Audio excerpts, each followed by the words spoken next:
Ladies and gentlemen, welcome to the Whippet.net Programming in C video tutorial series. My name is Kevin, and to my left I have Bryan. We have gone through, hopefully you have gone through, the Introduction to Programming series. Now we want to take all of that collective wisdom and apply it to the C programming language, and that is our goal with this tutorial series. So Bryan, help me get started here. Why learn C? I mean, there's so many languages that we can be learning, like Java, C#. Why learn C? That's a good question. Most schools won't start you on the C language. Why? Now, I have no idea. That's a really good question. Maybe because you only have like 4 years to do it, so they don't want to, whatever. But what I can say is why we think you should learn C now. And that's because most programming languages that you're going to use, if they're not the C language, they are probably heavily based on the C language. Learning the C language will give you the most versatile, robust, and mobile skill set with which to translate your knowledge into other languages. So once you learn the C language, jumping from C to C++ or C# or PHP or Java Perl or even Pascal or whatever it is, will be a much easier transition once you learn the root commonality of all of these languages, which is the C language. And where they basically all derived from. Absolutely. So we're going back in time so that we can move forward. Also, the C language has been in wide use since its inception. There's still a lot of cases where you would still use the C language today. Mm-hmm. It's, as we said before, it's lower level, it's fast, it runs very well, it's very efficient, and some of the new Objective-C and as an object-oriented layer on top of the C language is becoming more modern too. You're also having newer branches off of the C language that are still directly rooted in the C language, not twice or third removed. So what is C? C actually originated as a Unix programming language. It was developed by those amazing people at Bell Labs that invented so many amazing things that all of us take for granted today. Back in the early 1970s, the main focus of the C language was for pretty much system software, operating systems, drivers, that sort of thing. And it was also designed to be portable. Now, what does that mean? Well, it was a language that was designed for me to take a piece of source code, take it to another machine, and compile it over there. You know, so when I run it, when I have this written, it's not specific for that machine or that architecture. It can go anywhere. Also, with this language being originally designed for system software development, it's still rare to find a language that is preferred over C in system software development today. Oh, absolutely. So a lot of the core code in operating systems and in drivers is still C. Mm-hmm. There's still yet to be a more effective or efficient language to use in the C language. Well, binary. Yes, I have my binary keyboard. It's a 0 and a 1. I mean, real programmers code in binary. So what are some of the languages that are related to C? So as we were saying, the C language is the root language to a lot of other languages. Some of these other languages you may recognize are C++, Objective-C, Perl, TCL, Tool Command Language, Java, JavaScript, PHP, C#, and many others. Let's take a look at a simple, basic C program, and let's compare it to some of the top languages today. C++, Objective-C, C#, and Java. At the top here, now don't pay attention to the code. We don't want you to know the language yet, but what I want you to just look at this code right here. Now let's take a look at the same program that does the exact same thing in C++. Kind of looks the same. Now let's look at it in Objective-C. Kind of looks the same. Let's take a look at it in C#. Pretty much. Looks the same. And let's look at our baby Java here. Pretty much the same. So that's what Bryan was saying in the way beginning of this, that your skills will translate. Well, you can just take a basic look at this and see why that's the case. You learn C, you can take that skill anywhere, and you can succeed. So C is a compiled language. Opposed to interpreted language, this code must be converted to a machine code to execute first. You write the code, compile it into an executable, and you run that executable. This provides a very speedy execution. There are many different standards of C. Well, okay, there's 4 different standards of C that date back to the 70s and also date to a future standard. So depending on when you view this, this is pretty much what's current now. The reason why we wanted to mention this is because a lot of people will actually hear people say this was written in ANSI C. And when you hear somebody say that, you need to understand what they're talking about. The ANSI C standard is an older standard. The more modern standard is the C99 standard. The ANSI C, I would say, it's the most common found because it was kind of conceived and used around the time when C was in its heyday, when everything was using C. So a lot of stuff is still using the ANSI standard. C99 is the more modern standard that we see today. It made a couple of advancements, like adding the Boolean data type, variable length arrays. It was also redone so that it better optimized hardware. And the C1X is a future standard that's not really in use yet, but it will be at some point.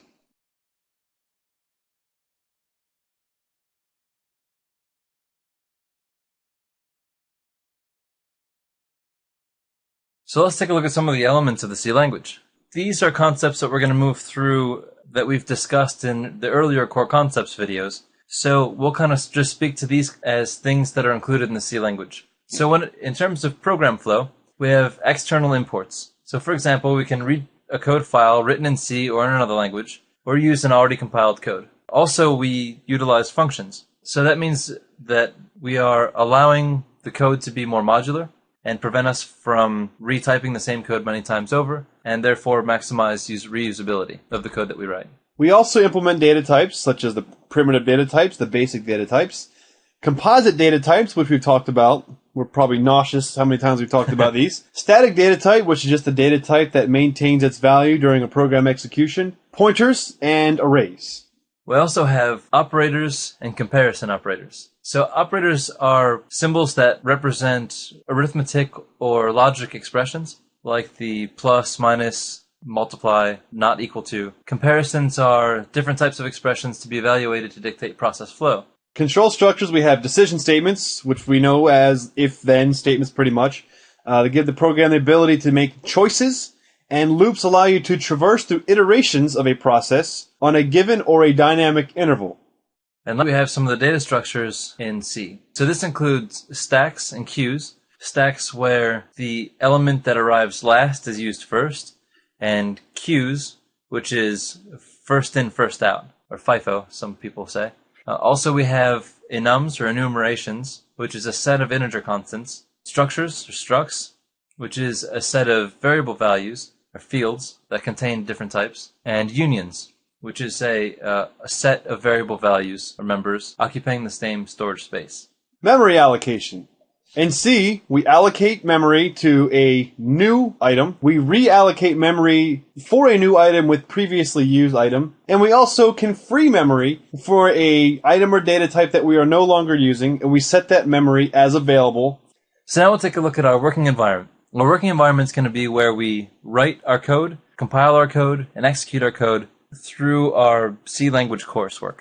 Our approach to this, or our technique, is going to be a minimalist one. So that means we're going to keep the simplest and cheapest approach possible. That means there's going to be no integrated development environment, and we're just going to use a simple text editor and a command line compiler. Yes. This is going to be running on Microsoft Windows operating system, and we're going to be using the MinGW compiler, or the minimalist GNU for Windows compiler. This is effectively a Windows port of the GNU GCC compiler that you might find in Linux and Unix and other operating systems. For our text editor, we're going to be using Notepad++, which has nice find and replace features. It has some nice language syntax highlighting, which is really good. You can use regular expressions on your replaces. It's nice. So it's really important, guys, hopefully that you guys don't get turned off by this, but Brian and I believe it's really important for you to learn this stuff from this level. Mm-hmm. Because when you get further along and you come from these roots, you have an advantage over the person that skipped ahead and didn't take the time to learn things at this level. Because at one point, Brian, that's all we had. Yeah. All that we had was a freaking ASCII text editor and a freaking compiler, and we had nothing else but that. So with MinGW and Notepad++, there's no cost, and we'll show you where you can acquire these things. Yeah. Microsoft Windows, there is a cost associated. If you are coming from the Linux or Unix environment, you can also follow along with all these by using the GNU GCC compiler in the command line in Linux, as you'd be familiar with that. And you can use a text editor like Pico or VI or Emacs or whatever you prefer. Or Kwrite or something. Right.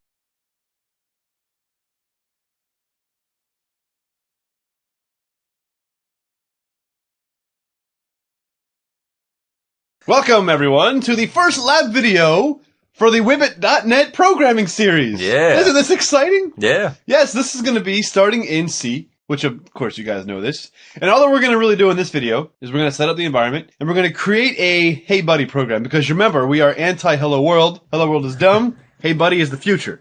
All right, Brian. In order to get started installing MinGNU, I guess we have to go to the internet, right? The interwebs. Okay. Now that we have Chrome open, Brian, because as you know, Chrome is the greatest web browser in the world. At least for this week. this month. What are we doing, Brian? Slow down. I don't know what's happening. We're going to go to get MinGNW. Okay. From SourceForge. From SourceForge. Okay. And that's link number 2. Yes, link number 2. SourceForge.net/project/MinGW/files. You probably didn't really need to hear all that, but I'm glad you did. SourceForge is great. SourceForge is quite amazing. Now that we're on SourceForge, Brian, we have to download MinGW, and we're just going to get the most recent installer, which right now is 2011 to 11. Perfect. Whatever. Doesn't matter. Oh my goodness, what is this? Save. And let's open this bad boy. And of course, hopefully at this point in your life, you know how to install a program in Windows. Thank you, user account control, for protecting my safety. Next here. I promise these are going to get more fun. This is just the administrative video. What I like to do, Brian, is I like to install it with the latest repository from download. How about you? Does that sound good? Yeah. Or do you, yeah? It may take a little longer, but it'll make sure that we get the most recent everything. MinGW. Perfect. Awesome. Oh my God, this process is painful and arduous. How many times do I have to hit next? There's a lot of next buttons. Now, as you can see, MinGW does support a lot of other languages, like we have Objective-C, Ada, Fortran, C++. For the purposes of this, and this will change later, we're only going to install the base C compiler. And then once we get through here, we install it. And now it's going to run through, and it's going to go on the web, and it's going to download catalogs, and you'll see things download and stuff. Things are happening now. The wheels are in motion. Things are happening.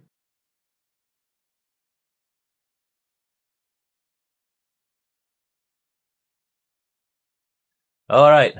Now that's it. Yeah. That's the full setup of MinGW. We have a C compiler ready to rock right now. Yep. And it's free. We don't have to pay anything for it. But there is a catch, Brian. We have to add this to the system path, or else it'll make it a little bit more difficult to compile our programs. Yeah. So what do we do? I don't get this. What's happening here? Well, in Windows 7 anyway, right-click on my computer, go to Properties. I think this is pretty much the same in all Windows. Probably. And then Advanced Settings. System Settings.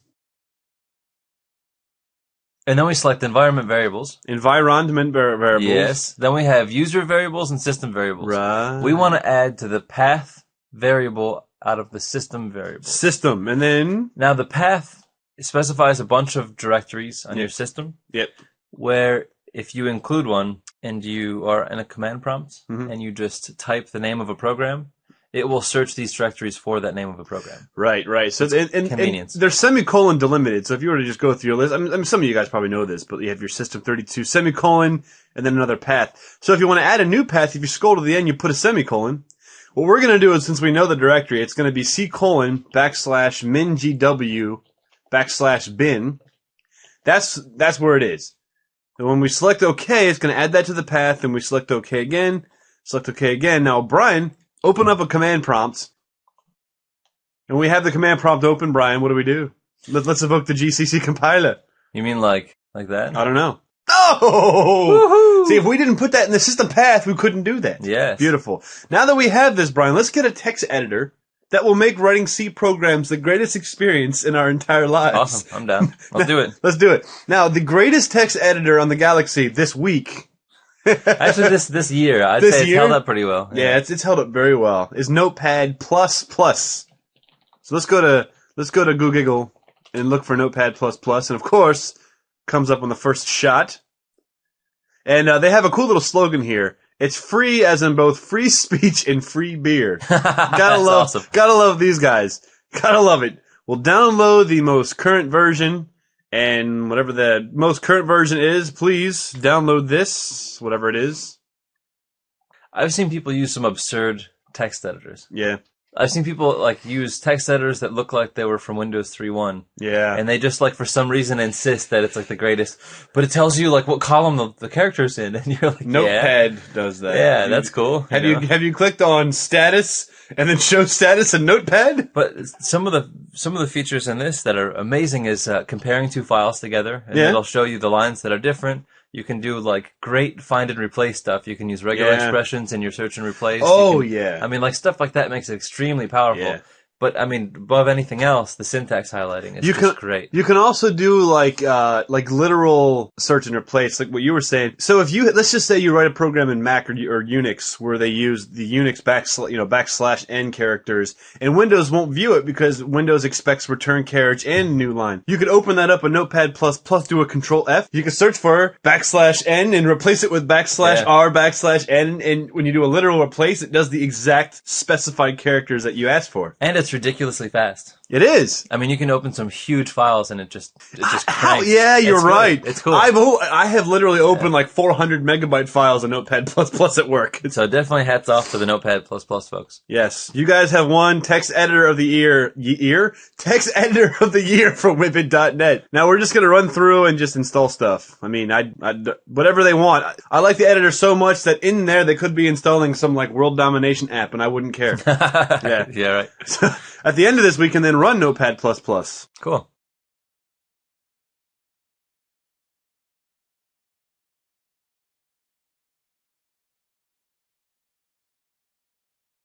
Right, so now that we have Notepad++ open, let's write a Hey Buddy program. Okay. The first thing we're going to do, Brian, is we'll save the file. Okay. All right, so we'll just do File, Save As, of course, and we'll just kind of, I don't know, you want to jump on the desktop, Sure. and we'll just make a directory here, and we'll just call it like C Programming. Beautiful. Beautiful. That way, programming. all your C programming is in one spot. Now, what are we going to name this beautiful file, Brian? How about heybuddy.c? .c. And the beauty of Notepad++ is just by simply adding that .c extension, we have syntax highlighting for the C language. But let's just say this was Objective-C and you wanted to give it a .c file. If you wanted to go to language, you can select whatever C language you want. I don't see Objective-C in here. But there it is, Objective-C. Oh, whoops. Let me go back to C. Sorry about that. Now let's create a Hey Buddy program. Okay. So now we're going to just write a quick program to test to make sure that the compiler's running, everything's fine. Don't worry too much about this. Yeah, just ignore the code because we're going to explain this in the upcoming video. First, we want to include our standard IO library. Yes. Standard IO header file. Yes. That will allow us to print to the console and some other things. Yeah. Bunch of fun stuff. And then we want to declare our main function. Yes. That will be int main. Wow. P? curly brace. Now see how when you close the curly brace, it highlights it red? Oh, yeah. It's kind of cool. Notepad++ is gorgeous. Now when you have, that doesn't seem like a big deal, but when you have 5 million curly braces, that's very nice. Absolutely. And the only base thing that we have to do is just return 0 to the operating system when we're done. Yeah, this is the core basic minimal shell. Actually, without this line, this would be the core minimal shell. But for our purposes, right now we're gonna just print to the user. We're gonna print to you. We're gonna say hi by calling the print format function. Yes. So we'll print to the screen. Hey, buddy. Hey, buddy. There we go. Hey, buddy. Hey, buddy. Give us a new line at the end. Okay. Wow. So we actually have a program here that we can run. That's beautiful. And we'll save it. Sometimes the C compiler will yell at you if you don't have a new line at the end of the file. So it's always good practice to just add just a blank new line, even if you're not going to use it. Just have one extra line at the end. Okay, so let's see if this works. Oh, I'm sorry. Right, where's it? There it is. Go. Brian forgot how to use the computer for a second. So as you remember, we left off here. We'll go to the desktop here, and we'll just pop into our C programming directory. Beautiful. Now, Brian, now that we have our HeyBuddy.c program, let's compile it and run it. Okay. So we want to call GCC. Yeah. And then we do something crazy like the file we want to compile. Uh-huh. And we could specify the output file. Ooh. We could say, heybuddy.exe. .exe. Oh my goodness. Hit it, Brian. Oh, we have an executable file. Let's list that directory. HeyBuddy.c. Look how much larger. Look how large it is compared to the. That's not actually large. It's just in bytes. It's very small, but still, it's still much larger than its, now it has its text equivalent. Now it has standard I/O in there. Right. All right. Well, let's kick it off and see what happens. Hey, buddy! So that goes to show that we were able to compile. Notepad++ is great. WinGW is great. Yep. We're up and running. Now we can basically write whatever we want. We can write the next Photoshop now. So the environment is set up. So in the upcoming lab videos, we're just going to be picking up right where we left off. And then in the next video, we're going to be discussing the intricacies of HeyBuddy and compiling and all that fun stuff.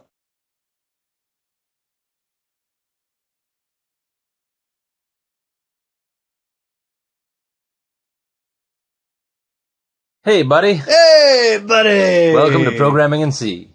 Getting started with our first program. Hey, buddy!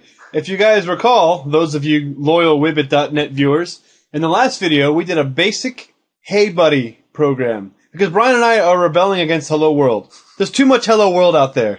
We gotta change this thing up. You know, in the year 2020, I want computer programming classes in college to teach Hey Buddy programs and not Hello World programs. So here is the basic structure of a C program. And what we'd like to do is just kind of go over this one piece at a time, starting with this very long and scary, confusing looking phrase, preprocessor directives. Mr. Bryan. So this is basically telling our program to include another program. So we're saying include this file. So there's a file that comes with the compiler, usually stdio.h. And .h means that it's a header file. And this is the C standard input and output header file. So it gives us a lot of functions to do input and output functions to the console and to files. So this statement says include everything in that library so that we can use them in our program down below. Remember how in the introduction video series we talked about dependencies? That if you were walking somewhere, you had to import your knowledge about standing before you can walk. And in this program, this is exactly what we're doing. We're importing our knowledge about communicating with the command line terminal so that our program can have this functionality. So what we move then next into the main function, which as Brian described in the last video, this is the entry point of our program. Every single C program has a main function. You can have as many functions as you want in your program. If you don't have a main function, sorry, buddy, you don't have a program. And this function returns an integer. Yes, which we'll get to in a second. So the things here, int. When we declare this as an int, we're designating the return type. So int is the data type that our operating system gets after our program executes. So we can have different codes. So Brian, like what kinds of codes can you do usually with an int? Success or fail. That's pretty much it. Yeah. You could do maybe some custom codes, but for the most part, it's standard. 0 means success, 1 means not success. Yeah. There are cases where you can have 233 represent a certain type of system error that gets handled a different way, but generally you won't find that. These are the command line parameters. So Brian, tell us about these. So when you call a function, you pass arguments. The entry function is no different. But since it's the entry point of the application, we don't have any code to pass in the arguments. So the arguments are going to get passed in when we call the program from the command line. So instead of calling a function and passing the arguments, we, from a command line, call the function, which is the whole executable. So something.exe space, argument, and all of those arguments that follow the program's name in the command line are going to be stored in this array of arguments that you can see on the right, argv bracket. That's our argument array. And these arguments are char stars, so it's a list of char stars or C strings. And the integer value where it says int argc, that's argument count. So that's how many arguments that you have. And we also have the open and close block. So this is saying that this section of code belongs to the main function. And as we described before, we also have this return statement. So we have return the following value back to the operating system, and then the semicolon marks the end of this program, which we will talk a little bit more about in the next video. Let's walk through piece by piece what's in a program that will write something to the screen. We told this program to include the standard input and output library. So that standard input and output library provides for us functions that we can call that will do things like write to the console. One of those functions that it provides us is the printf function. So the Or is it print function or print format? Print format function? One of the above. Well. It writes to the console. Or to something. So this is a function that's provided by the standard library, the standard input-output library. And the parameter that it takes is the string of characters that you want to write to the console. There's a little bit more advanced ways we can use printf, which we'll describe later, but in its basic form, if you just pass it a string, whatever you put there will pass to the screen. And you'll see that this string ends with a \n, which you guys know. It prints this, and then it creates a new line, and then goes back to the return 0 back to the main function, program exits. So let's talk about compiling this program. Now, I know that we kind of already did this already, but we didn't really talk about what we did. So here on the left, we have our heybuddy.c program. And we're going to take this program, and we're going to call it against the compiler. So GCC is the executable, and the following are the arguments that we pass it. After this command executes, we have a binary file. And this is the file that contains the machine code. So we've effectively turned heybuddy.c into a bunch of little cute zeros and ones. So we're going to walk through this real quick just to solidify your understanding on how we're going to be using the compiler. So Brian, let's talk about some GCC action. So from a command line, from a command prompt, we call GCC. That's the name of the program. And as you saw in our last video, we included it in the system path so we can call this from anywhere. Then our next argument is going to be the name of the file, our source code file that we just created and saved, which is heybuddy.c. Then we pass it the output file flag switch. So when we include a -o as one of the arguments, it knows that the next argument is going to be the name of the output file. The output file is the executable file that we create from our source code. Okay. So there's really not much more to it. Yeah. So it's about as straightforward as you can want it to be, and this is the fundamental core structure of a basic C program.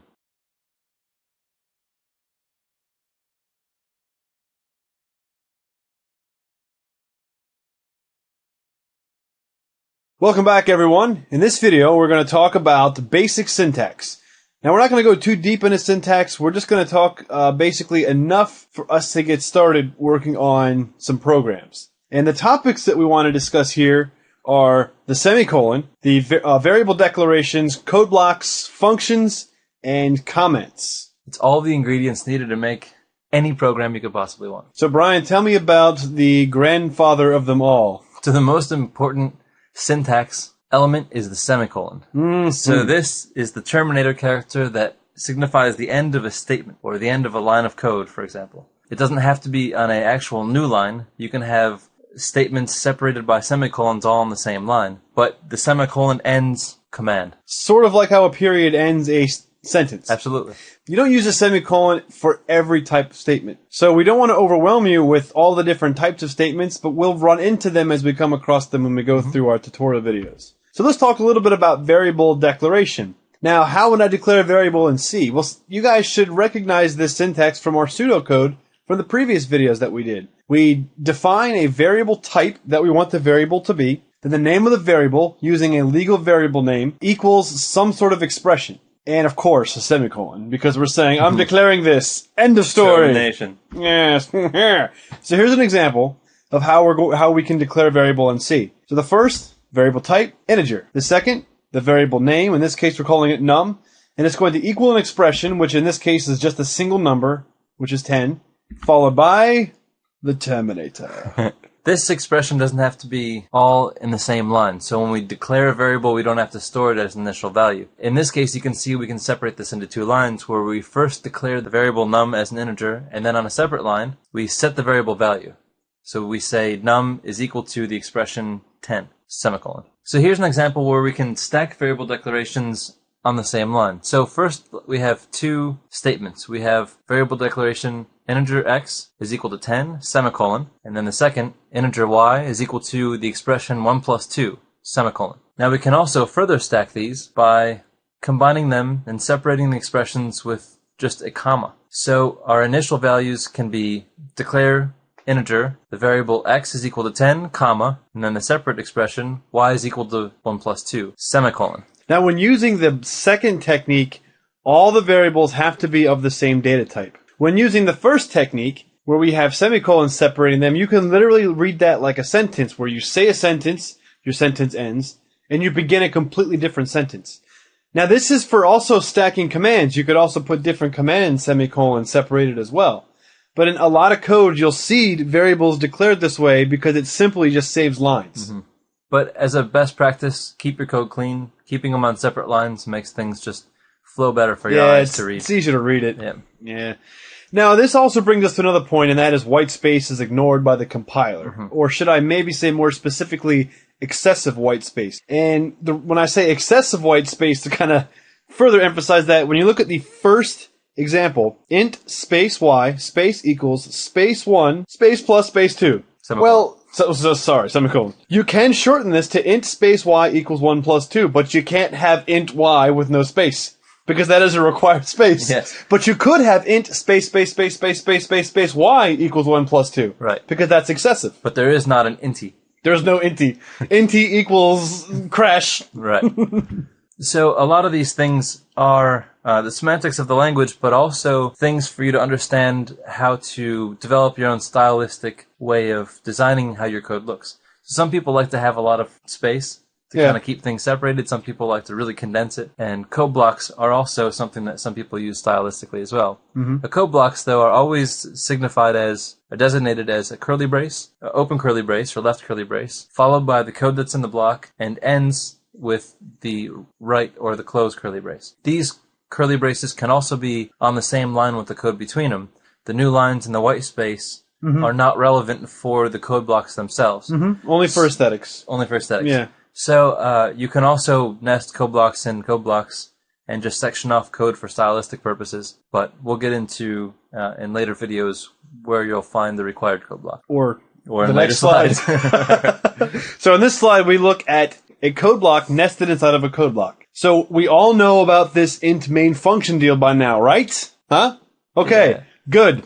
So we start the main function with our start main code block, and we end it with the end main code block. And inside here, don't worry about the syntax. We're going to get to if statements in just a little bit. But just as an example, here's a sample if statement with an open and close block. So what this code is just saying is that these two, the first one and the last one, belong to the main function.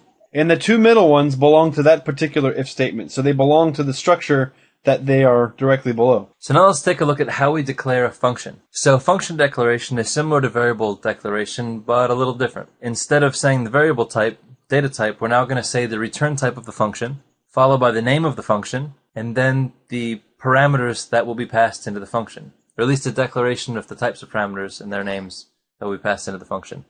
And then this is followed by the code block that includes the code that will be executed when you call this function. So here's an example of declaring the power function. So we'll have int, which is the return type, power, which is the name of our function, followed by the parameters that it takes in, which are variable declarations. So we have our variable data type integer x, comma, integer y. There's the local variable name. The parameter separator is a comma in this case, and then the next parameter, and so forth. So these are local variable definitions. So these variable definitions will only exist within the following code block. Mm-hmm. Within the scope of that code block. Correct. So now that Brian told you how to declare a function, let me tell you how to call a function.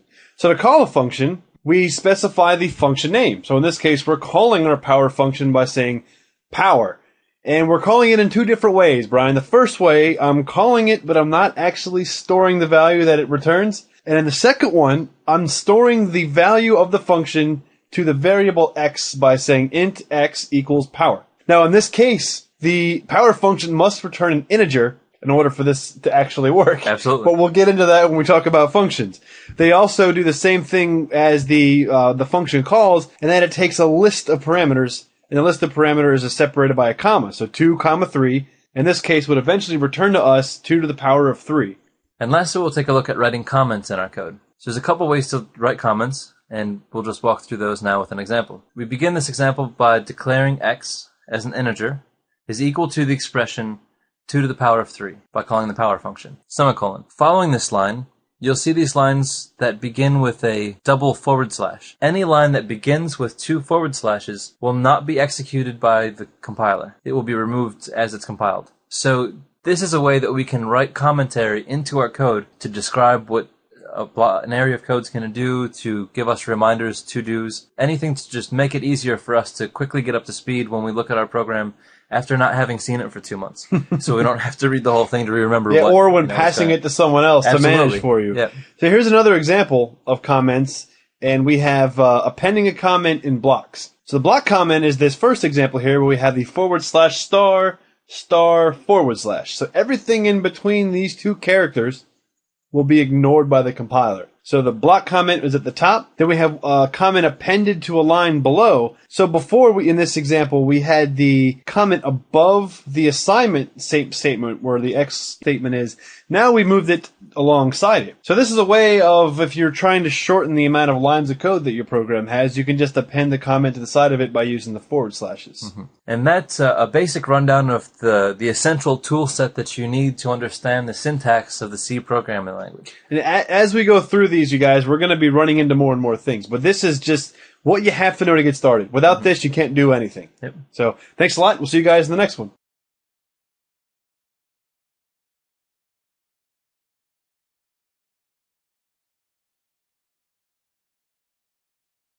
Hello everybody, welcome to our video on programming in the C language, outputting to the console. This is a important video for us to go through because we want to get to the point where we can start doing examples and running through exercises. And one of the most important things that we need to be able to do is write our results of the program out to the console so we can see what our program did. Because when you write a program that says set x equal to 1 plus 5, it's not fun when you can't see it. I don't want to just imagine it. I want to see this thing. So let's get started, Brian. Let's move. All right. So what are the ways we can print text to the screen? We can use putchar, which writes a character in the current position. We can use puts, and this writes a string, a C string, to the standard output, which is our console, and it automatically appends a new line character to the string that we pass. And then lastly, and probably the most common, is printf. Now, this will also write to standard output, which will go to the console, and it's formatted based on a series of arguments that we pass. So we can, we'll get into this later, but we can either just print a string or we can print a string with a series of options on how to format it. Which we have shown you guys how to do the basic usage of this function, but in this video we're going to show you all the bells and whistles that this function provides. So the first one is the putchar. The putchar is very simple. In this code example, this is a full code example of using putchar, and we just do putchar H with single quotes, which says that this is a single character, HELLO exclamation point end line. So if we were to compile and run this program, it would simply print the word hello. Now, if we go back real quick, it doesn't print hello on each line. It prints hello, and then the new line is what brings it to that next line. So this is just printing a single character at a time. So we can now look at the puts function. It's another way to print text to the screen. Opposed to putchar, puts, which is put string, will put the whole string of characters to the console. So in this example, we say puts, and then in double quotes now, hello exclamation point, double quotes. And then puts, how are you today? Now, the puts command will automatically append a new line character. So when we look at the results of this on the console and we execute and run the program, hello is on one line, and then a new line character takes us to the second line, and then we print, how are you today? And then a new line character brings us to the third line, and then we end the program. Now printf, this is a mouthful. I think this is going to take both me and Brian expertise to get through this one. But here's the basic example that you guys already know. Printf, hello, exclamation point, and then we put our new line character by doing \n. Then we call the print function again, how are you today? So this program actually performs the exact function as the puts program that we just went over in the previous slide. It just won't automatically append the new line character for you. So exactly, yeah. As you see, we'll just add the new line character for it. Now, Brian, let me ask you a question. What will happen if you try to compile this code here? It will get angry with you. Oh, that looks scary. If I were to compile a program and see that, I would cry. Mm-hmm. So what does this mean? So this means we gave it something that it wasn't expecting. But I put a number in there. I want to put the number to the screen. So the way the print function works is it will take a string, and the string will make a reference to the location of where the string is. In this case, when we pass it a number, we're really telling it to go to a location that doesn't exist. And this is what it's telling us. It's trying to make a pointer from an integer without a cast. And that's not a valid operation. This is not a string. This function takes a string value. The first argument must be a string. So how do we fix this, Brian? Well, we format it. We format it? Mm-hmm. Oh. So if you take a look at the code on the right, you can see that we have a parameter here that says quote %d quote comma 4. Now if you were to put this code in and run it, you would actually get the number 4 print to the console screen. Now there are several different types of formatting characters. We're going to basically discuss the more common ones and the more useful ones that you'll see. So the first one is the %c, saying that in this position of the string, we're going to pass a character value from the next parameter. %d or %i, which is interchangeable. Both represent an integer, and that will be a string representation of an integer. %f is a string representation of a floating point number. %s is a C string that we pass. %u is an unsigned integer. %x is a lowercase text integer, and a %uppercase x is an unsigned text integer. So we'll walk through some of these examples. There's also a way of putting multiple parameters. And this is the basic syntax of doing that. So in the print function, the first string is the format string, and then a list of parameters. Now let's see an example of how we can use this. Now you guys are familiar with this first example. %i is printing an integer, the integer 20 to the screen. The second example, my formatting string has %i space, %i space, %i end quote. And then after that, we have a list of values, 20, 10, and 50. So when I run this program, 20 will print in this position, 10 will print in this position, and 50 will print in this position. So this really gives us a lot of flexibility on how we print strings to the console. It's kind of like the stick shift of the print functions. Yeah, and here's an example of doing a string. Now, you're familiar with the first one. This is a string. You're just giving it a literal string. But you could do the same thing. Why would you? But you could do the same thing by doing %s and then passing it the same string as above. Those will give you the same output. Right, and where you would see these kind of things is if you have a longer string on the left, and somewhere in there you need a substitution for a variable that's of a type string. Mm-hmm. And that will just take the variable as a parameter and pass it right in there. So now we're going to go over some examples of using formatting strings. I apologize in advance for those of you that may find this boring, but if you skip ahead, I feel sorry for you. You're really not doing yourself a favor by doing that. So just stick with us through these few examples. The first thing we're going to take a look at is the %c. Now, you can look on the right here and see that we have two different ways of using this. I'm using %c passing the character A, but I'm also doing the same thing by passing the integer 65. So what's happening here? Well, when I say format the following parameter as a character, when I pass it a number, it will take the ASCII equivalent and print that to the screen. So because the character A is the ASCII equivalent of 65, yep, and 66 would be uppercase B, and so on. Yep. So this is an example of doing that, and Brian will talk to you about this more advanced and more fun example of using the integer and decimal. For the integer, we can use either the %d or the %i. So in our example, we have integer 1 is %d, new line, and then the parameter that we pass is 100. So it'll print, as you can see in the console below, the string of the value 100. In the next example, we're going to pass the value 10 and use the substitution format string %i. And it does effectively the same thing. They're interchangeable. So whether you prefer to use a D or an I for integer or D for digit, it's up to you. I will say that in most code that you'll read, you'll see D over I. Yep, so. I completely agree. And in the last example, we will use both of them in the same sentence. So integer 1 is %d, and integer 2 is %i, and then we have our multiple parameters being passed. So the first parameter goes to the first %d, the second parameter goes to %i. And similar to this is the floating point. So the floating point works the same way that the digit or the integer substitution works, but it will also represent our floating point value. Floating point will be accurate to, I think, 6 decimal places, give or take. That's how this will be displayed in the string. So when we say pi equals %f new line, and we pass in the parameter, even though we only put 3.14, it's going to pad it out to the precision of the nature of that variable data type. So next is an example that we've already gone through, which is using the %s. But this one actually uses the %s as a placeholder. So the first string here just says this is a string, new line, and the second one prints pretty much the same thing, but it says this is also a %s, and the string that it puts is the word string that's passed as a parameter. And another boring one here, I'll just do this one real quick. Unsigned, it's just a number that's positive, so I just print the positive number 1. So Brian gets the fun slide, of course. Okay, and the last one is the unsigned hex integer. This one's interesting. This is for representing our base 16 numbers. Let's take a look at an example of how we can use this. It's denoted with the lowercase x or the uppercase x. Let's say we want to print an integer value, and we've already gone through this before. So we have %i, and we're going to pass in the parameter of the number 210. So this will print the decimal number 210. So now we take the same value 210, but we want to show its hex representation in lowercase. So we say %lowercase x and pass it the value 210, and the hex value for that is D2. And if we want to show this as a uppercase representation for convenience, we can just say %uppercase x, and now we have a capital D2. So this is a very, very fast, very simple, and a very clean way of taking a number and showing a hex representation of it. It's extremely convenient. Absolutely.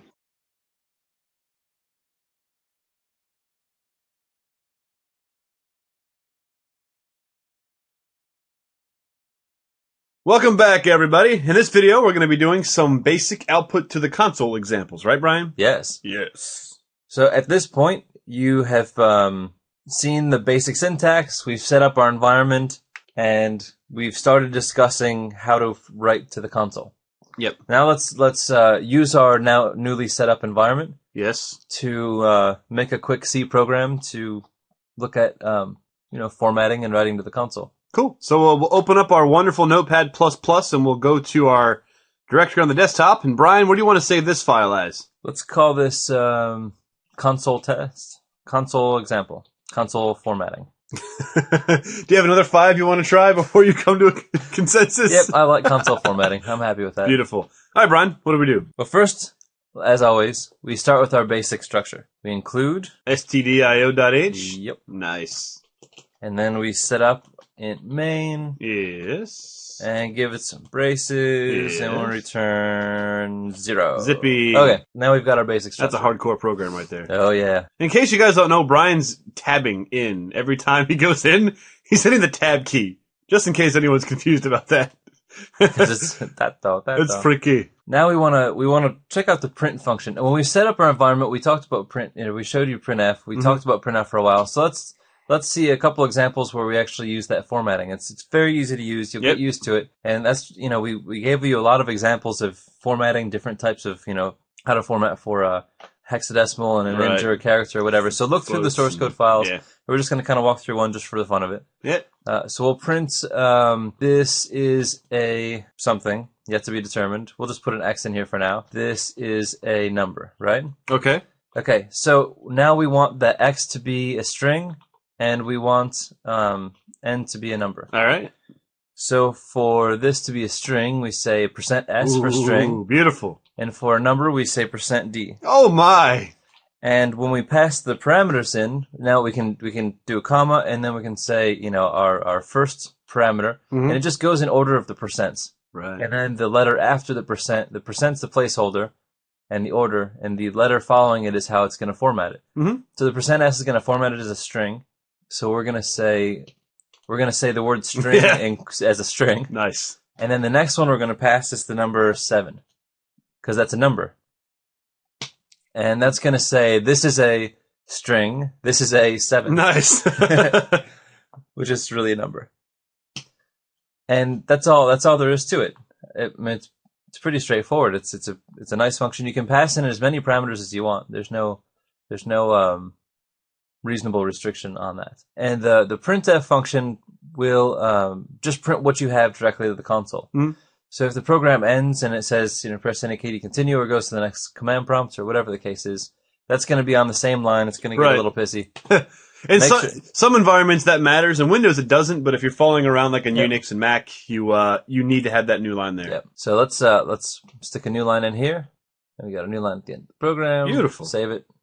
We're in good shape. All right, now Brian, let's compile this sucker. Okay. All right, let's fly over here to the command prompts.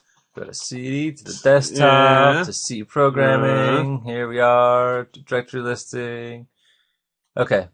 And you should be getting used to this by now, because I'm sure you went through all the examples before you watched this, and you've been trying to write your own C programs like there's no tomorrow. GCC.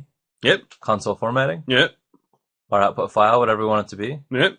And we'll call this, let's just say the same name, .exe instead. The rexe? Yes. Rexer. And it compiles. Whoa! Now we'll execute our program. Hey! And this is a string, this is a 7. Now this is awesome. That's beautiful. One of the things I want to show you really quickly is what happens if it doesn't compile it correctly. Okay. So let's go back to Notepad++. Let's do that. And we won't spend much time on this. Let's spend the next 3 hours on this. maybe, Brian, at the end of your printf statement, remove the semicolon. Perfect. Hey! Done. Okay. Now, this is syntactically incorrect. Yes. This is, in Actually, English... I'll remove the parenthesis too. And in English, we call that a run-on sentence. When a sentence just runs and it should be broken up and it doesn't. So, because of that problem with grammatics... Grammatic's a word? It is now. The compiler is going to get to this and say, what the f*** are you doing? I don't like this very much. So let's see what that looks like. Yeah? So we'll go back to our line that compiles and saves it as .exe. For those of you that aren't really good with DOS, if you press the up and down arrow, you can go through previous and future commands that you've ran. Yes, if you're cool. If you're cool like Brian.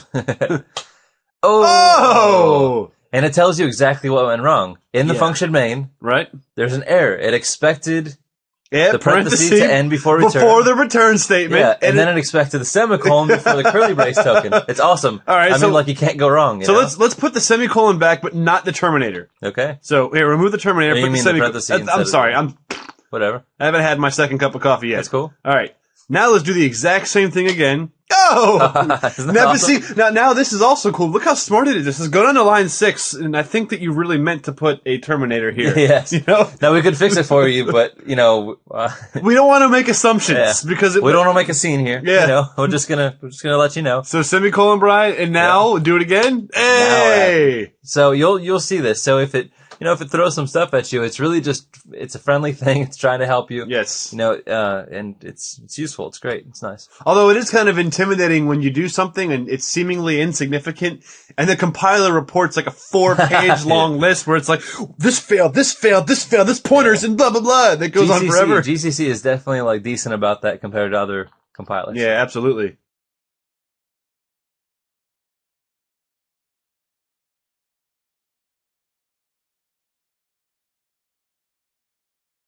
Ladies and gentlemen, welcome to the Programming in C video on variables. All right. Yeah. So Brian and I are going to talk first about the different variable types. So these should be familiar to you at this point. Yes. So we've kind of hashed through a lot of these concepts. We've talked about these as core concepts. You should be feeling the int, char, float, double, char, bool in and out. Yep, and this is the last time we're going to go over this, so you better have absorbed it by now. Or watch it over and over. Over and over and over. Sit back with a glass of wine and listen to Brian's voice. And if this is the second time you're watching it, this probably feels like deja vu.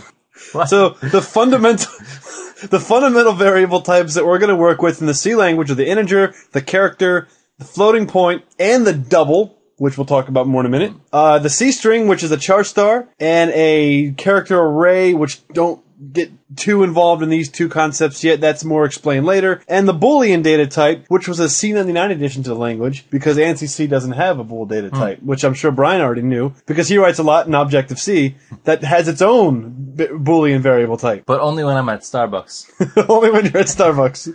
So here's how we declare these variables in C. As we kind of showed you an example of before, the char single quote means that it's a character, n equals 10, bool b equals false, float f equals 10.2, double, which is double the size of a float, can handle more precise numbers. We'll talk about that in a second. And char star can be a string, and character buffer, don't worry too much about this. I just put this here so that you can see it, because we're going to see more of this later on. So now let's take a look at some variable constraints. So this is when we're going to deal with the signed and unsigned numbers. So as we talked before, we have signed and unsigned integer values. Assigned numbers can be positive or negative, but are not as large of numbers. Another type of integer is the unsigned integer, which has the same memory allocation, but they must be positive. And as a result, we can have a much larger positive number to work with. So the way we declare these is we can say signed int n1 is equal to the expression -100. Now that's functionally equivalent as saying integer n1 is equal to -100, semicolon. Those are the same thing. So by default, when you declare an integer, you're declaring a signed integer. So to declare an unsigned integer, in a very similar way, we just say unsigned int n2 equals 122. Right, forcing all values to be positive, 0 or greater. Here are a few different size qualifiers for the integer. Now this isn't the same across all languages, but typically you'll get a short integer in C. It's a 16-bit number, so unsigned gives you the larger value, signed gives you a smaller value. This can be declared as short int, and then variable name, or you can simply just use the keyword short, kind of shorten it up a little bit. The next one is the 32-bit long. You could declare this as a long int, or you can declare this as long, or the 64-bit long, which is a long. So we can say long int, or long. And these can also be used, with each other. So we can have an unsigned long integer is a number that's positive and larger than an integer. What about an unsigned long integer? We could do that as well. I wonder if we could do an unsigned long Probably not. integer. Next we have constants.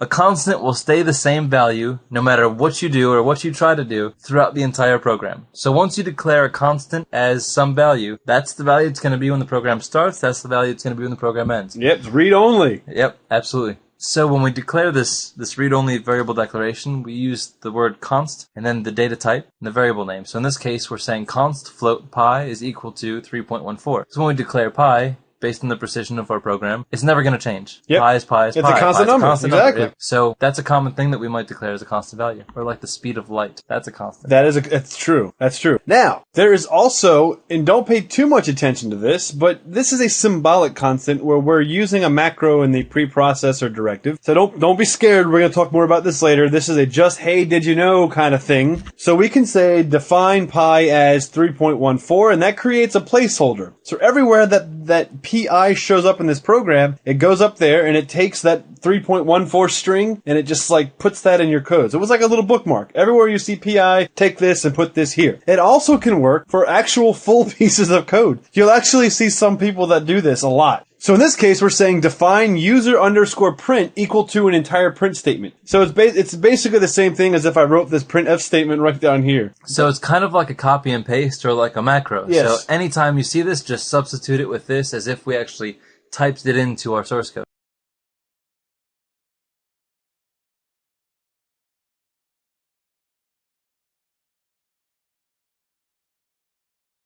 Now, you guys remember our typecasting video, so pay attention. This is the last time we're going to say it. What are we going to do here, Brian? So we're gonna convert from one data type to another. So we're gonna store an integer value. We're gonna store an integer value, and now we're gonna try to divide those two numbers. So in this case, we say 1 divided by 4 is 0.25, but since we're dealing with integers, that expression is going to result in an integer value. And so as it results in that integer value, we're going to drop our remainder and just be left with the 0. Mm-hmm. So odd as it seems, that floating point number z will actually be stored as a 0 in this case. So Brian, how do we fix this? We typecast it. Like this. So once we declare these numbers as floating point numbers, it knows that the result of this expression is also going to be a floating point result. Mm-hmm. So that will be able to preserve the 0.25, and it will store that 0.25 as z properly. So if we don't declare these as floating point numbers, the resulting expression won't store into the variable z as a floating point number. Another example of typecasting is the character, typecasting the character. So in this case, we have the character A. So we want to get the ASCII numeric representation of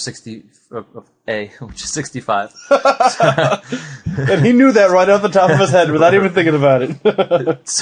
So when we typecast this variable, which we have the character A stored in there, as an integer, it will be expressed as the ASCII value 65, and then that will be stored as integer C. There is a difference between typecasting and data type conversion. Now, when you are going from a string to an integer, that's not at all the same thing as going from a float to an int or an int to a float, because those are more primitive data types. The string is actually stored as a pointer, which you guys know what pointers are. We've discussed this already. So when I want to take a string value and make that an integer, I actually have to do a little bit of work. But fortunately, some brilliant people did all the work for me and created a function called a2i, which is included in the stdlib header. So if I wanted to use a2i to convert an ASCII to an integer, I would simply just call the function, pass the string, in this case it's 1, 2, 3, 4, 5, 6, and n will equal the integer value of that. So I can take that number and I can now perform math on it, whereas a string, I can't do that. And below, I have the same thing with a float. There's an ASCII to float function, a2f, and it is the exact same thing except for it works with floating point numbers. So a case where this is very valuable is if you're taking input in from a console. Yep. You're always going to be taking that input in as a string. But if the user is typing in a number and you verify that what they've entered into the console for you is a number, you need to convert it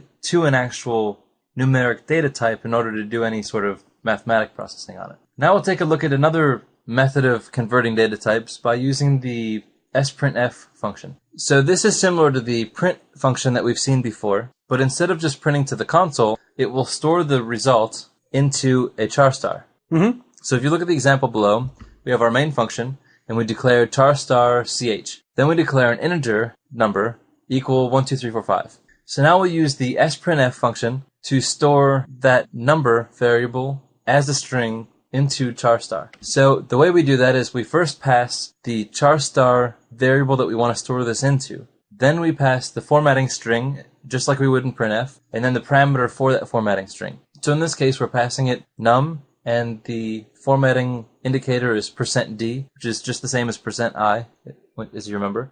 And that will store the result of that as char star ch. So if we now take that string value, the char star value of ch, and we format it as a string, and we print it to the console, it will print a string representation of the number num, as you can see on the right in the console of 1, 2, 3, 4, 5. Gotcha! I have a gotcha here for you. Pay attention to this. If you don't take the time to control your variables and your declaration of variables, you can run into this problem. What do you see wrong with this code? Not you, Brian. I'm asking the viewer. Did you find it? Oh, they probably already have found it. Here we go. Char C. What does C equal when I execute this program? Has anybody ever just thought about that? It equals whatever the hell it wants to equal. Right, in some location. So on the right here, this is just kind of my little pretty picture of memory. They're just little blocks that contain data. Now, when you declare a variable, you're not. Your computer doesn't go and find the most prettiest square to value or to use that memory. It finds whatever is next available. So it'll go out here, and in this case, let's say it chooses a memory location that already has some data stored in it from a previous program. That's not cleaned up. It's just sitting there. Now, when I print this character, I may get some weird value because this equals something, and that something, when converted to a character, equals mu. So I feel like we're doing statistics now. And all that I wanted to do was say hi. Here's how we can correct this, Brian. We can have int I equals 0 when I declare the variable. So now, watch the little memory thing on the right. When I pick that same memory location, now I set the value equal to 0. And when I print it, I'll get 0. So generally speaking, it's always good to have some initialized value when declaring an integer. Mm-hmm. Where you can, it's always good to try to control your input. Because if you don't and your program crashes, you'll wonder, how did that happen?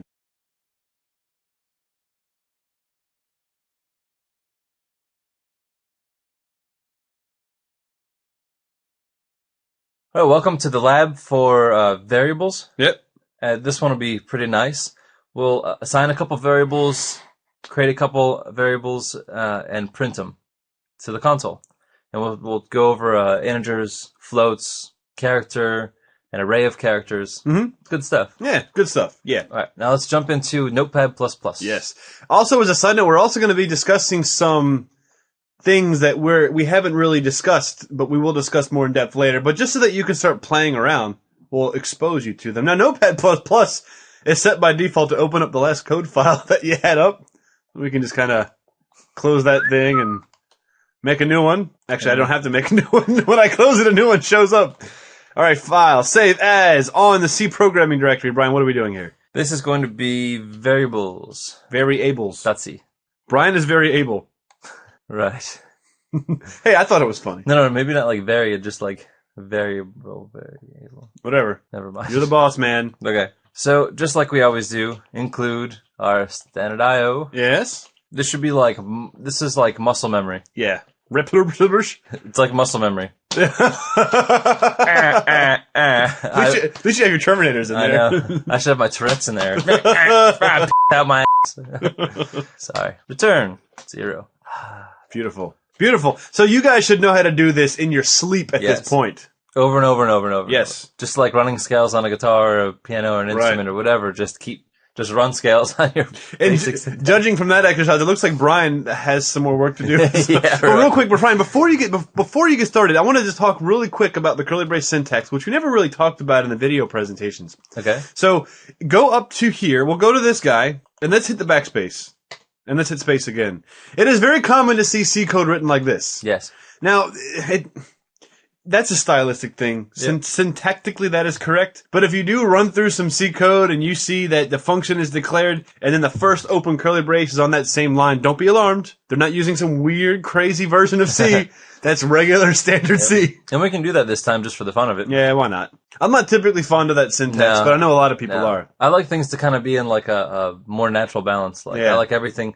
If you scan down for like if statements or if you scan down for curly braces, right? I like seeing the open and close on the same vertical plane. Right. Yeah, and this is really for those obsessive compulsive guys that just need to save one extra line in their code file. But the problem is this is making my obsessive compulsive tick like itch, you know. And so We'll fix it's it. bugging me, not- so yeah. I'm done with it. You know, so like, screw that. I'm just not ready for that yet. Like, it's just, I'm just not ready for that. Baby steps, man.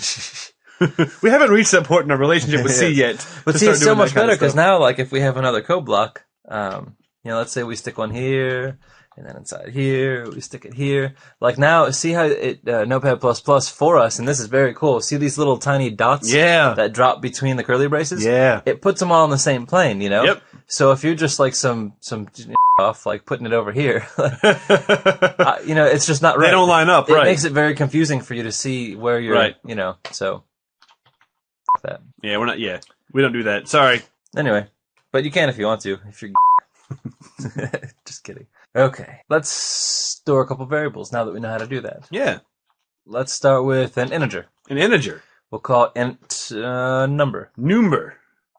And we'll set it to, what do you want to set it as? I don't know, 931. 931. That's a random Cool. number. Awesome. And we'll print to the screen, Yeah. Printf. just like we've seen 1,000 times. Right. We have to put our formatting string. The number, num. Actually, we'll put a little num. Ooh, look at that. Brian's getting fancy on us is here. Percent. What is it? What is it? Oh, man, I was just about to say that. D for digit. Yes. New line. Ooh. And then num. Wow. Awesome. Wow. So you've seen this print before. You know, we're golden, we're up and running, but now instead of putting just 931 down here, we can put it up here. Ooh. It's pretty cool. Very nice. We'll save it, jump to the console. Once we get the console kind of compiled and running, we'll just kind of flip back and forth really quickly. Yeah. Because, you know, when you do stuff, when you're cool, you flip back and forth a lot. So we want to just GCC variables. I'll put it to variables.exe. Uh-huh. Bonk. Oh, man, Done. It didn't break. Variables.exe. The number num is 931. Now, bro, let me ask you a question. Yeah, Let's say okay. if instead of single quotes, I want a double quotes or a Oh, num. actually, well, let's try that on the next one. Let's do this. Let's make that happen. Okay, so all we have to do is, well, obviously, if we do this, it's going to break. You can see how the rest kind of changes its syntax highlighting. Illegal syntax. Right, so it kind of kirks out. So now it thinks that, actually, let's just try to compile it and Yeah, see what let's happens. do it. Don't tell me what C thinks. I want C to tell me what C thinks. Oh!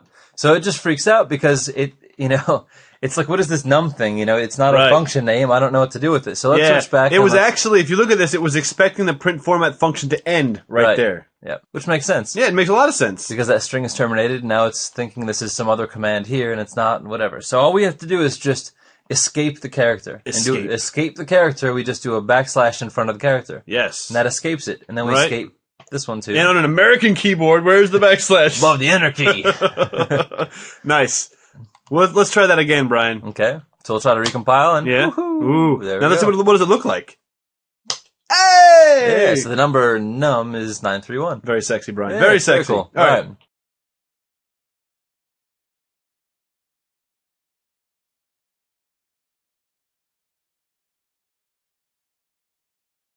Back to business. So let's say we want this to be, instead of an integer, we want it to be, that's another cool thing, is if you highlight num, it will show you everything else that's highlighted to help you find other uses of a variable. And also, if you're searching, you're like, where are all my integers? Double click on int. There they are. Yep. Where's all? Well, I guess that's really pretty much Whatever. it. Yeah. But if you just double click, it'll Yeah, do it as well. it's cool. Yeah. No. Oh, what a beautiful editor. Yeah. So instead of an integer, let's make it a float. A five. Float.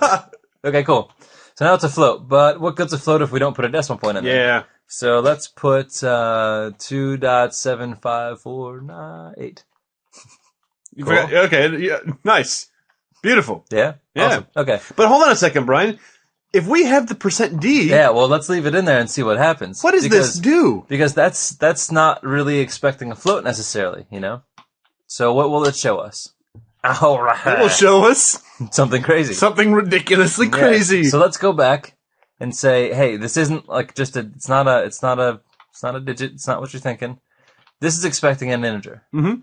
And when it gets that decimal place, it kind of, you Right. know, its eye twitches and it Right. just sort of... Because says it's structurally close. speaking, from a memory standpoint, a float and an integer are built differently Yes. within memory. So they're not interchangeable data Right. types. And they don't allocate the same amount of memory space right. either. So we make it an F for float, Yeah. and that will turn this into a floating point number. So now if we recompile, now it did compile before. Yeah, it did. You know, it will take it. Right. It'll try to do whatever, you tell it to do the wrong thing, it'll do the wrong thing. Hey! So now we got that. Now Brian, what is this 00 thing all about? So it naturally will put it out to 6 decimal places. But we can specify how far we want that to go out. So now we want to set our floating point precision. Right. So 6 is kind of excessive. Let's say we want this to be currency. Yeah, okay. We want $2.75 or whatever. I don't know. Actually, yeah, let's just do that. Sure, why not?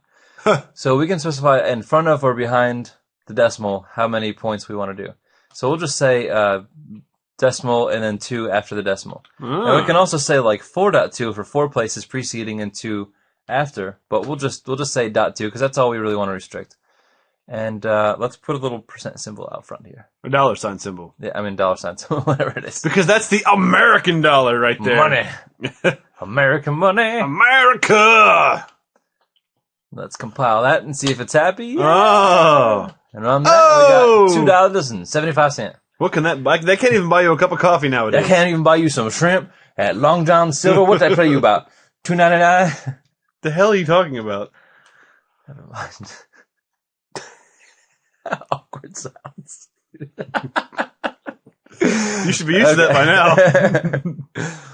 Okay, so that gives us currency, that gives us our floating point decimal precision, all sorts of, so now we got like integers, we got floats, see what else can we do? Let's do a string, Brian, or no, let's do a character first. Alright, so we'll walk before we run kind of thing. Yeah. So let's say, it's not going to be a number anymore, so we want to do, we gotta warm it up in the microwave. So we do a character C. Yeah, why not? Equals, K for Kevin. Hey, a capital K. Alright. I got the perfect format string for you. All right, here we go. Erase all of it. Erase everything you see there, except for the new line. No. I meant in the string. Okay, quote, and let's do %C. Wait, I'm sorry, I erased that. Say, my name is space %C and then Evan. Nice, because then we can change my name to Evan, Devin, Seven. Good stuff. C. Oh, nice. Don't forget your new line, Brian. Oh, yeah. I'm bad at that. Awesome. So what is this going to output? My name is something. Something ending with Evan. And we run it. Hey! My name is Kevin. Now let's change my name to Evan. Awesome. Oh! I didn't save it. Oh, you did it. Closed it. Too many clicking happening at one time. My name is Evan. Evan. Oh, yeah, that's right. Evan. Hi, my name is Evan. Let's see, what else? We got... Devin? Levin? Like Levin bread? No, Devin. It's like an 80s name. Yeah, very. Hey, what's up? My name's Devin. Yeah, Devin was... You guys like skiing? Yeah, I was just going to say. Hey, let's go to Colorado, right, man? Yeah. Oh, there's some like righteous, like triple diamonds up there, right? Everybody named Devin in the 80s was like a diehard skier. Yeah. Why is that? Why did everybody in the 80s ski, but nobody skis anymore?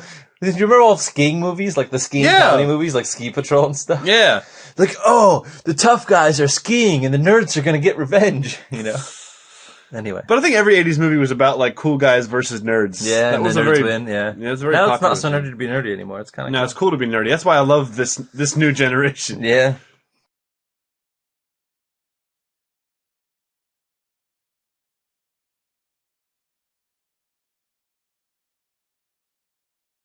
Let's do a character array. We haven't talked about character arrays yet, but we will just kind of show you one anyway. Yeah, and this is a form of a C string because C treats all strings as character arrays.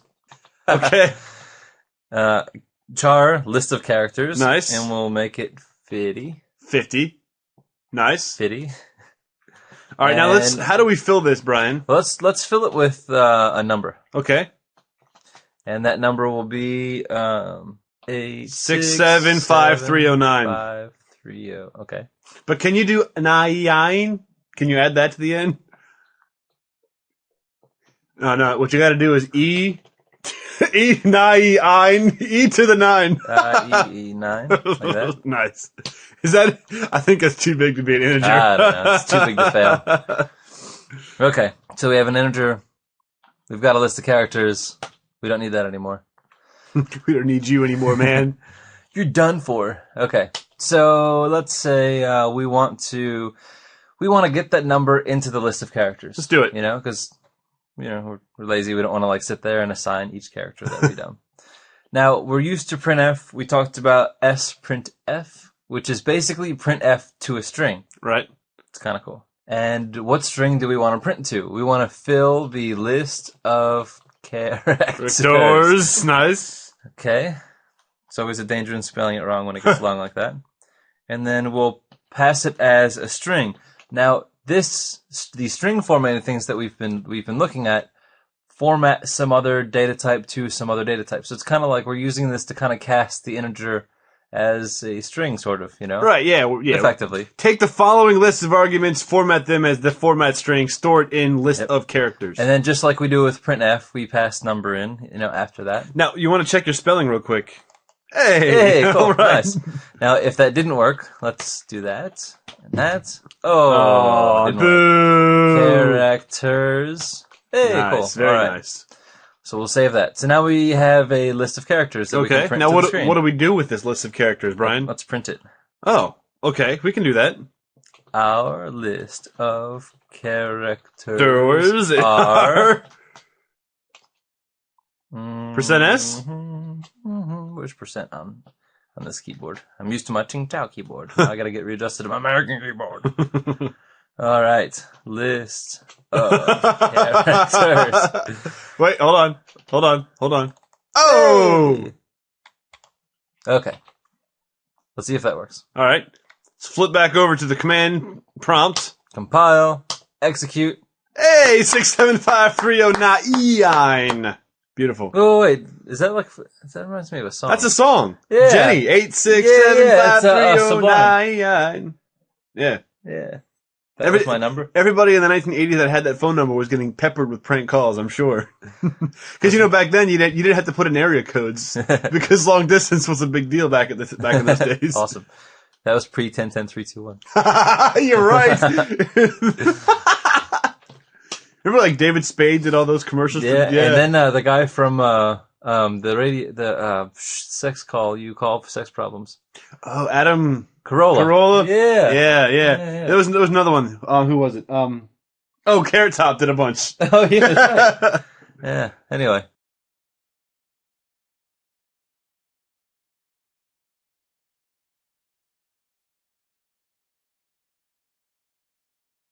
Hey there, this is Brian and Kevin. Hey, what's up?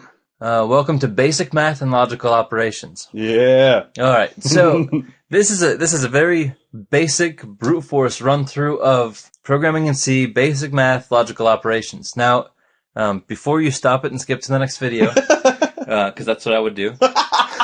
We actually debated not even doing this presentation, so. But one of the things is some of the stuff, and I don't know, sometimes we do examples of things that are oversimplified, and sometimes it seems like it's being condescending or dumb, and this is going to be like a very simplified way of going through things. You probably know a lot of this. We're going to try to move through it quickly, but even somebody who has a very solid understanding of a lot of things, sometimes you just don't methodically categorize all of that knowledge in your mind. So sometimes just sort of moving your way through and traversing, what is the entire set of basic math and logical operations, sometimes doing something like that is just a good exercise, even for somebody who knows all this stuff, to just kind of reinforce that organization of your mind. And who knows, there may be one or two things that you didn't know. Yeah, absolutely.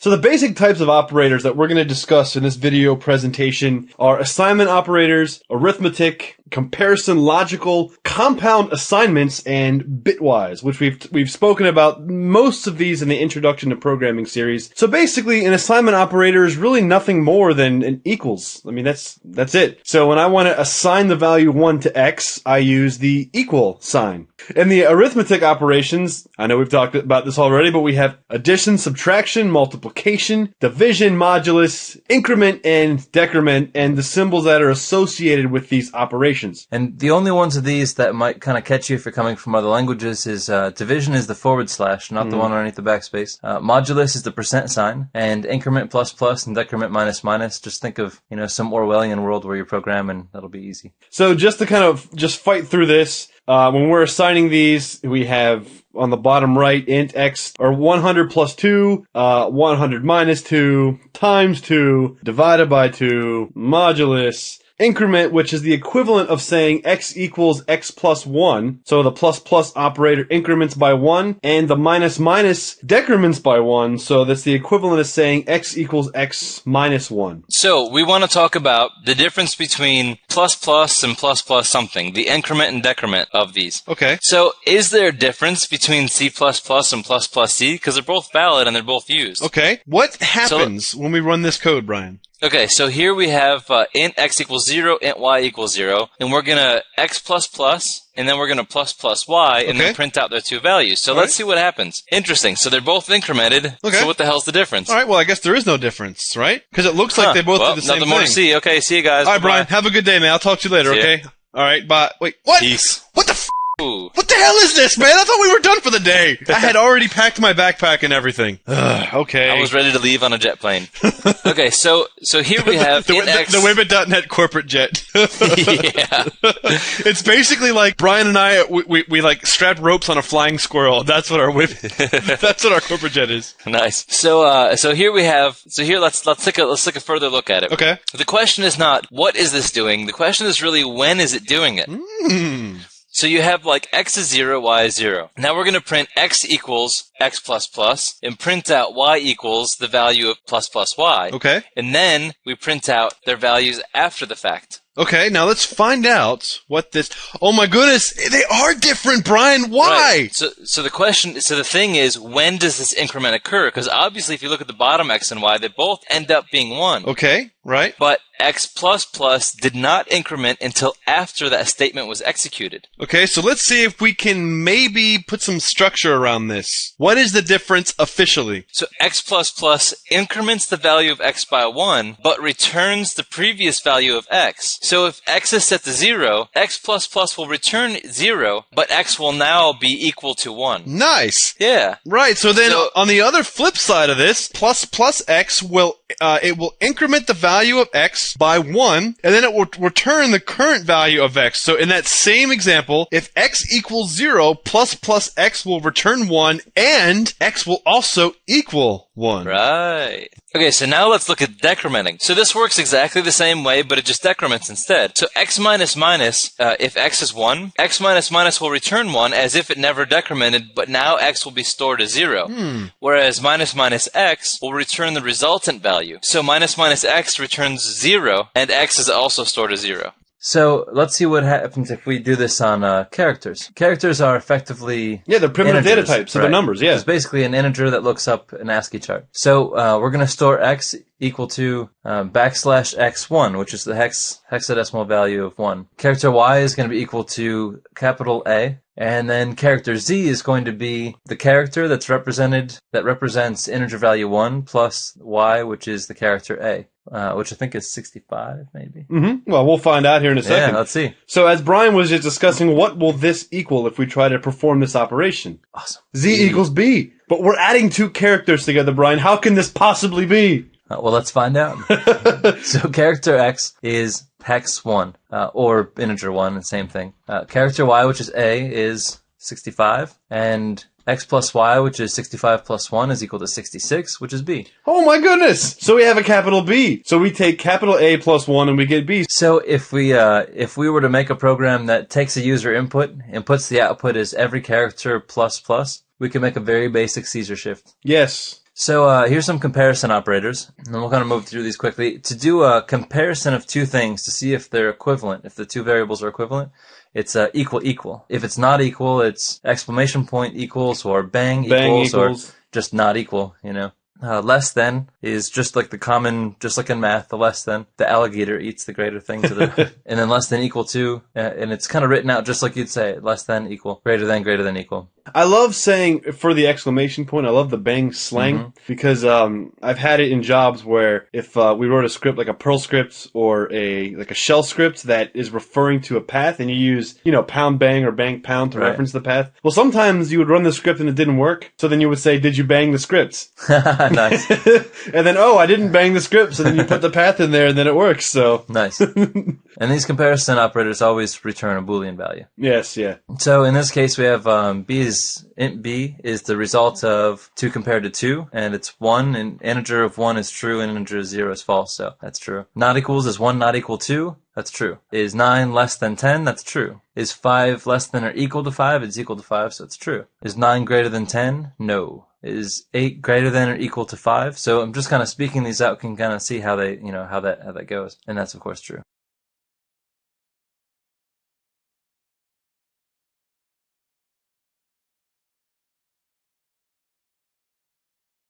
The logical operators that we're going to see for the most part are the AND, which is the double ampersand, the OR, which is the double bar, vertical bar, or the bang, the not.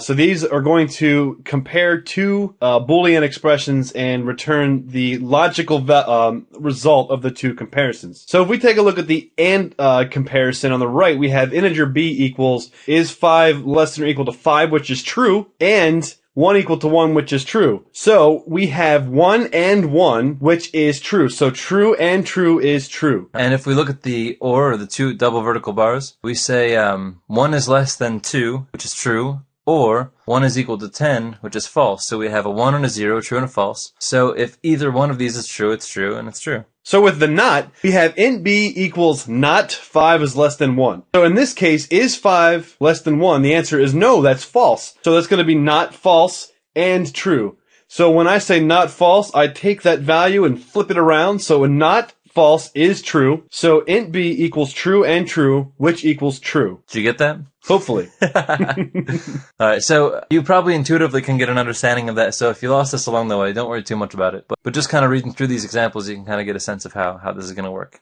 So now let's take a look at compound assignments. This is a shorthand or a simplified syntax for arithmetic operations on two values. So we have plus equals, minus equals, times equals, divide equals, modulus equals. And this is really just to kind of put some elegance in your code. It's probably more just for fun than function. Let's take an example of this. So if you say a plus equals b, it's going to say that a is going to be stored as the result of a plus b. And it's the same with minus. So you're always taking the value that you're storing it as and applying the assignment operator to the original value. So a minus equals b is the same as a is equal to a minus b. A times equal b, and so on. A modulus b is the same as a stored as a mod b. So it's just kind of like a quick shorthand to do some arithmetic operations. Now let's take a look at some bitwise expressions, which we had discussed in the Introduction to Programming series. The characters that C uses to represent bitwise operations are the tilde for not, the ampersand, single ampersand for and, because remember the double is for comparison. The single vertical bar, not the double, is an or bitwise, whereas the double is an or comparison. The caret is used for exclusive or. The two less than signs is used for a left bit shift, and the two greater than signs are used for a right bit shift. So let's take a look at some examples of how this works. So now we'll take a look at the and bitwise operation, or the single ampersand. So if we say int x is equal to 223, the binary equivalent is 1101111. And then we say int y is equal to 10, that's 001010. So if we take x and the bitwise and operation with y, so x and y, that result is going to be the result on the bottom, which is also 10, which is 00001010. Right, because remember that the AND operation is everywhere where there is a match of a 1 and a 1, that number travels. Right. Everything else does not. So in this particular case, all of the 1 values in the y have correlating 1 values in the x. Yeah, so ironically, 223 and 10 is 10. Yep. Nice. Just kind of works out that way. So int z equals x and y. Z is 10. Now let's take a look at the OR operation here. We're going to use the same numbers. I have 223 and 10 for X and Y. So instead of doing a logical AND, we're going to do a logical OR, which means any situation where there is a 1, no matter what, if it's 1, 1 or 0, 1, it doesn't matter. A 1 travels. Any situation where there is 2 zeros, it doesn't travel. So now when we take the OR operation and we do int z equals x or y, the output is 223. So now let's take a look at an exclusive OR. So this is denotated with the caret or the shift 6 on normal people computer keyboards. On an American computer. On an American keyboard. Now, if you have some Chang keyboard, I don't know what the hell location it's got out there. I'm sorry, everybody in the Asian Pacific area. I apologize. Anybody that's not an American, this is actually how Americans think. Yes, right. We just don't realize we think that way. We think that we're caring, but we're not. So, I don't even know what we're doing now. We're doing a bitwise exclusive OR. So, if we do an exclusive OR on these two operations, we say int z equals x exclusive OR y. So we're gonna kind of go through and say, is this exclusively different? So if you have 0 and a 0, it's going to be 0. If you have a 1 and a 1, it's going to be 0. And so that results in 213 in this case. Now, when we do a bit shift is nothing more than adding 1 0 to the right. I'm sorry, a left bit shift. So what we're doing is, when we look at the top, we have int x equals 117 and int shift equals 2. On the bottom, you can see that z equals x left bit shift shift. So if you look at the center, where we have the binary number and then bit shift 2, you'll see that there's an extra 0 added to the right, which changes the number of 117 to 468. Very cool. And likewise, if we do a right bit shift by 2, we're doing just the opposite. So we are effectively adding zeros to the left, but we're dropping zeros from the right. Mm-hmm. And then those zeros just kind of get trunked off. So 117 bit shifted 2 to the right, and you kind of just chop off the 2 on the right. Ends up being 29. Now, one might wonder, where the hell in computer programming are you going to use something like this? And I have one thing, cryptography. If you get into cryptography, you're going to see bit shifts all over the damn place. Well, I think also if you're going to get into any sort of device driver programming, or if you're getting into programming where you're writing a controller of a electronic device to perform operations on the electronic device, you're going to be doing a lot of bitwise operations, most likely.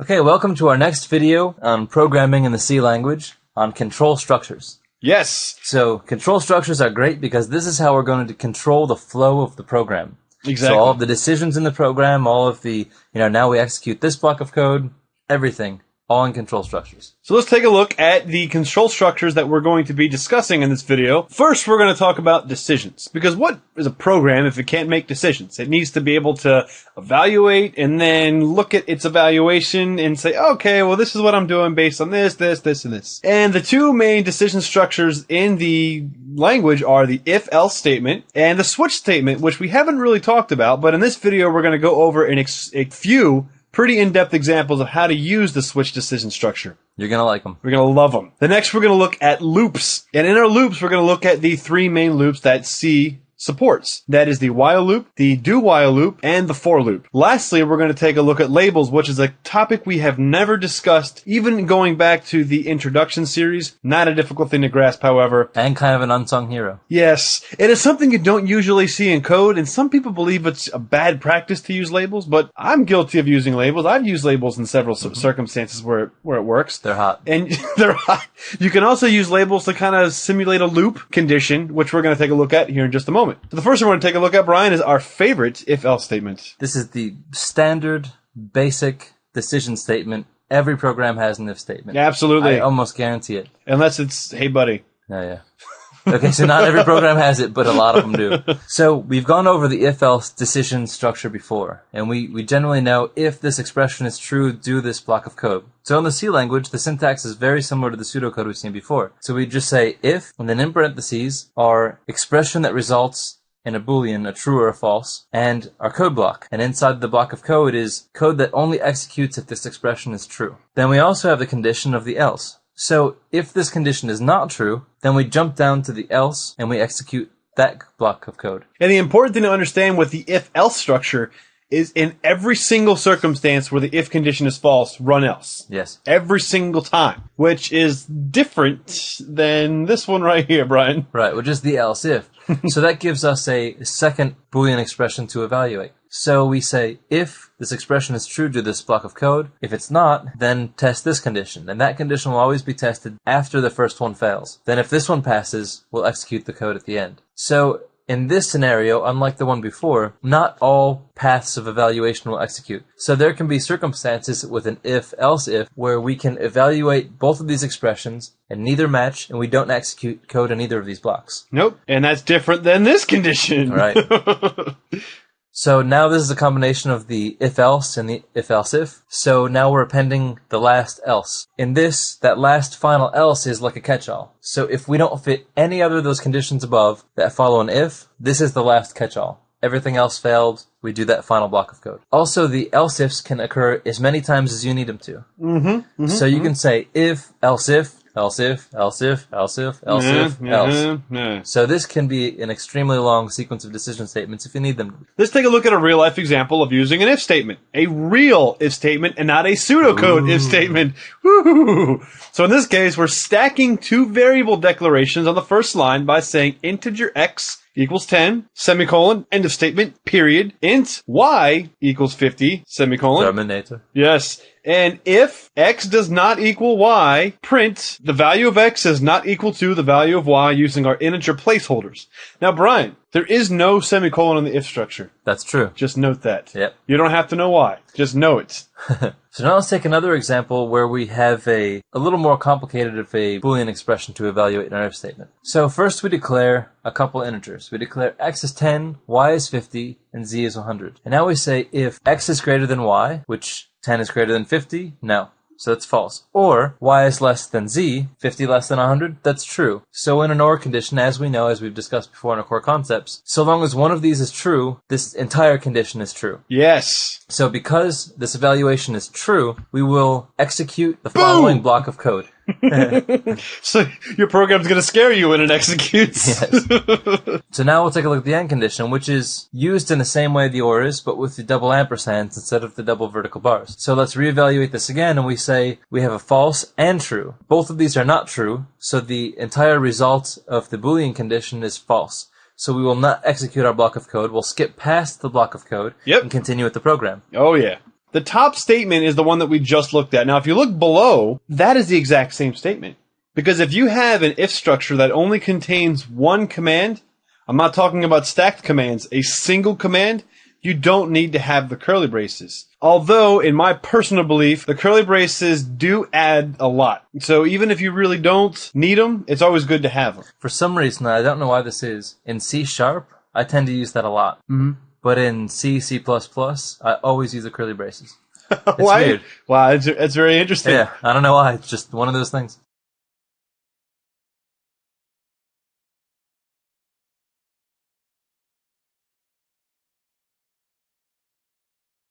Now let's talk about the switch statement. Now the switch statement allows us to evaluate multiple values against a expression. So in this case, we have an expression to evaluate, or a value to evaluate, and we go to a finite list of values. So here I have, if the case equals this value, then execute this code, break. If the code then equals this value, execute this code, and break. If the code doesn't equal any of the values above, fall into this default condition. Now, doesn't this kind of look like an if this, else? Absolutely. It's the same kind of structure. The difference is these are finite values. So in this example, we take this integer here. Int num equals 100. Now let's evaluate this in the switch structure. So we'll take a look at the first condition here. Is it 50? Nah, skip it. Is it 100? Cha-ching! Yes. We write the value is 100. When we get to the break statement, that leaves the decision structure and falls below to code that is below the switch statement. Now, if we run this example, now we've changed our integer to 200. So it's not equal to 50. It is also not equal to 100. What do we do now? Well, we go to the else or the default condition. Yeah. So if it doesn't equal any of the above, execute this. And Yeah, we just hit the catch-all. Yeah, and that just says if the value is not 50 and the value is also not 100. So, Brian, I want you to explain this one since you are the smart one between the two of us. Right. What Well, let me... What happens here? So now we go back to declaring number as 100. We enter the switch statement with the value 100. So now we're going to evaluate all of our cases against this number 100. So in the case of 50, no, that doesn't match. In the case of 100, that matches. Uh-oh. Now, if you notice, we don't have the break command statement. Yeah. Sorry, we don't have the break statement below the printf. So when we don't have the break statement, we continue to drop down until we hit a break. So although we don't reevaluate the case, we will just continue to execute the rest of the code until we hit one. So in this case, conditions will execute until they encounter the break, or some default condition. We hit case 100, it's true, we execute, printf, the value is 100.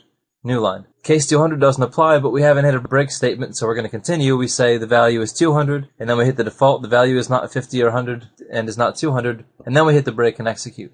So it'll print all three of those lines because it never hit a break condition to exit out of the switch statement. Pay attention to this because you may run into a situation where you accidentally have your code run this way. And sometimes this is valuable if let's say you only had the default value, and you had case 100, case 200, case default. You might want to say, this is true for case 100 or case 200. Do the following things. Yeah, that's true. Yeah, absolutely. So sometimes, it gives you the flexibility to use it the way you need to use it. Sometimes at Whippet.net Studios, usually it's Brian's fault, we forget to mention something. Or we didn't forget, but later on, Brian and I built some code in a different language that uses this concept, and we realized we never discussed it in our fundamentals course. Oh, no. So I slapped Brian really hard for about 2, 3, 4 hours, and then I said, sit down and make me some slides, and this is the outcome. Enjoy. Brian, let's talk about conditional assignment. Wait, didn't you make these slides? No. That was your dream, Brian. That was after I had slapped you silly for 4 hours and you passed out. I just thought you dressed as David Bowie made the slides. Okay, well maybe I did. Okay, maybe I do like to work just as David Bowie. Do you have a problem with that? No. Is there anything wrong with wanting to look, sound, and act and smell like David Bowie? So long as you wear an eye patch. Don't forget the eye patch. Okay, conditional assignment, Brian. Talk to me. Okay, so this is like a condensed way of writing an if statement. So instead of saying like if this, do this, else do that, you can kind of like condense it by using the question mark and the colon characters. So the way this works is you say like this variable is equal to, and then you say a condition, question mark. So like if this condition is true, question mark, then say the value if it's true. Otherwise, you put the colon, the value if it's false. Huh. Isn't that kind of interesting? That's so very you really like cool. lay out an if statement all in one line like that. Right, so instead of saying like if I equals 1, then x equals 2, else x equals 3. Right. You can condense those potential 4 lines of code into one nice, cute, neat, easy to read line. Yeah, and you'll see this used often. So let's take a look at an example, see how this looks. Okay. Now, just like we said a second ago, where I guess I was kind of a bit of a spoiler here. In this code, we have x equals 20 and y is just equal to whatever random space it decides to pick up. If x equals 20, which in this case it does, then y equals 0, else y equals 1. So in this case, when we run this program in the Whippet.net simulated 1955 console, you can see that y equals 0. Now that's very simple and easy to understand, but right, now, you got it. Now, Brian, we can condense those 4 lines into one line, and we're just going to walk through this character for character just so that you understand. Let's talk about this, Brian. Right, so y... So, x is 20 and y is some memory space. Y is going to be equal to either 0 or 1. And what this is saying is if x is equal to 20, then set y to 0. Okay. Else, if it's not equal to 20, then set it to 1. All right. So y equals the result of the condition x equivalent to 20. Right. And that's the question we're asking. All right. Hold on 1 second, Brian. I think we have. Oh, yeah, there you go. Yeah. So the way this breaks down is, does x equal 20? If it's true, then y is equal to 0. If it's false, else y is equal to 1. That breaks down really easily. It's crafty. So now we can take this code here and we can condense it to this code here. Very nice. Not bad. See, in this case, we went opposite. Now x equals 10, so that's false. So y equals 1. You gotta love it. Yeah.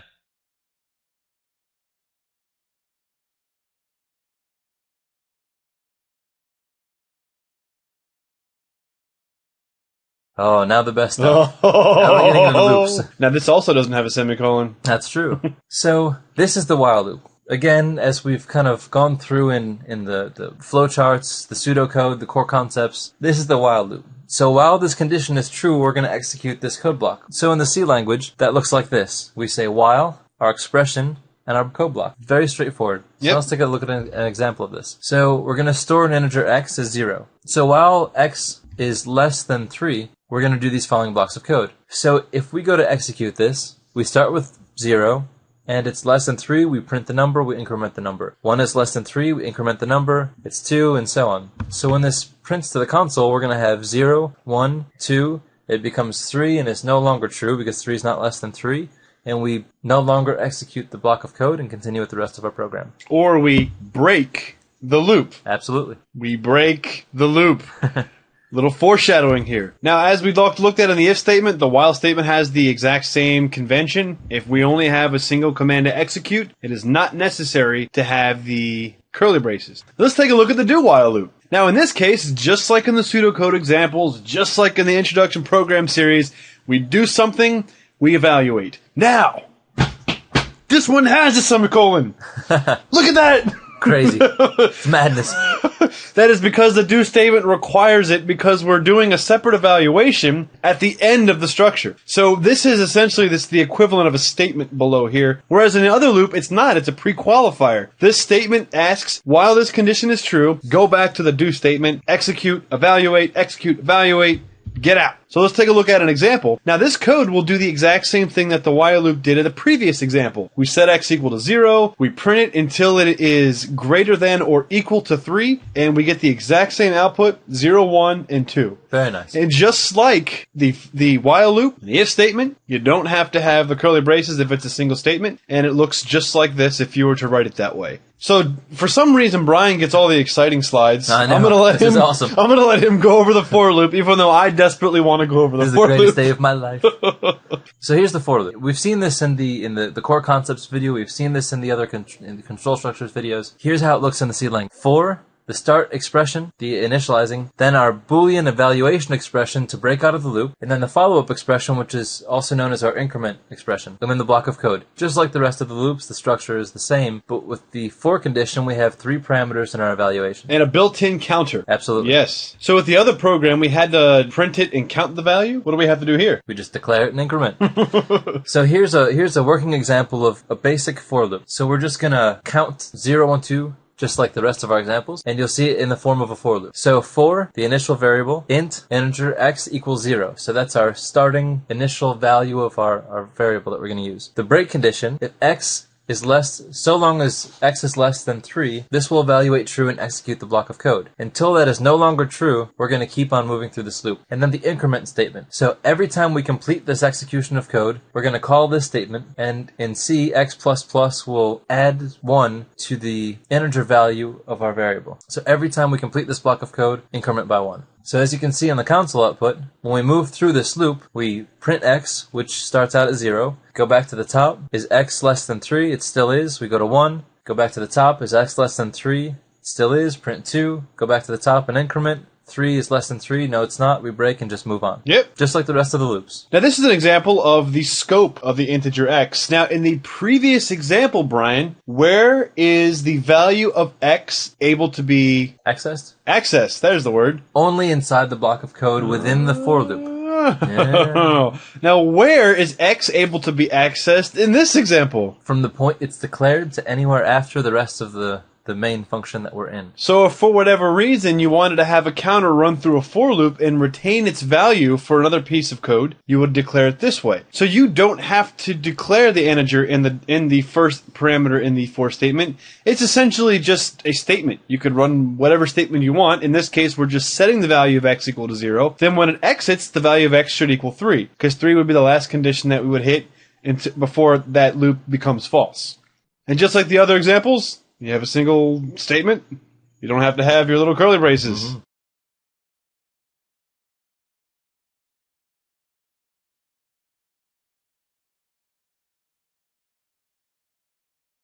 Oh, man. Here we go. So now here's the keywords. So we saw the break condition on the switch statement. We can use the break condition and the continue condition in any type of loop. We have the continue and break. So continue we'll move to the next iteration of a loop. So if we're executing a while loop, anywhere we write continue semicolon inside of the code block of a while loop, it will jump to the next iteration. And continue is the actual natural movement of a loop. Yes. So when you get to the end of a loop, continue is assumed. Yes. But you can programmatically force it to continue by using the continue statement. Prematurely, correct. Then we also have the break statement. So like we saw on the switch, we can also do this in a do while loop or a while loop or whatever we want, where we break out of the loop. So if we have some safety condition, some evaluation condition where we've found what we're looking for as we've iterated through something or traversed something, we can then call break semicolon and it will just escape us out of the loop and continue executing code after the code block. And just as the continue is the natural motion of a loop, so is break. Absolutely. When the condition is no longer true, a break is assumed. Yep. And this is just a way of forcing it to break before it actually hits the end condition. So, Brian, let's go step by step through an example of using the continue. Maybe we can go through this together because I don't know if I can understand all this. All right. So we integer, we're going to create a set no value, which is just setting a value before entering a loop. I equals -1. Now, we do this condition. -1 is less than 5. Is that true, Brian? Absolutely. It is true. So that means the while loop is now true. So let's increment I by doing I++.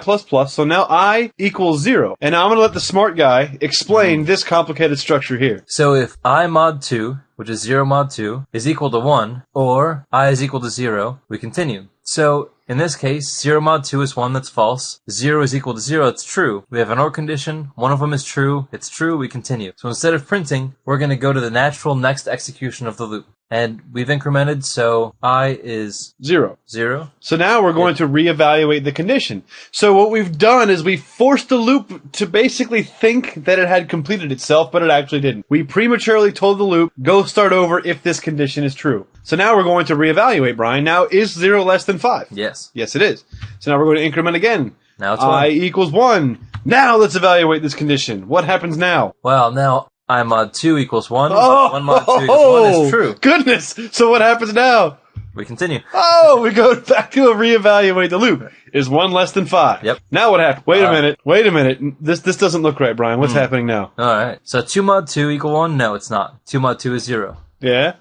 Or, is I equivalent to 0? We're no longer on our initial value, so no. 2 is not equal to 0. But it's an OR condition. Neither of them are true. We don't continue. We move on to the print function. So now we're going to print our counter, which is the number 2. Aha! And now we naturally continue the loop to the next iteration. So now, 2 less than 5. Yes, it is. Wait a minute. Now what's happening, Brian? Well, 3 mod 2 is 1. It's true. Oh. We continue. I wonder what's happening here, Brian. No. It seems like every time it's like mod 2 is 1. Something about the number divisible by 2. I don't know. It's very odd, isn't it? It's very evenly odd. Mm-hmm. So let's see what happens this time. 3 less than 5. True. That's true. Increment to 4. Wait a second. Now we're printing 4. Nice. Okay. All right. I see where this is going. Now it's 4 less than 5. Yes. It is. Now what do we do? Continue. Skip it. Now I'm confused again. It's 5 less than 5. You know, it's almost no, it's not. So what happens? It's almost like we're only printing the even numbers or something. Yeah, I mean, it's freaking weird. Huh, strange. That's awesome. So okay, now that we've succeeded at insulting your intelligence. If you took this number 5 and you made it variable or you changed it to something higher, this would print out all even numbers that are 2 or above all the way up into your counter. So this is a fun little code example that you can write to just print even numbers. And the question is 0 even an even number? Well, when you mathematically it is. Because it is divisible by 2, it's 0. Screw. Alright, Mr. Smarty Pants, go I thought you were the smart one. And all of a sudden I found out that I am the smart one. how the tables have turned.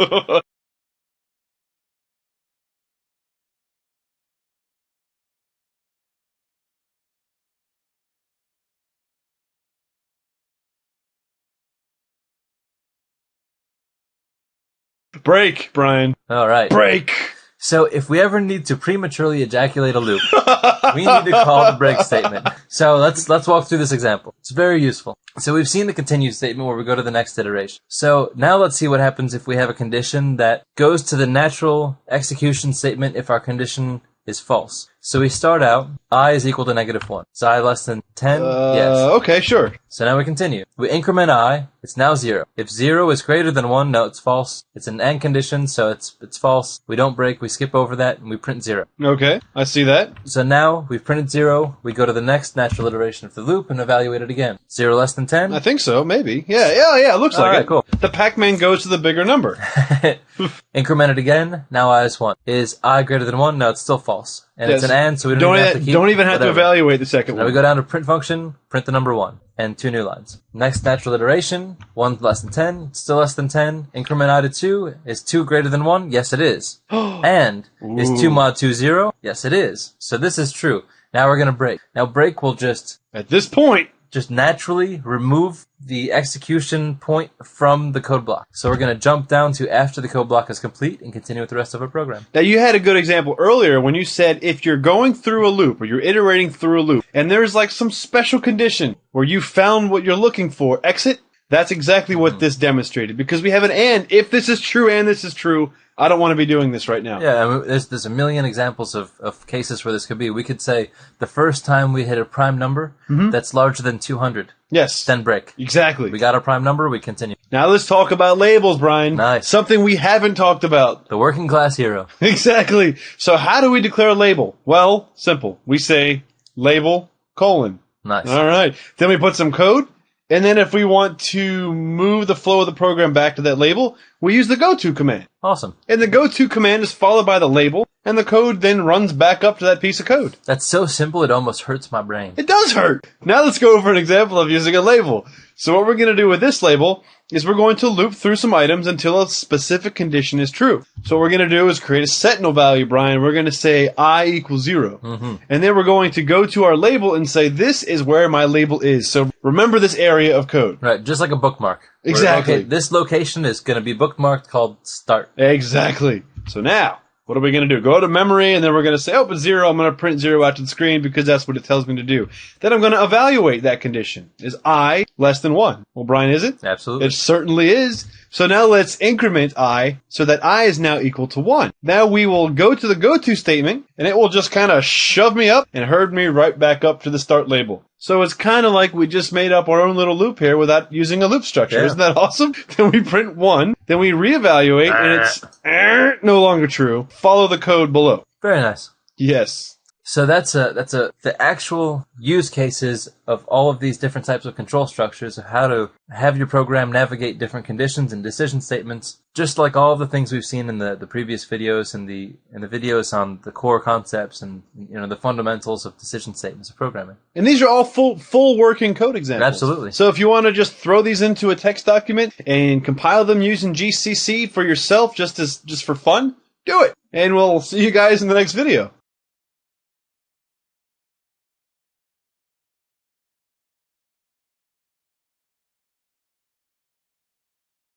Hey everybody, Yo! we're gonna get into control structures. Yes, I like to control things with structures. Brian. Yeah, Very yeah, much so. cool. Now, we've already gone over the video of control structures, so we know about if statements, we know about loops. So let's kind of showcase how they can work in some basic C++ programs. And we're going to start that by Notepad++. And this program's not going to necessarily do much of anything useful, but we'll just kind of, we'll just play with it. Yeah, It's we can, fun. count numbers and do all kinds of crazy Just stuff. think of this as like a lazy Sunday afternoon when you're playing your sandbox or your bala bala box, whatever you call it. Now, we save the file. And we'll call this, decision statements. Decisions.h. C. I mean. Okay. Now we got our main program block. So let's start with a couple of variables just so we have them to play with. All right. Let's make int x equals 4. All right. And Even y number, that's always good. equals 3. All right. Y is the odd one out. Let's say we want a character C to be I don't know, lowercase h for Javier, Okay. whatever, and a float for, we don't need a float. Who cares? That's good. Okay. Let's say. So let's check out an if statement. All right. So if if y is equal to, let's say, X 7, or 7. or x is less than 10. Okay. and then we do our code block. So if any of these conditions are true, we'll jump down into here. And we can do a nested if. If y is less than x, then we jump into here. And so, we got some if statements. It's pretty straightforward. It's just like you'd expect. We can actually say, let's do this. If y is greater than x, we won't really do anything. So we'll Print just... F, do nothing. Yeah. You won't see me. Else. So here there's something we'll do. What else do you want to do? What's another control structure? Now let's do a for loop and print something out. Int I for I equals, and you've seen this, Yeah. We're just cruising along. And doing an ANSI C style loop. Yep. So we'll start I as 0, and we'll have this go how many times? Well, let's say we want it to go like 3 times. So we'll say so long as I is less than y. All right. Y is set to 3, it'll go 3 times, whatever. And we'll just increment I, just normal for loop. So now you can start seeing we got a whole bunch of code blocks. And we want to print something every time we get into this. Print F. Let's say we want to do, I want to print a character that's going to be y plus 65. That would work, except for that's not a character, that's a string. You got to make that as %C. Yeah, thank you. Let's do y plus 65. Now, we can do this because where this parameter gets passed, it will just evaluate that operator. Mm-hmm. Take the result and pass it into the print function as a parameter. And let's do we'll tab them out. And then we need this to do an end line or else it'll look funny. And we'll just print a new line. Yeah, there you go. So what this should do is it'll say if y is equivalent to 7, which it's not, or x is less than 10, which it is, then it'll go if y is greater than x, which it's not, so you won't see me, else we'll go into a for loop and we'll say 0, 1, 2, plus 67 evaluated as a character. All right, let's try it. All right. And then the fun game show question every time we do something is, will this compile? Today on Will This Compile? Decision.c output as decisions.exe. Hey! Decision.exe. We run it. FFF. Nice. Okay. How about let's do because that was kind of boring. Let's do plus I. And we'll make this 65. And That way the character actually changes. And we'll get rid of y. So we'll just do 65 plus I. Recompile. Rerun. ABC. ABC. Ready? Yeah.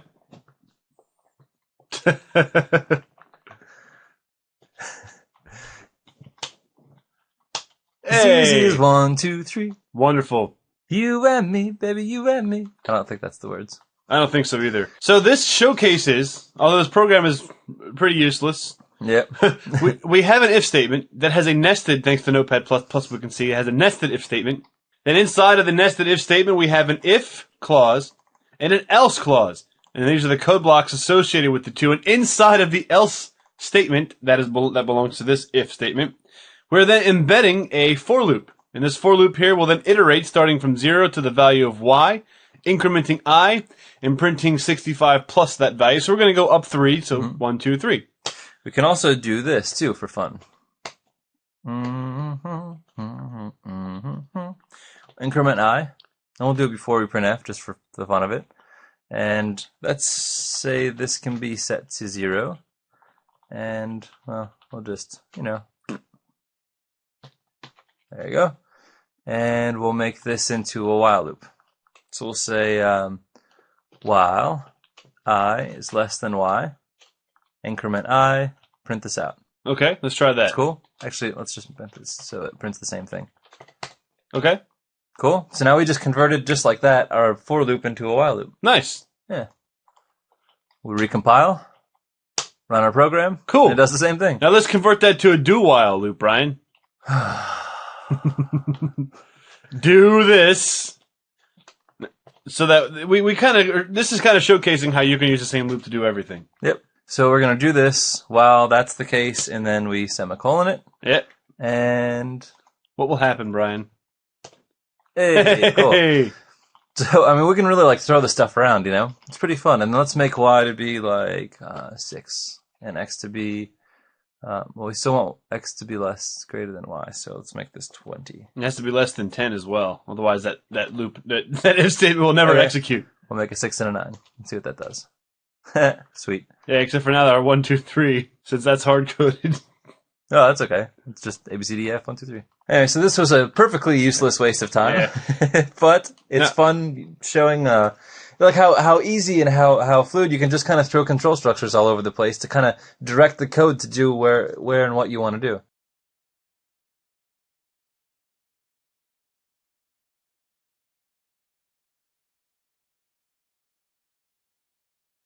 All right, now let's do something a little different. Okay. And we're just playing around, you know. I'm not. I'm taking this very seriously. You got a vertical bar. I know. I wanted it there, Brian. Okay. That's so. You just wouldn't understand. Yeah, you just don't get it. Okay, I'm just a better programmer, and vertical bars are part of my style. So in this case, Brian, let's do this. Let's create an integer, and let's just call it. We'll call it I. We'll set this equal to 65, and then we'll create an integer j. Actually, I don't want to call it I and j. We'll call this L equals 65, and U equals 97. Now let's do this. And now Brian before did a for loop using ANSI. Now let's use C99, which we've kind of went back and forth in the presentations. So in here we can declare I, but it's not the same as, we have to do a different thing, which we'll do in just a moment. So I will then equal L, while I is less than 26. Let's do I++. And now we'll do printf, and after the printf, let's do something cool. Like we'll do, we'll do a new line. %d equals %c\n. I. What will this do, Brian? I don't know. Let's see. Let's find out. Let's find out. Now remember with this, check this out, guys. If we try to compile this using the same stuff as before, what do we get? We get a failure because we're using the wrong standard. But it does give us a little note at the bottom. Yes. You probably meant to do this. Yes. So Beautiful. let's do that. So here, we'll kind of slide here before the dash show and do dash std equals C99. C99. C99. Decisions.xc.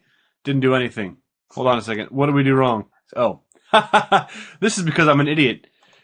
What we have to do is... That actually didn't do anything, because we have to do L plus 26. Because what we're doing is we're trying to start at this value and go up 26. Otherwise, we'd just be printing non-visible characters. Well, actually, or just nothing. Nothing. Oh! Check this out, guys. So we have the alphabet printed out with the ASCII value next to it. So A, B, C, D, E, F, blah, blah, blah. H-I-J-K-L-M-N-O-P. Right. And this is the American alphabet. Now, if I want to... I think it's a lot of it. I think it's the English alphabet. Shut up! Now, if I want to change this L to a U, what happens now, Brian? It becomes lowercase. I don't know about that. That's why I'm glad you named it a U. Oh! Look at that. A That's awesome. Through there. Oh, look at that funny character. Okay, what do we do wrong here, Brian? Oh, no, that's just an underscore and then a little thing. So what we did is what do we do? Oh, I screwed this up. If we want to print these uppercase or lowercase, we have to change the start value to the uppercase range, and then we want to change the lowercase range to the uppercase range. So then we're changing this value here to 97, which it was 65. Same here. Now when we come back to the command prompt, if we then compile and execute, we have very cool A through Z as lowercase. Nice. Now, Brian, let's take a look at a nested for loop. Yeah, why not? How do we do something cool with a nested for loop? I don't know if this would be cool, but we'll do a nested for loop anyway. Let's say for int j equals L. This is going to be a long program. Yes. J is less than L. Actually, this is killing me. I gotta fix something.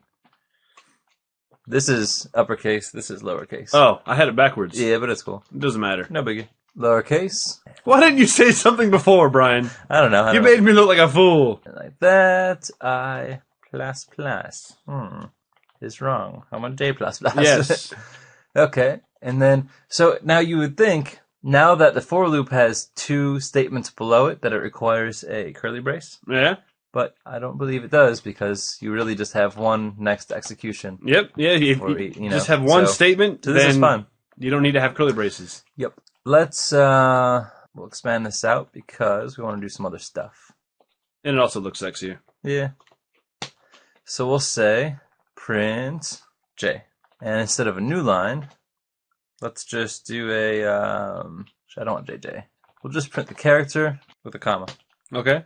And yeah, I know the last one will have a comma at the end of the line, but I don't really care. Well, actually, Brian, why don't you do an if statement? Okay. Perfect. Here we will just print, before this, we'll say print F percent character. Another one of Brian's useless programs. It's like, I hear that at work all the time. I'm sure you do. Just kidding.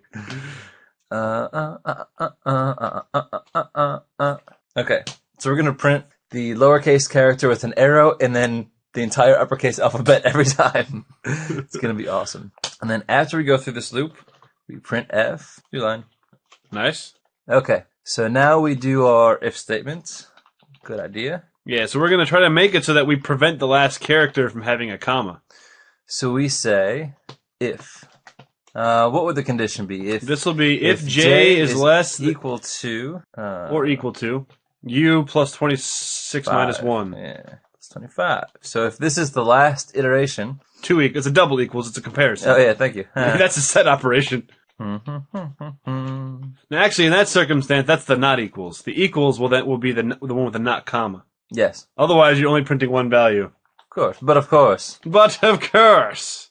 else. Ta-da! Very nice. This is the greatest program I have ever seen in my life. Not really. It's one of the worst I've ever seen. So let's see. Let's see if this makes sense. Let's walk through this before we run. Should we this. make sure it works before we run through it? Okay, we go through a for loop, Yeah. we print all the lowercase characters, Yeah. and then we print that lowercase character with an arrow, and then that will shoot off all the uppercase characters. We go through the uppercase list. If J is equivalent to U plus 25, which will be the last one in the list, then we print it without a comma, otherwise we print it with a comma, and then we print the new line. Yeah, sure, let's see what happens. All right, whatever happens at this point. This is just for fun. Oh, we didn't increment the value. What did we do wrong? What the deal is? What the deal is? I, not L. What's wrong with you, Brian? I don't know, it's early. It's not that early. It's before 3 in the afternoon. Hey, there you go. Beautiful. So as you can see how the loop structure iterates. This first value here, A through F lowercase, is the top loop. And then the nested loop, then for each one of these elements here, we then expand to another set of elements. So in this case, for each lowercase value, print out the entire uppercase alphabet. Beautiful. And now I just want to add a little Jerry Springer final thoughts on this video. Now here's my final thought. We kind of screw around, we kind of screw up, we kind of do trial and error. One of the things that we want to show you, I know this we're showing examples of ifs and loops and things, and we could have come up with an example that was very poignant, but we kind of decided not to. We kind of decided to wing it because we want to show you what you might not often see is kind of a stream of consciousness, just like us just blobbing on about whatever pops in our head while we do it. So you can kind of see the thought process and people screwing up and doing things right and then wrong and printing it out and you're like, oh crap, that didn't work. So we want you to see that that's how it goes. And that's also fine. That's a normal part of development. So when you write code and it doesn't work properly, whatever. You're not Just fix stupid. it. Yeah, just fix it. What did I do wrong? And trust me, that's throughout your career as a developer, that's gonna happen every day of your life 1,000 times. So we really just, and that's one of the big purposes of these lab videos is we want to show you what it looks like and what it sounds like to kind of go through this process and what that thinking through gets like, Yep. So have fun with this.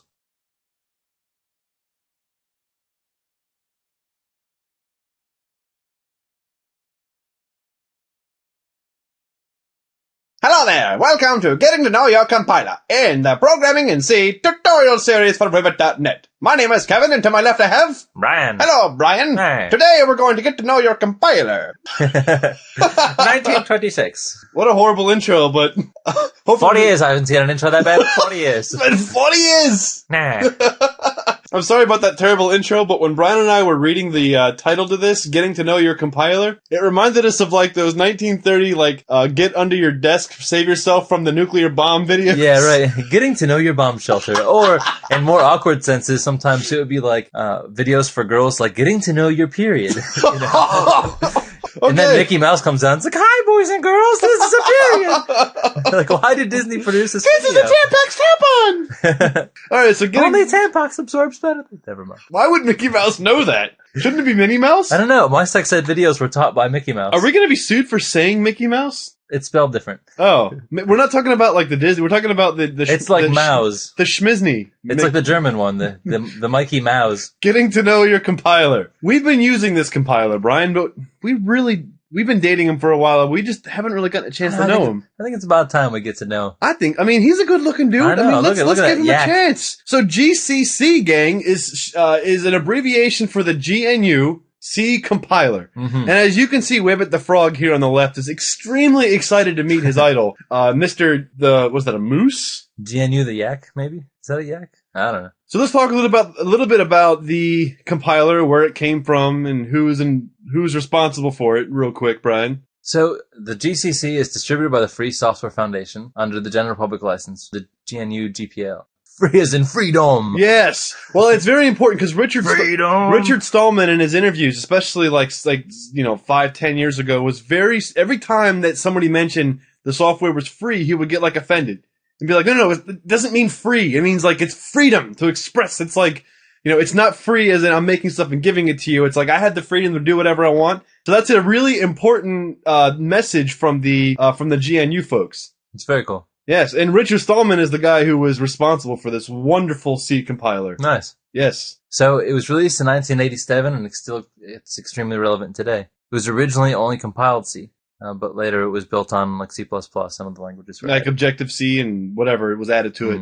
Now, many people credit GCC with the massive participation in open source projects worldwide. Yeah, because, before we had a free compiler, we had to spend like $50,000 for a compiler. Yeah, that's crazy. And GCC came out there and just ruined that business model because now you can write C programs, not have to pay a thing. Yeah, anybody can. Yeah. So here's what we know, Brian. We know that when we call GCC and we specify an input code file and a -O and an output file, we know what happens. Mm-hmm. But what happens if I just call GCC and pass the code file? It will probably send the output file back to the standard stream. Or it will just do this.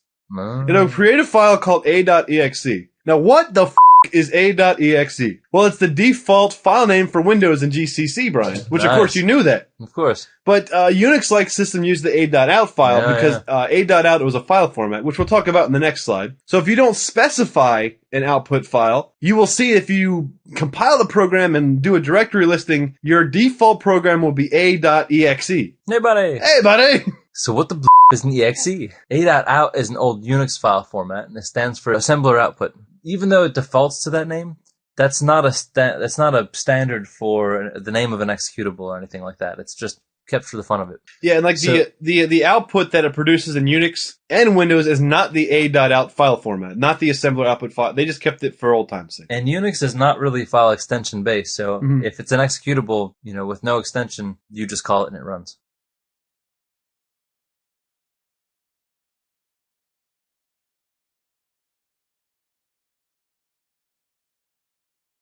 Brian, not all compilers are created equal. Oh no. Yeah.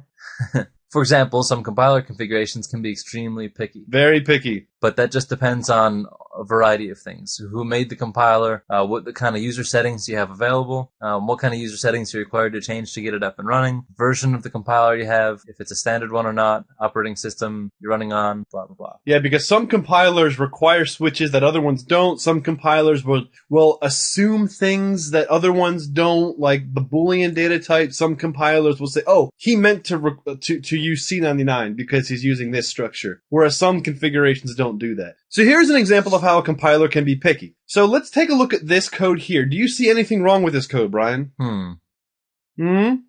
Yes, but I'll say no. Okay. Let's try to compile this program and see that we have an error. In ANSI, you can't define integer I in a for loop. So if you want to use this syntax, you have to compile using a higher standard, for example, C99 or GNU99. So in ANSI, you would have to define the integer outside of the for loop. And ANSI, like we said, is the most widely used version of C that you'll see just because it's been around for so long, but it is not the current most newest up-to-date version of C. So in C99, on the other hand, you can declare the integer I inside of the for loop. So to force the GCC compiler to run the compiler against C99 as the C standard, you pass the argument -std equals C99 as a parameter to the compiler. So there's some C options. So let's look at setting that std standard. So -ANSI will force the ANSI standard. This is the default option. The -std sets the C standard, and you can assign it to C89, which is effectively ANSI,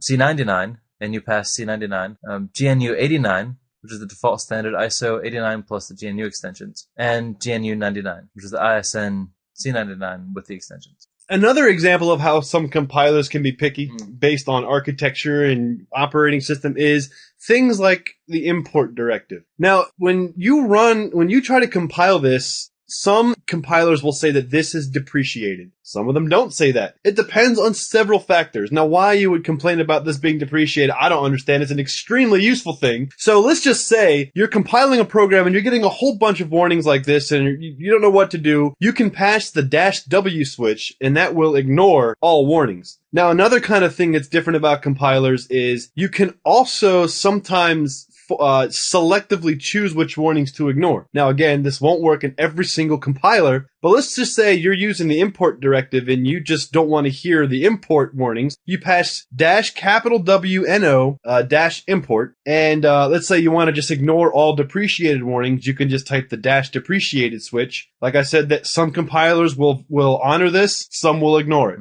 But that way you can try not to cast too wide of a net and still get the warnings that are relevant to you. Yes.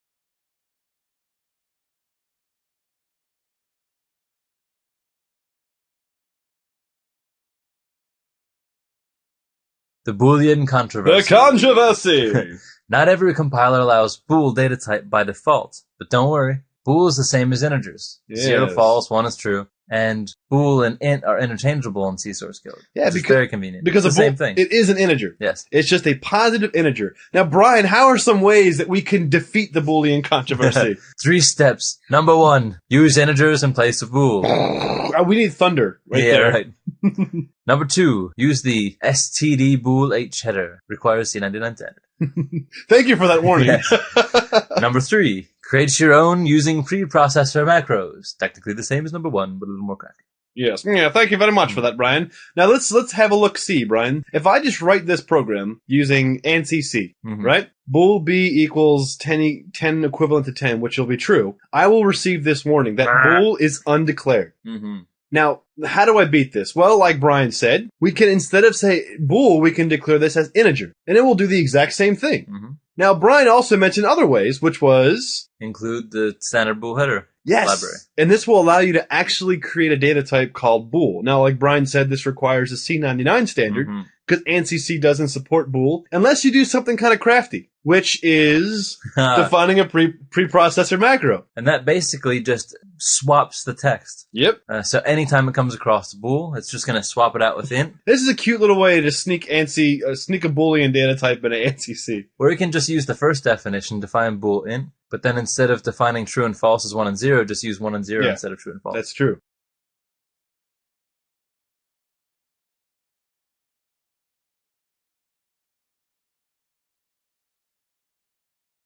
So a couple of other GCC options, Brian. What do we got here? We got -O to specify the output file name, which you'd probably always use. Yeah. -W to express all the warnings, and like we discussed, there's also the capital W with the no imports or no depreciation. And the -C is to compile and assemble, but don't link the libraries. So now we're going to take a look at linking. Just a basic overview of we will discuss linking in the in-depth hardcore later, but this is just like the polish, blow the dust off. So Brian, help me understand what the linking is. So when compiling multiple code files separately, linking is the process of compiling multiple code files separately, and then after they're compiled, linking them together. So compile one or more code files with the -C switch, and then the output file is an object file, and then you can link the object files using the compiler. And so this kind of will effectively link your program to libraries of functionality that you can use and inherit. Yeah, so you can just take like multiple code files that are not related at all and just write code, force it to compile even if references don't exist, and then link them later, and then the assumption is the references will exist during linking, and if they don't, you will receive a failure during the linking stage of compilation. Right. And so this is kind of the same concept of having functions that you can reuse in your program, but in a larger scale. Yeah, right. So it's like libraries of functions that you can use. Yeah.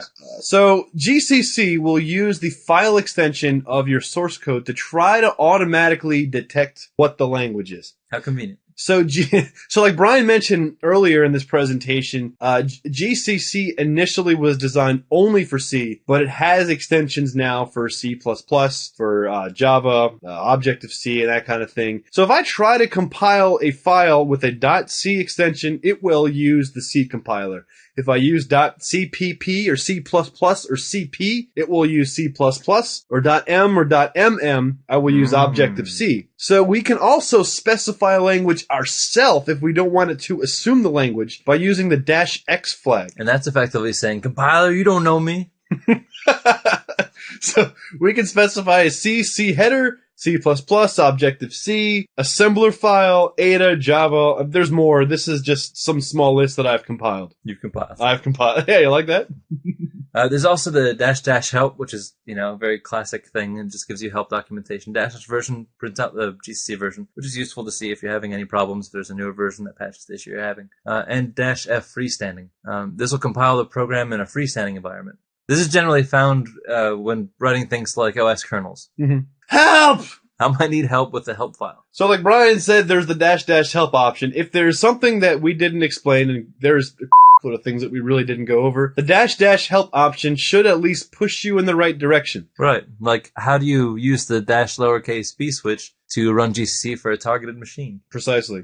I don't know. Let's look at the help file. There's also some forums out there if you are completely lost. Compilation procedures can get extremely complicated. So GCC goes well beyond what we use it for in this video series. Why I mention this? You inevitably will see these options somewhere along the line in compilation procedures and make files. But look out, the compilation in a lot of cases is more complex than we discuss. And sometimes there's cases where you'll have a program that will make the compilation routine.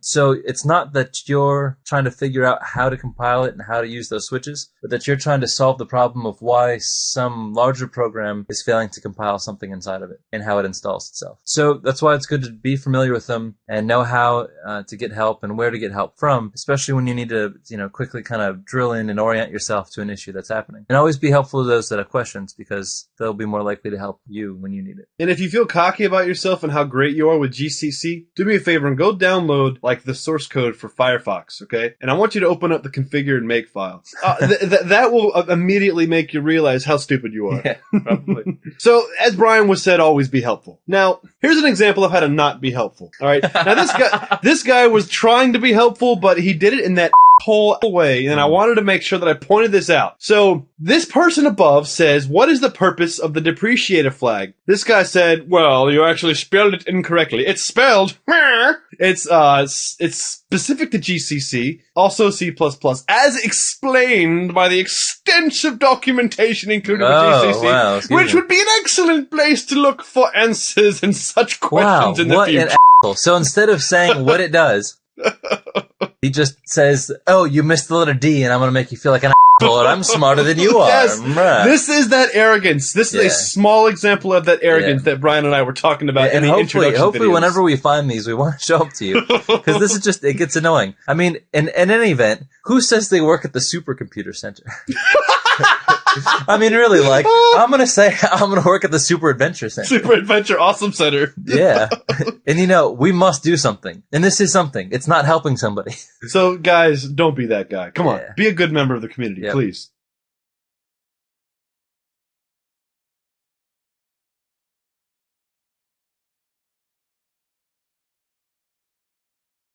Hi again, everybody. So now we're starting on our video on programming in C arrays. Now this is now we're getting to be kind of hardcore. This is the real deal right here. This is it. We're growing a pair now. Yeah. So once we get through this, you're going to be cruising. And you could probably already feel it. I mean, you can write to a console now. You can declare variables. We can do math operations, decision statements, loops. We're flying. Flipping. So now we're going to get into arrays. This is crucially important. The more you use them, the more you're going to love them, the more you're going to understand why you need to use them all the time. For everything. Yep. Even if you don't need it, use arrays. Sometimes you don't even know you're using arrays and you're using That's arrays. true. That's true. And we're going to get to some examples later. So just as a recap, Brian, an array is nothing more than a list of common elements in the C language, that is. Yes. And you can visually look at an array like this. If we have an array of characters of size 5, it's just little 5 boxes attached to each other where each individual box is the value of a character. So there's just your little recap. Simple.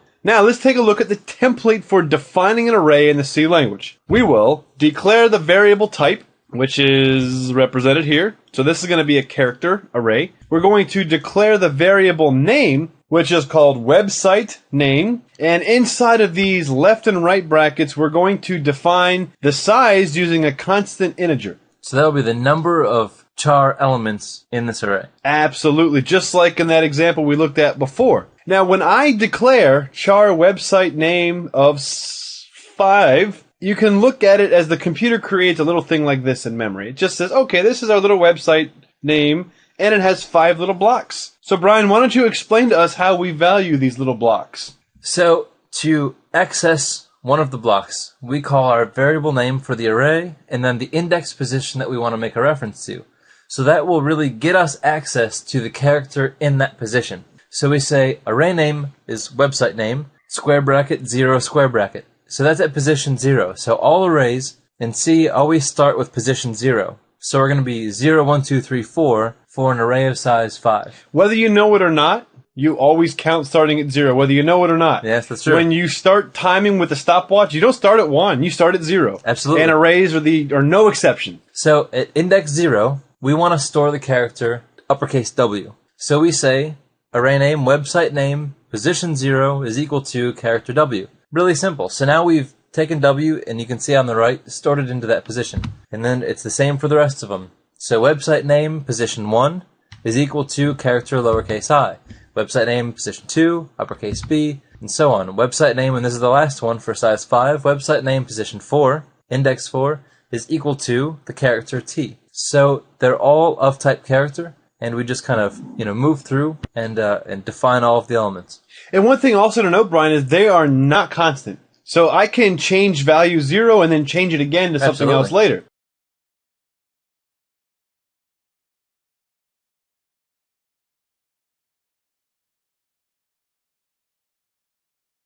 Now, let's take a look at the two-dimensional array. Now, this is a review, folks. It is a grid view list of common elements. So here I have an integer two-dimensional array where I have my column indexes, my row indexes, and the values that occupy the space in between. So for those of you that need to compare this to an Excel spreadsheet, here's your Excel spreadsheet right here.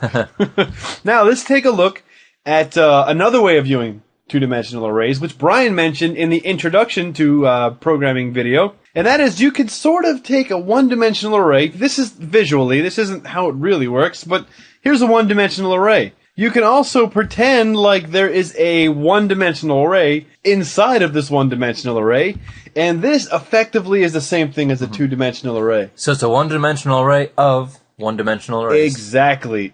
Now, let's take a look at how we can declare, or the template for declaring a two-dimensional array. Brian? So it's very similar to the one-dimensional array. It's just that we have another index value. So we have a row and a column, just like an XY coordinate on a graph. Yep. And a graph is really a two-dimensional array. Effectively, every point on the graph is you have a row and a column, an X and a Y. So we're going to declare a variable type as an integer. So all elements in this array, in this two-dimensional array, are going to be integers.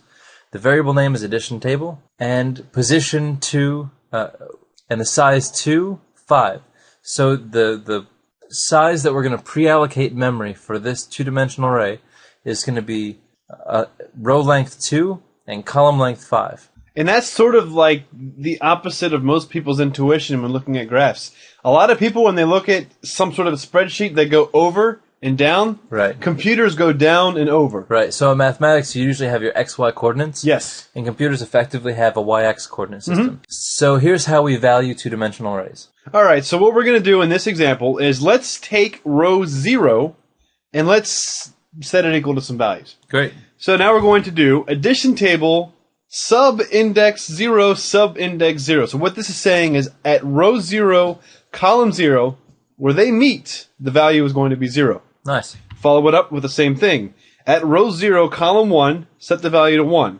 At 2, at 3, at 4, we have valued the very first row in this array. Nice. Now let's value the second row. Okay. So in the second row, what we're going to do is we're going to say at row 1, index 0, or at row 1, column 0, the value is 1, and the value is 2, and 3, and 4, and 5. So you can already start, I'm sure your imagination is already kicking on how many times you would use something like that. Oh, goodness. To look up a value, to store values, to work with things, It's whatever you can imagine. It's valuable. Absolutely. It's very valuable. Now let's take a look at this structure here, Brian. What we're going to do is we're going to create that two-dimensional array that we just made programmatically. Nice. So what I want to do here is I want to take that same size array and load it up with an addition table. Mm-hmm.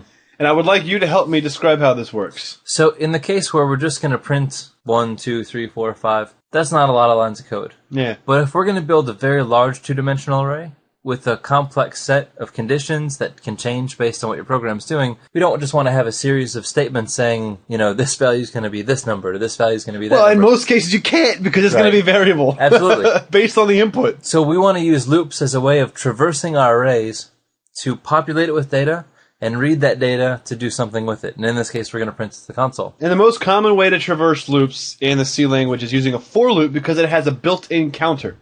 So first, we're going to define a couple constants. The number of rows and the number of columns that are used in our two-dimensional array. We declare this as a constant because we cannot allocate the size of an array in the C language at runtime. So what that means is once the program starts running, we can't then determine how big the array is going to be to store in memory. So we have to define it as a constant so that the program knows before it even starts to run. As soon as it begins to execute, we're going to scan all of our code, look for any array declarations, and reserve that space in memory before our program starts. Yep. And that's just how it is. Other languages, it'll be different. Other types of array structures that we'll get into later, Well, you also got to will be a remember... little different, but You gotta remember when C was being used, memory was still at 50 bytes or That's kilobytes true. or something, so... yeah, Bill Gates was still saying, I couldn't imagine a situation where we would need more than 32K. Pre-allocating memory was so important in those days. Absolutely. Because if not, then programs became very unstable. Yeah. So we've defined our size of the two-dimensional array. So now we're going to declare our array. So all elements are integers. The name is addition table of size 2 rows, 5 columns. Straightforward. Yeah. And we have our comment, load array. So now we're going to start moving through our first for loop. So our initial value is 0. And while our counter value, I, our increment value, is less than the number of rows, which is 2, we're going to do the following block of code. So in this for loop, we're going to fill our two-dimensional array. Now we need to iterate through more than just the rows. We also have to iterate through the columns. So we're going to have a nested loop structure. So for every row, we're going to then iterate through the columns, go to the next row, iterate through the columns. Yep. So we've already used I. We're within the scope. I's already taken. Let's use J. Yeah, why not? It's a pretty common combination. So J is 0 throughout the total number of columns, and then we're going to increment J. So every time we go through one of these loops, we're going to say store in the addition table and position IJ. So the first time we pass through this, it's row 0, column 0. As you can see on the upper right where our values are defined. Absolutely. The value, I plus J. I 0, J is 0, we're going to store it as value 0. Yes. So that's adding the value at the top with the value on the left and putting the result in that location. Mm-hmm. Very useful to make an addition table. So now let's increment J, and we're going to traverse to the next column, column 1, add 0 plus 1, and store the value. So you can see it on the right. We're going to traverse it again, go to 2, traverse it again, and as you can see, we're now filling the row 0 with all of the I plus J's as J increments. So it's going to be 1, then 2, then 3, then 4. Well, now what happens? Well, now the next increment value is 5, and 5 is not less than the number of columns. So we break. And when we break, we go to the bottom of the code, and that will execute a continue for the outer parent for loop for the rows. Yep. So now we do a row increment. So now we increment row to 1. 1 is less than the number of rows, so just 2. So now we go back to our nested loop and move through the columns. So now I is 1, J is 0, we add them, and we start with 1. So you can see on the right we've added 1. And then just like the last time, we start moving through the columns, we start traversing the columns, and writing and storing the value into that position. So now that we break out of this condition, we've filled the array, we go to the parent, that's the number of rows is now equal to the number of total rows. So we break out of the for loop, and we go to the second half of this snippet of code, which is to print the array. So the same structure that we used before, we're going to use to read the addition table instead of write to the addition table. So we're going to move through the rows, then we're going to move through the columns. So for the first row, move through the columns and increment, print the first value, the next value, the next value, as we increment through the blocks. Then we hit the end of the number of columns, we go back to the parent, which is the number of rows. And that is false. Right. So now we fall to the next command, which is a new line. And back to the parent block of code, we put char, new line, and then that takes us back to the second row. Do you guys see what's happening here? Do you guys, as we go through this, are you seeing this? If you look at the top addition table in memory, and you look at the console window, it's the same. Yeah. So you have filled an array, and then you've presented the array to you. Awesome. Very nice. So from this starting point, you can do any kind of into an array action and out from an array action that you would need. Yes. Now, just to finish this up, We're going to print the last new line and go to the parent. It's no longer true. We complete the block of code, and we continue with our program.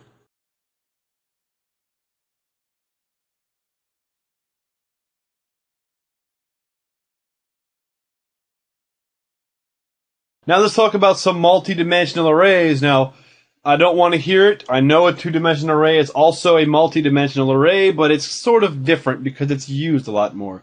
So yes, a two-dimensional array is a multi-dimensional array, but a three-dimensional and four-dimensional array are also multi-dimensional. Or a 20-dimensional array. Or a 50 billion trillion dimensional array.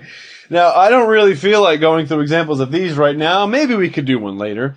But here's how you would declare an array. Every time you want to add a dimension, you just add a new bracket and a new size. Easy. That's it. Now let's have a quick conversation about C-strings. Now we do have planned an entire section for working with C-strings because there's so many things that you can do with this data type. But the reason I want to mention it here is because a C-string is technically an array. It's a character array. When I declare this C-string, what I'm doing is I'm creating a character array. So when I say wibbit.net, my string equals a pointer to an array that says wibbit.net with a null character at the end of it. If I were to try to access, in this code right here, the 0th element, or the first element, the capital W would be what's returned. Now if I try to access 1 plus the length, so the very last element, I will actually receive a null character, or if you were to use a decimal or an integer, this would equal 0. And that's to signify this is the end of the string. And that's how C identified that back in the day.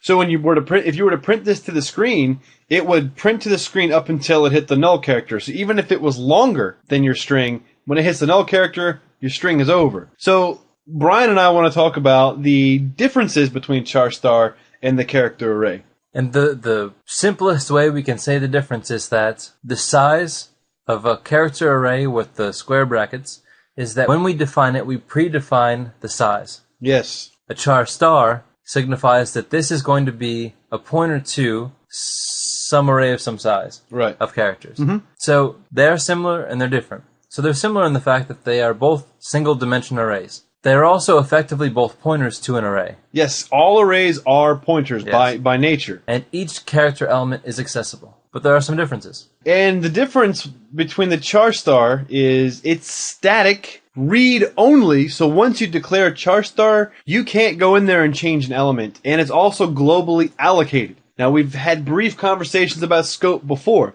But when you declare a char star in a sub function or something, the memory is still available even afterwards. Even if you no longer have that variable name available to you, that memory has still been allocated and that memory is still there. The difference between that and the character array is the character array is editable. So if I wanted to go to element 0 and change that value, I can do that. So it's read-write accessible and it is locally allocated. So locally allocated is if it is deallocated after a local function usage. So both of these fall into the variable scope concept. And the data types are not, and I repeat, not interchangeable. If you have a function that is accepting a char star and you send it a character array or vice versa, You'll be sad. in some instances it might work. Maybe. But it probably won't. Because they're just, even though they act the same, they behave the same, they're more like cousins than they are brothers. You know what I mean? Mm-hmm. And you know what happens when you mix cousins? You have problems. Yeah, they mutate. Or they crash the program. That's true. There you go. Not a bad ending.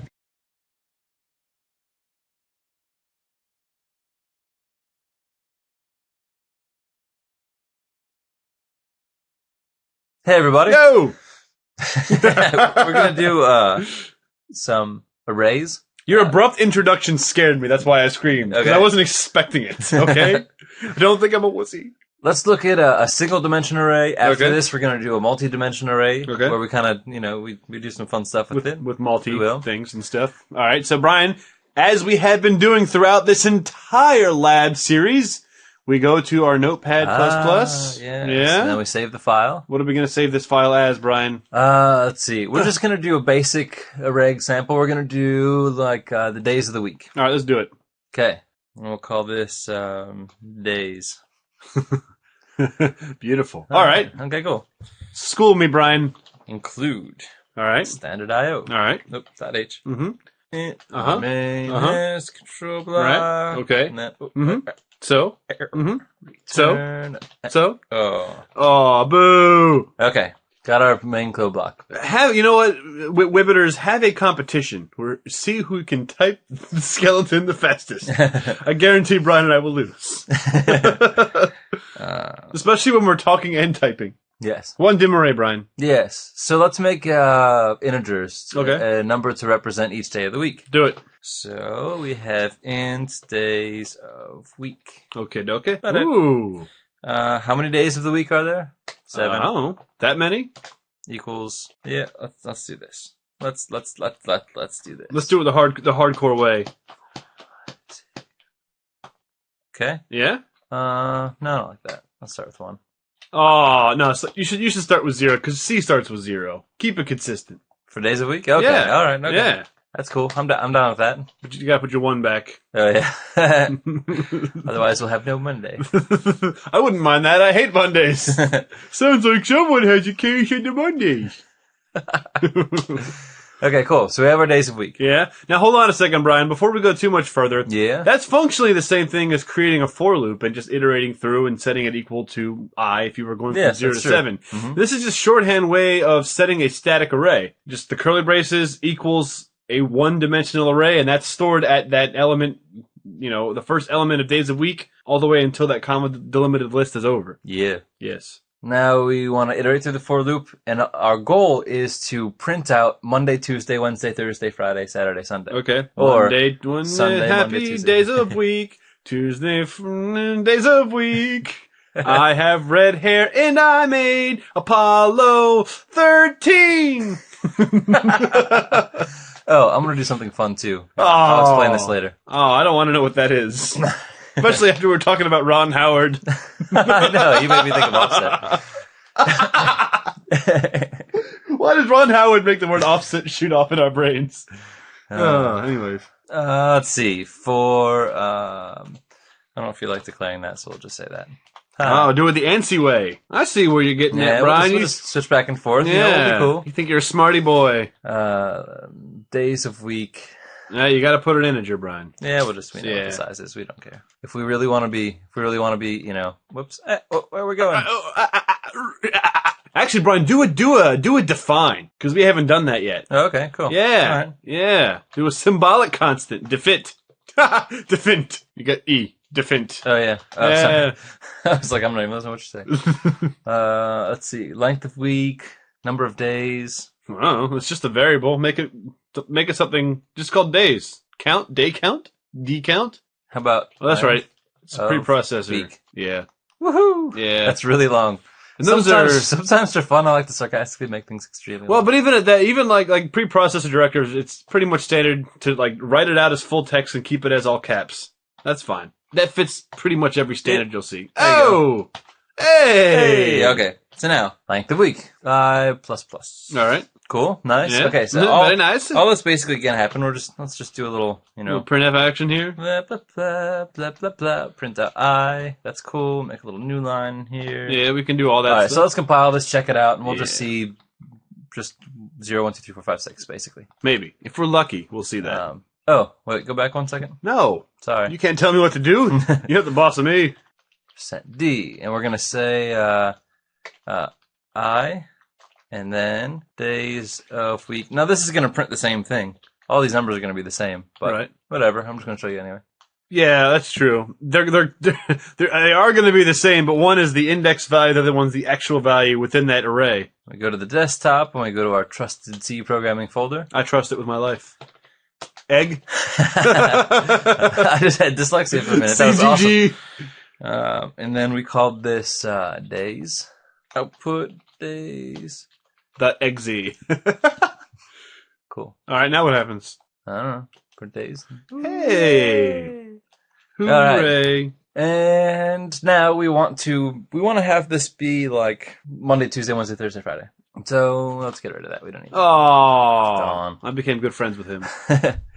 Let's do. Now we talked about a switch statement once. We did. At one point in our lives, Yes. we have been switching.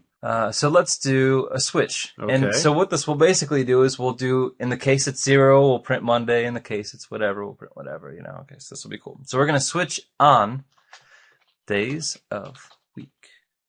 Yeah, but we got to put parens around that, Brian. Oh, yeah, thank you. Yeah, it's just as a side note, everybody, when Brian and I write in a lot of languages, so sometimes, because the languages are all so similar, we will do weird stuff like that was a TCL switch statement you were just writing. Well, whatever. Oh, beautiful. Beautiful. But that's the fun of many languages. They're so similar and they just have subtle differences, but it's fun. So we're going to switch on the days of week. Okay. And we're going to say, in the case Yeah. that days of week is set to 0, Okay. then we're going to say print. Have we talked about a char star? We've shown them, but we haven't. We have a whole. Can we use a char star here at this point? I don't care. Just understand that we're going to get to it. Okay. It's your lucky day, kiddies. So now we're gonna do let's instead of printing every time, let's just store the week, the day name. Okay. So we have days of week. Now we're gonna have a day of week or day name. All right. We'll set that equal to null, all caps, and we have a whole C string video later. So for right now, just accept this. Don't worry about it. It is what it is. Okay. So instead of printing, we're gonna say day name equal to Sunday. Yep. Sunday break. Break. Because I'm one step closer to the edge, and I'm about to break. Yeah. Day name equals Monday break. Okay. Look at you cheating here. A little copy and paste coder going on here. A little binary action. We got 0, 1, 0, 1, 0, 1. 2, 3, 4, 5, 6. Nice. And we could do a default case, but that's just idiotic. That's just unnecessary. That is the dumbest thing ever. Tuesday. I've always loved the spelling of Wednesday. Wednesday. Thursday. Thursday. Friday. So this is also an English lesson. Yeah. Saturday. Or some people call it Saturday. You ever hear people call it that? Saturday? No. I've heard people say Saturday a bunch of times. That's cool. Yeah. Okay, so now we've gone through our switch statement and we've set it. Now we go out of our switch statement and we print it. Printer. Print F. Print. Today is the greatest day I've ever known. I've ever know. It's known. What's wrong with you? If you're gonna quote the Smashing Pumpkins, you better get it right. It's %S. Nice. Billy Corgan will be very proud of you right now. Or he's gonna sue us. But I like his songs. It's cool. Day name. Nice. Okay, so basically it's gonna just print the day name. Will this do it? Do we need to consider anything else? I don't think so, Brian. That looks pretty good to Alright, me. now we didn't use offset. Let's just see what this looks like. Okay, let's go back to our command prompt that's recompatible and exhibitable. Hey, it's Sunday, Monday, Tuesday, Wednesday, Thursday, Friday, Saturday! Nice, cool, awesome. Now, here's what's cool. Okay, As if that wasn't cool enough. yeah. So now we have our offset, right? Right? Let's say our offset is like 3. Okay. Okay.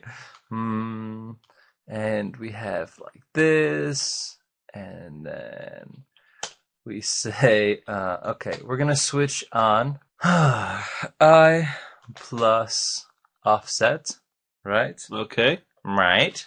Mod. Okay. And we'll do a nice little proper parenthetical. Yeah, please excuse Here, Brian's crazy aunt, Drunken Sally. Mod 7. Okay. So let me think about that. Offset. Okay, so now we can offset what day we start on. Okay. So if we offset by 3, this will start us on, I don't know, whatever. Let's find out. Probably Wednesday.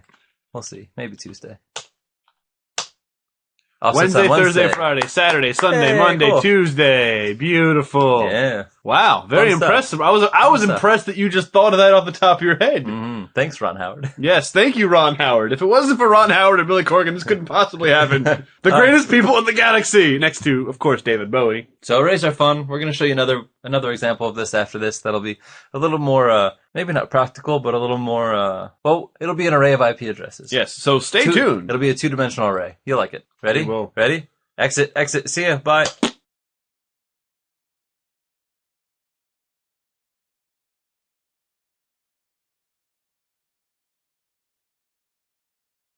Hey, Whippet.netters, welcome back.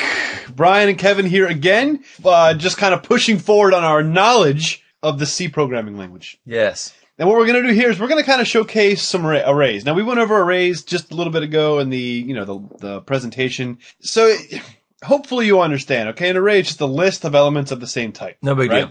And then 2-dimensional arrays has a grid view of that, and 3 dimensions starts to get crazy, and then Brian has to get stoned in order to get further and further deeper into that concept. So we get that, right?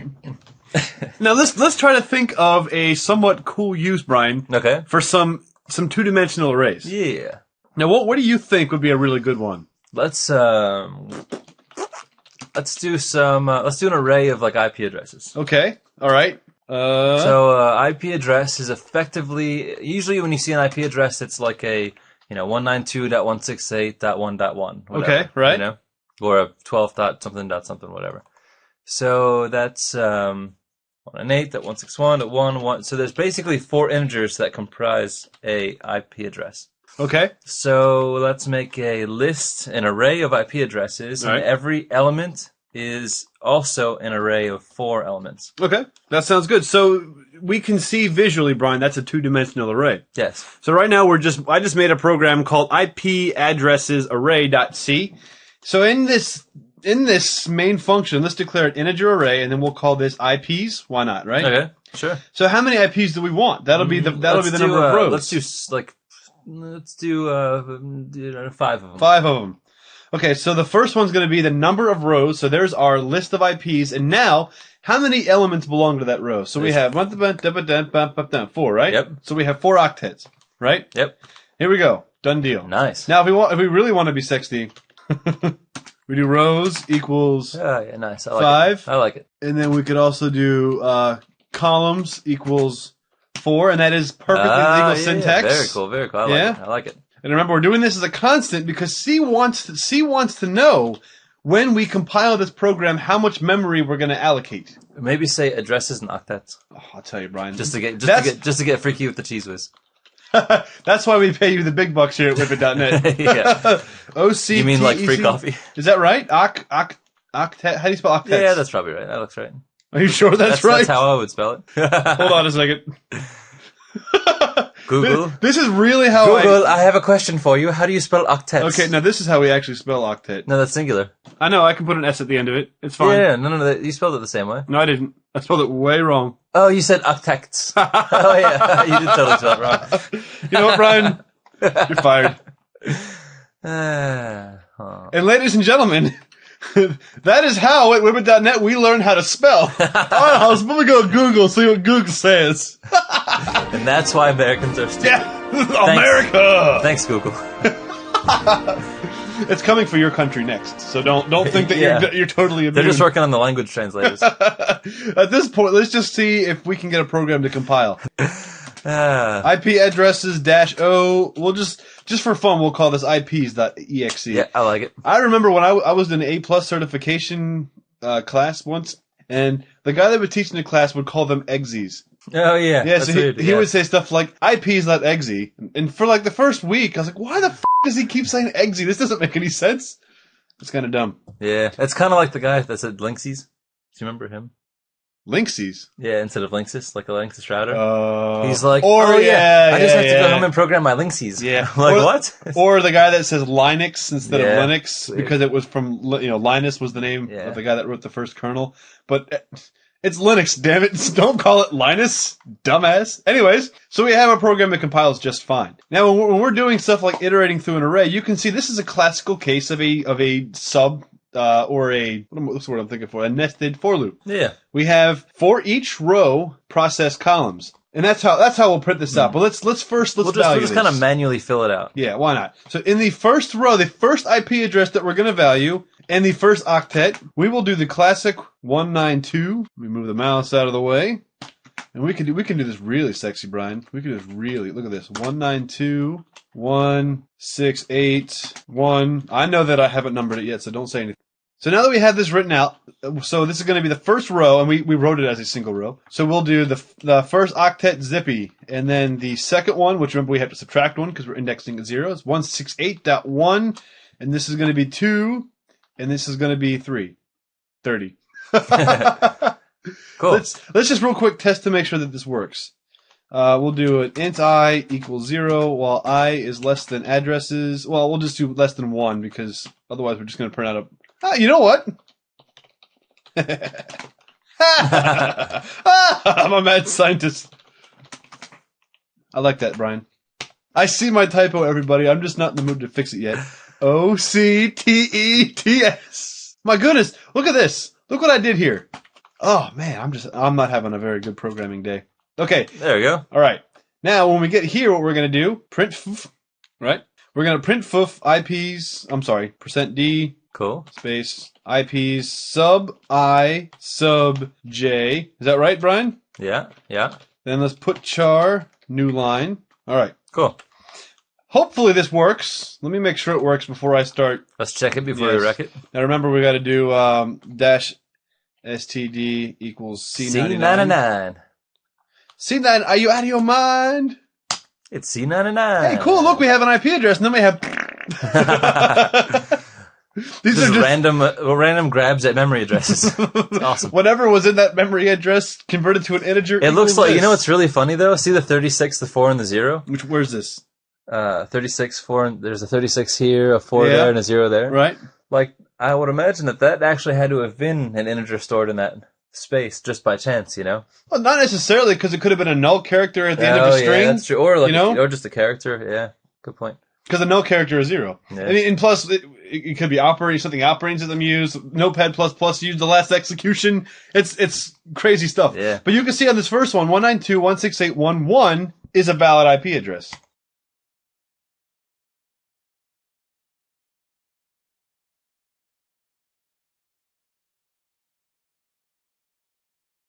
So to value our next IP address, Brian, we'll just copy this, and we'll do, this will now be a 1, so we'll do the same, we'll do 192.168.1.100. How does that sound, Brian? Cool. Awesome. Sounds good. Now, we have still 3 other IP addresses to value. What do you want to do, Brian? 192.168? Let's do like an external address, like a 12, All right. So we'll do 63, 12, 63, 10, 50. 50. All right. And then we got to do another one, which will be, I got a 2, 3. Now the third one we'll do 68, 59, 3, 2, 9er, 41. Because remember, 255 is the highest number we can have. Bravo, Charlie, And 9er. 78. And the last one, Brian, Okay. is going to be down Oh. here. No. The last one should be home. Okay. 127. There's no place like 127.0.0.1. There's no place like 127.0.0.1. There's no place like 127.0.0.1. Tap your feet together, Brian. Now let's see here. We compile the program. We run ips.exe. We have a screw up because I didn't go through and change these values either. 2, 3, 4. So you can see right away why you don't really want to like there's probably not going to be a lot of realistic conditions where you're going to be manually filling an array. Yeah, that's true. You know, you're going to ask for user input. They're going to input it as a dot. Now we haven't taught you enough to make this program smooth and silky. Yeah. But later you'll be able to take user input, assign these values, all very in a smooth way just by typing 192.168.1.1. Now check this out, Brian. Look at this. Now these are the human readable values. Now let's see. If we were on a network, what would we could do something like, I don't know, %x, x%x, same value. Now this is going to print the decimal and the hex value, and we'll put a comma to separate them. This is going to be beautiful, Brian. I'm so excited. I'm so excited. And I just can't compile fast enough. Whoops. I'm about to lose control and open up my C program. Oh, cool. That's beautiful. Another thing we can do to have fun with the formatting is let's try this. Let's say we get rid of that. I spent so much time on that, Brian. Brian. It's terrible. How rude. And let's get rid of that too. I like to sing when I like to hum because it irritates people. So we want to print our IP address. Okay. And we want it to be nice and sexy. All right.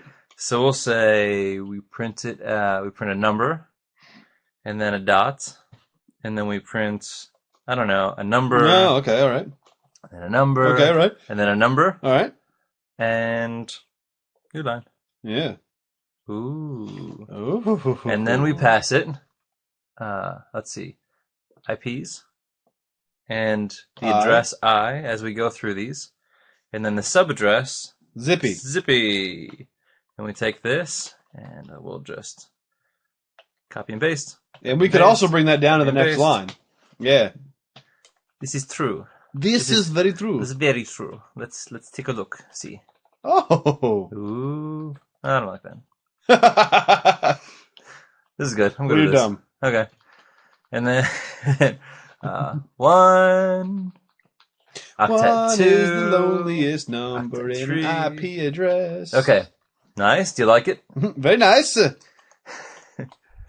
Recompile. Execute. Ooh. Oh, sugar. Beautiful, Brian. Nice. So what have we learned? Well, absolutely nothing. We've seen just creating a two-dimensional integer array and filling it up with values, and we know how when we had the previous example, we were going for each one of these, process all of these. Very cool. Oh, you know what else we could do? What's that? We can also simplify this code a little bit. Okay. So that we use because we're kind of declaring this right off the bat. Right. And it's statically created. This isn't very functional. Yeah. But we can kind of reduce all of this block and have like cleaner entries of the IP addresses in there. Okay. So we can declare the value of this variable all at once right off the bat. All right. Let's see how we can do this. Okay. So we'll just. I know. After all that typing and copying and pasting, I spent so much work. It's terrible. So all we have to do is just say this is equal to some contents. So we'll set the curly braces. All right. Right there. That's right. Right there. Yeah. Okay. And then all we have to say is that we know we have the addresses is 5 and the octets are 4. Mm-hmm. So we know for every. So you can look at this as like a row. So we're gonna make a new row. Oh, cool. And we say 192. Nice. Not dot. 168. Yeah. 1 1. Curly brace, and that's row 0 basically, and then we just kind of go all the way down this line. I was trying to move out of the way, so little technical difficulties. Okay, 168, 100. Holy sh! No, see, so this is basically octet 0, 1, 2, 3, and this is now row 2. That's 0, so cool, Brian. Yeah. I didn't know this. Actually, I did know this, but I'm going to act like I didn't know this for the sake of the entertainment value. And then there's no place like... Although I think we have to add one more. That's 4. We have 5 addresses. We'll just make up a new one. 14, 15, 14.9er. I don't like that address, Brian. Yes, that's why it's at the end. Are you sure you're going to approve of this address? Does it meet Brian's quality standards? Okay. Now, one of the things that's strange about this is that even though these are constant, even though the compiler should know how to block out this memory beforehand, it's not going to be happy about that. No, it's not. And that's life. Yeah, so let's define a symbolic constant. And generally speaking, just finding symbolic constants for static array sizes like this in C is not a terrible practice. Yeah, it's pretty common. I think you spelled addresses wrong. So we had 5 addresses and 4 octets. Nice. And then this becomes spell check. Sweet. I guess when you don't have IntelliSense, that's the next best thing, right? Octestes. Nice. Is that having 8 testicles? Okay. All right, what do we do? What do we do now, All Brian? right. Well, let's see. So this isn't quite the same way to do it, but at least it's a clear way of listing this out. Yep. If you ever come across this circumstance, most of the time you wouldn't. Yeah. Most of the time you'd be like getting this data from something else. You wouldn't be like typing IP addresses, but just to show you that you can do it that way. Oh yeah, go. Oh yeah, we got to change that on the 4 down below. Whoops. Way to go, Brian. Way to go, key sensitivity. Okay, let's try it again. Hey! Then if we run it, Ta-da! Nice. Very good, Brian. So that's just a little fun thing showing you. An alternative way to declare a 2-dim array. Exactly.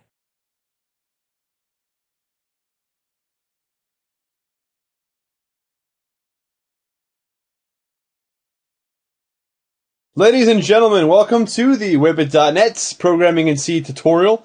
In this video, we're going to be talking about inputs from the console. Nice. And we've talked about output before. Now let's talk about how to gather information from your users during the runtime flow of your program.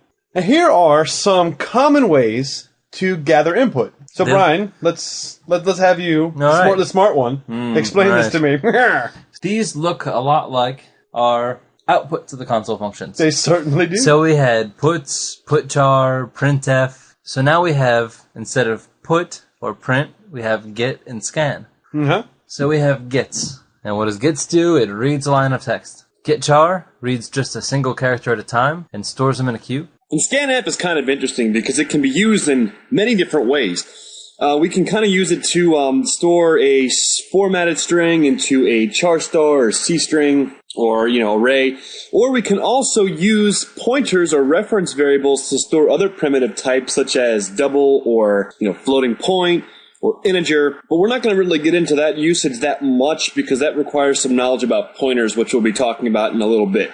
But that's basically what scanf is. And lastly, fget reads data from a file stream pointer, but the standard in stream or the console can also be treated as an input file to read the input from. Absolutely. So let's get into these a little bit. And what's interesting is since this language had its roots in Unix, you know how Unix treats everything like files. Right. So you can kind of see the Unix influence in how the language was designed. And that's one good example. Now stop, everybody!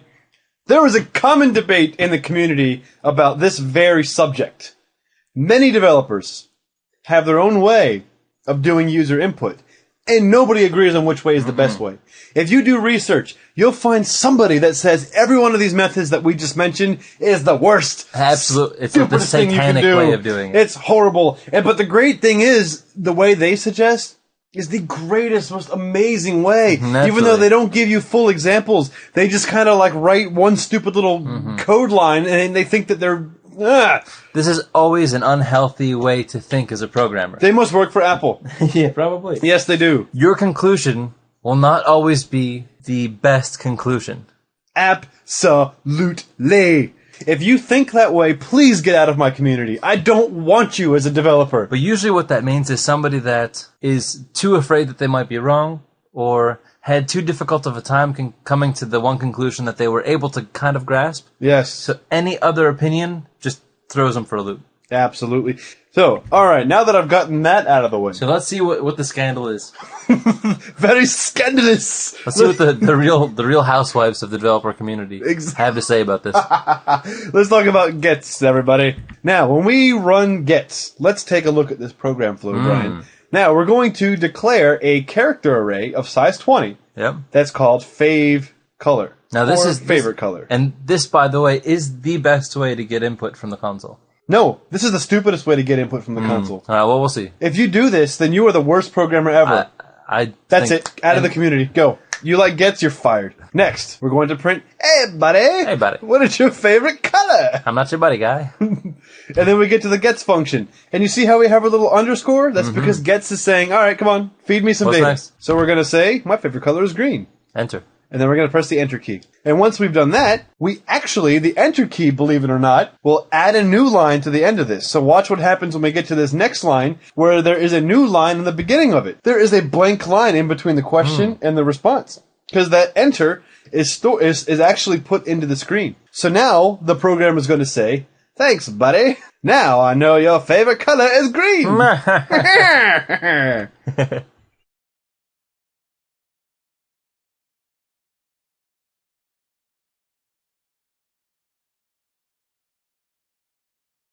Okay, Brian, this is a little bit complicated, but I think you can handle this. Right. Yes. Now, this is when we had talked about some of these structures that the C language offers. We talked about stacks and queues. And this is an example of how a queue works. And Brian will begin to explain this program. All right, so this is using the getchar approach.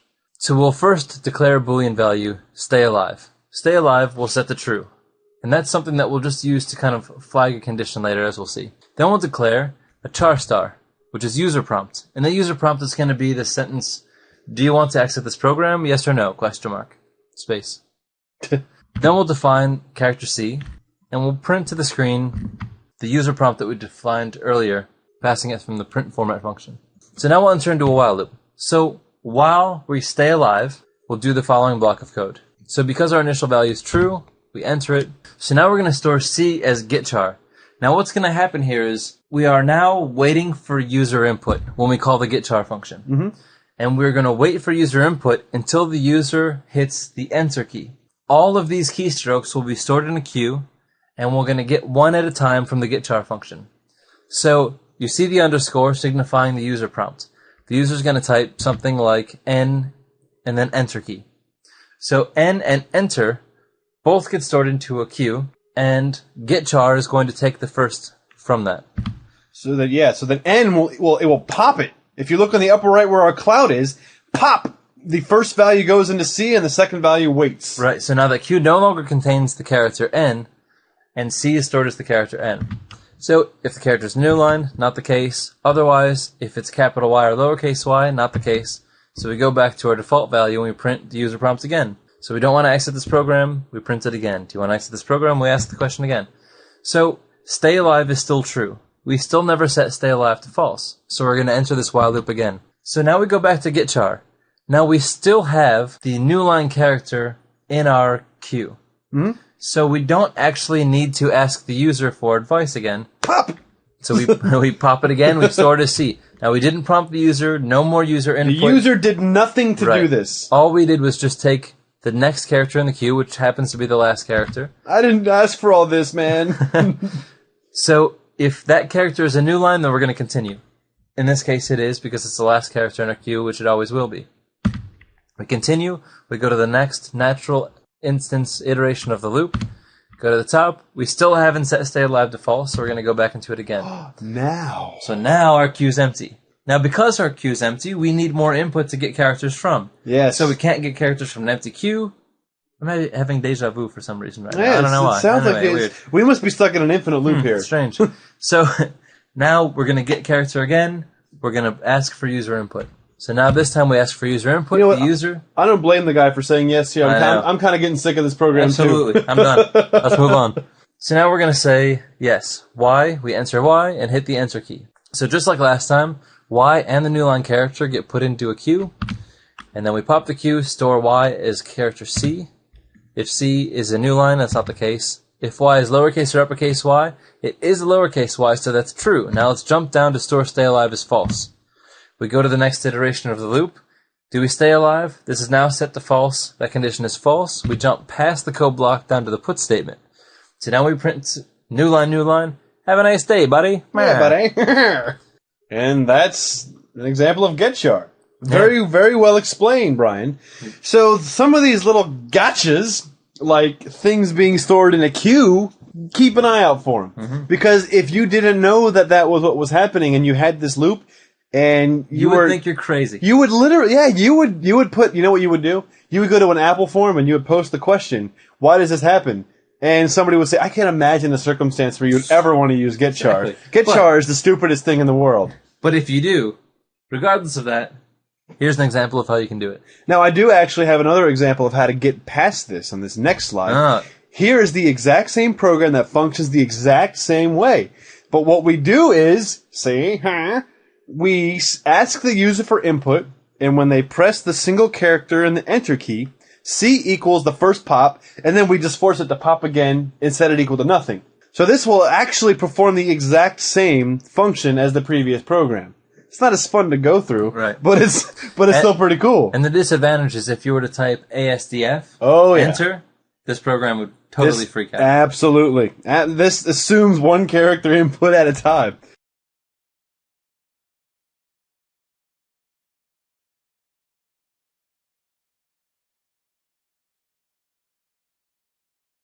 Let's take a look at some scanf action here. Now, the scanf is basically just formatting the user input. So up here, I create my 2 character arrays, and I only allow the first name to be of size 5. Although technically, Brian, they won't be of size 5, they'll be of size 4. Why is that? Because it has a null character. Yeah, of course. Right, naturally. Man. Naturally, everyone I know exactly what you're talking about.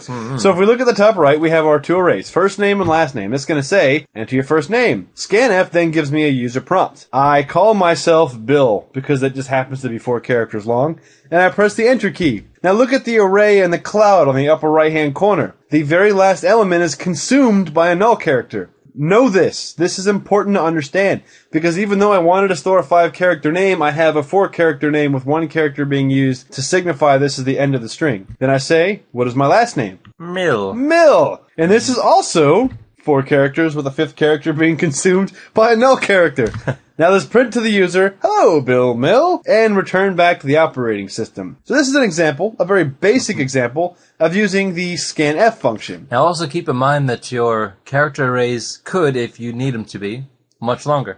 Oh yeah, absolutely. So if you wanted to make it 255 or 512 or 1024, done. Whatever. Now here's an example of using the scanf to take in 2 parameters in one statement. So what I have here is enter your first and last name. And my user typed Bill space Mill, and Bill got stored as first name, and then space, and the next value got stored as last name. So this is an example of just using the same function to bring in 2 parameters from one statement. Very nice. And another word of warning, this also assumes that the user will type 2 parameters in.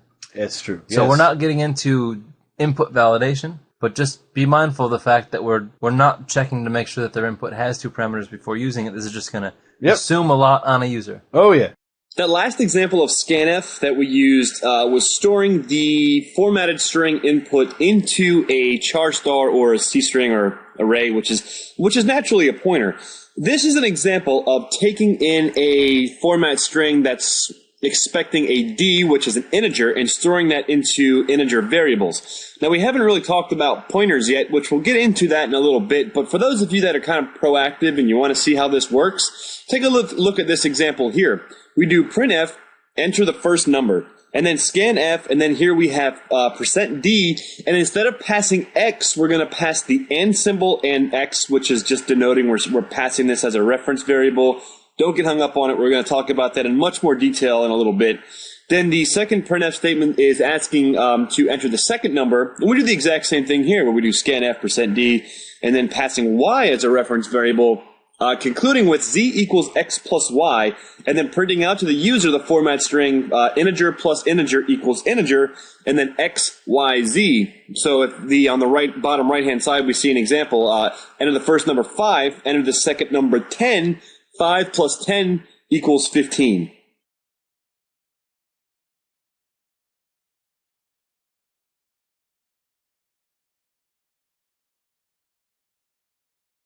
Next, Brian, this is your one. Okay, so let's walk through this here. So this is the fgets example. So we're going to declare a character array of size 5 for buffer 1 and for buffer 2 as well.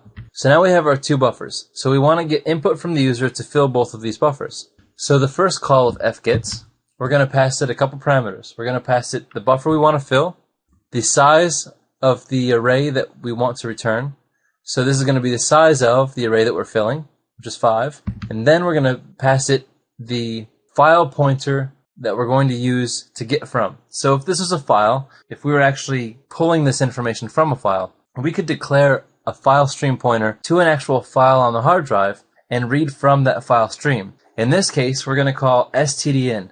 That's the standard input stream from the console. So instead of pulling in and reading from a file on the hard drive, we're going to be reading in from the console. So we have the buffer we write into, the size of the buffer to pull from our stream, and what the stream is, and this is standard input stream. So this fgets command will prompt the user for input in order to read from the standard in stream. So we type hi, ! Enter. That will go into memory through the standard in stream, get read up to 4 characters because of the size of the array. And the 5th character is used for termination. Exactly. We're going to pull hi! New line character, null, and store that into buffer1. Pretty straightforward. Not bad. Now, when we call fgets again with buffer2, and the size of buffer2, we're going to call it on standard in. So now we try to recreate a new connection to the standard input file stream, and it says, well, it's console, so let's prompt the console so that we can actually get something from it. We type me enter. So me enter, new line, termination character, will go into memory, get stored into buffer2, and then print these values out. So now we're going to use the print format, pass 2 string positions, 2 parameters as the character arrays. So we're going to take the character arrays and print them out as strings, buffer1, buffer2. Now the important thing to note, guys, is look at our print function. Our print function here has 2 strings concatenated next to each other, separated by a space.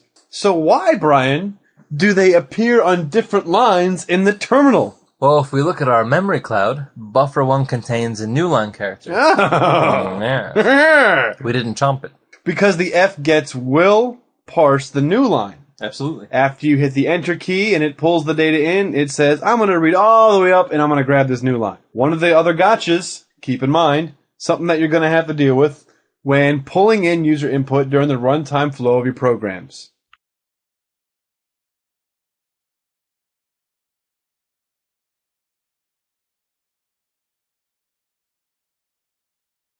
Okay, so now that we've seen how to take user input and do something with that, now what if we want to take user input from the command line? So this is generally referred to as using command line arguments. And the main function of your program usually is set up to accept input parameters. Right, so at execution time. It's like passing parameters to the main function as opposed to like another function. And if you have a program where you don't want to accept input during runtime, so like if it's an automated process and you don't want it to stop and wait for someone to put input, you can just throw it a list of parameters and it will just run based on that. Yep.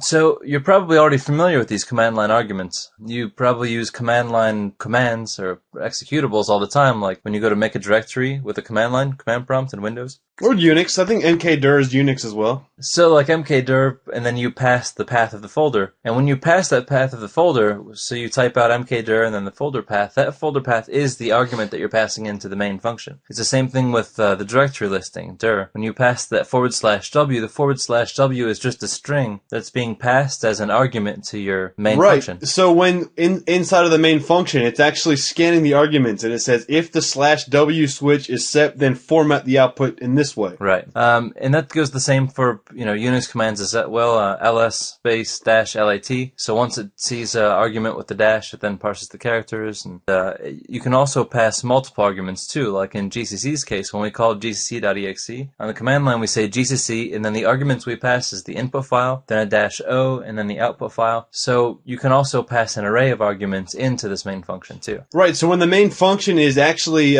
reading the gcc command, when it'll scan the command, the argument list, and when it sees a -o, the array element that is +1 is what the output file is going to be. Mm-hmm. So let's take a look at how we can use command line arguments in C. So up top here we have a basic, pretty much a standard usage of this method, where we have 2 parameters passed to the main function. Now I think we may have seen this or gone over this in a few other slides, but we really haven't talked about it. The first argument that we pass is argc, which is short for argument count. This is just an integer that stores here's the number of arguments that were passed. And the second argument that's passed is a constant char star argument array. Now this is just an array of char stars or C strings. argv is short for argument vector, so it just basically stores a list of character arrays or C strings. So just as kind of a side note, Brian.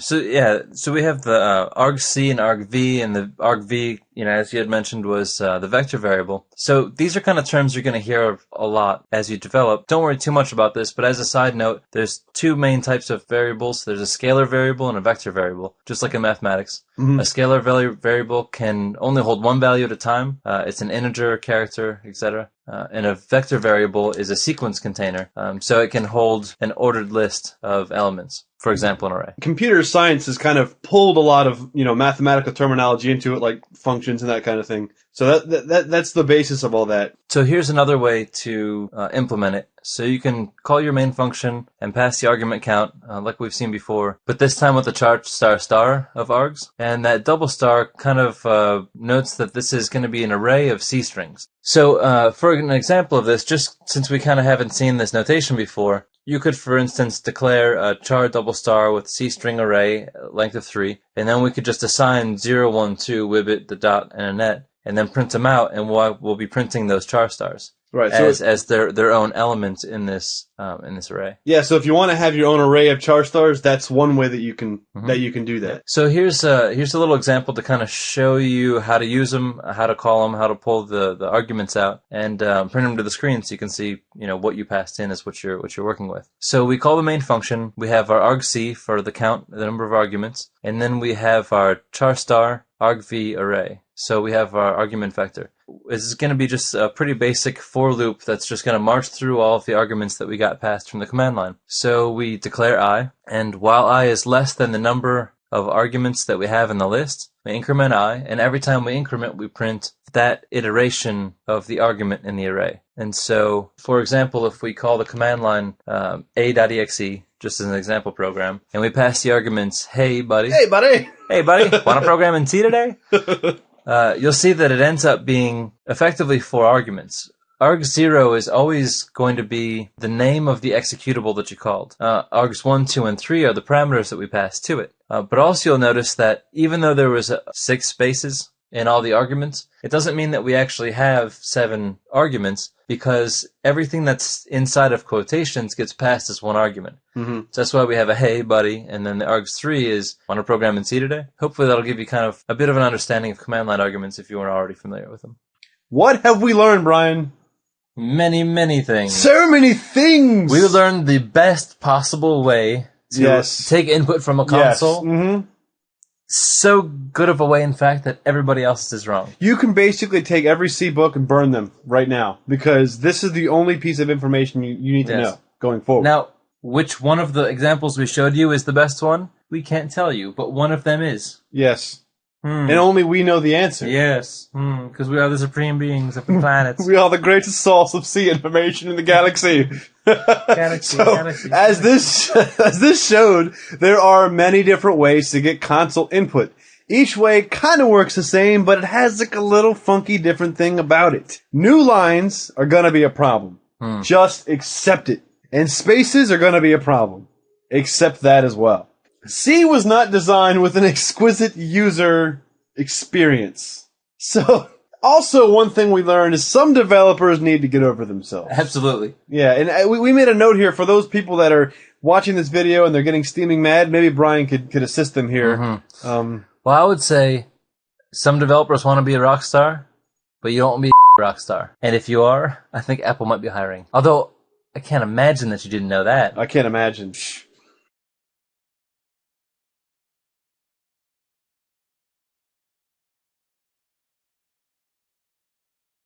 Fresh off of our lunch break. All right, everybody, welcome back to the Wibbit.net Programming in C Lab Series. So in this example, we want to take a look at collecting user input and doing something with it. Okay, what are we going to do with it, Brian? Well, let's say there's an equation that we use all the time and we just want to simplify it, just to kind of get you thinking. Now, you can, down the road, replace this equation with the most complicated thing you can imagine. Mm-hmm. For this one, we're just going to get the surface of a cylinder. Yeah. So, I mean, it takes in only a couple, We just have to deal with the radius or the diameter, depending what you want to give, and the height. And we can put out the diameter of the surface area of the cylinder. So Okay. it'll be kind of cool. That'll be awesome. All right. Let's get started here. Okay. We'll first save this sucker, Brian. We'll save this baby as desktop programming in C. What are we doing? How about cylinder.c? We can do that. Cool. All right. Lay it on me. Include stdio.h. That's nice. Uh-huh. Main. Uh-huh. And Nice. Ta-da! That may have been clocked your fastest time so far. so we need to get some user input, Okay. and we want to store it as a character, array, or char star. These are numbers, right?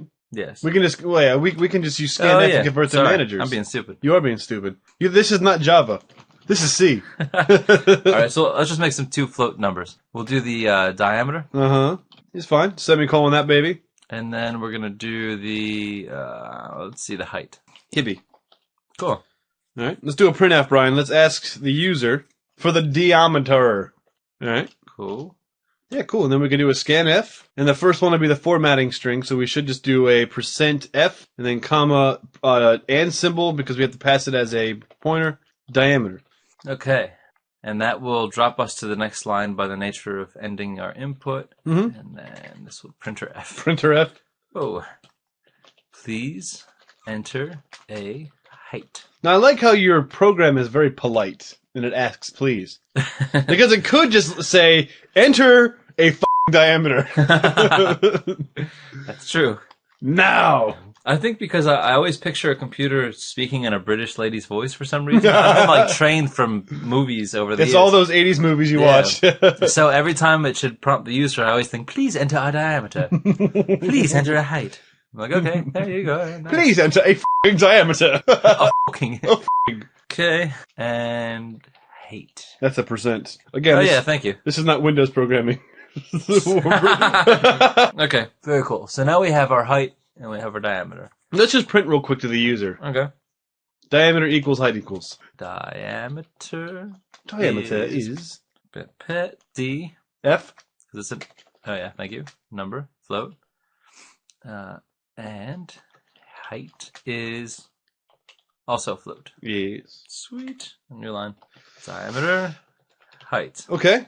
Cool. All right, let's see where we are at this point. Nice. We got it saved. Brian did a Control S to save this sucker. And now our command prompt will take us the rest of the way. Go to our desktop, our C programming folder, and then GCC. Nope. Nope. Stop it. What's happening? There you Man, that was scary. go. And that was a close one. Cylinder.exe. Okay. And let's run cylinder.exe. Please All right. enter our diameter. Let's see. The diameter is going to be 3, All right. and the height will be 9. Beautiful. And to this floating Very cool. point, it saves. Yeah, very Now nice. if we run it again and we say 3.54, and the height is 9.1. Beautiful. Very nice. Very cool. Much more precise. Okay. All right, Brian. What happens now? Now we'll comment this out because we're not going to use that right now. And we want a couple things to calculate the surface area. One of the things we want is we're going to be dealing with the radius Uh-huh. instead of a diameter, but we receive a diameter as an input parameter just for fun. And we're also going to be using pi. So we could define pi as 3.14. And now our input parameter is a diameter, but we want a radius, which Okay. is half the diameter. All right. And we just figured when somebody measures their can or their cylinder, it's going to be easier for them to measure it as a diameter all the way across. But to calculate the surface area, we need to know the radius. Radius. So we're going to use that. Okay, so now we have our diameter and our height. So the radius is going to be equal to the diameter divided by 2. Mhm. Easy, cool, good. Now we want surface area. So let's make another float. Surface area. Okie dokie. All right. Okay, now this is where it gets fun. So now this is where we just, the surface area of a cylinder is 2, I don't know the pi symbol, pi Nice, close enough. r to the power of 2 squared plus 2 pi radius times height. Okay, that's not so bad. No? So that's what we're dealing with. So the surface area is going to be equal to 2 times pi times r, since it's radius squared. Yeah. Now we'll talk about the power function later. We won't get there quite yet. Now it's all of this. So this is 2 pi r squared plus, and then in another little parentheses, 2 times pi times radius. Oh yeah. Radius. Doesn't Radius sound like the name of a gladiator? I'm Radius. Times height. Okay, so let's take a look at that. So we've got 2 pi radius. So 2 times pi times radius squared plus 2 times pi times radius times height. So we kind of write it out basically just like you would think of the mathematical equation. Mm-hmm. Pretty easy. So now we want to print f. Calculating, please wait. Okay. Yeah, that'll burn up 0.0001 CPU cycles. Of your cylinder is, and then percent %f, and let's just do like we'll just do 3 decimal places. We don't need anything crazy. This isn't, I mean, pi is not accurate, so this isn't, whatever. No biggie. Stick a new line in there, and then we're going to pass it surface area. All right. Ooh, nice. This looks pretty scary, Brian. This looks very scary. Yeah. You want to uncomment this so we can get a nice little print action going? Yeah, sure. Beautiful. All right. Make it happen, Brian. So we'll recompile and execute. So what should our diameter be? 15.61. Okay. You pick the height. The height will be 78 point. That's a nice tall cylinder. 0, That's a very thin 2. and very tall cylinder. Yes, it is. So that's the diameter, that's the height. Calculating, please wait. I'm sorry. Calculating, please wait. The surface area of your cylinder is 4,205.768. Wow. Very fun. Very amazing, Brian. So that'll save you some time. You could even make a program with like every geometry equation there is, and then you say, I want this of cylinder, and then to have a switch statement on the cylinder instead of a rectangle. I'll take you to this. Blah, blah, blah, blah, blah, blah, blah. Now, for those of you looking at this kind of saying, okay, this is kind of dumb. Okay, when I was in college, right? And I know Brian did this too. Whenever any math class that I was in, whether it was like statistics or anything that wasn't calculus, you can, if you're doing your homework, write the formulas in C code. Yes, I would do that all the time. To either check your answer, or if you're just trying to just real quick, boop, here's the input, boom, and then psh, like statistics. Statistics is kind of a bullshit math anyway, but what they do to make it look fancy is they have formulas that are very grand. Right. So when you have statistics homework, it's very tedious and painful. But as far as programming goes and as far as computer science goes, those very long, tedious stats equations are not very much for a program. No, not at all. It's like 3 lines of code, Yeah, it's very simple. So you're like, okay, well, I got this, this, and this. Okay, if we have these variables, we're going to do this equation. Yep. Then it just like pumps out your homework like there's no tomorrow. It's awesome. Now, we're not advocating cheating. Just checking your answers. Yes. Yes. Just to be clear.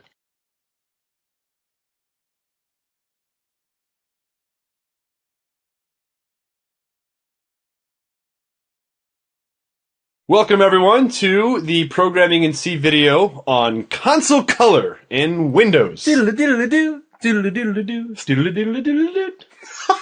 Well, if nothing else, that was a wonderful 8-bit tune that you just sent us. And the reason why that's important is because this video series pretends like it's 1985, and all we have are 8-bit colors. Nice. So don't get too excited, but and get your jazzercise hands ready. We're gonna cover up the console. Get out your ColecoVision and your Commodore 64, because here we come. Ooh. So wouldn't it be great, Brian, if we wrote programs that said, "Hey, buddy, what's your name?" in red, and then our user's input was a different color, and then we have a "Nice to meet you" with it was a different color. Wouldn't that be awesome? That'd be awesome. How do we do that? I have no clue. That'd blow my mind. I would cry. Wait a second. This teaches us. Maybe you can help explain this. This looks like it's telling us what to do. Well, it looks like all we need is Windows.h. What is Windows.h? Interesting. So if we just import Windows.h, we can use a handle. So a handle, I'll stop that because I can't carry that up forever. A handle is a data type in Windows that points to a system resource. So the system resource, for our intents and purposes, are generally always going to be the console output. But it could be printer, a file. So any system resource you can attach a handle to, but most commonly it's going to be the standard output to the console is what handle is attached to. For what we're doing. Yeah. So the Windows header file provides a function called getStandardHandle. So it just returns the handle, which is kind of like a pointer, to the standard input-output. And then setConsole text attribute is another function that Windows.h provides. And, well, it's text console attribute. So, how could you explain it more than the function name? Exactly. You know how we were talking before about like functions and naming functions? They just did such a good job with naming that one. Basically. Yeah, well, what do you need documentation for?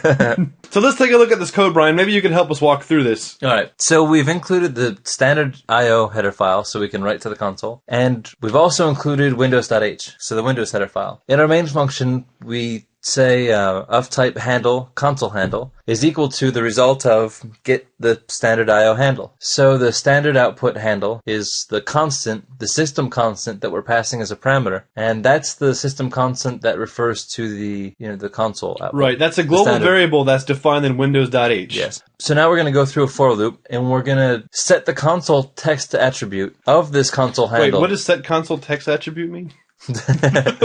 So we're basically just going to set the text attribute 15 different times, 1 and then 2 and then 3 and then 4 and then 5 and so on. And every time we change that attribute, we're going to print to the console, this is color and then the number we passed it. Mm-hmm. So that should give us an example of passing these numbers as the text attribute will set the color. And we're going to see in a second what those colors are going to be when we print them out. Now, for those of you guys that remember our binary video from the introduction series, you may notice this 1 through 15. When we run this code on the right, now we are missing 0, which is black, but if we just printed black on black, you wouldn't see it. So why we started with 1. You can see color scheme here, which is represented by the 16 basic colors. So you have black, dark blue, dark green, dark light blue. I don't know what the names of the colors are, but you can see how they go. Now, if we wanted to write a program that kind of like switched back and forth between different colors, like this one on the right here, we have a code file called color.c, and the code will write in red, hey buddy, what's your name? And then white. This is the example in the introduction slide. And this is just the code on how we accomplish this. So when you look here, when I pass to the console handle the number 12, you can see on the right, color 12 is red. So, hey buddy, what's your name is going to be red. Then I print the text, hey buddy, after that. Then I change the console color on the next line to 15,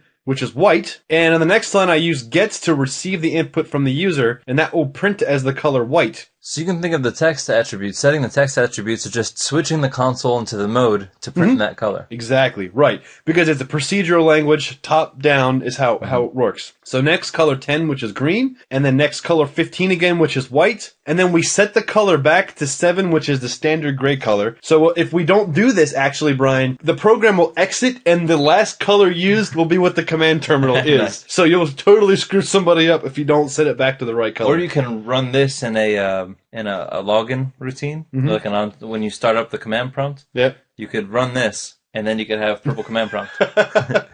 Do that to like your mom's computer, because she'll have no idea what happened. Because your mom uses the command prompt all the time.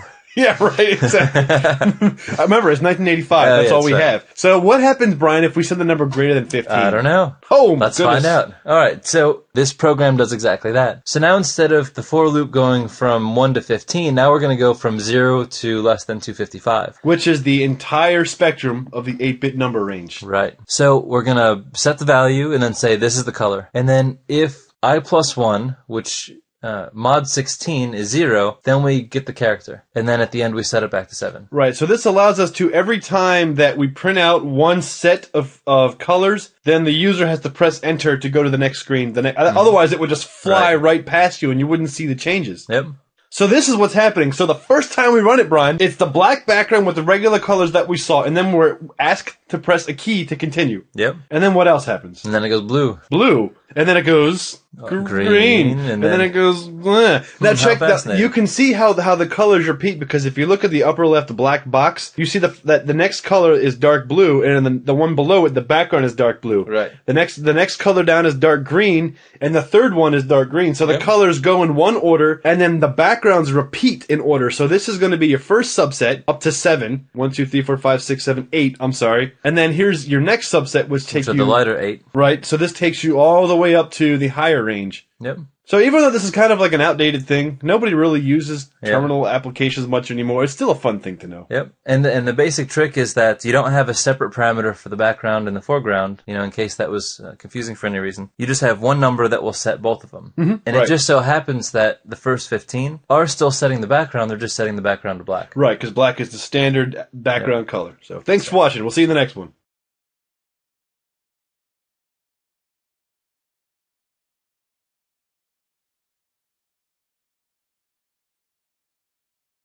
Hello, I'm Brian and this is Kevin. Hello. Welcome to our video on pointers, continuing with our course in programming in C. In this video, we're going to go over how pointers work, what they're used for, and how they relate to the way your system will manage memory. So a pointer is basically a variable that stores the memory's address. Not necessarily the value that's in that address, but the address itself. When the pointer is changed, the memory address is changed, not necessarily the value. So when a pointer is altered, it then points to a different location in memory. So, and when you change a value that a pointer is pointing to, then all of the pointers that are also directed at that memory location will also be changed. So let's take a look at an example of a pointer. So this is our little hypothetical, fun little grid of memory. And in this memory space, we're going to have 2 integer values. So in memory space A2 and C3, we have integer values. So Brian, how do we introduce a pointer into this mix? Well, we create a pointer. There we go. So now we have a pointer, but we have not yet assigned it a location in memory. Let's assign the memory address to pointer C3. Boom! Done. So whenever we make a reference to this pointer, we can get the value of C3 so long as that pointer is pointed to that address location. Now at any time we can change which address location this points to. And also we could, like you just said, we could have like 10 pointers pointing at that same address. Mm-hmm. And if any of those 1 pointers changes the value, when you try to access the value of the other 9 pointers, they're all instantly changed. If we declare a variable, generally we're going to declare it and that variable is going to be the value of the number. But in the case of a pointer, as we'll see, it's just the location of where that value is. So generally speaking, in the C language, the asterisk or the shift 8 star character sets the value of a pointer. So here, star pointer is a demonstration of how a pointer is represented. The ampersand or the and symbol returns the memory address of a given variable that is not a pointer. So we'll take a look at these examples here in just a second. Actually, we'll do it right now. So here we have a code example on the right. This is a full code example. And in this program, what we're doing here is we're declaring a pointer by using the pointer declaration. So we're doing the variable type, which in this case is an integer, the star character, and then the variable name. Then after that, we're assigning the pointer. So the pointer assignment, star n equals 20. So since I'm putting a star in front of that value, what I'm saying is in the memory space that I'm pointing to, put the value 20. So this is actually directly changing the value. Then we're printing the pointer here by doing printf, and then by doing star n, I'm accessing the value that's inside of that pointer, that the value that we're pointing to. So in this case, if I were to execute this program, the value 20 would show to my output screen. Very nice. There's many ways that pointers can be declared, and the syntax can be slightly different in different cases, all of which are legal. Some people like to have the data type asterisk space the variable name. Some people like to have the asterisk denotating that it's a pointer with a space between each side, which I think makes it look like a butthole. And the last situation where you have the data type and then the pointer in front of the variable name. So all of these are perfectly legal. It's just a matter of preference. It really depends on how you think. Now, Brian and I had a discussion about this before where I see pointers as int star. Brian sees pointers as int space star. Yes. Int space star value. And that's because when I view a pointer, and this is just style, this is a style thing. This is, either way syntactically is correct. But I see a pointer as this is a data type. Brian sees it as this data type. Well, maybe you could explain how you see it. So I see it as the data that we're working with is an integer. And it's an integer whether we're making reference to it through a pointer or not. But it's the variable itself is just the pointer to an integer instead of being an integer. Because whenever we use this later on, if we ever refer to it as a pointer, we're going to refer to it as an asterisk P3. Yeah. So it also keeps a consistent convention. You make a valid point. Although I still personally prefer instar. Yeah, but it's just how you look at it. I agree with your side. I do. But either way, they're both easy to understand, and either way, they're perfectly legal syntax.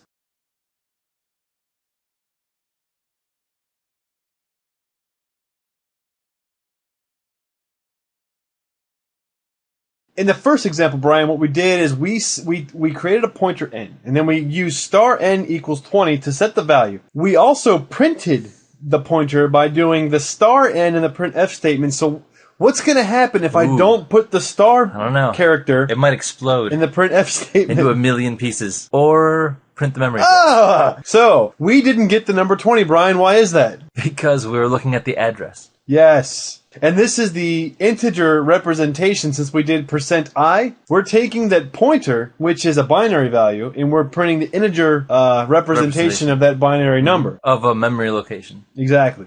And as you can see, every time you execute the program, good point. It assigns a new memory address. Kind of like we talked about before, where when you declare your variables, it doesn't find the prettiest space. It just finds the next available. Exactly. And every time you run the program, it may be the same. Yeah, some other program could have snatched up the space that you just deallocated by finishing the execution of the program. Yeah. So like your mouse movement. Yeah, there you go.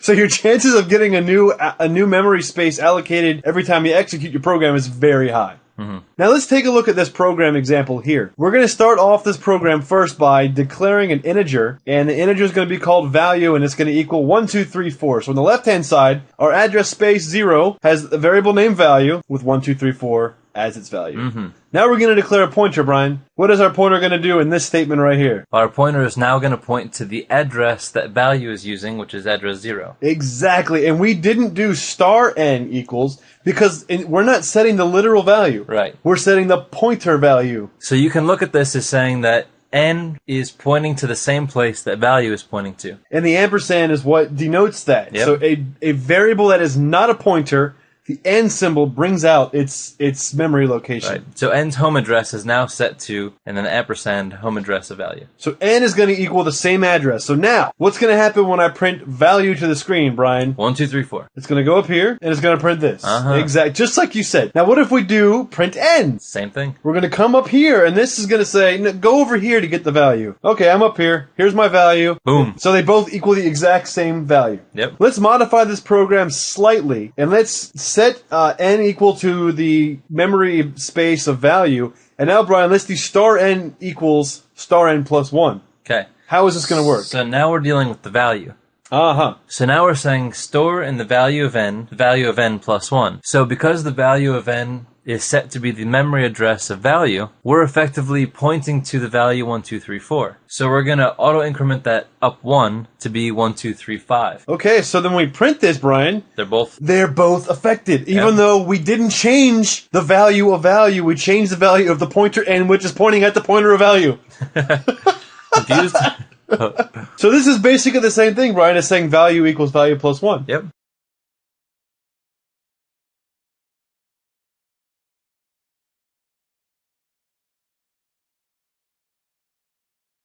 So far, pretty straightforward, right? Yes. So we have a value and a pointer to the location of where the value is stored. So let's walk through this example. So we start out by having an initial integer value of 1, 2, 3, 4 and address 0. Now we're going to define a series of pointers, n1, n2, n3, and n4. And each one of these are of integer data type pointers to some location. Now at this point in time, we haven't necessarily defined what the locations are. Exactly. They're just pointers. Yeah, they're pointing at something. Yep. Yeah. So now we're going to set n1 to be the address of value, just like we did in the last example. So now n1 is pointed to address 0. n2 is pointed to n1. n1 is effectively address 0. Yeah, so what we're doing is this pointer is pointing at this pointer, which is pointing at this value. Right. This is how this works. So n3 points to n2, n4 points to n3. So n4 points to n3, which points to n2, which points to n1, which points to 0. So now let's print value. So value is going to be, obviously, 1, 2, 3, 4. There it goes. 1, 2, 3, 4. So now we're going to print n1 And what's it going to be? We're going to go to here. To there, to address 0. So 1, 2, 3, 4. 1, 2, 3, Boom! 4. And N2, 1, 2, 3, 4. And N3. What is this going to be? What's N3 going to be? N3 is going to be 1, 2, 3, 4. Oh! 1, 2, 3, 4. I think I wet myself. I know. Let's take a look at printing a pointer. Yes. Now, you guys remember in the example we had before, Brian, we printed a pointer before, but we printed it with the %I For the integer replacement value. right. Exactly. So if I want to get the actual, real binary location, or in this case, hex location, I can use the placeholder %P, which we didn't talk about in the printf video because we hadn't talked about pointers yet. We didn't want to confuse or scare anybody. And the chances of needing to use it is pretty slim. I'll tell you, it's good with debugging, though. That's true. It is good. When you're writing, when you get into other languages, C, yes, maybe C++ a little more. When you're debugging stuff, it's good to see, well, this is pointing at this memory value, this, that, and this. I find it useful. Maybe not everybody does. So what we're saying here is integer pointer P and int N. So star P equals 100. So we're setting the value that P is pointing to 100 and N equals 200. So this is actually an assignment operation where the literal N equals 200. So when I print this, address %P equals %D new line. So the address P, which is my pointer, and then the value of pointer is star P. And in the following line where we have the parameters, it's going to be the N symbol in N, because remember, Brian, that's returning back the pointer to N and the value of N. So these are the actual memory addresses Yeah. and their actual values. So if you want to see their binary representation, Brian, that is the Nice. memory space. Very nice. How cool is that? That's awesome. So I hope that you guys got something out of this. I thought it was a pretty straightforward video about pointers and stuff. And So if you start coming across people talking about pointers, or when you start using pointers, it's definitely nothing to get concerned about. It's just a very straightforward concept. yes, and it's used an awful lot in Yep. development, especially C, C++, Objective-C, not so much in C#. But all objects in C# are technically Yep. pointers. So you just have to remember that if you're talking about a pointer, it's something that points to something. Exactly. So that about wraps it up.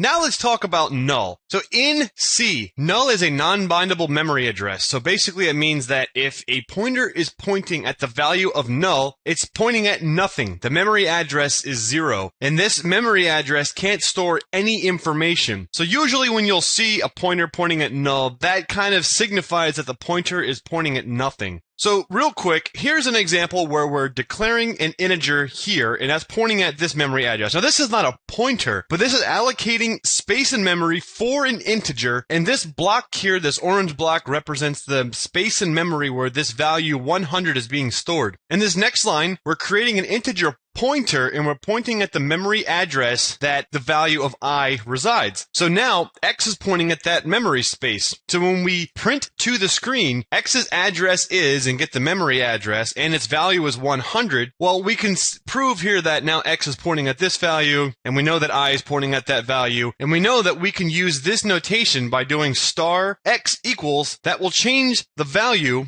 for both X and I in the following line. So we know this. This is something that we've already learned. So now, let's see what happens when we introduce a null pointer into this exact same example. In this case, we're doing the same thing here. We're doing I equals 100, and then pointer X equals memory address of I, printing out X's address is this, I's address is this. So we can see down here that X and I both share the exact same memory location. So now when I set X equal to null, what is going to happen? Well, really what we're doing is we're pointing X now at a memory address that is not bindable. So it cannot store any data. So you can symbolically look at this as if X is now pointing in space, in absolute nothingness. So if that's the case, what happens when I try to print this line out where we say X's address is memory address and its value is integer? Well, we're actually going to get a crash. In Windows, you might see a window like this, and Unix or Linux, you'll see a segmentation fault. So this basically is a notification from the operating system that the program was trying to do something that it was not permitted to do on a memory level. However, if I were to change the code so that it prints out the memory address of X but not the value inside of that address, you can see below here it says X's address is all zeros and it is null. So the memory address of null is the memory address of 0, which is not usable. And then again on the next line, if we print this out, then we're back to how it was before. We're printing out the value of I because I was not affected by this, because remember now, X was only pointing at the memory address of I. So when we redirected X to null, it had no effect on the value of I. Let's take a quick look at how different operating systems handle initializing pointers. So in the Windows operating system, Windows will automatically allocate a pointer to the specific data type that is specified. And in Unix, Linux, and Mac will not do that. It will not automatically allocate a pointer. A lot of people view Unix, Linux, and Mac pointers as intending to either point to an existing memory space or the programmer must allocate the memory manually, which we'll have a discussion about later on when we start talking about malloc and calloc. If you were to take this exact piece of code and compile and run it on Windows, on the upper right-hand window you see that the number 10 shows. So we're creating an integer pointer, labeling it I, and we're setting the value at that memory space equal to the integer 10. And then below, where the printf is, we're actually printing out the value of I by saying *I. But if you were to compile and run this on a Unix, Linux, or Mac system, you would get a segmentation fault. So this demonstrates the different ways that the different operating system handle this situation. So a segmentation fault is an access violation. It's basically attempting to access memory that is not physically addressed, and it occurs on the hardware level. So when this program in Linux, Unix, and Mac, when it tries to access this pointer, it's unable to access it. The CPU doesn't see that pointer as initialized. So that memory space, although it does have a memory space, it's not initialized to store the data type that it wants to store. So the CPU is going to kick a signal back to the operating system kernel, and then the kernel is going to send a signal to the process notifying it that it had an access restriction. Therefore, the process will then notify the user that a segmentation fault took place. And this can be a serious problem. When you're developing code that's intended to be compiled on multiple operating systems, you need to be aware of this difference between how different operating systems handle pointers. It can definitely cause code portability problems. So knowing this, all operating systems should support either manually allocating memory, which we're going to discuss later, or initializing a pointer to an existing variable, which is not a perfect solution, but it can get by in certain situations. And if you look at this code here, you can see that we create an integer int value equals 0, and then we initialize our pointer to the memory address of init value.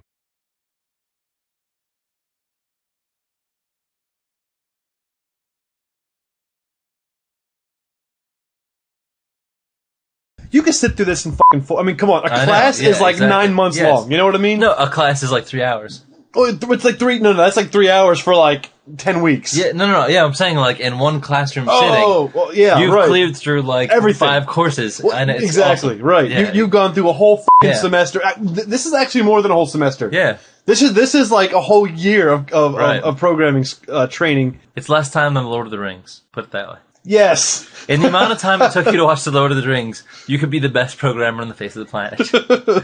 Ladies and gentlemen, welcome to the Waypit.net Programming in C tutorial. I'm Kevin, and I have Brian. My boy Brian with the beard over here. We're going to learn about C strings in this video, Brian. Sweet. So, we talked about C strings already. We've used C strings, so we kind of are familiar with how they're declared, how they're used. So just as a quick review, because that was like, I don't know, like 3 videos ago. I've already forgotten it. Some characteristics of C strings is that they're essentially character arrays. So they're pointers to memory space. And they're used to express words or a sentence. So it's just a character, a group of characters that are strung together in relation to memory. And the major types are the character array. And remember now, these are editable and locally allocated. And the char star, which is a static value, and it is globally allocated. So Brian, how do we declare a C string? So to declare this, we just say char star string str equals, and then in double quotes, string, double quotes, semicolon. String. So this is the character type pointer for the variable str, and we're gonna set the initial value to all of the characters string. So here's the character pointer, and here we take the s character, just like we did before when we would say char something equals a particular character. We're taking the character s, then the character t, then the character r, I, n, g, and we're having the S point to the T, to the R, to the I, to the N, to Yep. the G, So y'all. I think this is where the term string came from. So you string the You are characters together. literally, the characters are woven together in relation to their memory space. So here's a character array. So the difference between the char star, the character pointer array, and the character array is that you declare the space that you're going to use for the character array. So we're going to declare this as of type character, and we're going to call it sentence, and it's going to be of 20 in length. So at So the 20 elements. instant you declare this, there are 20 spaces allocated for this. Yep. So that's reserved in memory for you to use. You can change any of those 20 values.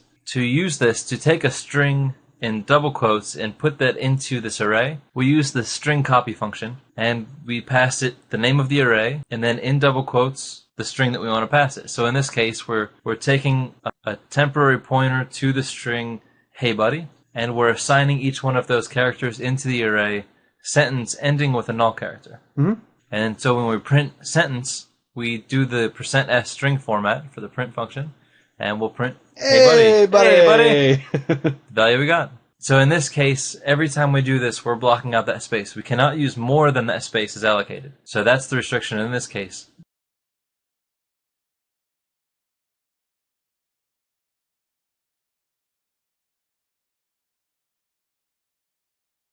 This is an example of doing the same thing as we did in the last slide.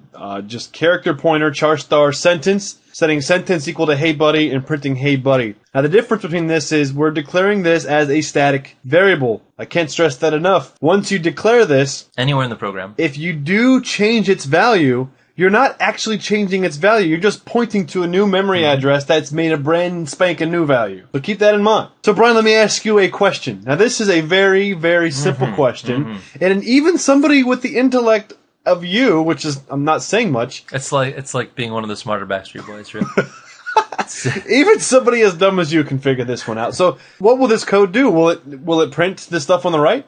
I think so. Yeah. Yeah, why not? Ah! Wrong. No! Wrong. Make it stop! Wrong. No! Wait a second. They are not equal? Huh. But we're doing if string 1 equals string 2, the user put in the same value. What's going on here? That's strange. So how can we say the two things are the same string, pp, but if string 1 is double equal sign string 2, they're not equal? Well, in this case, we're dealing with pointers. So string 1's memory address is not the same as string 2's memory address, even though the values are the same. So how do we fix this, Brian? What do we do? No, I'm scared. I think we're screwed. That flashing red screen has terrified me. Yes, as it should. Hey, you fixed it! Ta-da! It works! What did you do? So now we're going to include string.h so that we have the string compare function. So in this case, when we get user input through gets, we type pp for each string 1 and string 2. Now in our if statement, instead of saying string 1 equal string 2, we're going to say string compare string 1 and string 2 and see if the result of that is 0. And if it is, then they're equal. And in this case, when we compare the values of string 1 and string 2 by way of the string compare function, they are equal, just like they should be. Absolutely. So in light of that situation, Brian, there's obviously some other functions that we can use with the string type.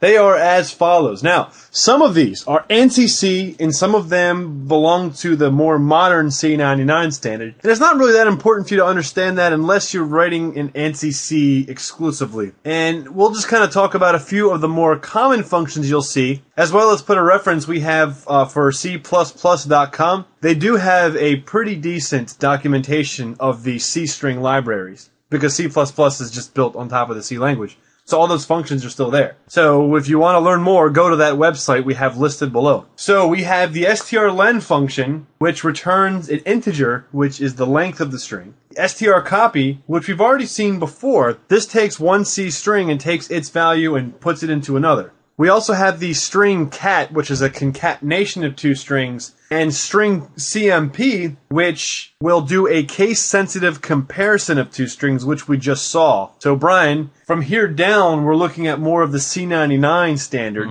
Talk about what we have here. So if we add an I to that last one to denote that it's case insensitive, Exactly. then we have string compare insensitive for a very rude comparison. You're being very insensitive right now, Yes.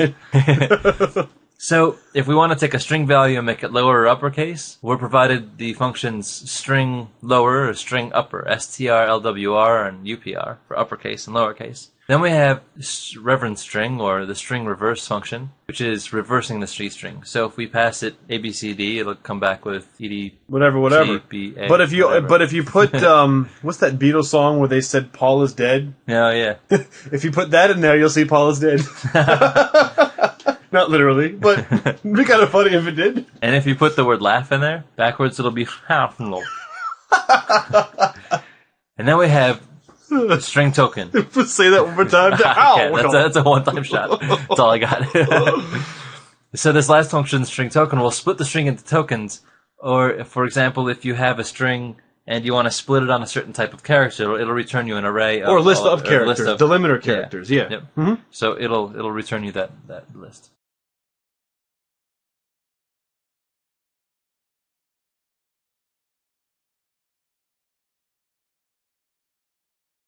Here's an example of using strlen. Now at the top we have the basic syntax. strlen takes one parameter and that is just the C string in question. So in this particular example what we're doing is we're just declaring a character array of size 255, which is pretty common for buffer sizes. We're asking the user to type a word and we're using gets, which is the greatest way of receiving user input. Ever. The most amazing way of receiving. Horrible. You're just not a real programmer. You don't understand. So when I ask the user, they say word, and then I store into the integer len, short for length, the value of the response from the strlen function, and we just tell the user your string is 4 characters long. Very nice. Very, very nice. Thank you. Clean. Now let's take a look at string copy. So the syntax for string copy is string copy, and then parentheses, the destination string, so the string we're copying to, and the source string, the string we're copying from. So, as with all these examples, we're including string H as well, the string header library, so we have this functionality. And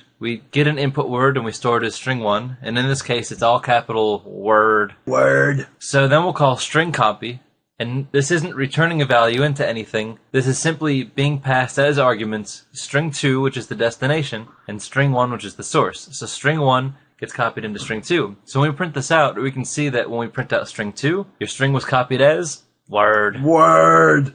In the strcat, or string concatenation function, the parameters are the destination string and the source string, which is exactly the same as the copied function that we just looked at. What we're doing is we're declaring a variable called name, and we're asking the user, type your first name. And my buddy here is named Homer. So afterwards, I used the string concatenation to take the variable name that the user had just valued, and I'm concatenating right to the right of it is your first name. So when I puts that to the user, Homer, which is what the user typed, and then space is your first name is concatenated to that string. So now we'll take a look at the string compare functions. So we have string compare. You're being insensitive right now. It's being insensitive. It started it.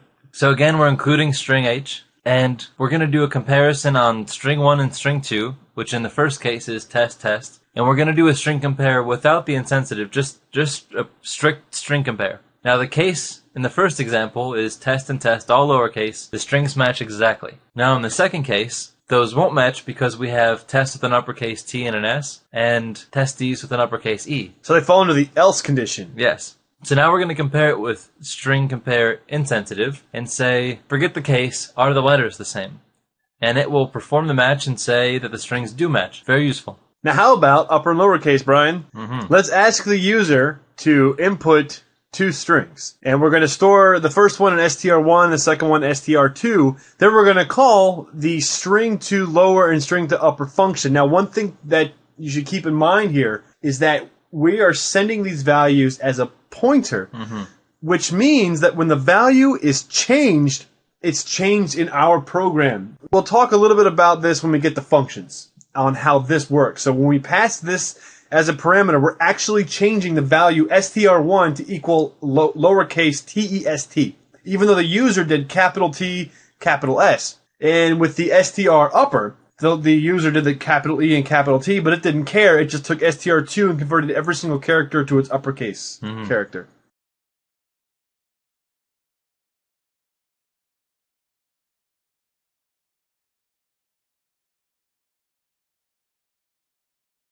Now, Say what? Reverend String, Get bullshit. otherwise known as the string reversal, or Satan Speaks. For fun, get the lyrics to Stairway to Heaven and pass them through this command and see what kind of satanic things you can find. The blood of the innocent will spread. And she's buying this. So, again, like in all these cases, include string H, header file. String.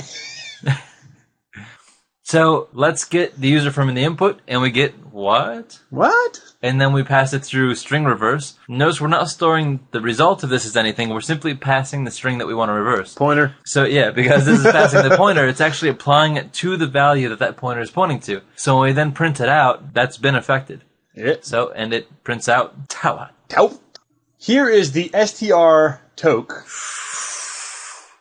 So in the str toke, that's short for token. Now, it's called token because it returns like a specific stack value each time it's called. It doesn't work exactly like a lot of split functions and more advanced languages do, but keep in mind this was 1972 or 1985, whenever this came into language. So leave them alone. Keep in mind that this was a long time ago, and it was pretty good for its time. So what we're doing here is I'm declaring a character array called str with 255 as the maximum size. Then I'm creating a character pointer called split. I'm asking the user to give me a string, and what we're doing is we're giving it 1, 2, 3, 4, 5, 6, 7, 8, 9, 0, all comma delimited. Then I'm going to call the str toke function passing str as the first parameter, which is the C string that I want to split. And then I'm going to do a comma, and then in quotations, in this case we're doing a single delimiter, but you can do a list of delimiters. So if you had quote, you could put comma 2, and it would split on commas and 2s in that string. Now, unlike most modern languages, this doesn't return an array of individual elements. This actually creates a queue, just like with the putchar function did. It creates a queue. So each time that we call this function and pass null as the parameter, it returns us the next value, the next value, the next value, until it equals null. So in this case, we have a while loop. While split does not equal null, write the value to the user. And then split's going to equal the next value of str toke, passing null as the first parameter, and the split parameter as a comma. So as you can see on the right, when we execute this function, each one of these individual elements prints independently. So this was a lot of examples of some of the commonly used functions in a string header library. We talked about C strings, we talked about character arrays, character char stars, character pointers. It's a lot to take in just watching this. Like, you have to keep in mind that this isn't the Matrix. You can't just like plug your brain into the programming mode, watch the videos, and then you just know this. Try it out for yourself. Yeah. Like, get out, you have the environment set up, you got a lot of examples going, just get in there and just start kind of just typing through this, and just, even if the examples are really dumb. Oh yeah. The dumber the example, the better. You Yeah. learn. Try to make your programs crash. Yeah. Because that's the best way to learn. And just do it over and over and over and over. When your programs crash, the first thing you're going to say is, why did this happen? And then you will identify why this happened, and you will know, I will never do this again. Right. Because Brian and I can only give you a few kinds of examples. Mm-hmm. We're not you. We don't know what you do. So, in programming is an art form just like anything else. So if you play the flute, or whatever instrument that you play, you can't just pick it up and magically play it, unless you're an elf. So, but even elves are like 5,000 years old, Exactly. so they've had a lot of time. that's true. So even if you play the tambourine, you're probably going to suck at it. And if you don't believe me, try it. Not the tambourine. I think anybody can play the tambourine. Okay, maybe I'm just really white. All right.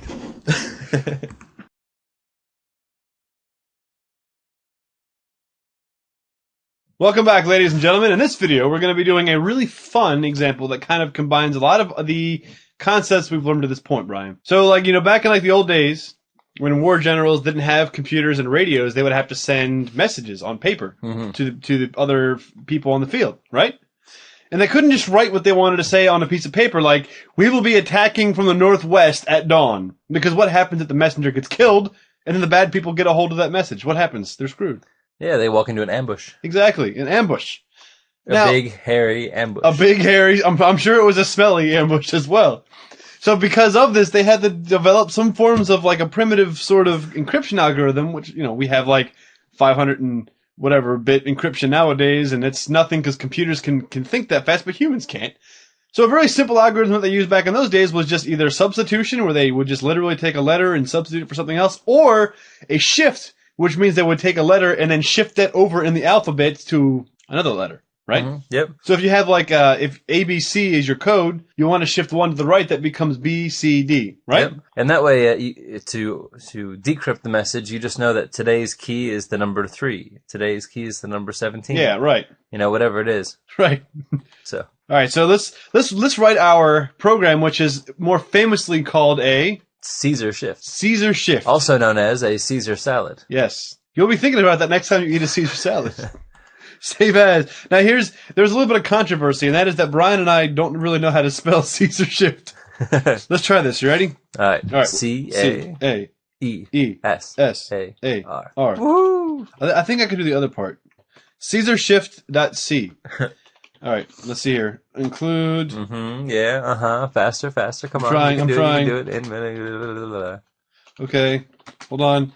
Oh yeah, that's right. ArgC. Const char star argv. No. Oh no. Turns. Oh. That's like running for the finish line and tripping and like just sliding on your face through the finish line at the last minute. and then ending up coming in second place. That's crap. Okay, so for this one, the difference between this example, right, is that this is the first time that we're pulling in command line arguments, which would be pretty awesome. We also want to add an extra library to this because we're going to be doing a ASCII to integer conversion. ATOI. Include stdlib. Okay, Brian. The first thing we want to do is we want to declare an integer. We'll call it shift. We'll set this equal to ASCII to integer, and we're going to take in argv1, right? Cool. Nice. And we'll convert that to an integer. Then we're going to do a char star. We don't really have to do this, but I'm going to do this anyway. And we'll do message. Nice. I like it. And the message is going to equal argument vector sub 2. Perfect. Right? Yep. All right. What we're going to do then is we're going to take from the command line, the first parameter is going to be the number of characters to shift, and the second one's going to be the actual message to shift. And of course, you can probably guess that if we pass in a negative number, it's going to unshift, which is going to be pretty awesome. That way we can take our encrypted message and put it through this program, and it will give us the decrypted version of it. Very nice. Very, very nice. Now let's create a for loop, Brian. So we'll do for, and we'll do this ANSI style. ANSI style. We'll do it's like Wu-Tang style. Yeah, exactly. Well, I is less than, include string.h, while I is less than strlen. Nice. Of message. Very cool. Right? Yeah. I++. Then when we get into this loop, what we want to do is we want to print to the user the value plus the shift. And if it's a negative number, the plus will negate, because if you add a negative number, it becomes a subtraction operation. So what we're going to do is we'll do a good old-fashioned printf %c, and then we're going to pass it the message. And remember, since this is just an array, element I plus shift, Brian. Nice. How does that look? I like it. And then we'll do a put char, and we'll pass the new line character. And this should effectively give us a Caesar shift, right? Yeah. Now let's see what happens, and then we'll come back and explain, because we don't want to explain it until we really know it works, because then we'll just feel like a bunch of assholes. But that should just be adding to the ASCII value of the character. Right, yes. -op. Read your documentation. Oh, what do I got here? I got a warning on line 7. Initialization discards blah, blah, blah, blah, blah. Well, if we go here to line 7, that's complaining about this. And I believe that is legal syntax. It just wants to warn me about that because I'm setting it equal to that vector array. Directly, yeah. Yeah. I could do a string copy. Whatever. We'll just... All right, C. You win. Here we go. Let's get rid of that warning. strcpy. So we're going to copy into message from argument, right? Cool. That should end up being the same thing. Oh it's just warning us. The other method is technically unsafe, but for the purposes of what we're doing here, it doesn't matter because this is a controlled program. Let's get some best practices here. All right, now Caesar shift, right? The first one's going to be what? How many characters we're shifting? Yeah. So we'll do 2. Okay. Message will be A, B, C, D. So we have C, D, E, F. Let's do it again on the word. Well, hold on. Before Okay. we do that, let's All right, decrypt it. -2. No, nice. C, D, E, F. There's our decrypted message. Nice. Awesome. Now let's do it to the word Caesar. All right. Capital C. Let's do 7. 7 characters offset. Oh, I'm sorry. 7. Capital C, A, E, S, A, R, right? Yep. Let's do something with a space. Let's do Caesar rocks. Caesar rocks. Whoa! Look at this garbled mess. Now let's see here. Caesar shift -7, and I'm not going to even attempt this. I'm going to do the good old fashioned mark. Ugh. And of course, in Windows, remember you press Enter, it does copy, Which makes perfect sense. which makes logical sense. Oh, Hey, cool. We have our decrypted array. Nice. How awesome is Man, that? that was fast. That was beautiful. We just made a Caesar shift just, in 2 minutes. All right, Brian, give me a quick one-over on this code before we get out of here. Okay. We've included standard I/O so that we can read and write from the console. We did standard libs so we could do the ASCII to integer. Mhm. And we did the string so we could do the string length And a string copy. and the string copy. So we take the first argument, convert it to an integer stored as shift. Then we declare a message, which has to be less than 256 characters. That's fine, whatever. Then we do a string copy. We copy argument 2 from argument vector into message. Then we run through the for loop. For every character, we just take the integer value of the character plus whatever the shift is, and then we print it. Yep, that's it. It's very simple. And then, of course, if you pass in a negative number, that plus becomes a minus because they negate one another. So if you did, let's say you see a guy running down your street, and he's got like a little piece of paper, and you're like, dude, there's one of Caesar's messengers. Just go run out of your house, tackle him, take the sheet of paper, run it back inside, and all you have to do is just run what he has on his paper into this program at most like 26 times. Just do -1, -2, -3 until you figure out what it is. Or you can be really hardcore and you could just write like a brute force program Yes, that exactly, goes yep. through every single number until you find legible Yep, text. there's only so many. Awesome. So, Cool. yeah, have fun with that.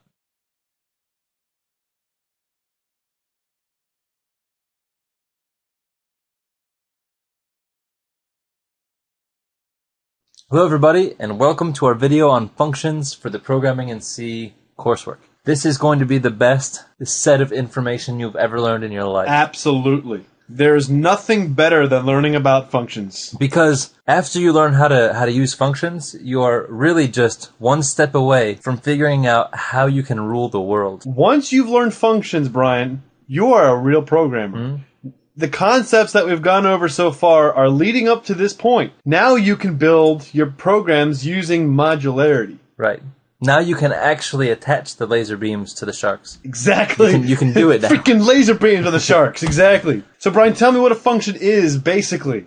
It's essentially just a block of code for a specific task. So every time you say, I want to do this task, it's the block of code that gets executed when you want to perform that task. Yes, and functions are also amazing for reusability.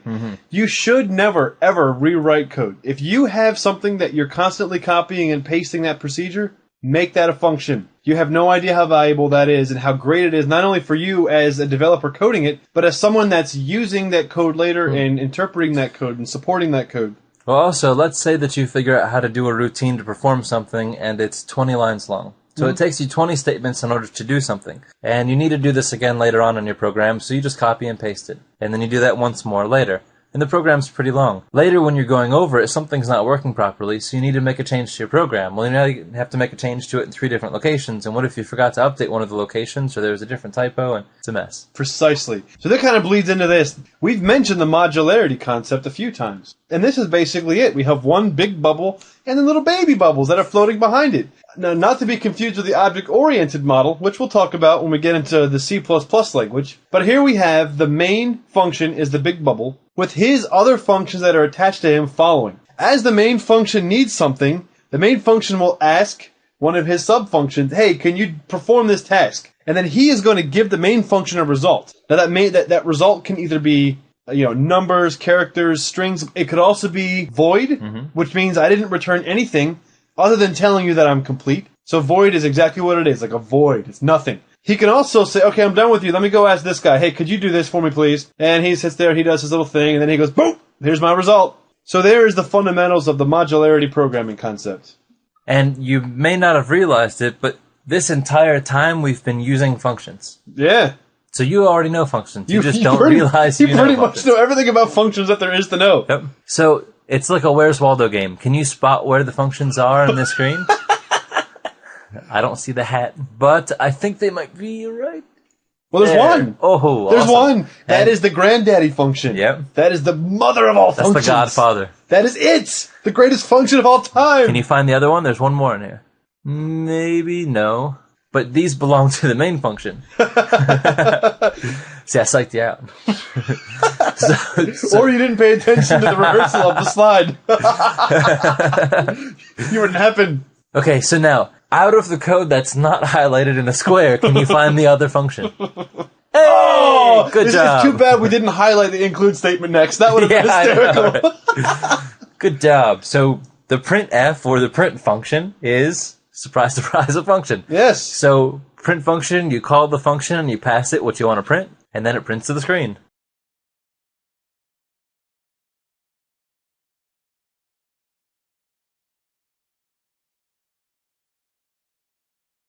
Let's talk a little bit about some naming standards of functions, Brian.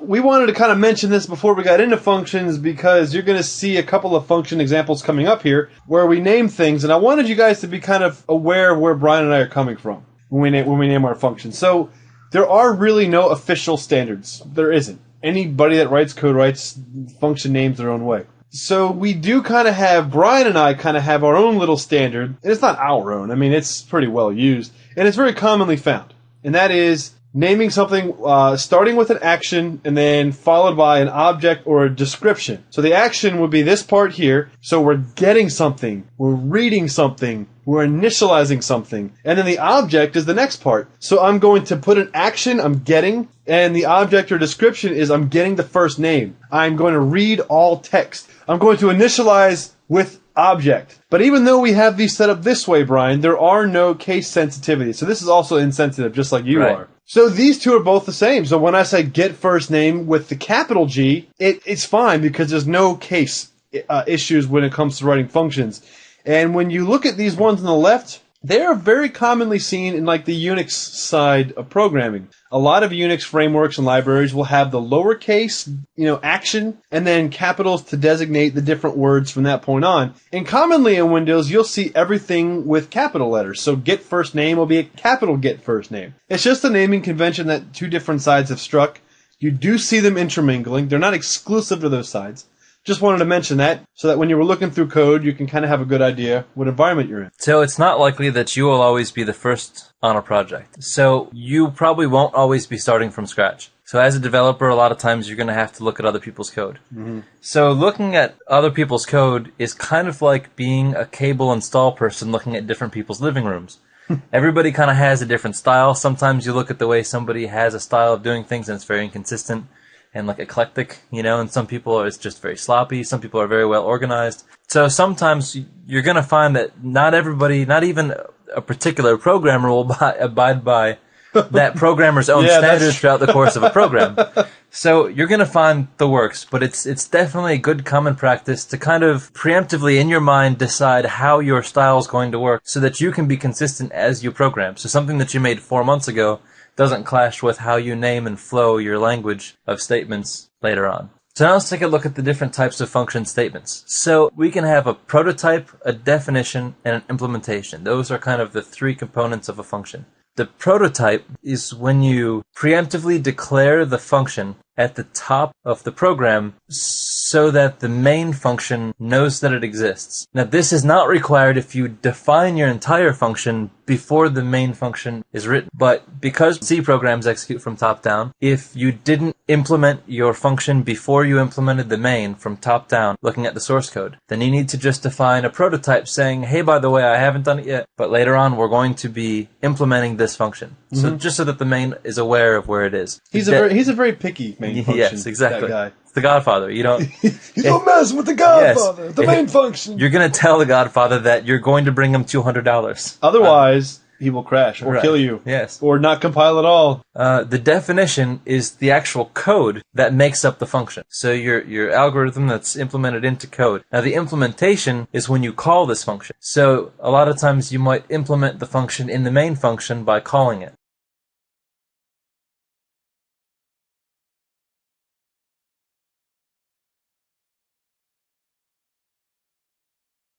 Let's take a look at an example of a function called add two numbers. So just like add, Nice. two numbers, description. Perfect. So now you know exactly what this function does just by the name. It's going to add two numbers. Exactly. So here we can see each of the three components. So the first one is the function prototype. Yeah. The function prototype, as we stated before, is the preemptive declaration that we're going to be defining this function. We write this out and we say that it's a data type integer. The function name is add two integers, add two numbers, and we pass it to integer, just the int, just the data type, separated by a comma as the parameter placeholders. At the end, after the main function, we actually have the function definition. So this is where we write out the code of the function inside of the function's block. So you see in this case, the beginning statement looks like the function prototype, but you actually have the local variable names that we're going to be using in the code down below. So we have returns an integer, just like the function prototype above, add two numbers, int 1, 2, and the return 1 plus 2. That's the definition. In the main function, we have the implementation. So this is when we actually call the function and pass values as parameters. So in all of these cases, we have to stay consistent with the name. The name is what really ties these together, the name and the return type. They both are integers. So when I'm telling the main function that add two numbers is coming up, the main function knows that when I execute this, I can expect to get an integer. The reason why the main function has to know that is because when you're setting a variable equal to that value, it has to be sure that that data type that you're setting it as is what that function is returning. The next part of this, like Brian mentioned, was the name. Now this is case sensitive. Whatever the top one says, the bottom one has to say, or else the main function will not like it. So they have the same return type, the same name. We're also, just like Brian said, we're defining that this takes an integer, but in the actual definition, we define these local variables, like Brian just said a minute ago. So we have integer here, and the next one we also define as an integer. So we know that the main function knows that I have an integer function called add two numbers that is accepting two integers as parameters coming up. And then later on when it calls it, it knows what to expect. And in this case right here, you know, Brian, we were talking about, like, if you have a function prototype, that's when you are declaring a function before the function is defined. If you define the function first, so in this case, add two numbers is ahead of the main function, we don't need a function prototype. Right. Because by the time the main function sees that function, it has already known that it exists.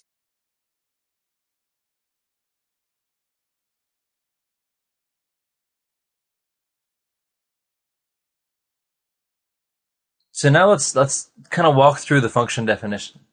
So here's where we defined add two numbers. So we know that the return data type is an integer, and the name of the function is add two numbers. So anytime we call add two numbers, this is what we're making a reference to. And our parameters, we have two integer parameters, num1 and num2 is the local variable names that are only accessible within this code block. So here's the code block here, and we're going to be returning num1 plus num2. So when we return the result of num1 plus num2, it will be returning it as the integer data type. So as you can see here, when we called add two numbers xy, that gets stored as integer z. So those data types must match. They must be equal, otherwise you'll get a failure to compile. So this is the function implementation. The function implementation, as we've said, just to really drive it home, the label of the function, the name of the function has to be the same. So it's the name that you've defined is what it's going to be referring to. And also, when you say add two numbers in the main function here, what you're doing is now you're executing this code below. We're going to say, call the function, add two numbers, and pass it the first parameter, which is going to be x. X in this main function we've already defined as an initial value of 10. So we're going to be passing the value 10 to, down below you'll see integer num1. So now the local variable num1 is also a copy of the value 10. Yes, and it's important that Brian mentions local variable. Because as Brian said, even though we've already mentioned it, we have to make sure that you're perfectly clear on this.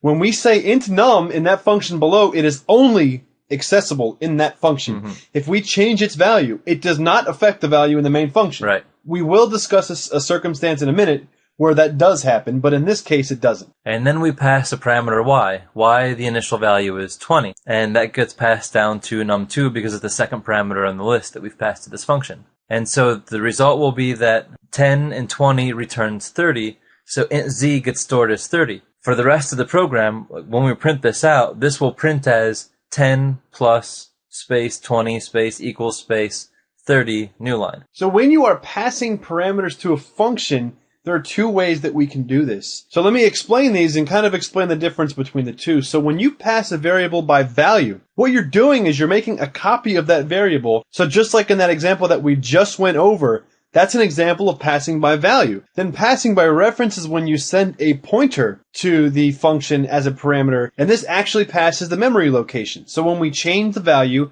within the function, the memory location is affected, therefore the value is changed inside the main function. So by default, most primitive data types like integers and floats and chars are passed by value. If you want to pass it by reference, you have to do something special. And arrays are by default passed by reference because an array is a pointer. And they're larger, generally. Yes, that's true. So this is kind of a similar example to what we did in the previous example. Here are the three parts of my function. I have my prototype, my implementation, and my definition. Woohoo! Woohoo! So here, n equals 50. Look at the memory on the left. Variable name n equals 50.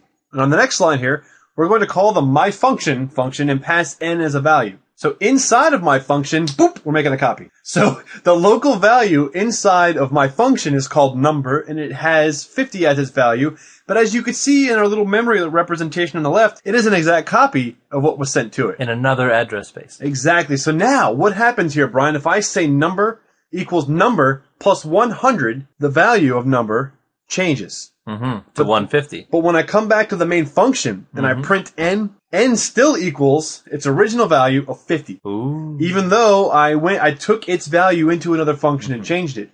So that copy of number was only affected inside the function myFunction. Only within that function's scope. Only within that function's call block. Variable scope. Now here's the other extreme. This is passing a memory address. You guys remember this notation, I hope. So when we look at the function prototype, when I want to pass a pointer, I do this, the type and the star to designate that this is a pointer. And in my definition below, my parameter is an integer star number. So let's take a look at this. Now, int n equals 50. So now n has the value of 50, as you can see in the memory stuff on the left there. Just like in the last example. Exactly. So now, when we call my function, Brian, since n is a primitive data type and it's not natively a pointer, I have to tell C to pass the pointer value by using the n symbol. Ampersand. Exactly. So the memory space of n passed as a parameter. So I pass this by reference. Now, next what we're going to do is star number equals star number plus 100. We have directly affected the value of n. So now n equals 150. So when we move to the next line of this code, we're going to print to the user the value of n, but in this case, n equals 150. So we were passing it the memory address 0. So although it was only happening within the local scope of myFunction still has access to all of memory. Yep. So now it's pointing to memory address 0, just like the main function is, and it's going to apply what it does to that address space. And based on the program that you're writing, this may be a desired or an undesired result. So keep that in mind when writing your programs. So now, Brian, what if we ran this code right here? What we're doing in this example here is we're creating an integer array of size 10, then we're creating I equal to 0, and if you see, we have a for loop here where we just start with a semicolon. Now, what that basically means is if you don't want to have a startup statement, you don't have to because I was already set to 0 in the line previous. So we can just skip the startup expression and just say, while I is less than 10, increment I. And then array element sub I equals I. So we're just basically valuing the array from 0 to 9. Then we call the blank array function below, passing the array and passing 10, which is the size of the array. And inside the blank array function, we're reading from 0 all the way up into size, and we're setting each element equal to -1. After we then break out of the blank array function, we go down to another for loop where we then print out the value. So what is this going to equal? I mean, if we're this array, we're not passing it by reference, we're passing it by value, right? That has to be true because I don't see an and symbol. But that is wrong. And that is because arrays by default are pointers. So keep that in mind when writing your programs, that if you pass an array off to another function, that function has the power to change the elements within that array just because arrays are pointers. So technically an array is a pointer to the first value in the array, which you're going to actually see that in real motion when we get to the data structures and start talking about stacks and queues.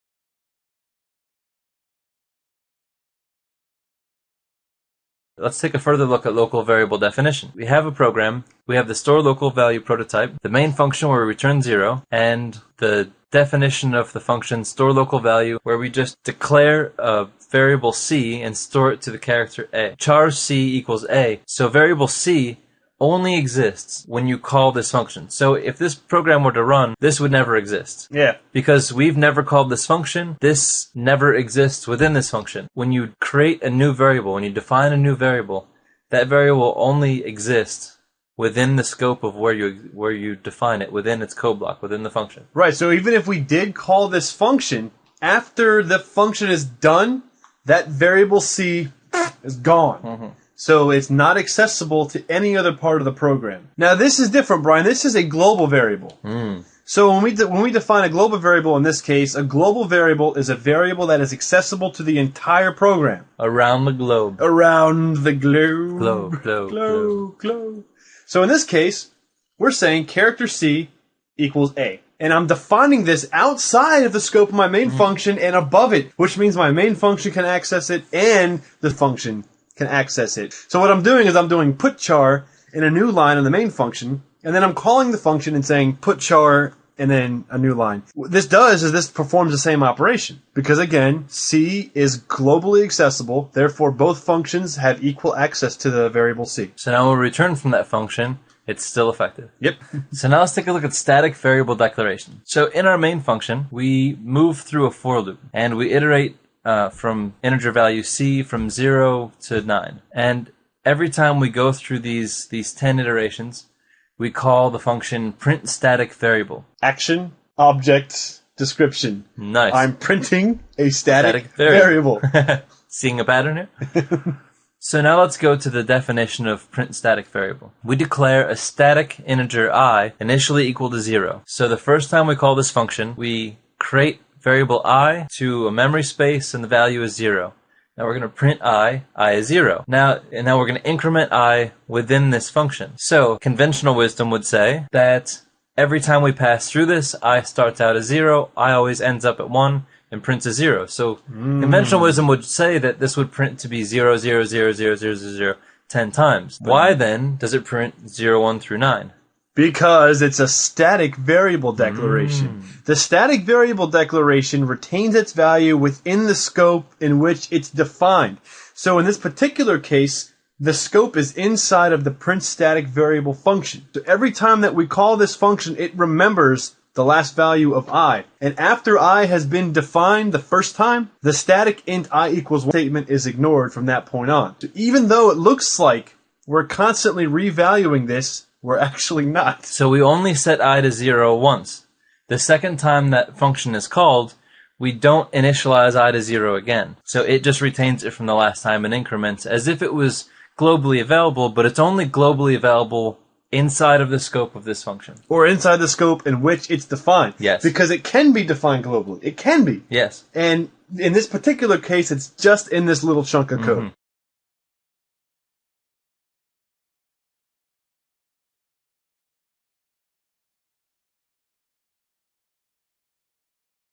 So now that we've seen a lot of functions, and now you know everything there is possibly to know about functions. You don't know anything. You are all knowing and all powerful. Exactly. Aren't you a little curious about something else that you might not know?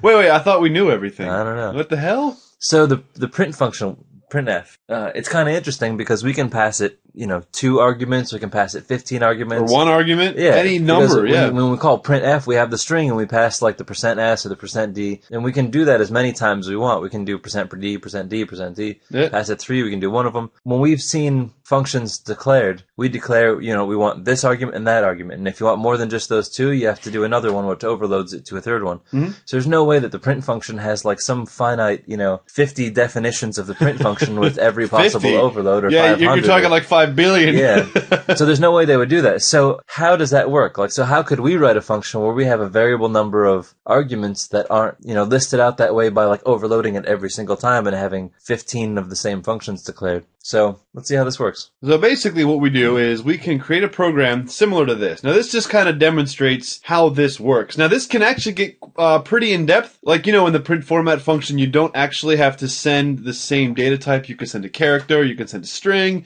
you can send a character array, you can send whatever. In this example, it's a lot more basic where we're just pulling back the same data type. So the first thing we want to do is include the std_args header, Brian. Right? Mm-hmm. Because it says it right there. We know this. So the std_args header includes preprocessor macros, which we haven't really discussed yet, but we'll get to in a little bit, that contain a series of macros that are designed to work with functions that have multiple parameters. Cool. So it's a library to do exactly what we wanted to know how a print function does. Yes. Very nice. Now, in this usage, traditionally, the first parameter is an integer that stores the number of parameters that we want to process. That makes sense. Now, in the case of the print format function, we saw that that's not the case at the char star. So there are actually other methods that you can use, like writing your own routines to decide to pull how many arguments there are. Right. And I guess in the print function, it probably looks at how many % somethings there are. Right, yeah, how many format strings you have. Yep. So in this case, we're actually just literally saying, I want you to process 10 get to the parameters. point, right. So we see 10 is passed from the calculate total function, and then we can also see it being used in other portions of the code, which we'll walk through in 1 second. So the ... right? That contains a list of parameters. Just like when you write a sentence on a piece of paper and you're like, ... that means And more to some come. other stuff, right? Yeah. So this is saying, more to come. So that represents these 10 numbers listed down below, 1 through 10. Now, Brian, could you help us figure out what these things are? Okay, so now let's take a look at some of the macros. They're kind of like data types that we get from the standard arg header. So the first one is kind of a data type called variable argument list, and we're going to store that as arguments. And that's going to be the data type that stores our variable number of arguments in one object. Then we have variable argument start, and we're going to just be passing as reference arguments and then the number of arguments we have. And that kind of sets that value as we're going to start popping from the queue in the arguments. Right, so it kind of prepares Right. for the queue. Right. It sets the queue up. Yes. So now we move through our for loop, and every time we iterate through the for loop, we store the current argument as an integer by passing va_arg, which kind of is, get top argument, get next top argument. And we pass it arguments by reference and integer, which is the data type we want returned. So what that does is just keep popping off the queue every time we pass down. And then we use that to total up the local total and continue through the loop. And then we call variable argument end at the end and pass it by arguments so that we stop using arguments. And then we return the local total. So we basically have start and end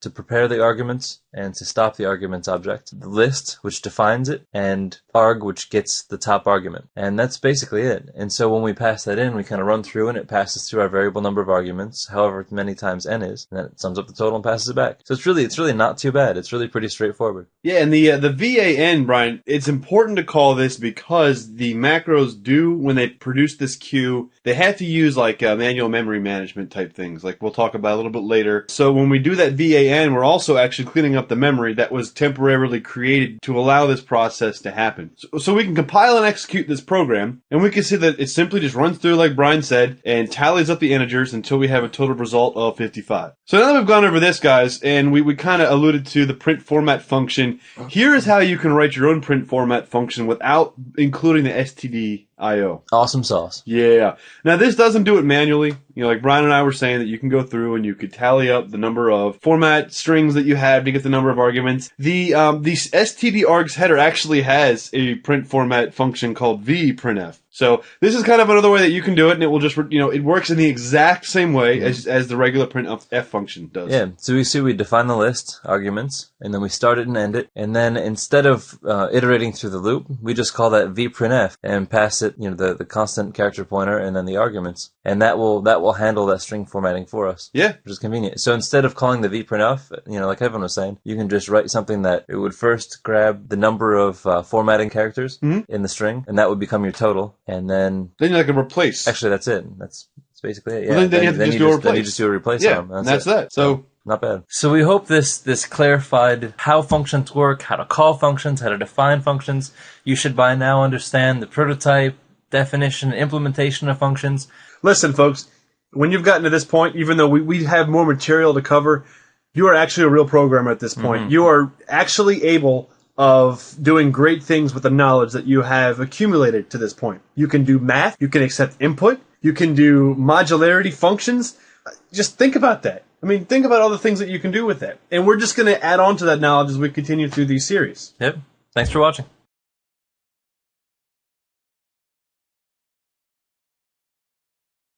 Hey, everybody. Yo! This lab is going to be awesome. Very awesome. And I know you're probably just freaking out at being so excited about this. I know I am. We're going to show you how to make the game of life. Yeah.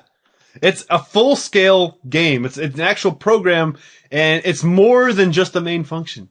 This is going to be modular, and it's going to be many, many lines of code. It's going to be really, really awesome. So this is our first kind of programming project, I guess you could say. Yeah, right, yeah.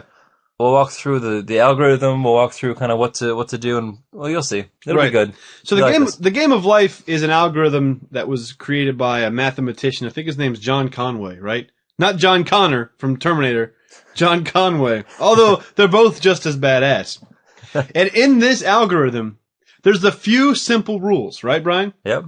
And it's basically, we have a grid, and we're going to be dealing with a grid of elements. So think of that as a two-dimensional array, where we have an outer rim that just contains the data elements inside. You'll see that in a second. Don't worry. And inside of this list, this array, we're going to be running through, and we're going to be finding arrays that have a value and finding arrays that don't have values. And based on these rules, the element will either live or die or create a new element. So the first rule is, if we find a cell that is populated, the first thing we have to do is scan all of its neighbors. How many neighbors are around him in a 360 spin? If there's only one neighbor or less, so if there's 0 or 1 neighbors, he dies because he's lonely. If there are 4 or more neighbors, he will die because of overpopulation. So the only circumstance where that valued cell will stay alive is if there's exactly 2 or exactly 3 neighbors around him. Then, when it comes to finding an unoccupied cell, so we find a blank cell, well, that cell will become populated if there are exactly 3 neighbors around him because he has a family to not only breed him, but nurse him. And every time that we go through this array from top to bottom, this is considered one generation of the array. So it's going to be pretty cool. Nice. Yeah. The first thing we're going to do, I guess, Brian, is we'll just go ahead and pull up our notepad and our command prompts. Awesome. And we'll just kind of get started here. That's all we need. That's it.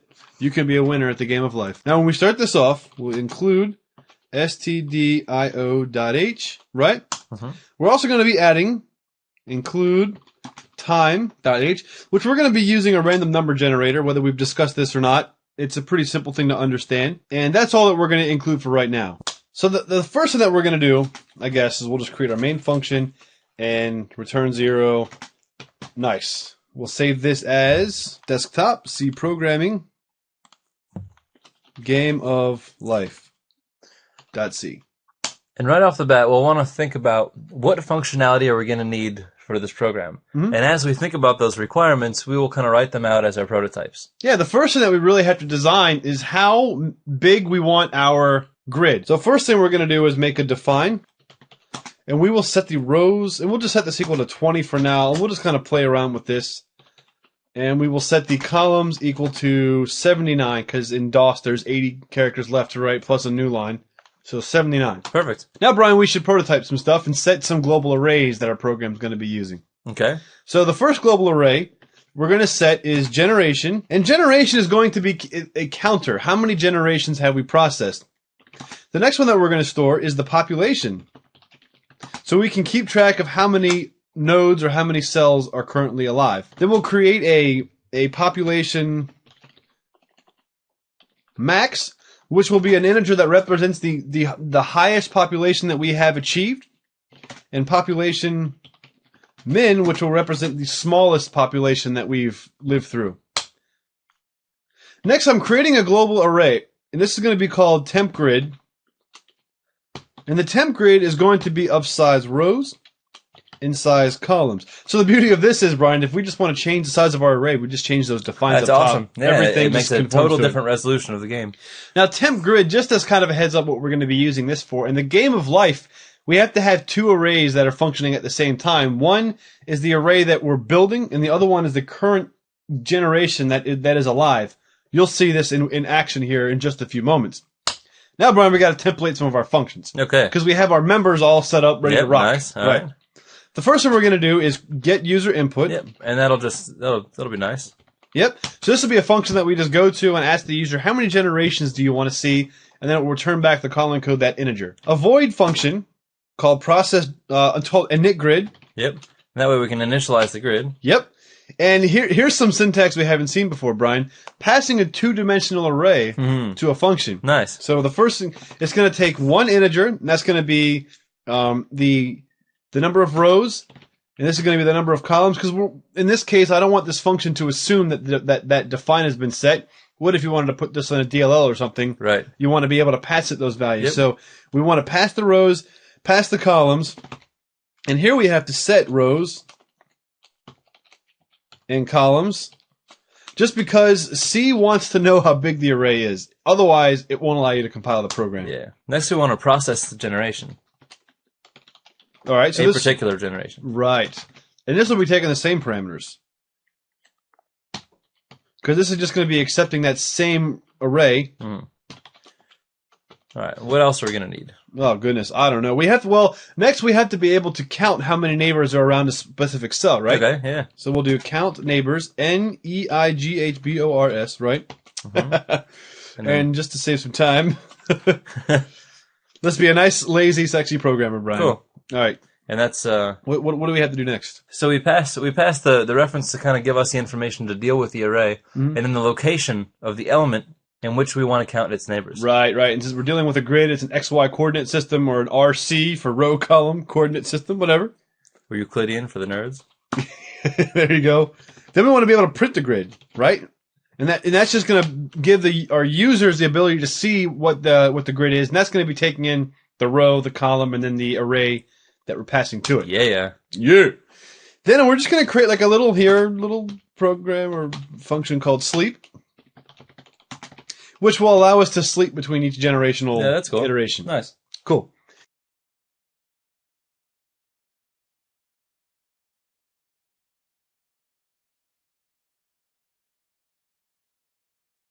So we have defined our functions and our global variables. Now let's make sure that we have a compilable program at this point. Game of life -o, game of life.exe. Oh, Hey, cool. We're done. all right. Thank you very much, folks. See ya. Okay, Brian. All right. Now, what do we do? So let's start implementing our functions. Okay, let's do it. All right. Well, the first one, let's do. We'll just go top down. All right. Get user input. Okay, let's do that. Okay.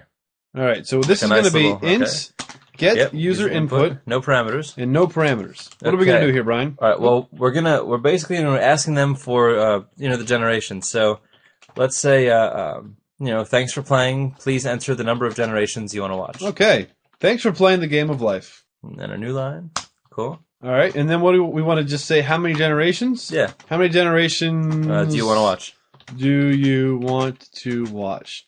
And then before we get to this point, we need to store this as an integer value. You are correct, sir. So let's declare that.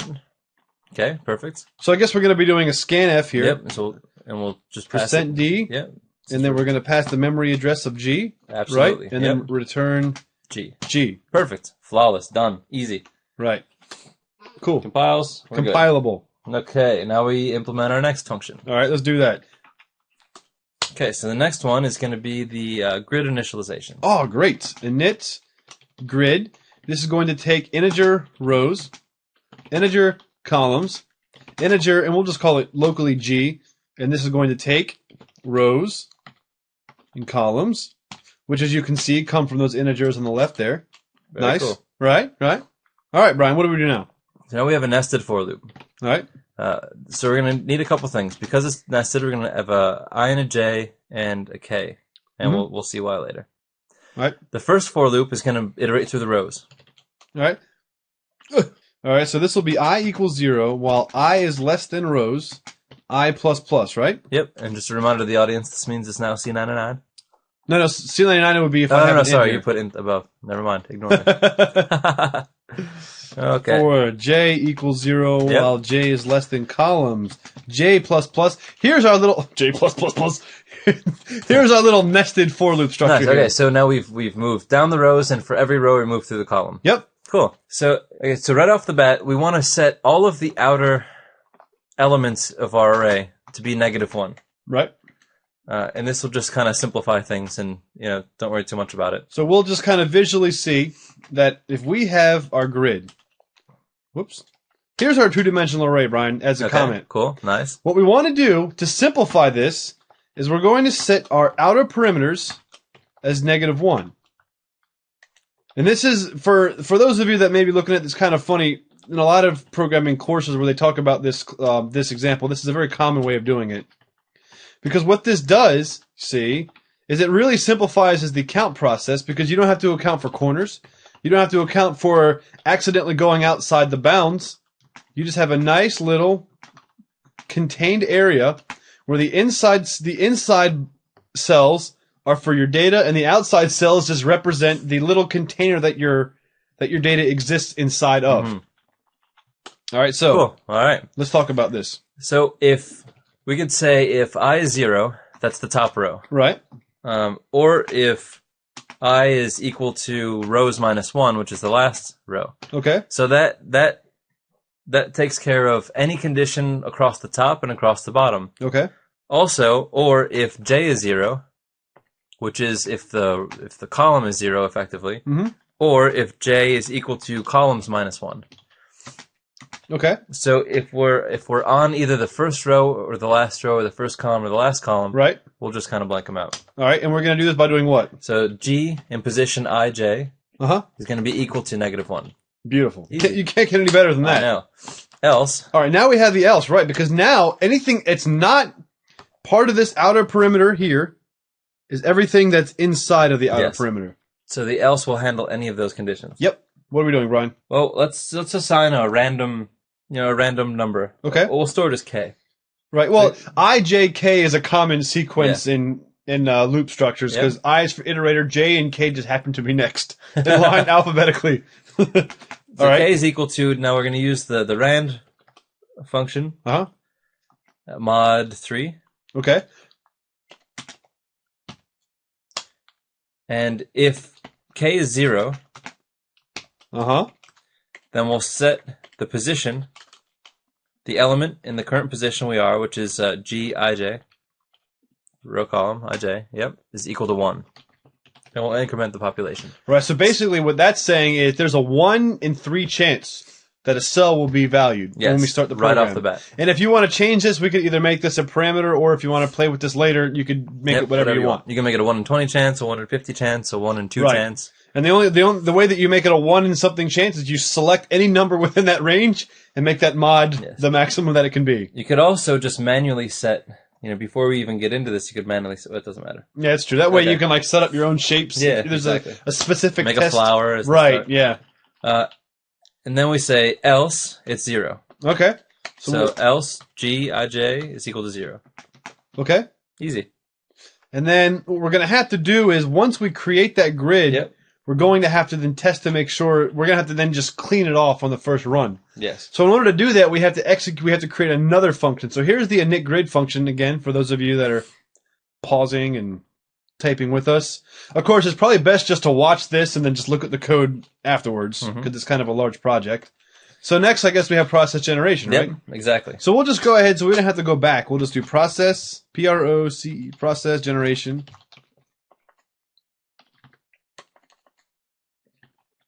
Process generation will take the rows that are passed, the columns that are passed in the grid. And again, we're talking about an array, guys, so this is all being accessed by pointers. Okay, Brian. All right, Void. Yep. Now we'll do the implementation for this function we just called. Okay. So this We're will going be to take the rows, columns, and then similar to the way we did the last one, G rows, columns. okay. Yep. Okay, cool. Easy. Nice.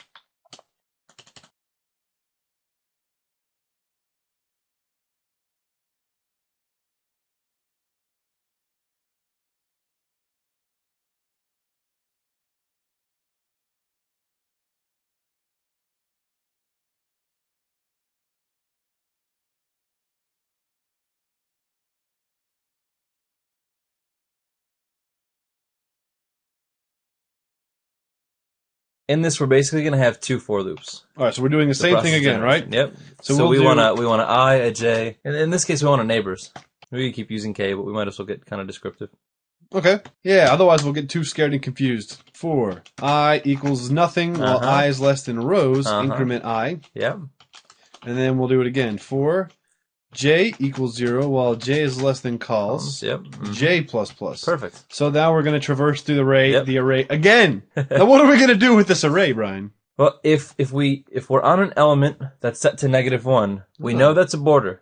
Right, so we can ignore it, right? Yeah, exactly. So if we find an element that equals -1, assume that it's a border, and go to the next iteration of the sub J for loop. Then we want to get the number of neighbors for the element we're currently on. Okay. Well, Let's take a comment here because we don't have a good way of making the neighbors yet. So we're just going to say neighbors equals count neighbors, and we'll come back to that. So all right. So you want to create a function here called count neighbors? Is that what you're saying? Yeah. All right. So then count neighbors would probably just We define that above, right? Actually, since we've already defined the prototype, let's just go ahead and put it in here. Okay, that's fine. So we have count neighbors. So we would pass it the rows, the columns, right? The array, which is G, Uh-huh. I and J, which is the position. Okay, so we'll code this in a minute. Okay. But just make the assumption here that this is going to be a sub-function.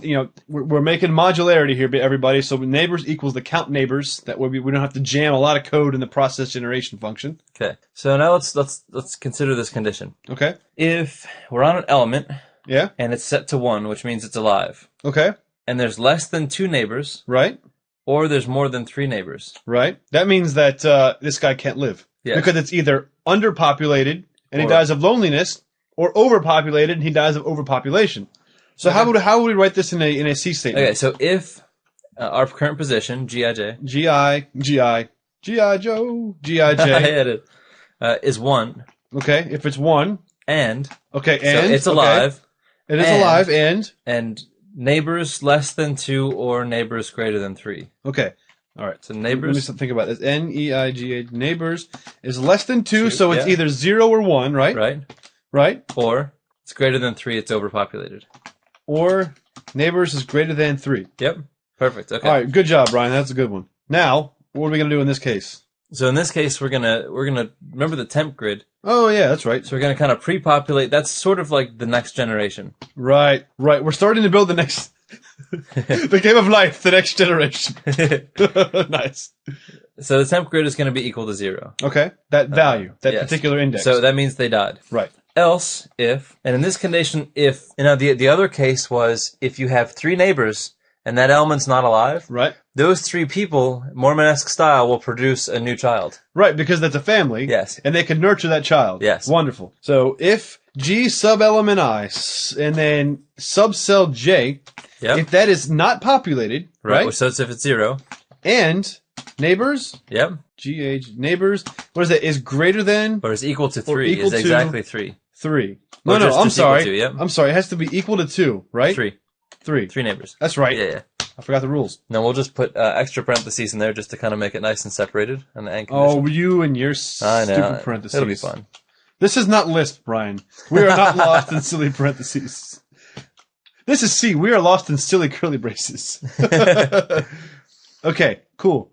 So we have the condition where we are now birthing a child. And so what we want to do in that condition is set them to be 1 because that means we have a birth. Oh, so we birthed a baby. Yep. So we'll do this in the temp grid because we're building the new generation here. Equals a new baby. Hey, it's alive. Oh! And then I guess if there's any other circumstance means that just don't touch it. It's alive and it has the proper amount of neighbors to stay alive, or it's dead and there's not enough neighbors to become alive. So those are the only 2 conditions we have to keep an eye out for, right? Okay. It's very cool. So now that we've gone through that, we can then exit the loop, right? We're going to be exiting the entire loop structure because we've gone for each row left to right all the way through. Now. Okay, so now we want to figure out what the population is. Okay. Okay, so we're going to reset the population, just temporarily, and we're going to do another for loop. So we're going to just grab the I and J parts, so we traverse this again. Now we have to set the actual grid equal to the temporary grid that we built. So the real generation becomes the next generation. What? Too much Star Trek or something. Yeah, I don't even like Star Trek. I know. So if our current element is -1, we're just going to continue like we always do. Right, because it's a border item. Yeah. So we don't care. We don't care. I don't even care. Like, Yeah. it's just whatever. It's just I the don't even border. I feel like care. it really matters, I you don't know? care. But if it's alive, it's alive. And we're looking at the temp grid, remember? Yes. If the next generation is, this is what the population will be. Right? So if in the temp grid, the current element we're on is 1, Mhm. then let's increment the population. Okay. Very cool. Okay. And now we want to overwrite the actual grid with the temp grid. Oh, I see what you're getting at. So here's what you want to do. You want me to take this and set this equal to this while also taking this over here. Yes. Right? So the position in the kind of the real one, Mhm. it gets overridden with the element in the temporary one. Wonderful. Perfect. Now Flawless. that is an important part of the algorithm, because if you start changing that grid as you're going through, then you actually don't get the shapes that this algorithm is supposed to produce. Right.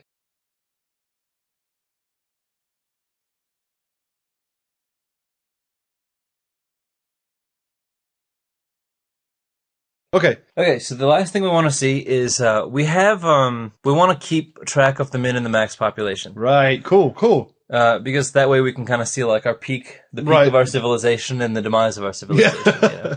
You know? So if the population is greater than the population max, Like this? yep. All right. So if we've exceeded what we've ever seen before, then we want to store our record-breaking Guinness record into Nice. population max. Awesome. Now the opposite's true too. So if the population is less than the population minimum, then we want to set, or if the population minimum is 0. So you mean right here? Yep. Okay. Population min. Population min is equal 0. Yeah. Okay. Because otherwise nothing will ever be less than it. All right. Now just to stop so I don't confuse people, I'll just take those down. Although previously was legal syntax. Okay. Cool. Should we see if that Beautiful. compiles? Yep. All right. We have an error on line 63. Whoa, it's way up here. What do we got? Oh. Int. There So we the go. error that we had was in the function declaration there. Okay, count neighbors doesn't exist. That's okay. Cool. Edit That's that. awesome. Yep. Okay, so that error came because this count neighbors function was Yep. not defined. Yeah. So what are we going to define next? Count neighbors. All right. So now we've initialized the grid to a 1/3 chance that that one cell will be occupied. Then the actual algorithm is then applied to that by going through the process generation. We also use that to tally the population and keep track of the largest population we've ever seen and the smallest population we've ever seen. So let's kind of add to that by allowing the algorithm to work, Brian. Yes. What do I do? So this is the count neighbors. It returns an integer, and it takes the same parameters as our last function. So this will be rows, Yep. Rows, Columns. columns, the array. ints, what do we, G. we call this G, right? Yep. Rows, calls. Okay. And then we're going to take X and Y. Oh, that's right. Because we have to know the position that it's currently at. Otherwise, we don't know which element. Which element to count its Yeah, neighbors. exactly. Uh-oh, I have an M here instead of a comma. Mm. You should have just left that. I would have liked to see that error. It would have been awesome. Okay.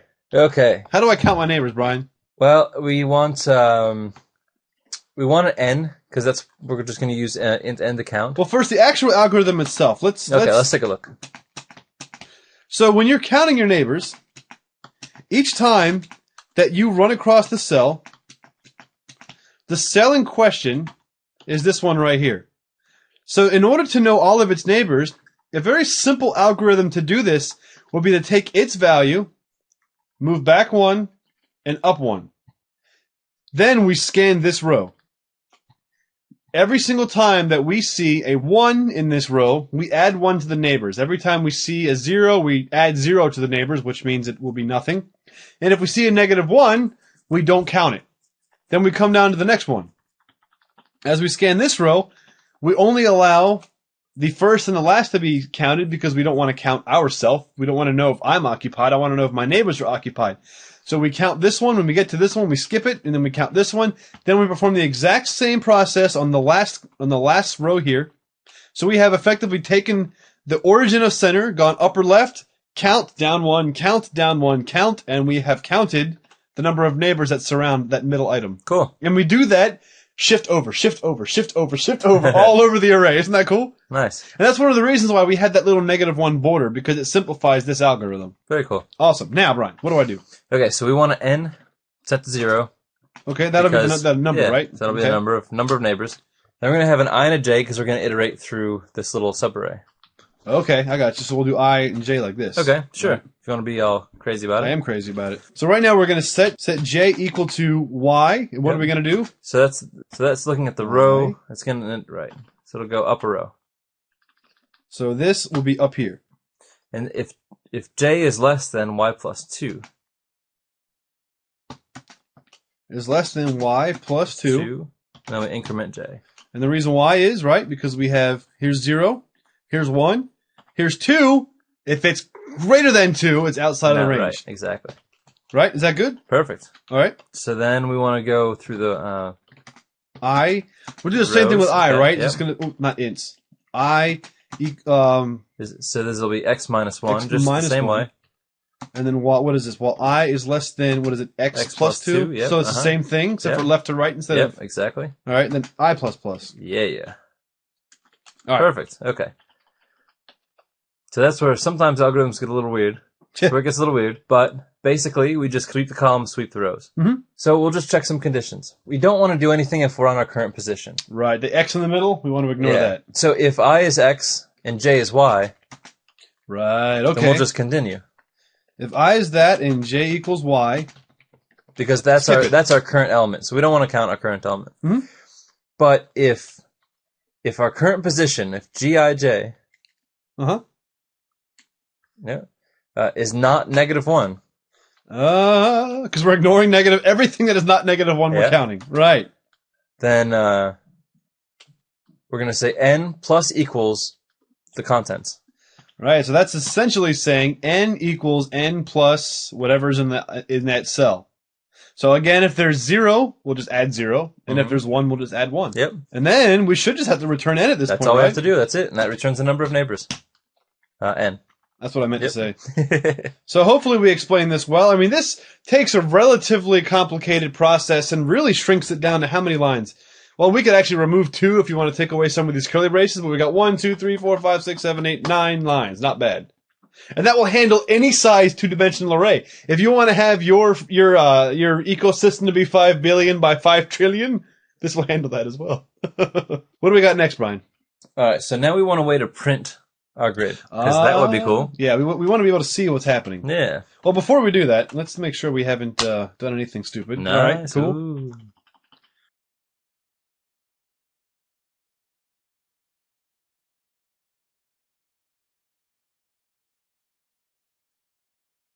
So this is the print grid function, right? And that's going to take the rows, column size, and the array. Rows, columns, and then int g, right? Yep, int g, rows, cols. Like this, right? Beautiful. Okay, now this looks like it's going to be another nested for loop. I have a feeling. I have a feeling this is going to be another nested for loop. So we want to clear the screen right off the bat. Oh, okay. Oh, this gives us a chance to talk about the system function, Brian. Yeah, nice. What does the system function do? It executes a command on the command prompt in this particular case. Are you positive that's what happens? I'm positive. Okay. Okay, we find that funnier than you probably will. So when we run system CLS, it is the same thing as if we go to the DOS prompt and type CLS and enter. In this case, yes. Yes. Yep, for our session. So that's going to clear the screen. Yeah. And if you're writing this in Unix, clear. Yep. Or Mac, same thing. Yep, for the console or the terminal or whatever, Right. whatever you're doing, same thing. Let's print a header. So every time the screen generates, we have like a little welcome to the game of life. Oh, okay. And then we'll also print, the generation number in that header as well. Welcome to the game of life. Generation X, no. Generation %D. Oh, this will be pretty easy because this is just going to be that global variable, right? Yep. My generation. Now we'll just stick a new line in there. Game of life generation. But you should give a damn about the new line in the print statement. I do. Shut up. Shut up. And then we'll print the population too. Talking about my generation print statement. Bum, bum, bum, bum, ba-da-dum. Okay, I'm sorry. I really got knocked off track just now. For some reason, what the hell? Who is my generation? That's The Who. The Who, right? Yeah. Man, remember when they did the Super Bowl like a couple years ago? Well, they're like really old men, I would imagine. and there are these like old men like doing the guitar licks and stuff, and it's like, Probably dude, because it was the Pepsi theme song. dude, and it was like, what was it? The Pepsi like, recently? Yeah. Isn't that stupid? That song's from the '60s, man. I know. So it's not really my generation. It's really like I wish There. I was a cooler generation because we're all a bunch of foo-foo sissies. Wow. Okay, here we go. All right. So anyway, we digress. We digress. Oh, what have I done? Ah. Okay, I'm sorry. I actually hit the home button or something. Okay, Alright, cool. here we go. Alright, Here we go. So population. Population. Yep. And then whatever. Like all right, here's Yeah, the number of that's cool. people. Okay. And then we can also do the yeah, they're awesome. Something like that. Totally like on the same page. max, min, something like that. Yep. Let me do all caps too. That way it's consistent. Beautiful. And then a new line. Yep. And this should be easy, right? This will be population. Now I'm just going to bring this down to the next line. This will be population Pop max. max, like the Max from Saved by the Bell, and Pop min. pop min, like I don't know what that's like. Mm-hmm. Just a little parenthesis there. What did I do?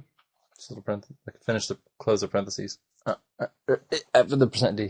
Oh, I see what you mean. You mean the text Yeah. parentheses, like this one. Yeah. Gotcha. All right. Cool. Talking about their generation. What's next?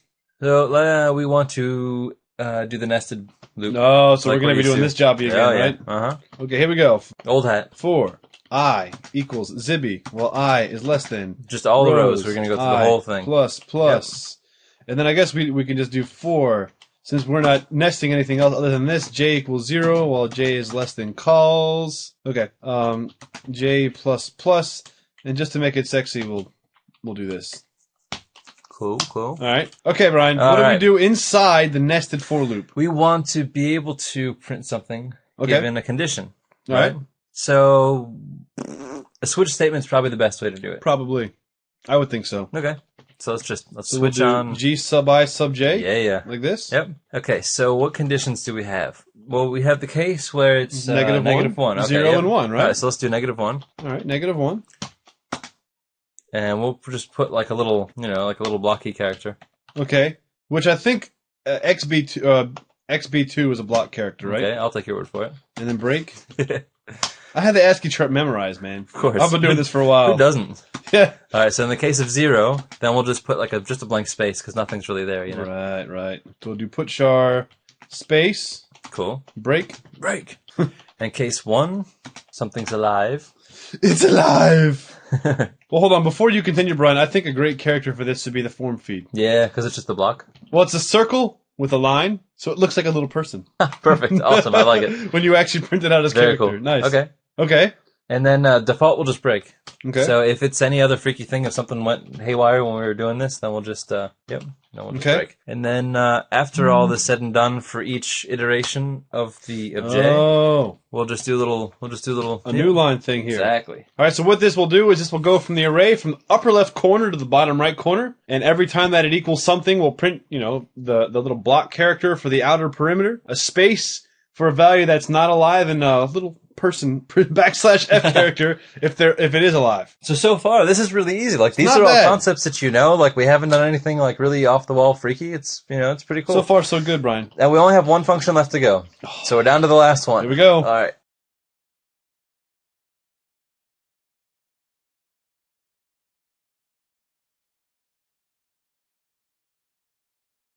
Now, we just want to do our sleep function. Oh, that's right. I remember And that. that just takes the unsigned integer, which represents This is milliseconds. MILLISECONDS. Just do mil. Mil's good. Okay, Mil? that's cool. Yeah, mil's good. I like milliseconds. Mil. Okay, that's cool. Remember Bill Mill? Bill Mill would not approve of this. He'd approve of mil. Okay, now we may not have talked about this, but let's just say, when I call the clock function, nope, it's not TCL. I'm grabbing the milliseconds that this process has been alive. Now, if we haven't discussed this, don't freak out, because when we get to the section about common C headers, we will discuss this. So, but for now, just trust us on this one, right? So while, right, we want to do something like this. While the current number of milliseconds a process has been alive, minus the time that it started, is less than mil, we're going to sit and hold. Perfect. That should be it. Cool. All right. Done.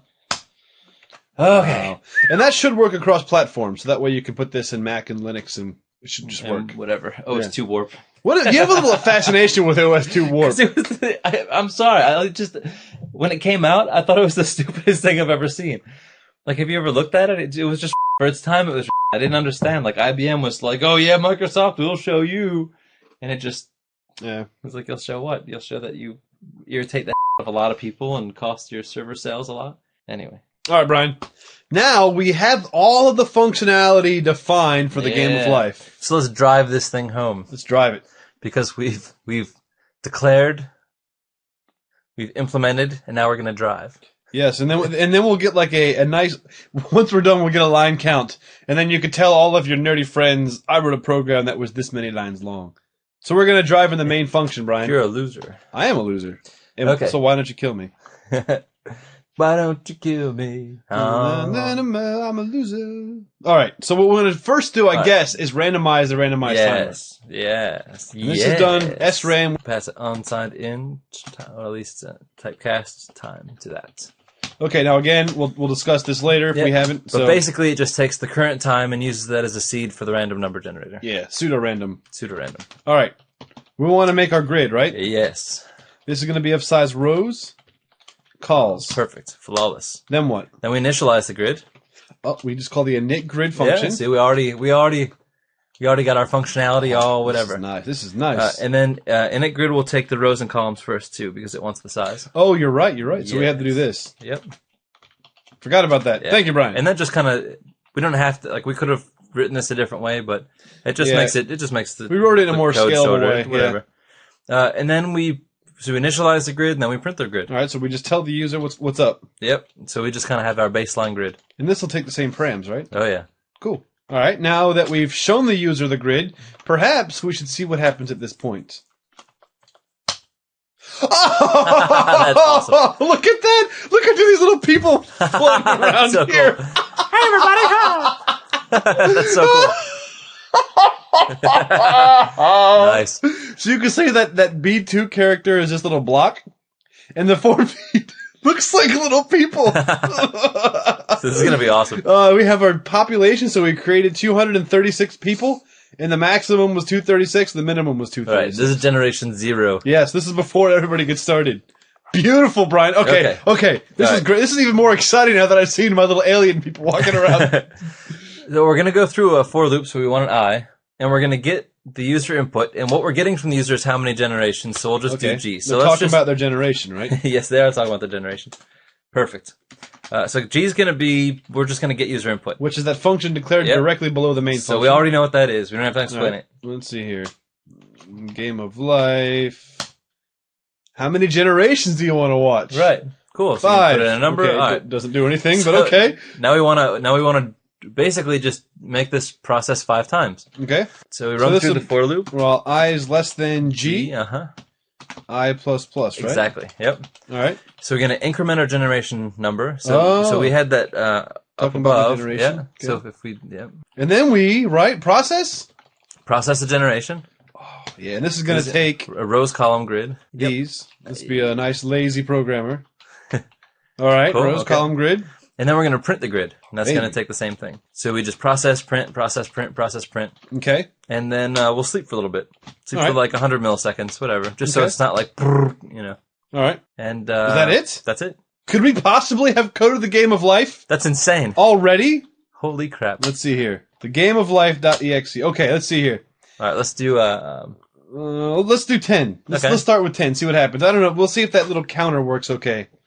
Whoa! Look how everybody's moving around, creating shapes and doing all. Okay, no, I got to see more than that. Okay, let's do 100. Now, if you watch the game of life, you can see these patterns repeat. Look how everybody's trying to maintain homeostasis. You have, like, upper left, you have, like, the 4 together. There's that shape on the way left where it's kind of circular-ish. And then you have other cells that are just, like, floating around and swimming around, making shapes. And sometimes they'll make circle shapes and explode and implode. And then when they... Look at the upper right. Look at this guy up here. Oh, he was doing something cool, but not anymore. 50? What? You gonna say something? You want to try this on that faster? We'll just minimize it and put it on top. Okay. All right, there it is. How many... How at many that. generations of little people do we want to watch, Brian? Let's say, let's do 50. 50? Okay. All right, let's do 50 generations. Hey, look at them Look at all it go! That's so cool. Look at how they're all creating patterns and all trying to find their little spot in life. You can see there's kind of like shapes that sort of stick together and then they bubble off and consume other shapes and stuff. Yeah, if you get It's really amazing. If you get really, really bored, you can probably sit there and watch that for hours. Yes. Yes. Or try to make a screensaver out of it. Yeah, there you go. So that, ladies and gentlemen, is how to write the game of life in regular, boring, old, awesome C. In less than an hour. Oh, yeah. So here's a quick scroll of the code. And of course, we will offer this on the website, so you don't have to worry about typing this unless you really, really want to get crazy about it. So, enjoy. Perfect. That was pretty good. That's awesome. We did it without once. Yeah, how does that work?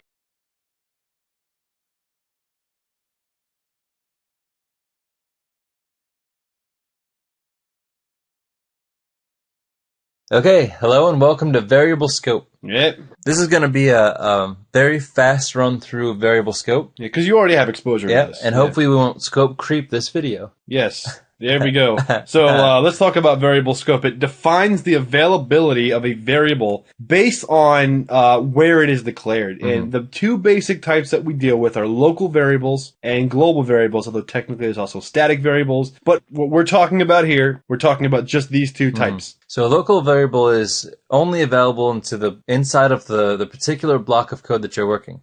So this block of code might be defined within a control statement or within a function. And a global variable is anywhere in the program you can access this variable.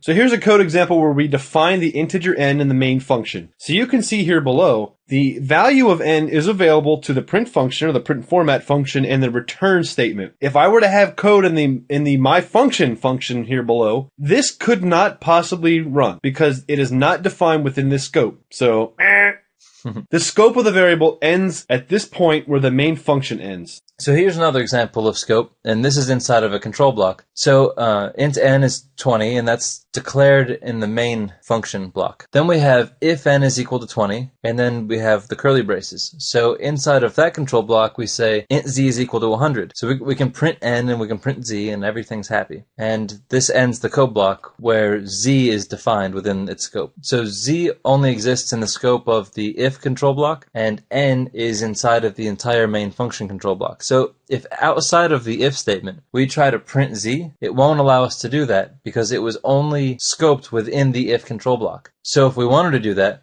we would have to declare int z equals 100 before the if statement. So here's a global variable. So when we define int n equals 20, n is available to the entire scope selected in green. So the main function has access to this variable, and so does the my function function. So when we try to print this variable in these two statements, it is accessible. So, Brian, what's going to happen if we execute this program? All right, well, let's take a walk through it. Right off the bat, we declare int n is 20. Now that declaration happens above and outside of the main function and above and outside any function, so it's globally available. So when we call printf, n is equal to 20, n is equivalent to 20, it will be able to print it because it's outside the main function. So now we call my function, we drop down to my function, we increment n. Well, that increments it globally because it's globally accessible. So that now becomes 21 and not 20. So then we print it again, and we still have access to it. Now we have access to it in its form of 21. And we return n, it returns 21 to the system. So what's important to note with this is when we have a variable that's globally defined, anybody can change it. Yep.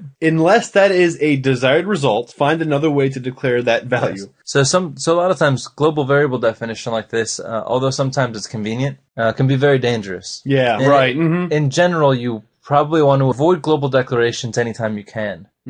Only declare globally when you must. And the naming convention that we used here is pretty poor. A lot of times, global variables are either started with an underscore or they're all caps. And that's how the user can distinguish the difference between a global variable and a local variable. So when you write your programs and you do use a global variable, try to stick to some sort of standard that we described here. Now, if you want to be cool like me, I usually use all uppercase without the underscore. That's because you're awesome. And everybody I'm else, the coolest person Everybody ever. else is stupid. Everyone else is stupid for not acknowledging your greatness. Exactly.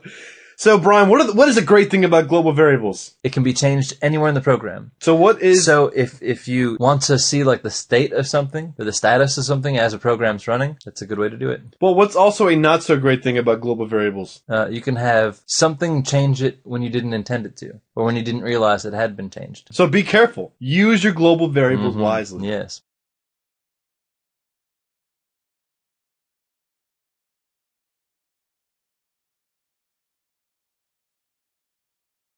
Welcome to the recursion video in the Programming in C tutorial series. Welcome to the Programming in C tutorial series of recursion. Recursion C and Programming series tutorial. Welcome to the video on recursion in our series Programming in C. So as Brian and I were trying to demonstrate, recursion can kind of be a weird thing. And it is a weird thing. And things just kind of flip and fly around, and it's our intention in this video to help make sense of this mess. And not confuse you. Because recursion is one of those things that even seasoned veterans struggle with. You know, some people will avoid writing something recursively because they don't understand what they're doing. And even if you've had a lot of experience, you use recursion all the time, you may not understand what you're doing. That's true. That's Brian making fun of me because I'm one of those developers that tries to find another way to use to write functions outside of recursion. Brian's just being an asshole right now is basically what it turns out, or what it's panning out to be. So Brian, basically recursion is what a function calls itself. True. So very straightforward. This can be a tricky thing. You have to be very careful because if a function calls itself and that condition never changes and it continues to call itself and call itself and call itself, you can have a function loop in on itself and never end. And that effectively creates an infinite loop. Yep, and it can be a potentially dangerous infinite loop because you're building a stack, and even though it may take several weeks or months, you could potentially run out of memory. Yeah, blow up your machine. So Brian would like to tell us a story to put us to sleep. So this is a story. It sounds extremely stupid, and it's basically like a made-up kid story to try to express recursion. Recursion, in hindsight, won't be a difficult concept once you understand it, but sometimes racking your brain around it is a little weird. So here's recursion in the form of a children's story. I hope you like this. Once upon a time, there was a frog. Wibbit the frog. There he is. He's so excited about learning recursion that he can't sleep. So his mom tells him a bedtime story about a fly that can't sleep. And the fly is so excited that he asks his mom to tell him a bedtime story. So she tells him a bedtime story to help put him to sleep. And she tells her little fly about a chick that can't fall asleep. And that chick can't fall asleep because it's so excited, and the chick asks its mom to tell it a bedtime story. And so you can kind of see the pattern repeating and repeating and repeating. And when the chick's mom told him the bedtime story, the chick fell asleep. And the fly fell asleep. And the frog fell asleep. And the recursion function was done. Wow, Brian, that was amazing. So every time a function is called recursively, the parameters that are passed can change each time the function is called, or they should change each time the function is called. Right, so in that story, the parameter changed the animal. Right. And there was an end. So it didn't go on forever. So at some point, the function has to meet an end condition. Right. And that will stop all pending function calls from that point on.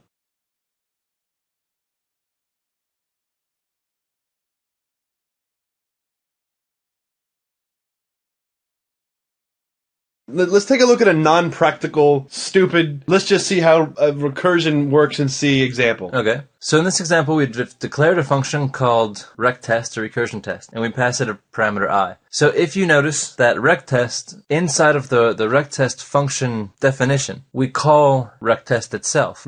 So here we execute the main function, and we pass the parameter 5. 5 gets passed into the function rectest. If I is greater than 0, 5 is greater than 0, then let's call rectest again. Now before we even finish this function, before anything happens, before the frog falls asleep, so to speak, we call itself. And so now we pass I minus 1 back to rectest. So now we start over. Before finishing, rectest passes in 4 as the parameter. 4 is greater than 0. And then we call I minus 1, which is 3, back into rectest again. So we don't finish this again. So now we have 2 unfinished function executions. So this goes back, rectest 3. 3 is still greater than 0, rectest 2, still greater than 0, 1 still greater than 0. So now we're passing 0 as rectest. The end condition is here. So now we have 6 pending executions of the remainder of the function. Now, 0 is not greater than 0, so this is false. So now we complete the function. And when we complete the function, we return. So now what happens? Now we finish the rest of the execution. Right, so we have this function. We have a print statement here that hasn't done anything yet. We actually have 6 of them that haven't done anything yet. Yes. So now we start popping the stack. So we print 1, print 2, print 3. So we're just finishing the executions, those little remainders of the execution, because those had to wait to find out the recursive result of rectest, 4 and then 5. So that finishes all of them, and then it goes to the end of the function and back to the main program. Wonderful. Now, that wasn't very practical unless you want to write a program that writes numbers in reverse. Actually, you know what? You can probably find a reason for that. But that's a basic, dummy-level example of a recursive function.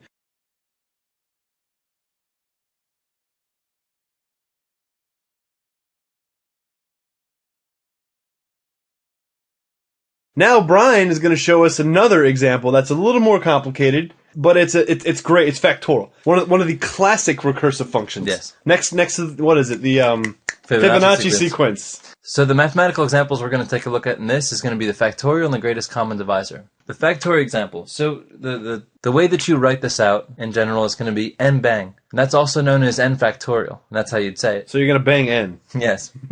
So n factorial is the same as n, whatever that number is, times n decremented times n decremented again. So n times n minus 1 times n minus 2 until what it's subtracting gets it back down to times 1, which would effectively not do anything. Obviously, you're not going to go down to 0 because that would nullify the entire procedure. What's the point of the factorial? So pi factorial is equal to 5 times 4 times 3 times 2 times 1, or just 5 times 4 times 3 times 2, which is 120. So we can do all of this instead of writing a function that, kind of marches its way through and loops through. We can write this procedure in one function to perform each of these additional multiplications. So here's the code for getting the factorial value of some integer. All recursive functions should have some endgame. And so if you look at this, if n is greater than 1, call itself, given the condition. Otherwise, return 1. So all said and done, if we get to the point where n is not greater than 1 anymore, and n is 1, then we're just going to return 1, because that's it. We could just say else return n, it would be the same thing, because that's the only case where n would be, not greater than 1 is when it would be 1.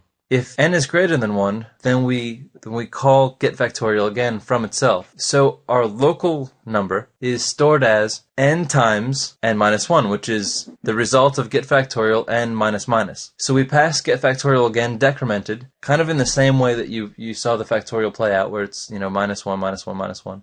And then after we get the recursive result of that, then we return local. Let's walk through an example of this. So we call get factorial, and we pass 5. So we're doing the 5 factorial just like the example before. So 5 comes in, we define a local integer. If 5 is greater than 1, which it is, then local is equal to 5 times something. The factorial result of 5 minus 1, just like the factorial situation calls for. So before we finish, then what is the factorial result of that? Well, so we pass in 4, and it gets greater than 1, gets decremented, gets passed in 3, gets passed in 2, gets passed in 1, and that hits the return game. So now we return 1, and we come back. So now when we return 1, that's n times 1, which is 2, and it returns 2. And then times 2 is 3, and the result of that is 6, which gets returned back and multiplied by 4, which is 24, gets returned back, multiplied by 5, which is 120. So you can see we're kind of, now going backwards and ending all of the rest of these functions, and then we return them. And so the local value that we finally return when all is said and done is 120. So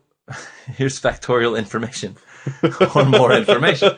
So for more information, please dial 5 on your telephone device. Recursive functions are a little strange. They take a little bit getting used to. So if it's something that you find will be valuable, and more information is always valuable, look for more examples, look for supplemental material. We've posted supplemental material and other examples that you can walk through with us, writing programs that use recursive functions. And most importantly, just try it for yourself. Just play around with it. Try to think of a condition where recursive functions would be valuable. For example, try making a greatest common divisor function. Mm-hmm. It's very easy to do. You can do it in about 6 or 7 lines of code. You can make a very clean, very streamlined one. So as an exercise, try to do it so that get GCD, or get greatest common divisor, and passing 6 and 9 returns a 3, because that would be the greatest common divisor. And then after that, you could perfect your skills with the Fibonacci sequence. Yeah, absolutely. Or the towers of Hanoi. That's another common example of recursive functions. And to kind of check your exercise, you can watch our example video of greatest common divisor.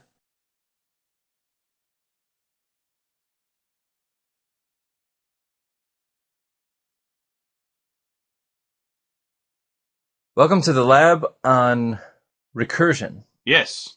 This one, as promised, is the greatest common divisor. Or GCD. Or The Euclidean algorithm.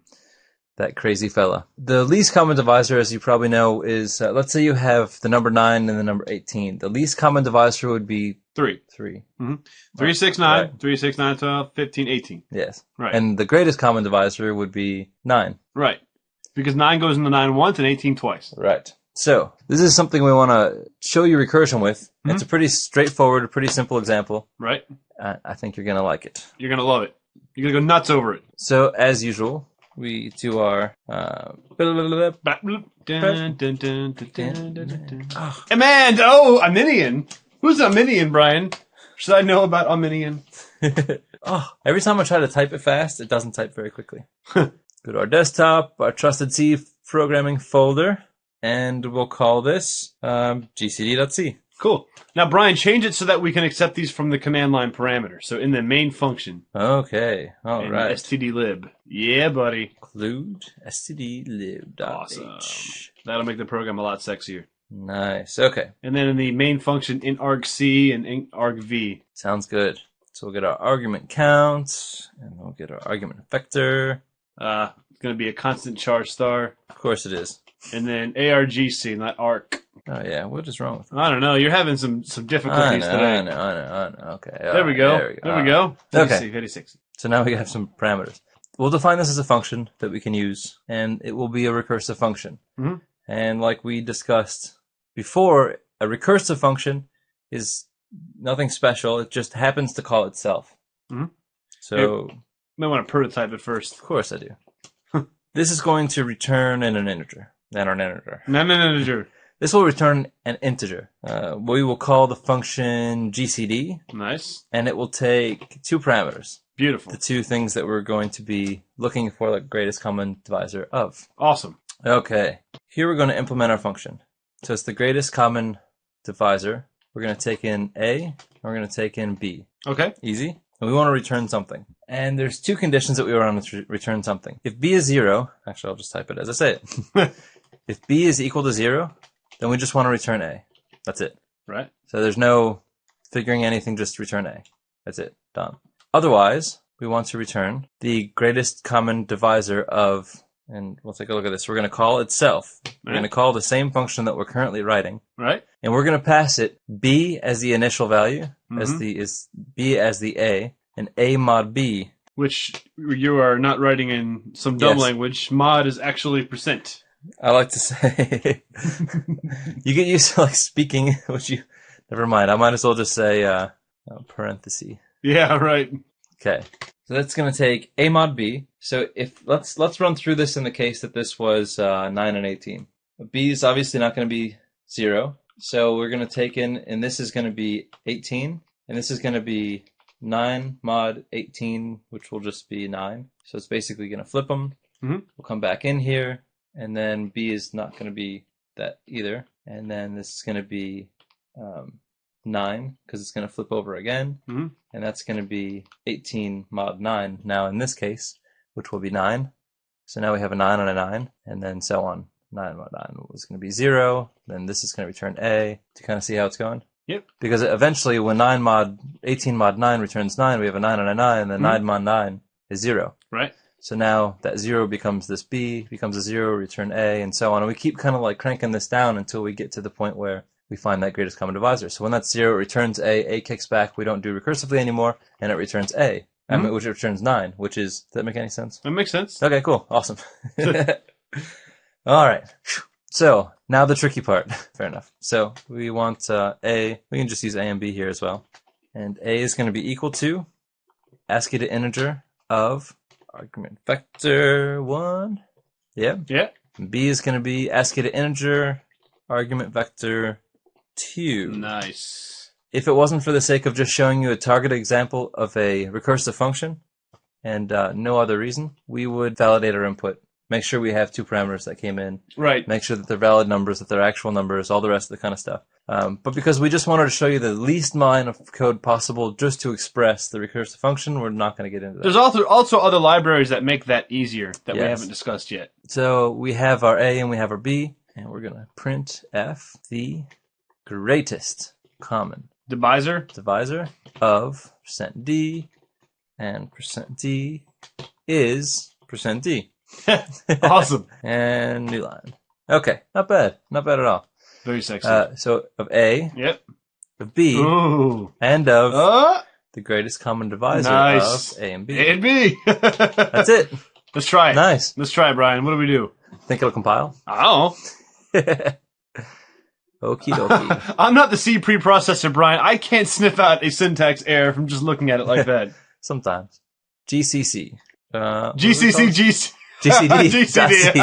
Wow. Okay, that's bad naming. That's good. It's fine. Nope, not Game of Life. GCD.exe. Ready? Ready? Oh! I knew that was gonna happen. Line 10. What do we got? Oh, line 10. Boo. Because Brian's an I didn't idiot. drink enough coffee. All All right, let's try it again. Hey! All right, there we go. Ah. GC.exe. Ready? You're being victimized by autocomplete. I know. Okay, let's see. Let's do the 9 and 18 just to see if Okay. let's see if we were right. Hey! Now do something ridiculously crazy. A big Okay. number. Like 5 billion trillion pavilion. Nice. That was kind of lame. well, because there's no, Yeah. but if we did like this and like that. Oh, okay, same thing. Yeah, maybe All right. do okay. That was a bad one. Oh, yeah, it is bad. How about like 220 and 7? It's gonna be 220 and 440. 40. 60. Okay, you can try that. It's 20. Hey, there you go. 62. It's 22. 22. Hey, there we go. Nice. All right. Nice. Not bad. Awesome.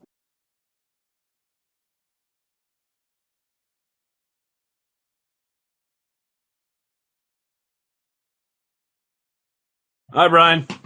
What's happening? Let's go through the most classic example of recursion known to man. Yes, the greatest in the world. Yes, and that's the Fibonacci sequence. Yes. So the Fibonacci sequence is it's very common. It's found in nature all the time. You see it like on this drop of dew in our background wallpaper. It's whatever. It usually goes like 1, 1, 2, 3, 5, 8, 13, 21, and so on. So you take 1 plus 1 is 2, Mhm. 2 plus 1 is 3, Mhm. 3 plus 2 is 5, 5 plus 3 is 8, 8 plus 5 is 13, 13 plus 8 is 21, and so on. Yeah. So you keep taking the last number that you added and add that to the next number in the sequence and take it to the, so anyway, So? it's fun. We'll open up Notepad++ and write this program. Nice. First, we just want our basic include standard IOH and main return 0. Okay. Cool. Save that, and we'll call this in our C programming folder. That doesn't like to click sometimes. Fib. Fib's good. I like Fib. You know the whole thing? Okay, that's fine. It's a cool looking name. It is cool looking. Fibonacci. Yeah. Yeah. I'm Fibonacci. Do a little scroll action here. Okay. Give a little more view space. Ah, sexy. Okay.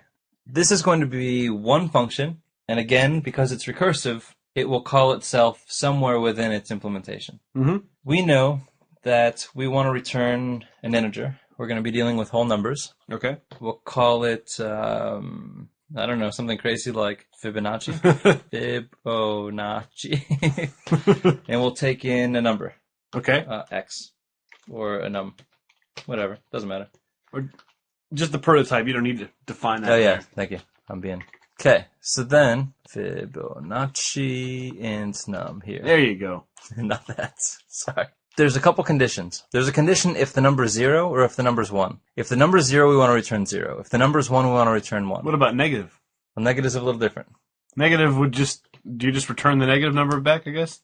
Not necessarily. We would process it just like anything else. Okay.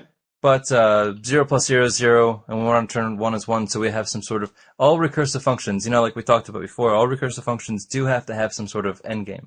Okay. And 1 is the endgame, and 0 is kind of just a 0. It's just nothing. So we have two conditions. If the number is 0, Okay. or if the number is 1. All right. In that case, we can just return the number. Sweet. Beautiful. Whatever. So that's the base. Otherwise, now here's where we get into the recursion. We're going to return the result of two things. We're going to return the result of the addition of calling this function Fibonacci, and we'll pass it number minus 1 plus Fibonacci number minus 2. It's back 1, back 2. Back 1 plus back 2. And we're going to keep looking backwards as we move up through this. Yeah, work this out on paper. It's going to be awesome. It's a little weird. And that's it. That's it. That's the whole thing. Well, let's do it. Let's implement this thing. All right, so let's check it out. Let's call it. Let's drive Fibonacci, Brian. So we won't bother with user input and stuff on this one. We're just going to say, like, Fibonacci is something. We want to know how many we go in. So we want a counter, and to I, we'll say number of series. Okay. N would have been sufficient, but number of series works as well. Okay, how about just N? Good point. Fair enough. Sorry. And 15. we'll go 15. There we go. Perfect. Okay. We'll say for I is 0, just a normal for loop. I is less than N, I plus plus. All right. Okay? All right. So normal for loop. Uh-huh. That's it. And we will print F. %D? Yeah, let's do that. %D, space. And we'll just keep printing them all out, spaces between them.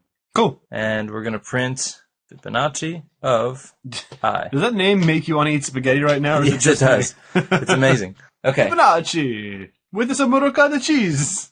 So because the Fibonacci sequence is kind of static, like the Fibonacci sequence is always 1, 1, 3, 5, 8, 13, 21, blah. It's always going to be that. So what we're really kind of asking it, what is the Fibonacci value in the series position I? And we're traversing through it. So position 0, position 1, position 2, position 3. And this will keep returning us the result of the Fibonacci value in that position of the series of sequence of numbers. Okay. And that's basically all that's happening. So after we go through this for loop, we want to print a new line character, and that's it.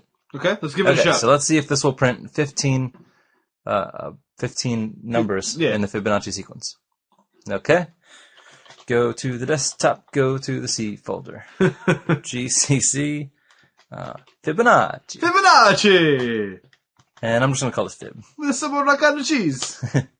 You like my cheese. Ready? Huh? Oh! 1, 1, 2, 3, So, 5, 8, 13, 21, 34, 55, 89. In case we didn't really get this across in the beginning, we got 0 plus 1 is 1, right? 0 plus 1 is 1. 1 plus 1 is 2. 1 plus 2 is 3. 2 plus 3 is 5. 3 plus 5 is 8. 5 plus 8 is 13, and then so forth, so on, all the way up in that sequence. So there is the wonderful, sexy Fibonacci sequence.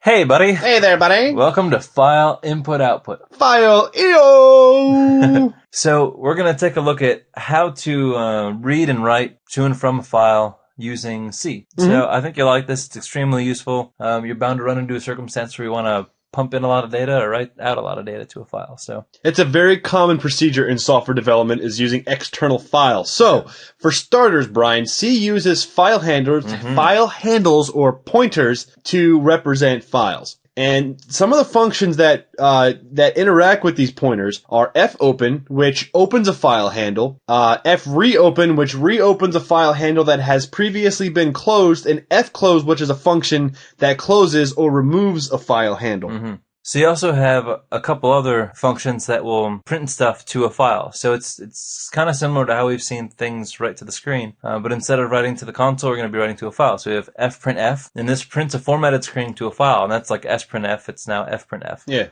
So, and then fwrite. And that writes a char star to a file. It takes in a char style and a file handle, and it writes that char star out. And fputc, which will print a single character to a file. And for reading from a file, we have a few functions here. GetC, which is going to read 1 byte at a time from a file. fscanf, which is similar to the scanf that you use to get user input, will read 1 word at a time. And fread, which will read the entire contents of the file. We also have a few more, which is ftell. and that will give you the current position in the file where your cursor is. So wherever you're currently writing to or reading from, it will return back what that position value is. And that value is returned as a number. So it's like whatever the numerical position in the file is. And then there's also f(e) of f, which is the file end of file. And this is a true-false. This is a Boolean function. So it'll tell you if the current position of the cursor is at the end of the file or not. Fseek sets the current position of the file to whatever numerical position value is. And rewind will go and set the cursor value of where you're pointing to in the file to 0 at the beginning of the file. When we're using the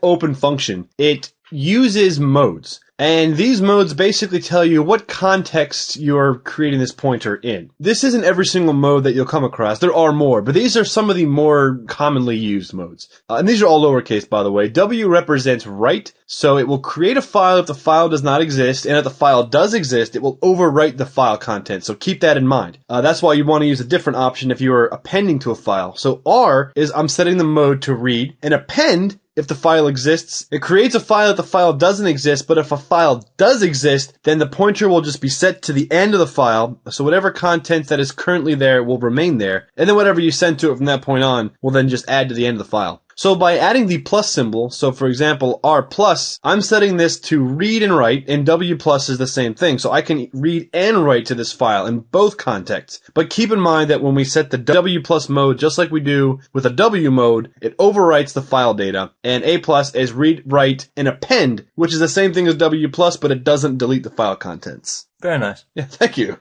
I spent a lot of time rehearsing that. Staring at myself in the mirror, doing the whole thing. You can do this, champ. It's like Eminem and 8 Mile or whatever. You were born for this! Come on, rap. Born for this!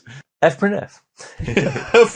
It works similar to printf, as we were saying before. That's printf. So we're going to pass it in these parameters. It's going to be the file pointer, or the handle, the format string, and then the parameters that you're going to pass into the format string. Yeah, and this, like, the parameters are exactly like you're used to in printf. C designed it on purpose for the input and output to engage the devices, whether it's your monitor or file, in the same exact way. Yep.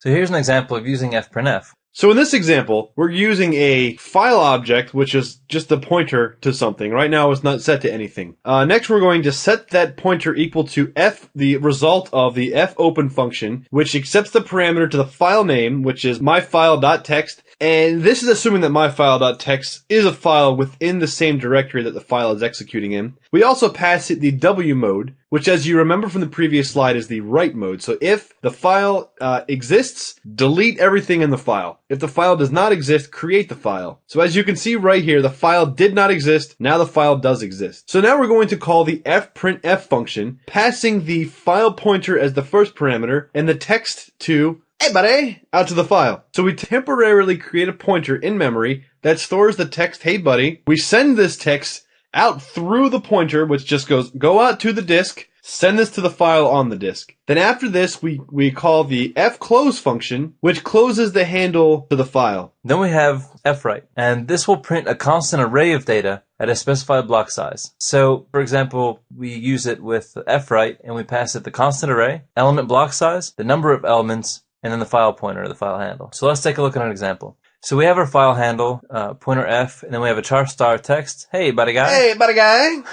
And then f is stored as the write file handle that we open with myfile.txt. So that file is now created. And then we call fwrite. So we pass it the char star, and then we pass it the value 1, which is going to be one block, a block of one size. And then the string length text, which is the total size of the char star. And then the file handle. So this will go into memory, and it will take the length, and it will start moving through, and kind of one at a time as a buffer, just start dumping them over to the file handle, writing it to the disk, and those will get written to the file. And then we close the file handle. So next we have the file put character, or put, Whatever. The first parameter is the character, or it could technically be an integer because the character is a number, followed by the file pointer. So this will just print a single character in the current location that the current seek value is within the file. So if we take a look at this code sample here, we do the other stuff, we create the file pointer, we have a string called hey buddy, and we set this equal to my file with the right mode. Now, we're going to go through the hey buddy string one character at a time by creating an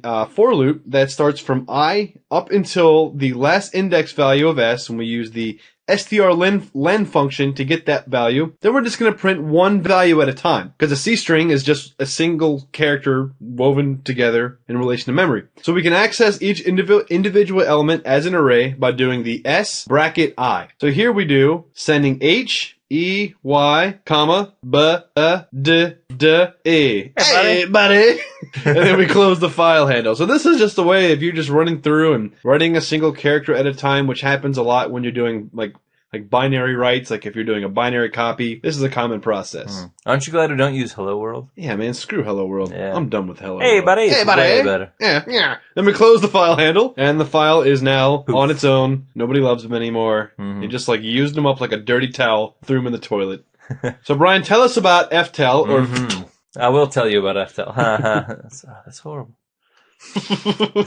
So in this case, it's also a similar example where we have my file.text, we have a char star, hey buddy. Hey, buddy. So every time we traverse one of these characters, we're going to call printf, and we're going to print out the result of ftl and then the file handle. So wherever we are while writing this file, we're going to print out the positional value of where our cursor is located. So we're going to print the first character is going to be a capital H, and our positional value is 0. So you can see in the console below the 0. And then we have the next position, which is E, and we print 1. The next position, Y, which is 3, and all the way to 10. So wherever we are, while printing one character at a time, the cursor increments to that end, and that position value increments also. So FTL will return a numerical value of that position. And that's important to understand, Brian, because there are many circumstances where if you're reading data from a file, you're going to want to purposefully set that value. So it's important to kind of like get acquainted and like understand how computers traverse through files. They traverse one block at a time, 8 bits at a time. Well, and it's especially important when you're dealing with very large files. So it seems like, oh, what an inconvenient language. You know, you always have to do this. Well, it's great to have the flexibility, because if you're working with these massive files, you need to find a better way to move through them and read and write and interact with them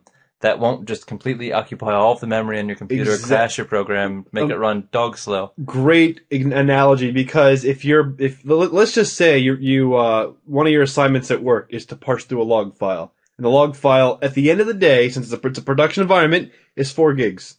If you open up a 4 gig file all at one time, okay, sorry. Yeah. You know, you're gonna blow things up, or you're just gonna suffer from tremendous lag. Yeah, I mean, even try in C# to do a file.readAllText. Yeah, right. You know? So what you'd want to do in that circumstance is read it in sections, and you would use this value to designate your start and end section so that you're reading it pieces at a time and not an entire document. Or maybe even find that you're looking for something in a file, you're scanning that log for something. Yep, right. So maybe you make like a buffer of a certain character size, and you kind of jump your cursor through the file in certain locations and look ahead every 10 characters for whatever. You know, whatever you need to do. This will get you there quite precisely.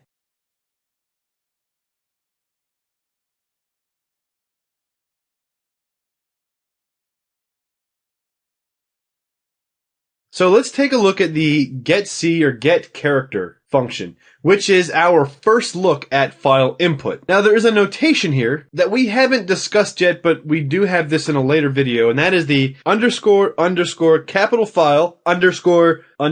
Now this is a globally defined variable that represents the current C code file that you're in. So when you compile and run this, that is replaced with the code file name. So it won't equal the exe name. It'll actually be the name of the C file that this came from. So what this program is going to do is it's going to read the text that you see on the screen, and we're going to do that by passing it the file, the C file name, the R mode, which is read. In this loop, we're going to read 1 byte at a time. We're going to do this with a for loop. And we're going to set the read value Because unless you want to write a dynamically regenerating program that can write to itself and recompile itself, and make some artificial intelligence in C, we definitely want to set that to R. Yes, absolutely. So we're going to read this 1 byte at a time with a for loop. So we're going to start from 0, which is the first position in the file, all the way up until we get to EOF, which is another globally defined value. And EOF is an ASCII character that exists in the ASCII chart. So once we hit this value, once the return value of B equals get character of file pointer is this value, cut it. And since every file ends with the EOF end of file character, the last character we get in reading the file will be the EOF character. Even if we don't explicitly write EOF, the operating system does send EOF. So that's not something that the writer explicitly has to do. That's handled by the OS. So we're going to use the printf function to print the hex value. So here's the code file. This code is the same on the left and on the right. It's like some weird freaky, like when you have like a video that's recording a video that has a video and a video and a video. That's what we got going on. Or a guy here. Getting a tattoo of himself, getting a tattoo of himself. Yeah, exactly. So here's the file pointer, and this B is going to represent the current byte in memory, or the current byte in the file that we're looking at. Now this is an ASCII file, so it's going to be within the printable ASCII range. We're going to start counting at 0 all the way up until we reach the EOF condition, which is a global variable defined that is the ASCII value of end of file, which is returned by the operating system once we reach the end of the file. So if you look on the right, the little console window, and we have plenty more, but I'm not going to write them all. We have byte 1 equals hex 23, 2 is hex 69, blah, blah, blah, blah, blah, all the way to the end of file. The important thing just to get from this is just a way that we can run through and read from a file 1 byte at a time. Very nice. So here's another file input function. It's fscanf. So what this is effectively going to do is it's going to move to the next space. Yes. Yeah, so it reads one word at a time, just like the scanf function does. So we open our own file, just like we did in the last example, set it to read, and then we define a fixed length character array, word 255. So while, and this is a nice little trick, while f of f is not file handle, so while we're not at the end of the file. Right, this is just another way of saying while not end of file. So it's a fast way to write a loop through the file. We're going to call fscanf, pass the file handle, the formatting, which is the string, and then word, which is character word. And then we're going to puts word. So fscanf is going to get the next word, format it, and word is passed by reference. So word is now the value of word is now the next scanf, and then we print it out. So if you can see on the right, every time we come across the space, it prints the word and puts a new line at the end. So it goes to the next line, prints the word, goes to the next line, prints the word. Now we could effectively from this get an array of every word in a file. So if you want to read a dictionary file, for example, you just want to just read every term, and you're going to do a word attack on something. You're trying to look for a password. And you have a dictionary of words because somebody might use a word for a password. You just read it in like this. You've got an array of words and try it against your situation. Now, just like the scanf function does, in the format string where we have %s, you could have %s space %s, which means we're reading in 2 words at a time. Right. So just, if you forget this, go back to the earlier video where we discussed the print function and we go over how all that works. But in this circumstance, it's just a space delimited file. We're reading 1 word at a time.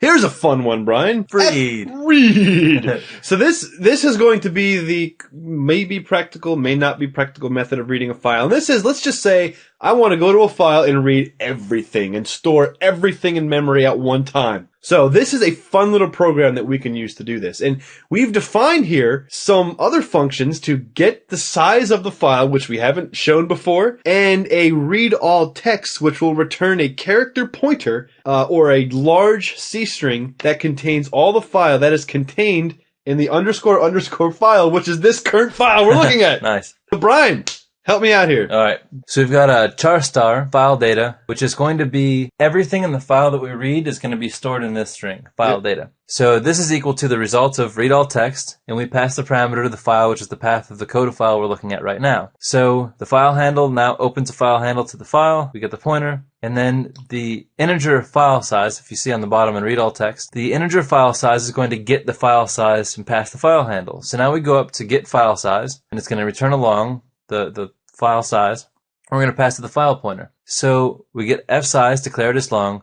Then we're going to seek to the end of the file, and you see the seek end in all uppercase. Which is another globally defined variable. And that's going to get the last cursor possible cursor position of the file. And then fsize is going to be ftell, where that's now pointing to. So Exactly. fseek will run its way all the way down, and ftell will get back that position value. But the important thing to note is this could be like a 5 bajillion gigabyte file. It doesn't actually go character for character to the end. It will just go boop, boop, all the way to the end. It's very quick. fast. And then once we get that, we tell the cursor to go back to the beginning, and we return the size that we got. Do you remember like back in the day, like with like video stores, and it would say "Be kind, rewind"? Yes, it's kind of like that. It's exactly the same. Because if we don't rewind, we're still at the end of the file. If we don't rewind and we call the read file function, we're going to read nothing because there's nothing left. Yeah, right.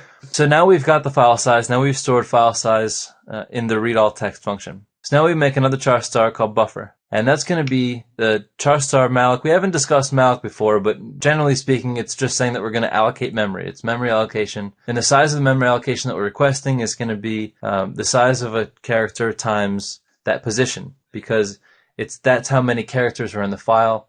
And it's looking in terms of bytes, not in terms of characters, and a character is a certain amount of bytes, and so on. So don't panic, because we have a whole video on memory. Yeah. So this is explained in depth later. So this buffer is just blocking out memory that we need to get this text, but don't worry about that too much. So now the function we've all been waiting for, the fread. Freed. So we were going to pass it a couple parameters: the buffer, the block size, the total file size, so the total number of blocks that we're going to be moving through, and the file handle. So that will move and read all of that data into the buffer. So the buffer is passed by reference. And inside of the fread function, it's storing into buffer. And then we close the file handle, and we return the buffer. So when we return the buffer, we go back up to the main function, and we see that our original line that we called was define a char star file data equal to the result of read all text. And the result of read all text is this return buffer, which gets stored into file data. So now we have the entire content of the file. So if we write puts file data, it's going to write that back to the screen. So you see on the right in the console, we have the file we're looking at written to the screen. And then we want to free file data. That will release it from memory. Yep. So we're not having a memory leak, we're not occupying, we're not being kind of whorish with the memory. Again, later. It's good. Yep. But we'll get into those, the best practices with memory later on. Yep. And then we'll jump back to the program. And that's it. I mean, file I/O is pretty simple. Yep. So one of the things with Philo is, it's good to try examples. Like we always say, nothing will drill it in better than just doing it yourself. Yep. But one of the things that's useful to do is try making your own libraries to make it simpler to do. Oh, absolutely. So instead of, making all these loops and functions and stuff, every time you need to go write from a file, make your own little kind of template programs that you can kind of reuse every time you need to do like a normal run-of-the-mill, read everything from a file. Mm-hmm. Or read all of the lines from a file as an array of lines of char stars, or whatever the case is. But make a series of maybe 6 or 7 functions that you might find useful, just to kind of make some shortcuts for yourself.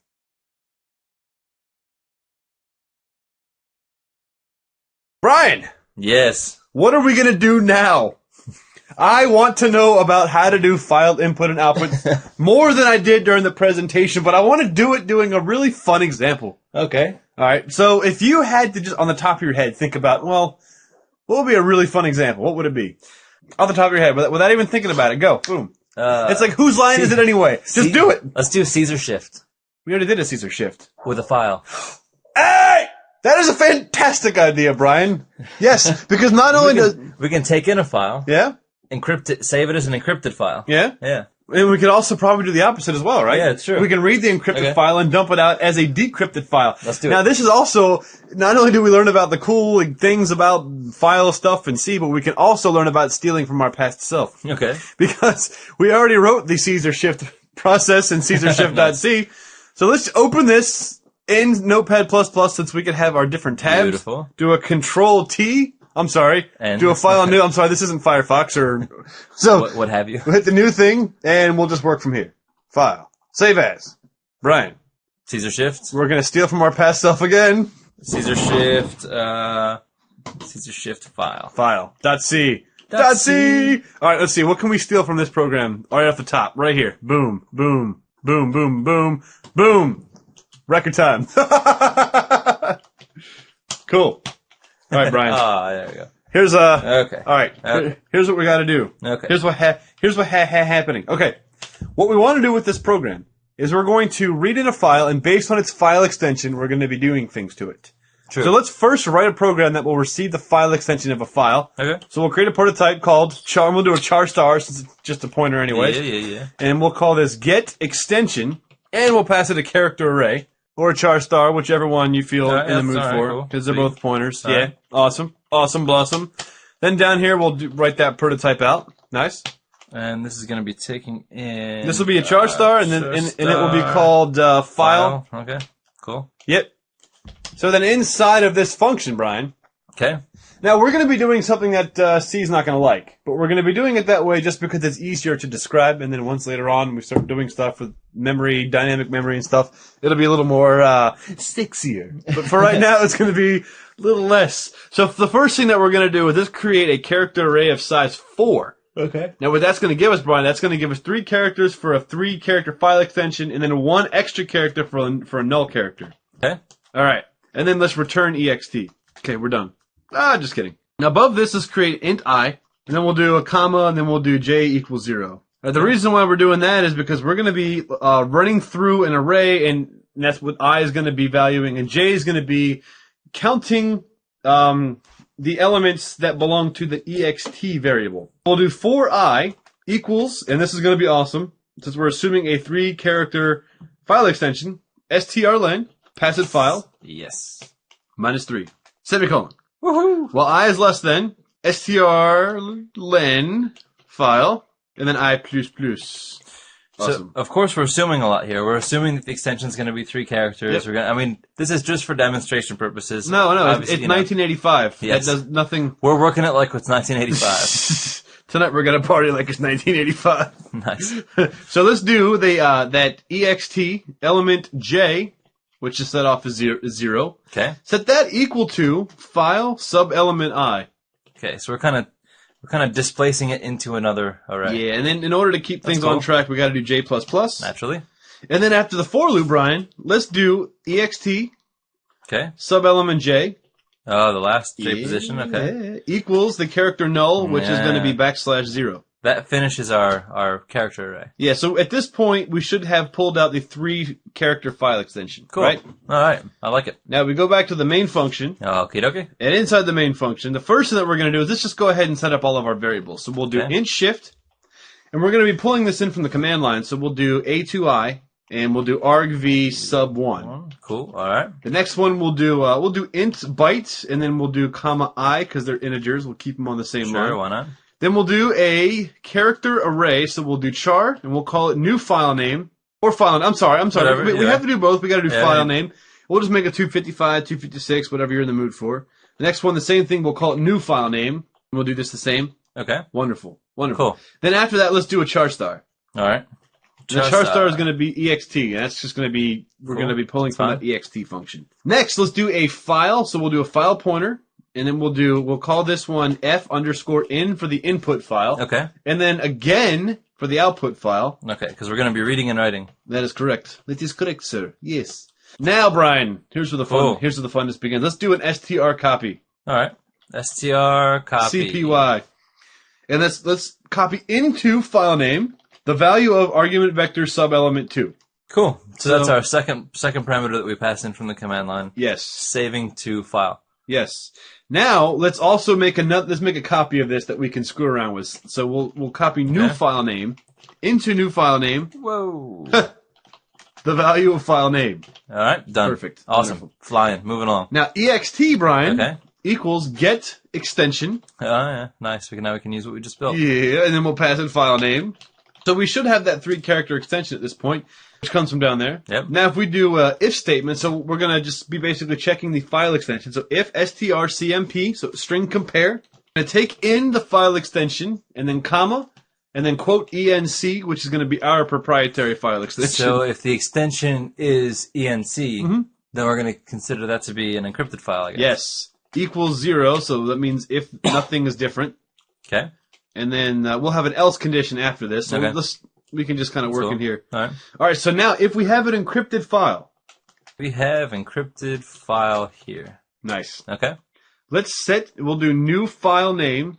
New file. Spelled properly, of course. File name. Now, this is going to be awesome. Okay. Check this out. All right. Basically, what we're going to be doing is when it comes in as an encrypted file, we're going to remove that ENC file extension so we can implant our own file extension called DEC, which is the decrypted version. Okay. Now, the way that we're going to do this is we're going to do a bracket and do strlen. This is going to be kind of crafty. New file name. So it's the length of the new file name. Yep. The length of the file name. Minus 4. Take us back to the period. Yep, and then bracket equals null. Okay. So that's basically just Peter's way of making the End of the string abruptly. End of string ends here. All right, fair enough. We're taking advantage of C's Yes. disadvantages. The substrings are easier in other languages later.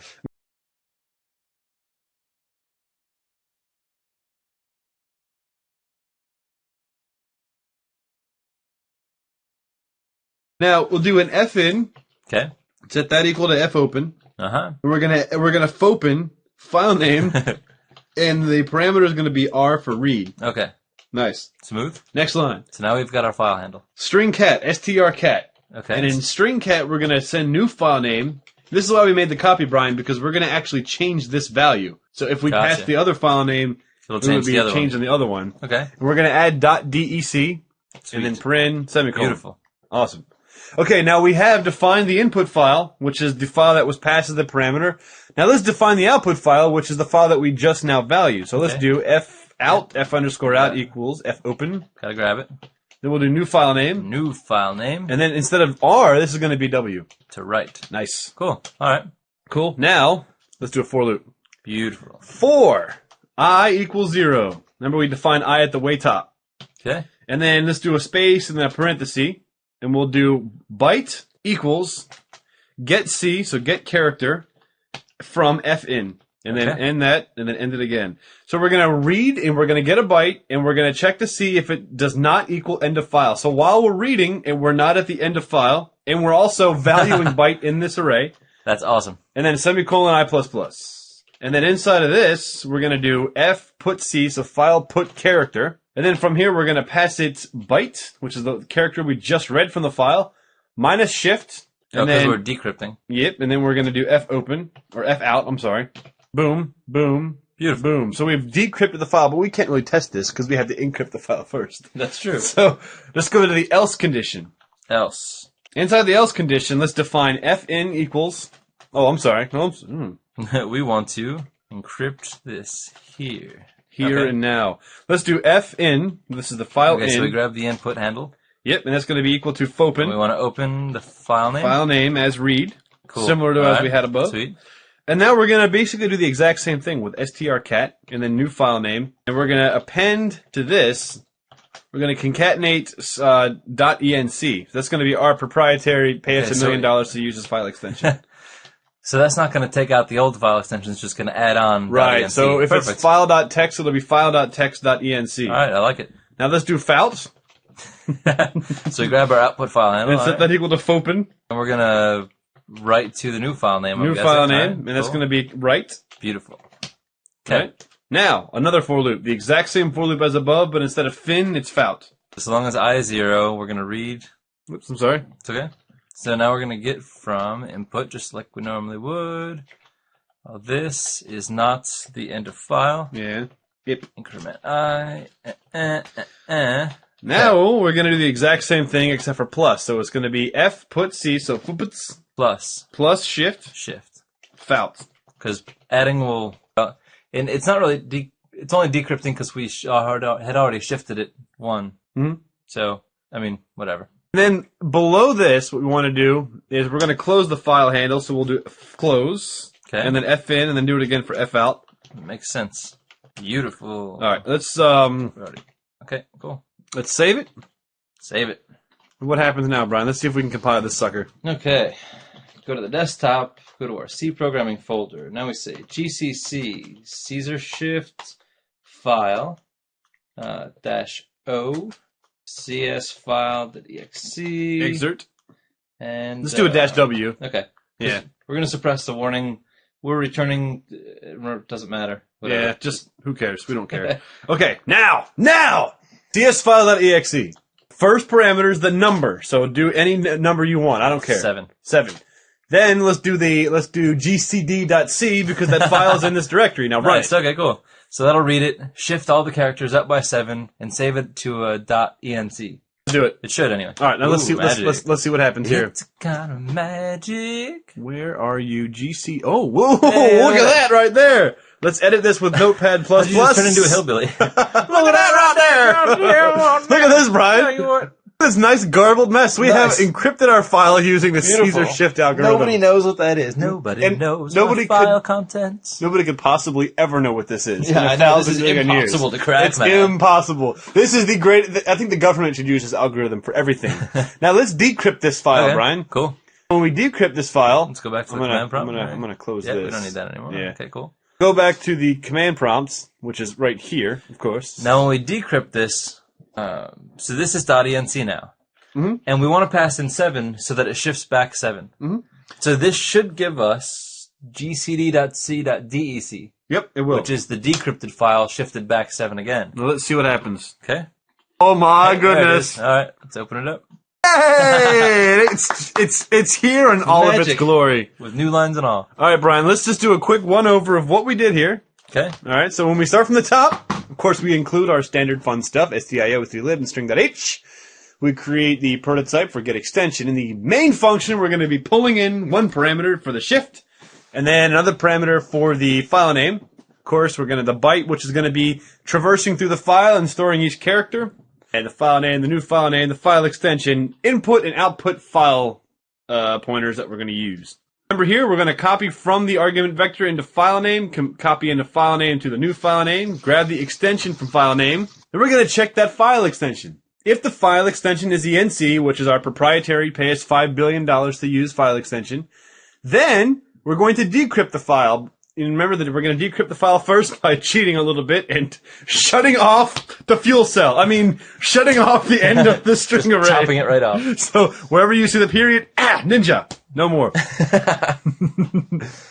And then the file in, we're going to open for the read, concatenate our proprietary DEC file extension, and then set up the output file handle reading in 1 byte at a time, subtracting the shift. Encrypt is the exact same thing, except we're setting the output to ENC, we're adding the shift. Close handle, one last look at the get extension, reading an array of size 4, going through minus length -3 to the end of file, and then just concatenating to the end of this array and sending that array back. Of course, adding the null character at the end of it. That's awesome. So now we want you to go add on to this program. What we're going to do is we're going to write a text file with a secret message on it, save it, post it onto the website in the supplemental content area, but we won't tell you the number we use to shift it. We want you to take this and extend it so that you can do a brute force run against an encrypted file that will try to figure out what the token is. Nice.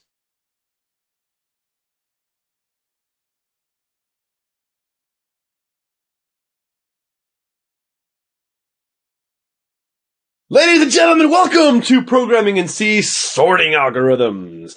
Sorting algorithms is a key part in learning how to write software. Now, the first question I have to ask, Brian, and this is for you, why am I doing this? Because sorting algorithms are obsolete today. You know, modern languages have their own sort methods, and today's computers are so fast. Why do we care about having the most efficient sorting algorithm? It's just not that important. I think there's a lot of reasons to learn sorting. It's kind of like this. Have you ever tried to use Photoshop? And you can't really move your way around Photoshop. I mean, you see that there's a paintbrush, and it obviously brushes something on the image.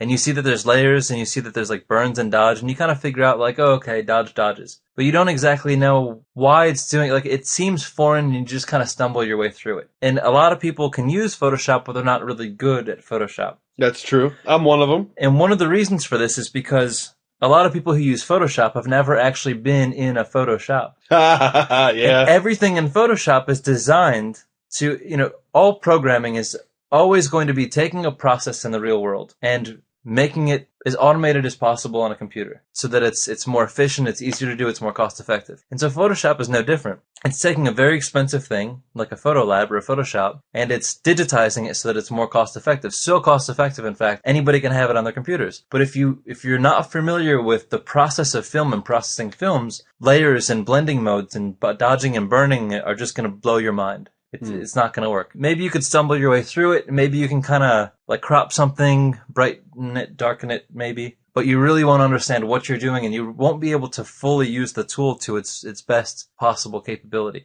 And sorting algorithms are no different. So yes, the higher level languages, you can just say dot sort, and with lambda expressions and link to SQL and link to object collections and whatever, you really never need to like sort stuff to get at it or to search it or whatever you want to do with it. Higher level languages kind of do this for you. But without really understanding why they've implemented it the way they have, you won't really fully understand how to use it most efficiently. So we understand that in reality, you're probably not going to take any of these sorting algorithms and really implement them yourself in programs that you use. Maybe you will. You never know. Yeah. But so we'll try to move through it quickly, like we always do. Hopefully you'll find it entertaining, if nothing else. And Brian, sorting algorithms are a standard exercise in algorithm analysis.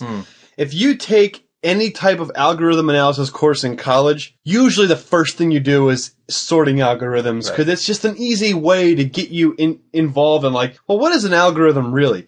How does an algorithm translate to computers? Well, we write these little rinky-dink programs for this video tutorial series. It doesn't really demonstrate like a full-on crazy algorithm that sorting algorithms can actually be. So the algorithms that we're going to look at, now some of these we're going to go in depth, some of them we're just going to show code examples and explain. But we do plan on covering pretty much all of these. So we're going to go over the most basic, which is a bubble sort, which Brian and I will call this a swap sort because that's one of the nicknames for it. Selection sort, insertion, shell, comb, and the counting sort. So we kind of start from simplest and move our way up to more and more complex. And you'll see that some of these run faster than others. Some of them are more efficient than others. Some of them work on pieces of the list at a time and not the whole list as a whole. So it's fascinating to watch these things go one line at a time. And also these algorithms will sometimes be more effective in different circumstances than others. Right, yeah. And so understanding why some of these are more effective in some circumstances will allow you to, in the higher level languages, sometimes decide on how you tell the higher level languages to sort something that it's working with. You get a better margin of returns on a smaller set with an insertion sort, for example, whatever. Right, yeah. So anyway. And with a larger set, like a shell works more efficiently. Because it's like to kind of get a base for how we're going to explain these algorithms, we have some code here that is assumed in our algorithms that we will explain. We have a function called randomized timer, which is creating a random number generator. Now, it's not important to understand in depth how this is working. Just assume that this is working because we're using structures which we have not discussed yet. But we wanted to just use that so we can just, every time we run this, we get a new set of random numbers that are completely out of sync. Next, we have the load numbers array function, which takes in an integer array and then an integer that represents the highest random number that you would like to generate. Now, we do have in the processor directive a integer or a variable called size. You can see at the top where it says define size. So we're going through this array of ARR from 0 to size, assigning it a random number, mod max, which means it'll be within that range, plus 1, so it's from 1 to that number. We also have one more function, which is the print array, which will take in the array and just print it from top to bottom, which we're going to be using twice. The first one to show you that the array is out of order, and the second one to show you that it's sorted.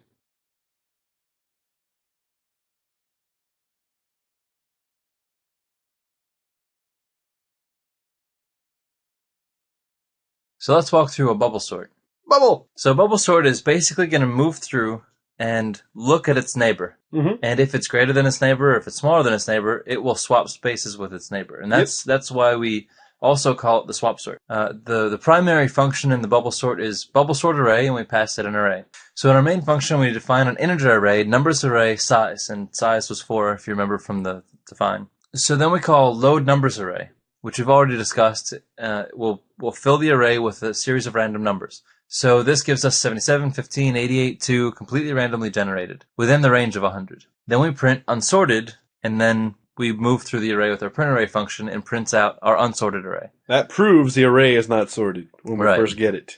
So then we're going to call the sort function against the array, and then we're going to print it again. Now keep in mind, everybody, remember that arrays are pointers. So when we pass this numbers array, we don't have to return a value. When we modify the array in the bubble sort array function, we are actually modifying it in the main function as well. Right, because we're just looking at a reference, a pointer to the array. And arrays are pointers by default. So we have a for loop, which is just going to traverse our way down the array. So long as I is less than the size, and we increment, so that we're going to have a condition to check the circumstance to determine whether or not we should perform a swap sort. So that condition is if I is less than size minus 1, so if we're not at the end of the array, and the value in the array at our current position is greater than the value in the array at the next position. And this is why we check for size minus 1, because if we're at the end of the array, there is no next position to compare against. Right. We extend outside the bounds of the array. Which would be bad. Yes. And who knows what we'd be reading from memory at that point. We would be just getting some random numerical value somewhere in memory. Every time that our current position, array ARRI, as you see, is greater than the next position, we call this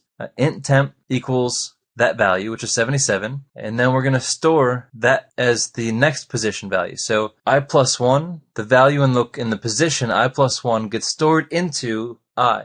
So temp is holding 77 and protecting it. So even though we overwrote its location, we're holding it in the temp variable. Then we go to the next position, which is I plus 1, and we put temp down into that. So now we've effectively swapped their position locations. So 77 and 15 just swap. That's it. And now we don't need temp anymore. So because temp is defined within the local scope of the if condition, temp is no longer needed, and temp basically just disappears, gets freed up from memory until the next time we come around here. So now we set I to -1. And what that does is now every time we perform a swap operation, we're going to set the position back to the beginning of the array and move through it again. And we're going to continue doing this until there's no more swap operations left to perform. Right, and we set I to -1 because when we go back to the for loop, it will increment and then set the value back to 0. Exactly.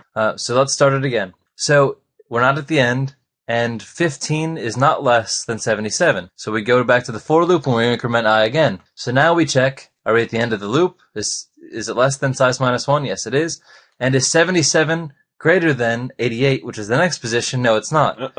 So we go back to the for loop again. And is size -1 greater than I? Yes, it is. So we're still okay. Is our current position, which is 88, greater than the next position, which is 2? It is. So we're going to do another swap operation. Booshaka. So just like before, we store 88 to temp. We swap 88 out with 2. We put 88 in 2's location. We've just switched their 2 spaces. Now we switch I back to -1 and we start all over again. Now you can quickly see how inefficient the bubble sort Yes. is. Because now we have to travel all the way down to catch that 2 again. And then the next time we come across that 2, which is less than 77, we swap its location, start all over again. Is 15 greater than 2? Yes, it is. Swap the location, start all over again. 2 is less than 15? Yes, it is. So we continue. 15 less than 77? Yes, it is. 77 less than 88? Yes, it is. And, now I is greater than size -1. So now we've actually reached the end of the array, finally. Goodness. Which is awesome. So that means our array is perfectly sorted. So we come back out of the bubble sort array. The numbers array has been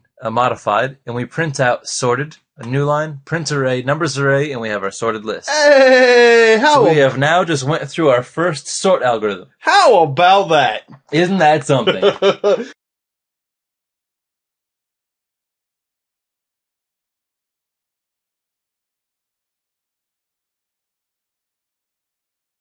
Now let's take a look at the selection sort, Brian. The selection sort, just like pretty much every algorithm does, perform a swap. So that's not exclusive to the bubble sort, but the bubble sort does a swap with a lot less intelligence. It's just dummy, top to bottom, top to bottom, top to bottom. Selection sort has a little more intelligence. So let's walk through this. So we're going to set an integer, min, just set it to nothing. Then we're going to pump through a array. So we're going to read through the list of numbers. We're going to set min equal to the current value of I, which in this case is 0. Now we have a subloop that starts at the value that is 1 plus the current value. So we were looking at 17. Now we're looking at in comparing 17 and 15. And this one's also going to travel to the end of the list. Is the value at element j less than the value at element min? So is 15 less than 77? Yes. So then what we're going to do is we're going to take the min integer and set that value equal to j. So now min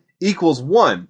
Then we're going to go through again and we're going to check the next value. So is 88 less than 15? The answer is no. So the min value stays at 1. Now we're going to check this again. Now we're at the last element. Is the value 2 less than the value 15? Yes. So now min is going to be set to 3, which is the current value of j. So now that we've gone through that iteration, we're going to set a temp value equal to the element in I, which is 77, and then we're going to set the first value equal to the lowest number that was found in that subset scan. So now the number 2, which was at the way bottom, instantly goes to the way top, and that number that was stored is now sent instantly to the bottom. Now you can see that there was a lot more intelligence in this scan. The scan actually found the lowest number and put the lowest number where it belongs. Right. And then the next time it goes to look for the lowest number, the min is not going to be where it already put the lowest value. Right, because now, check this out, now we move the pointer to the second list. So now we're going to go find that second lowest number. Which is going to take less time. Exactly. Because there's less elements now. Now there's only 3 to look through. So every single time that this iterates, it gets faster and faster and faster and faster and faster. Is that exponentially faster? It is exponentially faster, isn't it? Maybe. Whatever, who cares? It gets faster with every iteration. So now we're going to look at the next value, which is going to be index element 1. So we're going to set min equal to 1. So now we're going to scan from I plus 1 all the way up until the last element of the list. So now let's check this out. Is the value at element j less than the value at element min? So is 88 less than 15? No. So min stays at 1. Now we check this last value. Is 77 less than 15? No. So now we'll come down here. So since we didn't find any number less than 15, 15 will stay where it belongs. So now we'll go again. Min is now going to equal 2. We're going to follow this array. So you can see that now that we've gone down to this level, we're only comparing 2 now. So every single time that we increment, this gets quicker and quicker. So is 77 less than 88? Yes. We're going to then, since we've ran out of elements, because we were at the last element, swap the 2. So now 77 will go here, 88 will go here. At this point, we don't have to scan again because we know the algorithm is complete. We know the list is done. And if you want to find out how many elements are searched in the selection sort, you can actually use the factorial function that we wrote in the recursive video. Yeah. Because the number of elements is the size of the array factorial. Yeah, there you go. -1.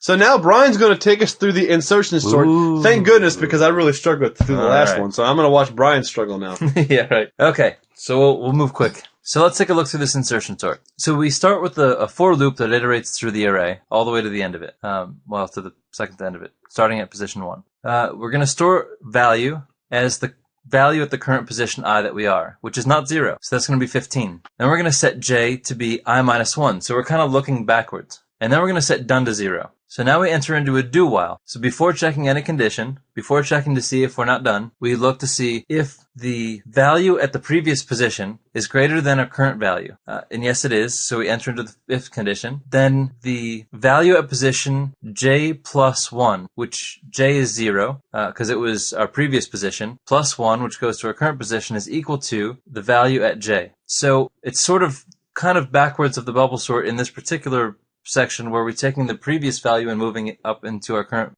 position. And then we decrement j. And then if j is less than 0, which is -1, then we say done is equal to 1, which is effectively true. So while not done, and done is 0, so then we're going to set the array position j plus 1 to be whatever value is. So we've swapped. So we've effectively swapped those positions. So what we've really done is we've inserted the smaller value back into the previous position. So let's move through the next iteration of this. So now we increment I, and then we're going to set j to I minus 1. So j is the previous position, I is the current position, and done is going to be 0. So we enter back into the do while, and if the previous position is greater than value, which is the value of our current position, which in this case, it is not greater than. So we are sorted in this case. So we go down to the else condition, and we're not done. So we break out of the loop. Not done is true. We break out of the loop, and we store the value j plus 1 to be value, which It's just setting it's it just over setting- itself. Yeah, exactly. It's just setting the same value to the same thing. This value is the same. Right, as and j no plus swap occurred. So now we iterate I again, and to be in the last position, we store the value, which is 2, and we set j to be the previous position again, which is now going to point at value 88. Set down to 0 again. We enter back into the do while, and we check to see if array and position j, which is the previous position, is greater than our current value, which it is, and we enter in the if statement. So it takes the previous location, and it pulls it up and inserts it into our current location,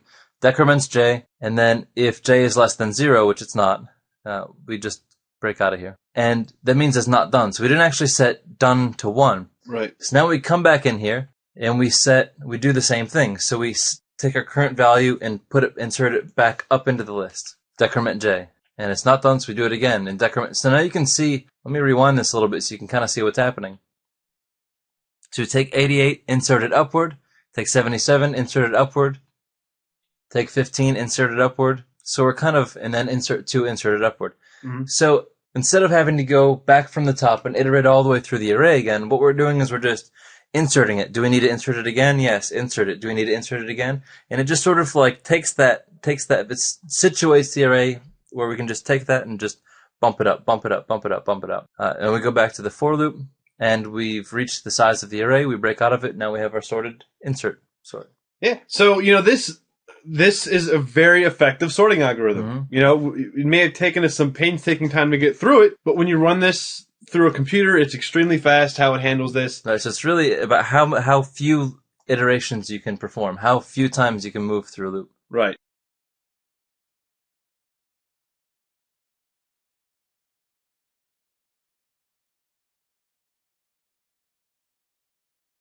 Now let's take a look at another sorting algorithm, and this one is called the shell sort. So when we first start the shell sort, we're going to set a bunch of integers, which you can see on the upper right, followed by a for loop. Now if you take a look at the for loop, we're starting at the size divided by 2, and unlike the other for loops that we were using, we're not actually going to increment or decrement. We're going to divide by 2 each time we go through the iteration, while m is greater than 0. So the next for loop, we're going to go from j, we're going to set j equal to m and increment j until we hit the end of the array. So, are we less than size? Yes. There's another sub for loop here where we're going to set I equal to 0, which is j minus m, and, well, j is 0, so we're good to go. So now, we're going to check if I plus m, which is 2, is greater than or equal to sub I, which is 0, so we're comparing 77 and 88. This is true. We're going to break out of this loop and increment j. And we're going to check to see the size, and j is less than size because j equals 3 and size is 4. We're going to go through this loop again. And what that's effectively doing is, it's not just jumping by 2, it's taking the array and it's splitting it in half and comparing those 2 first values. Right. So we're working on it halves at a time. Mm-hmm. Now we're going to set I equal to j minus m, which in this case will now equal 1. And is 1 greater than or equal to 0? Yes. Do the comparison again. So is I plus m, so is the element 4 greater than or equal to the element 1? That is not the case because 2 is not greater than or equal to 15. Now we fall into this else condition where we set the mid value equal to subscript I, which is 1. So it's going to be 15. So if you look at the upper right, mid equals 15. And then we're going to set that value equal to the other value that we're looking at, the black arrow, which is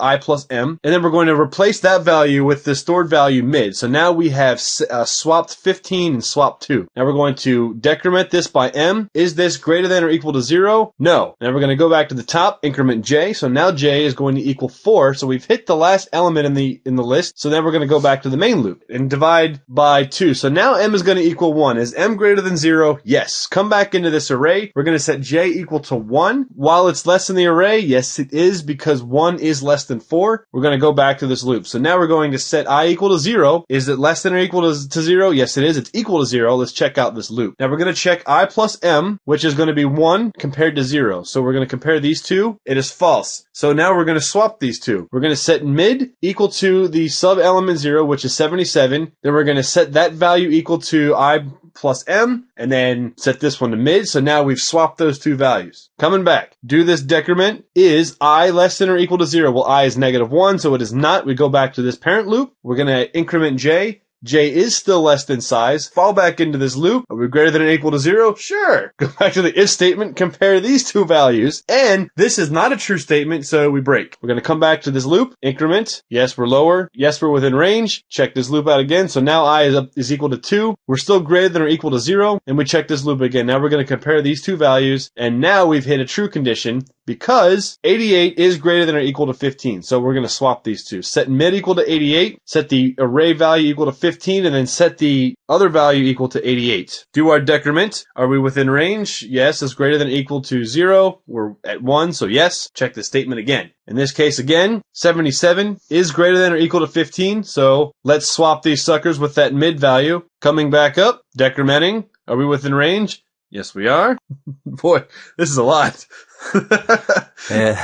And we're going to compare these two values. Now we've hit a situation where it is not greater than so 2 is not greater than or equal to 15. Come back up to the top, increment. We are out of range. We go back to the top. We divide by 2. We are out of range because m is now 0. The algorithm is complete. That was a lot to go through, but the important thing to get out of the shell sort is that we were working on this array, like we were kind of comparing two different sections at a time.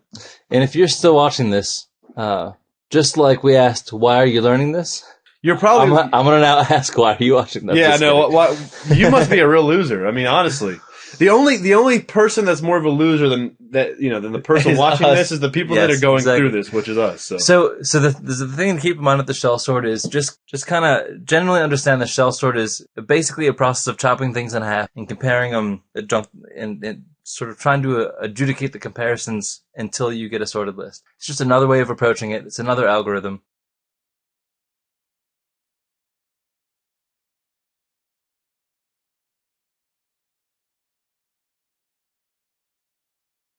Now it's time for you to fly, butterfly.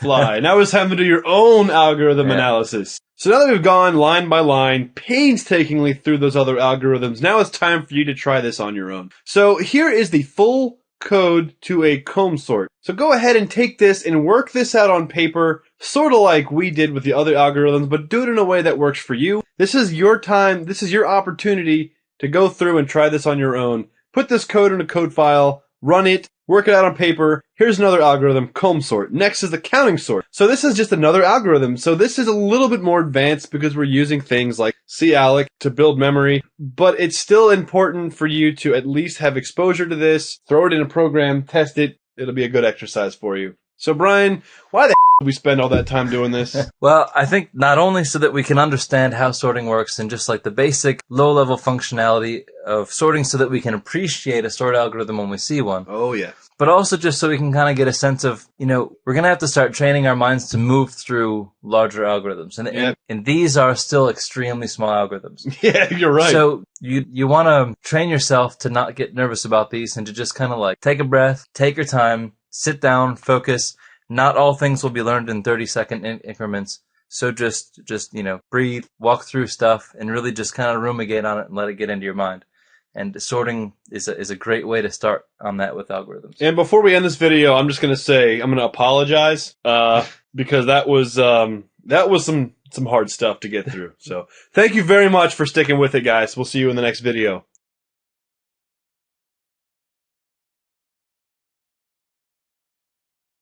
Ladies and gentlemen, welcome to the Programming in C video on data structures. The data structures that we're going to talk about here range from pretty simple to sort of complicated. So we really hope that you guys have the patience to go through this and also revisit this and also try to take a look at some of these concepts on your own.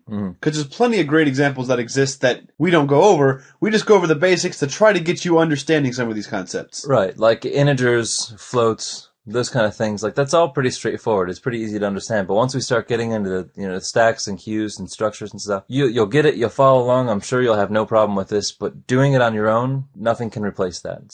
So just follow along. try to do as many examples as you can. It's not too bad. You'll like it. So before we get started talking about this, Brian, we have to kind of go over two other things. Dot syntax, which we may have kind of shown before in the introduction series, but we never really talked about in depth what dot syntax really does. And we also want to talk about type def, or was it type definition? So we'll kind of go over these two concepts real quick. So dot syntax, Brian, is basically syntax structure that allows code to access members of a data type or an object. So we'll see these in the structures and unions that we talk about here shortly. We're also going to see them in object-oriented programming later on. So it's basically using advanced data structures and object-oriented programming. And the examples on the bottom kind of demonstrate how they're used, where it's typically the instance or the object that you're working with, dot the member you're trying to access, or if you have an object inside of an object, the object dot the member, and that could go on forever. So Right. So like a person, or like Bill dot first name equals Bill. or Bill dot name dot first name. Right. So the Bill is the person, the name is the next object, and the first name is the member inside the object. One other thing about the dot syntax is it does change its syntax when we're talking about pointers. At this point, don't worry, don't panic. We're going to talk about this in depth later. It's basically the same thing, but if the object is a pointer to something else, then we're just going to be using these arrows. That's really the only difference, because it's like a once removed, you know.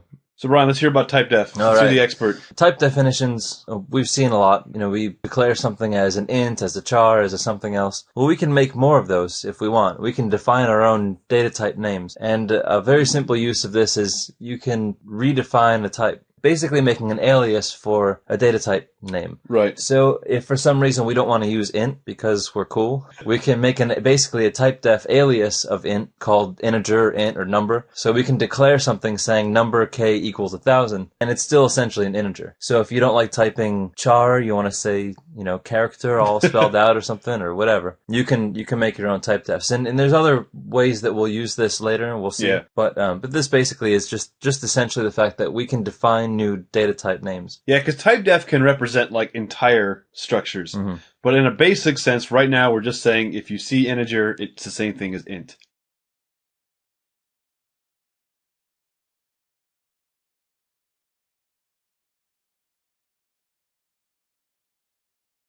So the data structures that we're going to talk about in this series, we're going to start talking about the structure, the union, the enumeration, the stack, and the queue. This is the meat and potatoes of the data type classes that we had to deal with in the C programming language. And this is kind of the step where we start getting into the abstract data type concepts. And once you get through this is basically the end of the new concepts that create a steeper learning curve. Yeah. So once you kind of get over the hump of these data structures, you're golden. You're in the clear. You're hitting the home stretch. And once you learn these, oh my goodness, it's going to help you so much later on. This is the beginning point of where programming jumps off into that arm that is what programming is today, which is the complete world of object-oriented programming. So let's first look at a structure. It's a data type. It's a composite data type, meaning that it's a data type that can be constructed of many other data types. And items that belong to a structure are called fields, and then they're also known as members or attributes. And there's two major types. There's simple structures and complex structures. Simple structures, if a structure is a data type that contains like an integer and a character, just primitive data types. And a complex structure is a data type that contains like arrays and other composite data types. Right, because a structure can contain a structure within itself. Right. So let's say, for example, we want to define a structure of a person. So the person's going to have a bunch of primitive data types that belong to it. So we're going to define a person as a char star of a first name, a middle name, a last name, and an integer of age. So that's just those variables are the types of variables that can be used inside of a structure. So the structure is the person that contains all those. And these are considered the fields. And if you remember when we said there's the dot structure, we can do the person dot first name. Because the first name is a field or a member that belongs to the structure person. So let's look at how we define a structure. So we first start out by just saying struct, because that's going to declare the fact that we're going to be defining a struct, just like we'd say int x, you know? So struct, name of structure. So if we're going off our person example, this would be struct person. Right. And then we have a code block that follows. And inside that code block is the list of all the different variable definitions that can be used inside of that struct. So in our person example, we had like a first name and a last name. So we'd say char star, first name, semicolon, char star, last name, semicolon, and so on, inside of the struct person. Now, the struct does end with a semicolon. Yes. And it contains its own private code block, which is the difference between the primitive types like integer, where they don't have their own block associated with Right, them. it's just one line. Right. So this is actually kind of Yeah, it's a little more complex. So now let's look how we declare a structure. So now that we have a structure defined, we want to declare one so that we can use it. So we say struct, and then the name of the structure, like person, and then the variable name, which Brian. would be, Brian or person X or whatever, Yeah. whatever we want to do, or just X, struct person X, whatever. Person X. Nice. It's like a superhero or something. So how do we access the fields? So like we were saying before, there's like the dot structure for the struct. Sorry. So we have the variable name, like person, and then the field name, like last name. So person.last name, for example, is how we would access one of the fields that belongs to it. So as you can see, like right away, it's a very convenient thing to do. So, Oh, yeah. So we can have, instead of, every time we want to declare something, then we have to declare all the other variables all over again. So we can just declare a whole bunch of things that have attributes that belong to them. So almost immediately, I'm sure you can start seeing the value of this. So let's look at this example where we have like a client. So we declare a struct called client, and we define it with two unsigned longs, one client ID and one phone number, and then we end with a semicolon. So now when we're in our main function, we can make a declaration saying struct client C. So now we have C, which is a client, which we defined above, and we can access its members by saying C.clientID is equal to some number, C.phone number is some other number, and that's it. Brian, that was a fantastic description of structures, by the way. You got me very excited. Nice. You got me so excited that now I want to talk about two very common ways that people visualize or represent structures, either through diagrams or through, mental, whatever. So we have an object model and a database model. So let's discuss these two. So we showed this structure before. We have a structure called client. And this client contains two members, client ID and phone number. So those people who view this with an object model would see it this way. We have a little object here called client. We typically show objects as bubbles because it just kind of makes sense because objects are little bubbles floating around. So inside of this client, it has two members, a client ID and a phone number. So when we have code that accesses these members, when I set client ID to 1234, the value changes, and the same thing with the phone number. Now, if you're the person that views this as a database model, which I kind of lean in this direction myself, instead of seeing the client as a big bubble, we see it as a spreadsheet. And in this case, our spreadsheet has two columns. We have client ID and phone number. So if you view structures this way, you would see setting the members like this, where client ID is 1234 and phone number equals blah, blah, blah, blah.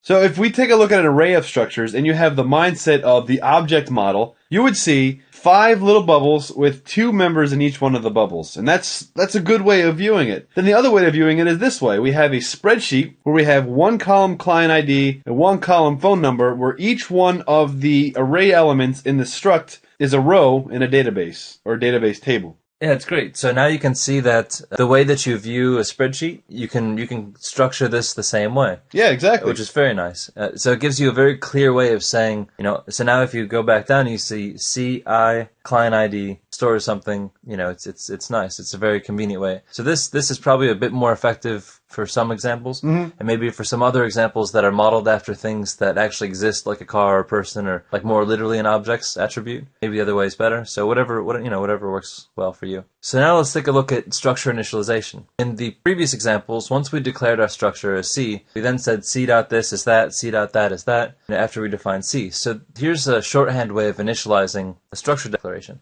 So we have our struct client C, just like we had before, but this time it's followed by an equal sign and then a code block. Then we just pass it first value, the next value. And that goes in the same order in which it's defined above. So it'll be client ID first and then followed by phone number. And that way we can just very rapidly just define out all of our initialization elements of a structure right off the bat. Some people like this for cleanliness. It's kind of a matter of style. It doesn't actually end up saving you that many lines of code in this particular example, but some people like it this way, some people don't. It's your call. It's not practical in many circumstances, particularly if you're using data that comes in from a database or a file or something, where these aren't static values. Right. So if you have a database or text file that contains a list of your clients, you're going to want each client to have its own unique value. Yeah. But this is, like Brian said, a shorthand way. Yeah. So here's an alternate way of declaring your structures. So before, we had the struct client and then whatever the instance name or the variable name is. In this example, at the end of our structure, we're creating 2 instances of a client by adding client1, client 2. So if you take a look at the code below, I don't have to declare client 1 and client 2 because it's already been declared globally above in the struct code, above the main function. So this is useful when you're making global declarations of the variable.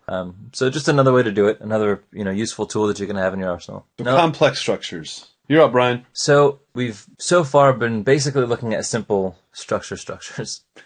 So let's take a look at a complex example. The main difference is that in a complex structure, we're using arrays and other complex data types. So we have first name, 50 characters, middle name, last name, 50 characters. So we basically have a structure that contains a series of arrays.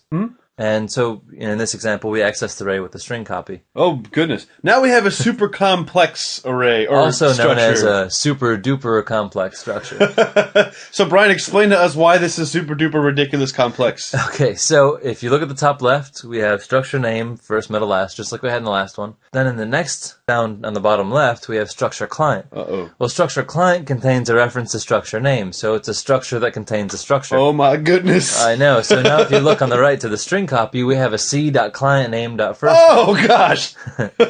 So once you start kind of stacking up complex structures, then you have a super complex structure. Or a super amazing awesome structure, as it will be. Pretty much. So those of us like me, and I think Brian, that view the structures as a database model, you would see it like this. Now, those of you that like SQL, you're going to like our little description here. You would see C as an instance of client, where we have client ID, phone number, and client name. Now, in this case, we haven't set these values, but client name actually doesn't really represent a value. It represents a series of values. So it's like a primary key that points to another table called client name that contains the other values, the first name, the middle name, and the last name. Very cool. Yeah, it's awesome. So here's kind of the completion of the code that we showed before where we're printing out the values. If we take a look on the left here, the client ID, the phone number, the first, middle, and last name. Of course, Dot as the middle name is pretty awesome. When I have a kid, I'm going to name my kid Dot. It's going to be cool. So this is just kind of a way how you can set the values and retrieve the values from the structure and the structure that's within the structure. Nice.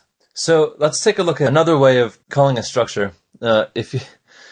If you want to act like you're very cool, you would do it this way. I don't know. So this is declaring a structure using typedef. So we talked about typedef and a type definition where we can kind of say, like int, we now want to call it number, for example. So in this case, we have struct client, like we've seen before. And, we call client c.clientID. And on the right, we use the typedef example. So this is the same kind of thing, but in this case, we say typedef struct client. And then at the end of the code block, we also say client again. And what that basically does is it's declaring an instance of client that's the same name as the type definition of the structure client. So when you go down to the code block down below, we can just say client C. So instead of saying structure client C, we can just say client C. Right, and just like the when we had the integer and number example, that typedef to int. In this case, we're saying when you see the word client, it represents everything above until you see typedef. Right. So client is just shorthand for all this code right here.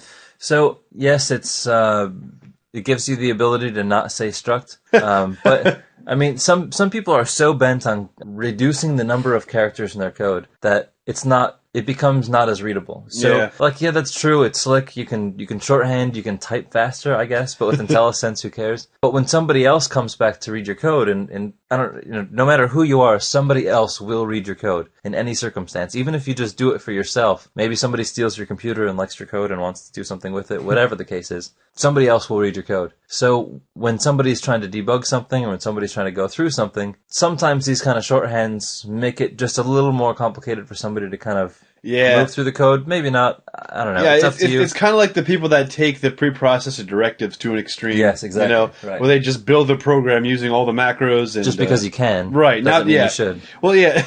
In a circumstance where you have to use it, fine. Right. But in a circumstance where you don't have to use it, come on, people. We live in a society. We've said this before. Don't do this to us. But we did want to show you this, because you can do this. Yes. Some people will do this. So if you see something and you're like, what the hell is client? Oh, okay, well they made it like a type definition. So it's fine. If you like to do it, that's cool.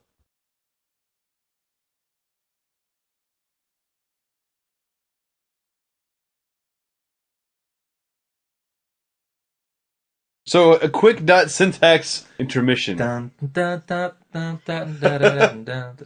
So now that we are experts with structures, Brian, we should know that the dot allows us to access members within an instance of a struct. Mm-hmm. And before we talked about the little arrow, the dash, and then the greater than sign. So how and why does this work? Well, let's take a look at this code sample here. In this code sample, we define an instance of client, calling it C, and we set the values 1 and 1, 2, 3, 4. Then we create a pointer, so we have struct client star P that equals the memory address of C. So now we have a pointer, so we have two variables pointing at the same memory space. And when I want to write out these values below and I try to compile this program, I get a failure. Why did it fail, Brian? Because you said P dot. P dot. Well, that's not cool. I thought we had to use dot to access members within a structure. I know. What's up with that? Well, what if I just tried doing a star? Okay, that makes sense, right? It's a pointer. So I should be able to get the... Oh, man, it crashed again. Nope. Oh, well, now I'm completely out of ideas. What do I do?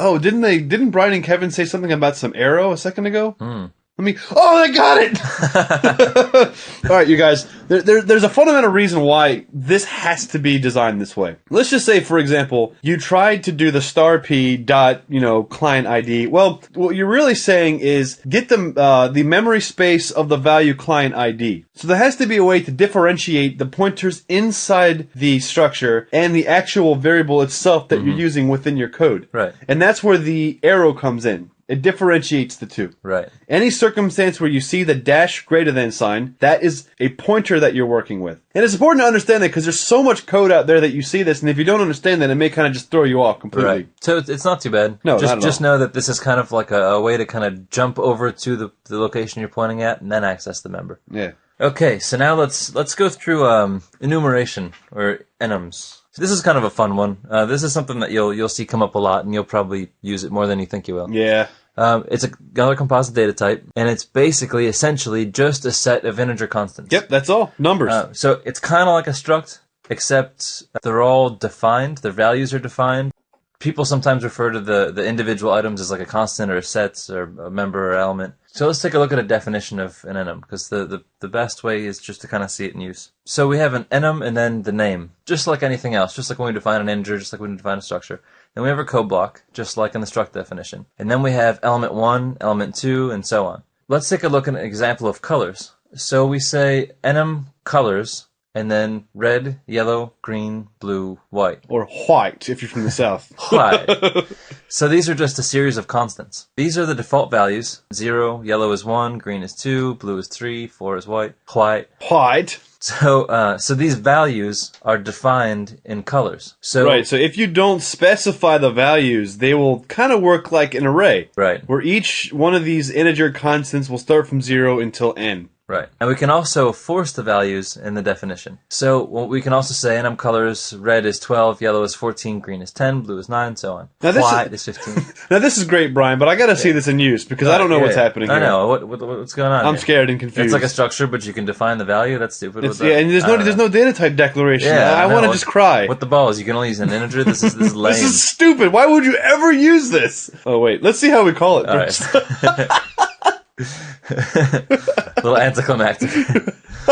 So we have enumeration type, variable name, and then you can also set it as the value, but more importantly, let's just see how it's used. So we have enum color C, or enum color C equals 0, or enum color C equals red. So what that's basically saying is like the current state of C is going to be red at this point in time. Mm-hmm. So you can't really say C.red equals something. It doesn't work that way. Mm-hmm. You're just saying out of all the possible values C can be, we're going to right now store it as red. Right, and depending on which one of those implementations we showed before, it's either going to equal 0 or 12. Right. So now let's take a look at a code example, and we'll just kind of march through this. Now, this code example on the enum, we are not setting the values. So red is 0, yellow is 1, green is 3, and so forth. So we have a function called printColor, and we're going to pass it in the text to print, and then enum colors, and then the color to use. So we get from the user the color we want to use, and then we go into a switch statement. And then we say, in the case that it's red, set out of 12. In the case that it's yellow, set out of 14, and so on. So we're effectively evaluating those values later on. And then we set the text color and print the text.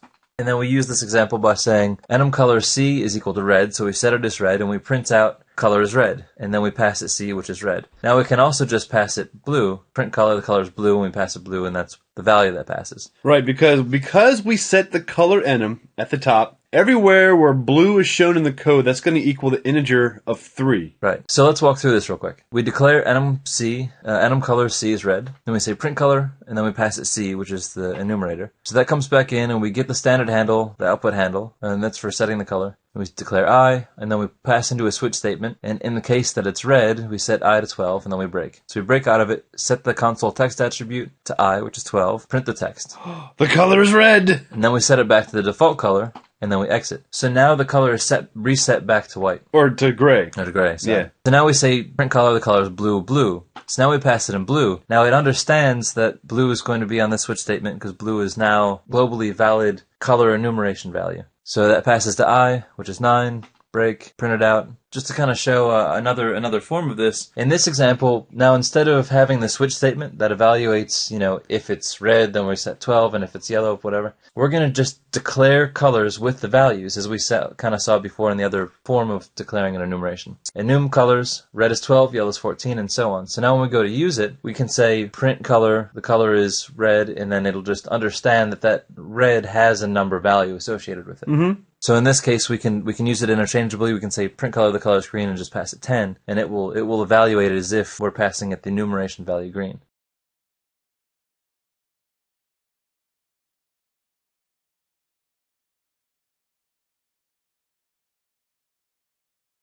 So unions, Brian. Now, unions are not something that you see a lot in code. Despite what some programmers want to tell you, it's not a very, I don't know how to word this properly, but it's not useful in a lot of situations. Mm-hmm. There's only a small number of situations that it's usable. Yeah, and really the only time is if you have some serious memory considerations in a very particular circumstance. Yeah, so let's go over this real quick, and then we'll go over some examples. So, structurally, it's very close to structures.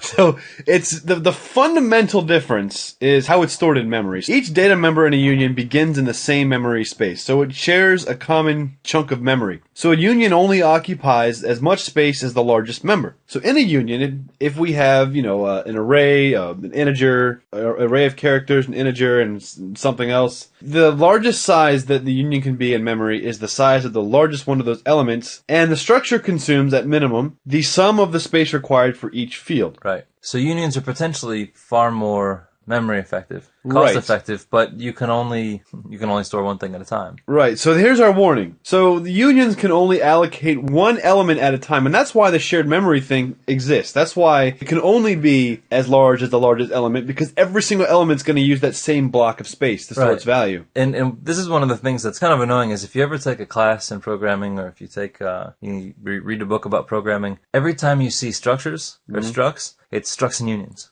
Right. Structs and unions. Like, unions just always gets bubbled up with structures as if they're like some interchangeable They want to act like it's the same thing. Yeah. But, unions are not structs. They work similar, their usage is similar, but they're completely different. Yeah. So we'll look at some examples and you'll kind of get a sense of what we're talking about. Yeah, so let's take a look at this example here. So we're declaring an enum, and we're using the same color configurations that we used in the example before. Now we're going to declare a union and just call it color. And inside the union, we're going to store 3 data elements. We're going to store an enum, standard color, and then an unsigned integer, and then a character. Now, in a practical example, sometimes if you are writing a program and you want to define a color, you want to say that this color is just red, red, whatever. But sometimes you want to be precise and you want to say that this color is color number like 55 or 97 or 1005, whatever. So sometimes it's convenient to just say red, so you don't have to memorize all the time like, oh wait, which red? It's 12, that's right. But sometimes you do want your own custom color. So this is kind of it's a useful time. Sometimes you want the interchangeability. So in this example, we create the union instance called myColor. And then we're going to set myColor.cnum equal to red, and then we'll print the value. So as you see in the enum at the top, red is going to equal 12. Now let's do something else, Brian, and let's set myColor.cn equal to 97. What we're doing here, guys, is the memory space that every single one of these members share is going to be changed from 12 to 97, and we can prove that right here. When I say cint equals 97, I can print to the screen myColor.cn equals 97. Now, but if I also go out and grab the variable c, it equals the lowercase a, which is on the ASCII chart integer number 97. Right. So in other words, once you set one of these, you're setting all of these. Yep. They're just being interpreted as the different data types that are declared in the definition. Right. One thing that you have to be aware of is if you do a different type of incompatible data types, like a char star, the program will crash because the memory is going to be set aside as whatever you input it. So that 97, now that memory space is an integer of 97. So if I say export this as a char star, it's going to say, no, that's integer. Crash. Boom. Done. So you can't define the C and the C and the C at the same time. You can't have different things at the same time. So really, try to think, just for fun, how many cases would you actually use a union? None. in all of my years as a software developer, folks, I've never used a union. Yeah, I've ever. only seen it in textbooks. Yeah. Well, it's just one of those things. I mean, and I've also seen it in really bad examples on online websites. Oh, yeah, right. So it's you need to know what it is just because it exists, but I mean, maybe you'll find a reason for it. If it does apply, it can save you a lot of memory. There's no doubt about it. Yeah, but it's not 1960 anymore, yes, dude. That's true. We're not working with 64K of RAM. Yeah, so, that's true. You know what, unions, you can go fuck yourself. I don't want to deal with you anymore.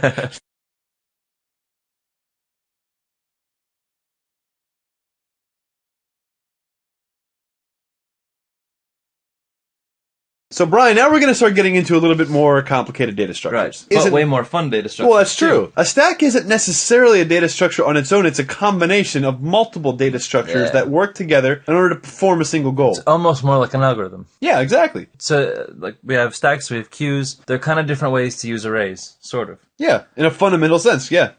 So, a stack is like a Pez dispenser. Yeah, exactly. Right. So it's first in, last out, or last in, first out, however you want to slice it up. But just like a Pez dispenser, you put the candy in, and then you put the next one in, Well, the first one that you put into the Pez dispenser is the last one you get out. Yep. It's like a magazine to a handgun. You know where you put the bullets in the magazine? Right. And the first one you put in is the last one that gets shot out? Yeah, and both of those examples work in the concept of the pop. Because when you pull a value from a stack, it's called popping the stack. Right. So when you you pop a cap off the top. You pop a cap off the top of the stack. And the pop is the act of firing the gun, whereas the act of pulling the trigger to eat the Pez is the act of popping that stack. Right. When we talk about stacks, talk about pops, you just keep taking it off the top. Yep. And the first one you put in is the last one you get out. It's the basic properties of a stack. So let's take a look at one in use. Now, please don't be intimidated by this code. I know that it looks complicated, but it's really not that complicated. We're going to kind of walk through this piece by piece. And if you get scared by this, you just need to pick up your script, Betsy. Yeah, exactly, right. This is what separates the girls from the women and the boys from the men. So as you can see here, we have a stack, this is a basic stack. It consists of a few things. So we're looking at pointers, we're looking at arrays, and we're looking at functions that manipulate these two things. So now we're starting to kind of use a lot of the concepts that we've been learning and sort of aggregating them together. Yeah. Cool. Now let's walk through this stack. Now it may benefit you guys to go through this a few times. We're just gonna rock through this. So when we compile this code, you'll see that at the top we have a few things. We have a symbolic constant or a define. So we're setting max stack size equal to 5. Then we have two integer pointers. One will reference the top of the stack, so where the Pez is coming out or where the bullet is currently being fired from. So in this case, the top of the stack represents the lowermost value. So even though we say top, in a physical sense, the array does list from top to bottom. Right. So this is like an oldest of stack. You could also think of it as. Yeah. So then the pointer is going to equal the current value that you're currently looking at. The top of the stack will be the first Pez you put in. And the pointer will equal the most recent Pez that you put in. And then we have an integer array called the stack, and it equals the number of elements allowed by this code, which is the max stack size. So Brian, what happens now when we call the init stack function?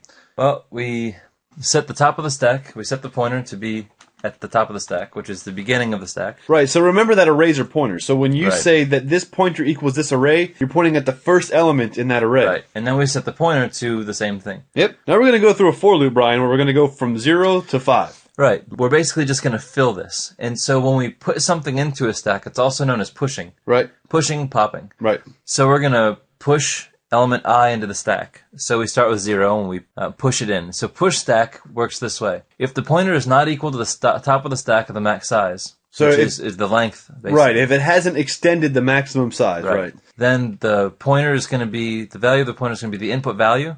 Now we're going to increment the pointer to drop down to the next location. Right, so remember, when we say pointer plus plus, that's not saying take the integer value and increase it by 1. This is actually saying take the memory address and go 1 over. Right. Because remember, arrays are allocated in consecutive blocks, always. Right. So now we take the next one, we set 1, the pointer drops down to the next position, and so on until we fill our array. So now we get to the end. Yep, and pointer equals some arbitrary memory space. Something that's not valid. So now we set the pop value, and the pop value is going to be whatever we pull off. So if you remember, it's the last one is the first one out. So 4 will be the first one, and we'll work our way back to the oldest. So from newest to oldest. Right, and we're going to pop. This code should remind you guys of the getChar function that we looked at in the input from the console video. Right. This structure is exactly the same. Absolutely. Here's how pop stack is going to work. So if the pointer is not equal to the top of the stack, so if it's not the oldest, the last one, then decrement the pointer and return pointer. We decrement the pointer, it points to, we were 1 beyond, so now I decrement back to the newest, and then we return the value.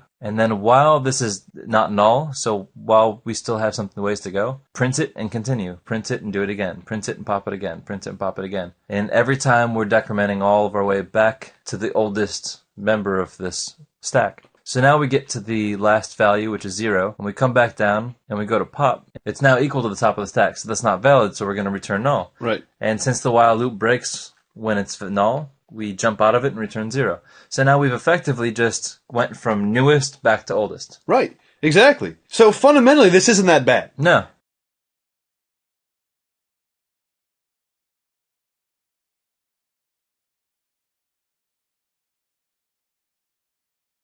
Let's just say I have a program that requires multiple stacks.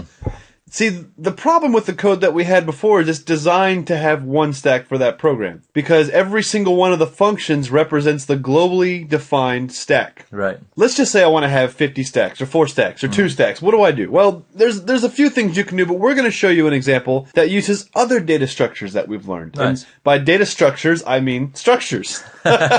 So let's take a look at this code here on the left. Now we're going to just bite this off in pieces starting from the top. So Brian, we're going to include the stdio, obviously, so we can do print function stuff. Then we're going to do some more symbolic constants where we set max size to 255. Right, so now this is useful when we define out a stack size because it's going to be an array. Right. And for the purposes of how we're doing this, our arrays are going to be a constant size. So we have to predefine what that max size is going to be and just use whatever we need to use. But because we can't declare that in runtime, the size, we need to pre-allocate all of the possible size of a stack that we're going to use. Right, and we've had no discussions about dynamic memory yet. So later you don't know anything about that. Yeah, so later on, we can define the size of a stack while the program's running, but not yet. Right. Anyway. And that requires more thought into your code. But this is just kind of like the dummy version. So now we'll define true as 1, false as 0, and then we'll define bool as an unsigned short int. So we're basically creating our own little bool type, which we talked about during the Boolean controversy section before. Now we're going to create a struct. Now this struct is going to encapsulate all the other values that we were using as global variables before. So we have a pointer of the top of the stack, and the pointer that will be referencing the current value we're looking at. Count will be the number of elements that we have currently pushed into the stack, and max will represent the value that the stack can't possibly exceed, and of course the stack itself. So what does this do, Brian? The init stack, how does this happen? So that initializes the stack. So we pass in the stack structure. As a pointer, we have to pass the memory address. Right. That way it could be used for multiple pointers. So it's basically kind of passing it by reference. So when we work with this here, we don't actually have to return it and store it again. We're working with Right. And if we have 10 stacks, we can use the same function and it will work for all 10. Yeah. So that's why we use that arrow here. But we say stack struct, top of stack, is going to be the stack. So this is very similar to the way it was before. The max value is going to be the max stack size, the count is going to be 0, but now that's all kind of self-contained within the structure. So now we've initialized the structure, count 0, top of stack is going to be, the stack. So we're off to a good start. And we're also encapsulating these values inside the instance of stack. Right. So now we take a look at the push stack function. Now the push stack function is going to return a Boolean value, true or false, whether it worked or did not work. So just like in the previous example, we're going to set a pointer to the current stack that we're looking at, then the value that we want to push to the stack. Then we're going to check to see that if the count is less than the max, so if we're within the range of the stack, then I'm going to set the value of pointer equal to input value, increase the count by 1, and increase the pointer to do the next consecutive memory address. Right, so this looks exactly like the last example when we had push stack, but we just passed in the input value and that's it. So now we're doing the same thing, it's just we're also passing in the reference of the stack structure. Right, and again, like we said before, that is for the explicit reason is if you have multiple stacks, this same function will work on every single one of them. Because the environment of each stack is encapsulated, I keep using that word for a reason, because we'll talk about that stuff in object-oriented programming, but it's inside of that instance. So where the stack is, what values are in the stack, that's all stuck inside of that instance. So in the event that this works, the user is going to get a true value, and in the event that that we're out of range, so if we have a stack size of 5 and we send a 6 value, it's going to send back false because it can't add any more. Right. And then we have pop stack. So this is the last one, and this is basically the opposite of push, where we're just popping off the top, the newest value we're getting first. So all we have to do in this case is pass in the structure, and it's going to return the value and remove that value from the array. So if we still have some left, if our count is greater than 0, then we decrement the pointer, decrement the count, and then we return the value of what the pointer is pointing to. Or we return the pointer Value of where the value is inside of that stack. So let's take a look at it in use. Yeah, so don't be intimidated by all these blocks. All we're really trying to demonstrate here is our stacks are designed to be of a constant size of 255 values. But in this case, we're only going to be using the top 4 values. But we're going to be creating 4 independent stacks as well. So we have an array of stacks, 0 through 3. So we'll move through a for loop and we fill these. So for each one of the 4 that we've defined, we initialize the stack, and then we start pushing to this one, 1, 2, 3, increment, and then go to the next one, 4, 5, 6, increment, go to the next one, 7, 8, 9, and so on, until we fill all 4 of those stacks. And then we basically just want to go through and pop all the values. It's the same for structure, now we're just moving in reverse, basically. So every time we call one of these, we say pop value, and it's going to pop and return. And while it's not null, it's going to keep going through and print them out and pop them, and print them out and pop them. So if we print this out, we have the first stack, which is 0, 3, 2, 1. Second one, 6, 5, 4. So you can see it's the newest first to oldest for each one of the stacks. Right. So if you go from top to bottom and read it backwards, you see the order in which it was inserted. Right. 1, 2, 3, 4, 5, 6, 7, 8, 9, 10, 11, 12. But it doesn't return that way because we're doing last first. Right.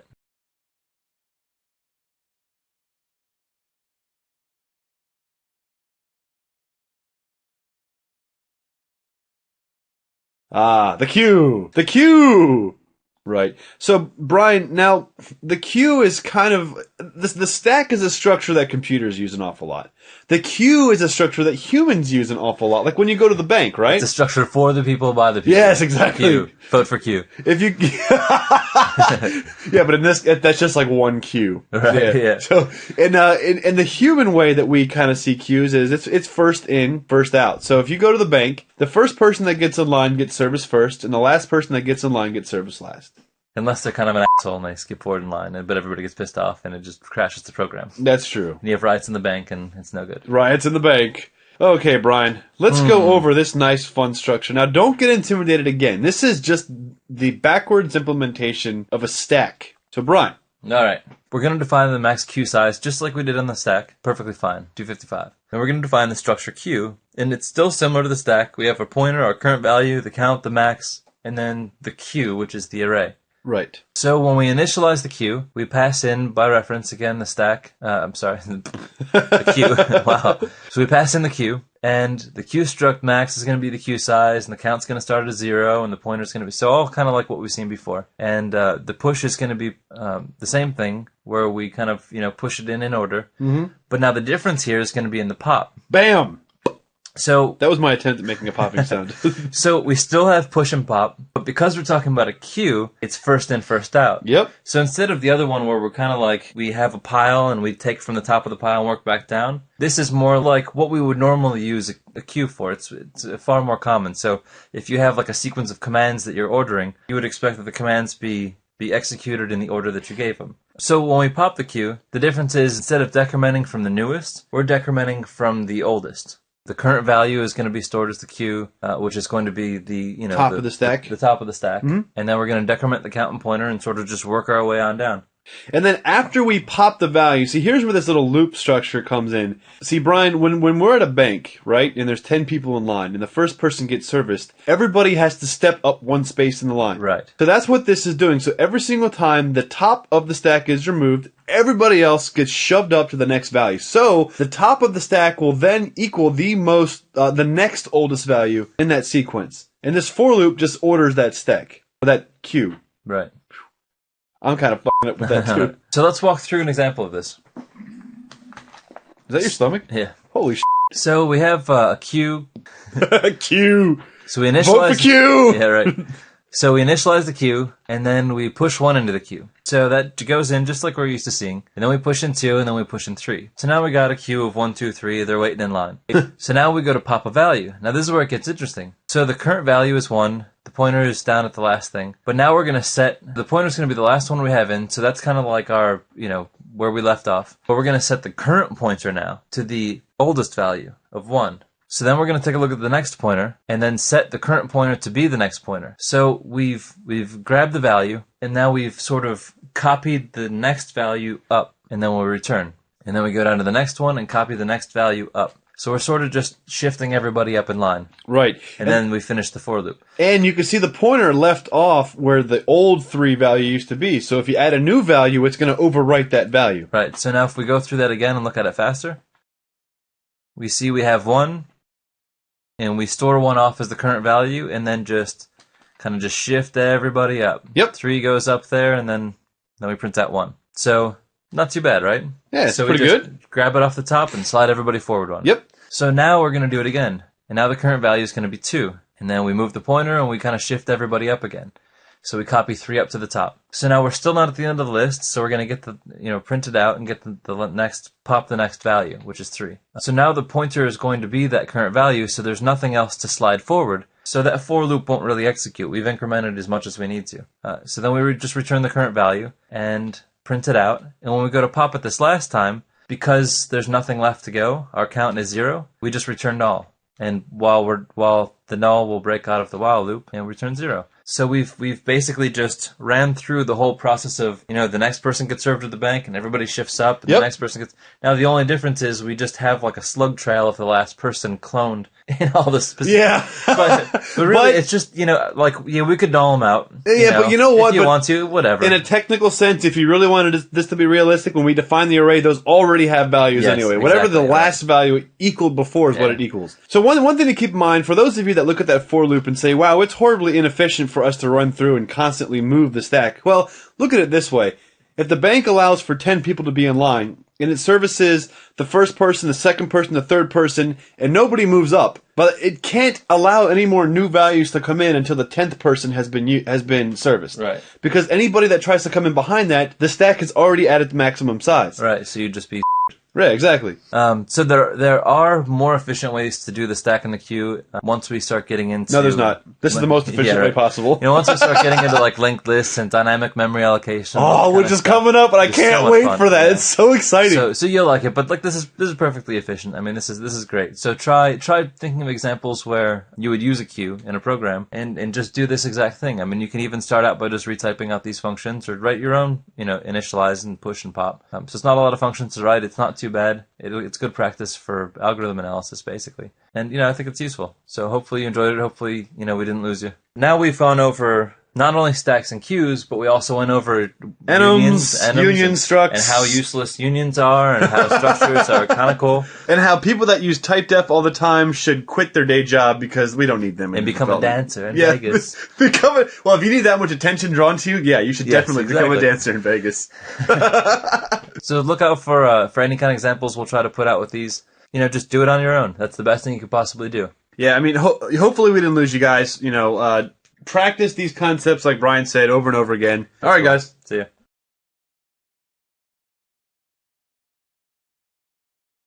Hey, Brian. Yes. So that Q example that we went through in the previous slide, right? Mhm. It was fine. It was great. It got the point across. But here's where it failed. It's a one-dimensional, single-purpose type of Q. Mm. And what we want to do in this video is expand on that, right?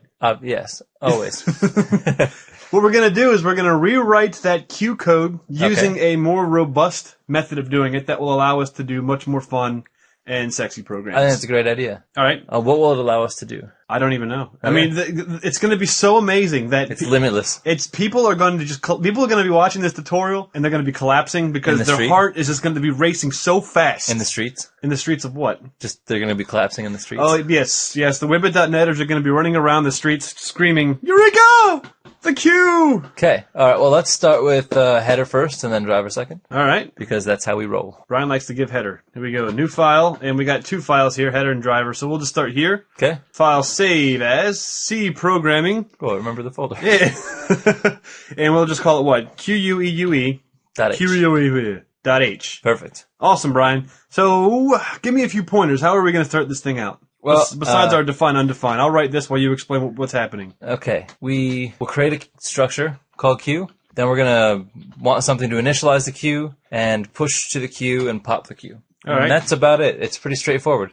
All right, so let me ask you, Brian. Uh-huh. What went wrong, or not? It's not wrong. The Q that we described in the presentation is not wrong. What makes what we're going to make better than that? So what are we going to be doing to kind of make this a little bit more robust? You'll see the difference as we go, but we're basically going to make sure that the current value in the pop Q and in the structure is not a pointer. It's just an integer. Okay. And that's going to basically just be the value of the first element of the Q. Okay. And then we're going to return that address.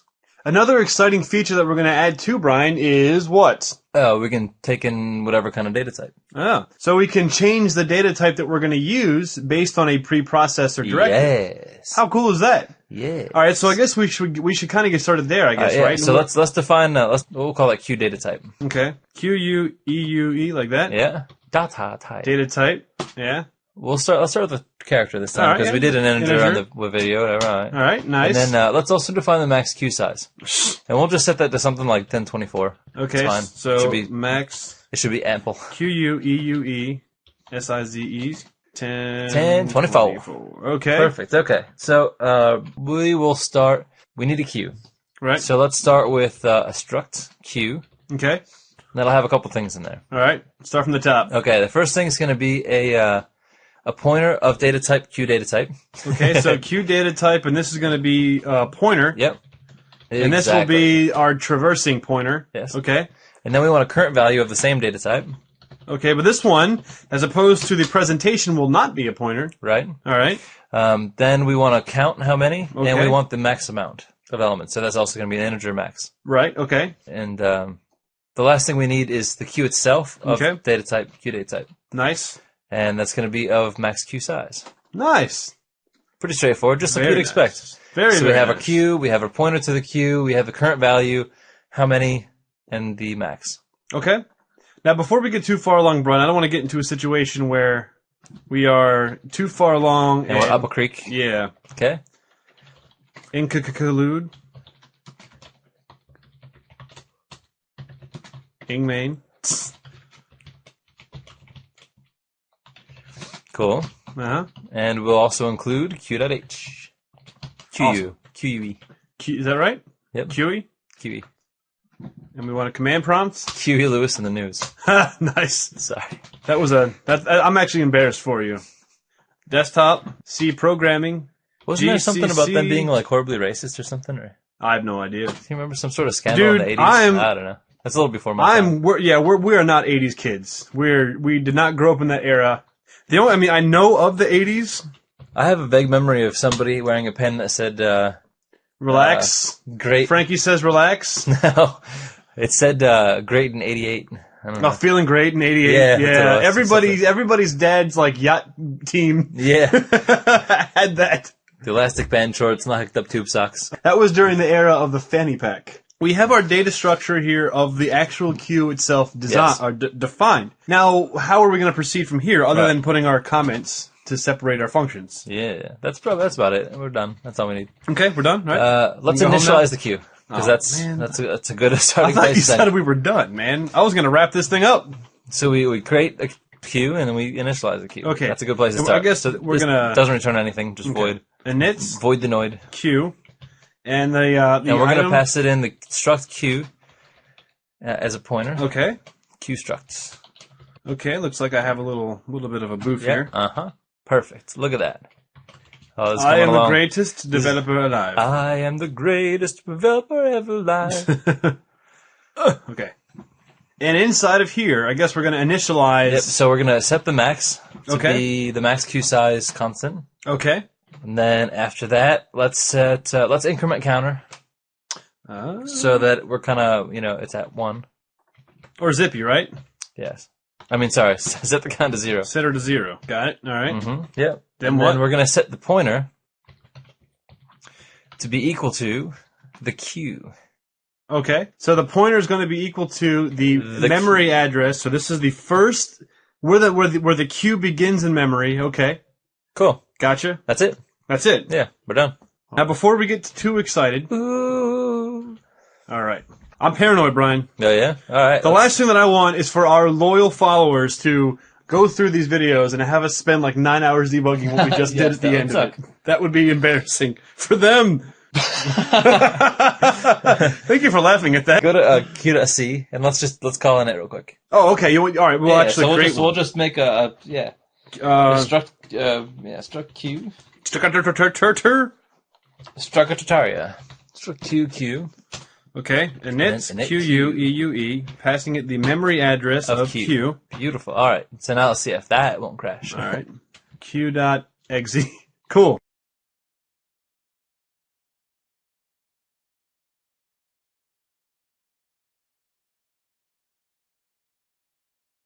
All right, we're fully functional at this point, at least for the initialization. We're clean. Now, what do we got to do next? Well, now that we have the initialized, let's add elements, so we'll push to the queue. All right, now I'm going to make this a little sexier, Brian. Okay. stdbool.h. Oh, yeah, all right, I like it. Just so that we can start feeling it a little more, all right? So we're going to boolify push Q, right? Yep, or posh Q. Really cool. This is like the totally posh Q. Yeah, it's like the Spice Girls version of the of the push Q. All right, push Q and the Q. Okay, and then we're gonna pass it. The Q struct by pointer, right? Exactly. So that's gonna be this one here. And then we're gonna pass it our input, which is a data type Q data type. Q data type. And that'll just be whatever that is, and that's just gonna be inputs, the value. Cool. Gotcha, and that's it, right? Yep, that's it. All right. All right. Now let's push this thing. What do we do? Well, we want to know if the count is. We want to make sure we're within our max size. Okay, so we haven't extended the bounds of the set. So if the Q struct's count is less than the Q struct's max size. All right. So if the Q struct count is less than the Q struct's max. Right? Exactly. Is that fair? Yep. So long as we're in this bounds, we're fine. Else, we'll just return 0. False. Or since we have sexy std bool, we just do that. It's actually transmitted. And I guess in here would be true, right? True. Yep. Exactly. All right, but before we return true, we have to actually do something truthful. Yes. And what is this? Well, so the pointer of the value of what the pointer is pointing to is going to be equal to the input value. Okay. Okay, cool. So now we've taken the input value and we've set it to the value of what the pointer is pointing to. Okay. Which is awesome. So now that that's the case, we want to kind of just like count one and point to the next one. So we just increment count and we increment pointer. So counts plus here, right? Mm-hmm. And then we're going to take the pointer. So this will be pointer. Yep. Plus. Yep. So that takes our pointer to the next block. Okay. That's it. That's it? That's it. There's got to be more than that. Yeah. All right, well, let's see what happens. Let's go. Let's make sure this compiles first, and it does. And we go here, and we'll do push it for int I. Since we have to do C99 anyways, we'll do this. Well, C99 I is less than 5 I plus plus, and we should just do what? Push Q. And this will be QI. And don't forget it's a character, so. Oh, well, yeah. Not that it really matters, but let's integers and characters are the same thing. Yeah. It shouldn't crash. Yeah. We're in good shape. Cool. Do we have a? Yeah, how did it print that? What? What was that? I don't know.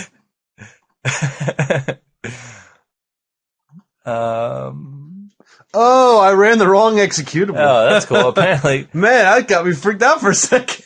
You saw me. I did a Control F, print F. yeah, like- I was like, okay, well, it didn't do to 5. It just apparently just decided to get lazy halfway through 5. And I was like, I'm just gonna take a nap now. Awesome. Siesta. Okay, cool. All right, here we go. All right. Did 5 run? You ran that? That was Yeah, fine? yeah. Okay. So we got a it didn't print. we got a compibble, like we're and we got a executable. yeah. Okay. That 1, 2, 3. I just ran. That's like some program we wrote a Yeah. while back. That's Okay, cool. fine. Now that Fun the stuff. fear is gone, what There's nothing to happens? fear but fear itself. Yes. What do we do now? Okay, so we can push. Now let's pull. We can pop. Q. All right, pop it. Pop goes the Q.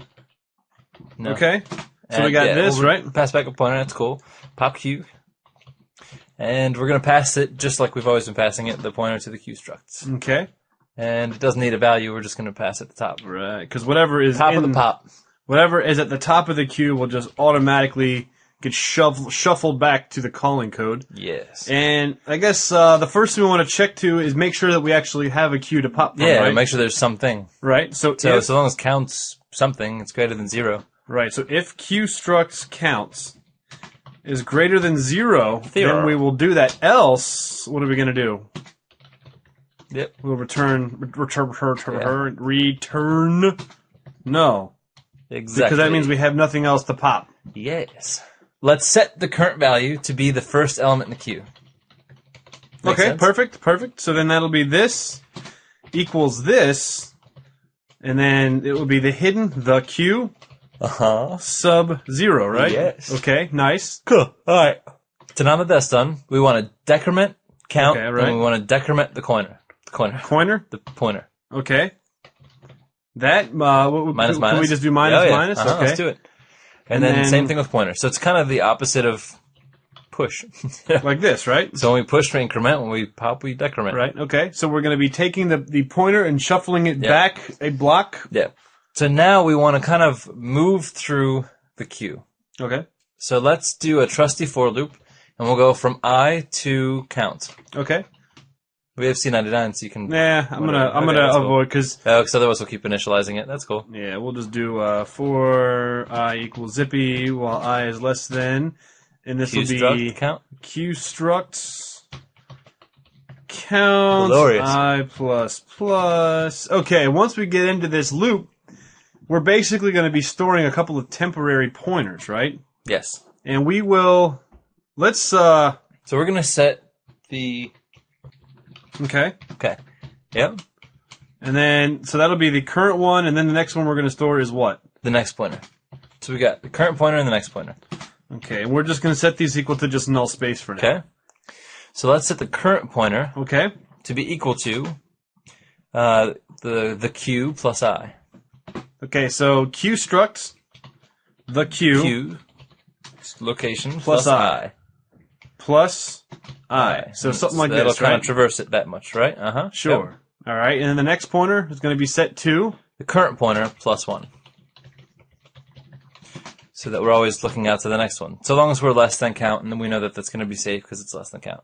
Okay. Okay. And now we want to set the value of the current pointer to the value of the next pointer. So we're kind of shifting So everything back. We did like a little thing here. Nice. So the value of current, so that's going to Yep. require the star. to the value. The value of current equals the value of next. So we're shuffleboarding up. Yep. So we're like in the retirement home, full scale shuffleboarding for a living right now. Nice. Kind of. Okay. And that okay. So after the for loop, all we have to do is just return the address of Okay. the current value. Right. And we're going to do this so that our calling code can receive a null when there's nothing left to pop. So Q, and this is going to be, I'm sorry, this is Q Q struct. struct. Uh-huh. My fault. That's cool. Q structs current value, and this is going to be a memory address, so we'll send the reference pointer back. Done. And now let's We have just built our queue. cool. And this is a little bit more of a better queue than we had before. Whoa! All right, let's pretend like that didn't happen. Now let's do a quick little test here. Well, let's do just a pop and then a blah. Okay. So we'll do int p value equals, and this will be, what is it? Pop q. Yep. Pop goes the Q. Pop q, and we're gonna send and q. Yes. Or just Q. Just q. That's right. That's sorry. Uh-huh. And then while, and this is pretty common procedures with queues and stacks in C, while that is not equal to null, then we will print f That's character. percent C. Let me just do its decimal equivalent because those are unprintable characters. Yeah. Or, Okay. yeah, whatever. That's just cool. Uh-huh. I plus 65. There we go. 65. That way we'll get stuff that Cool. we can see. All right. Comma the value of, and we'll just make this a char. P-val. P-val. And then we'll go ahead and pop it again. And it is our hope that this will print, what is that going to be, A, B, C, D? Mm-hmm. I think that's what that's going to do. Okay.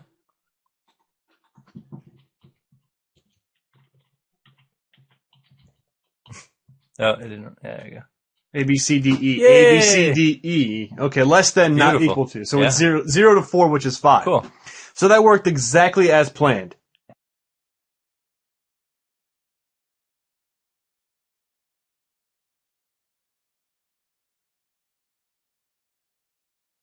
Brian?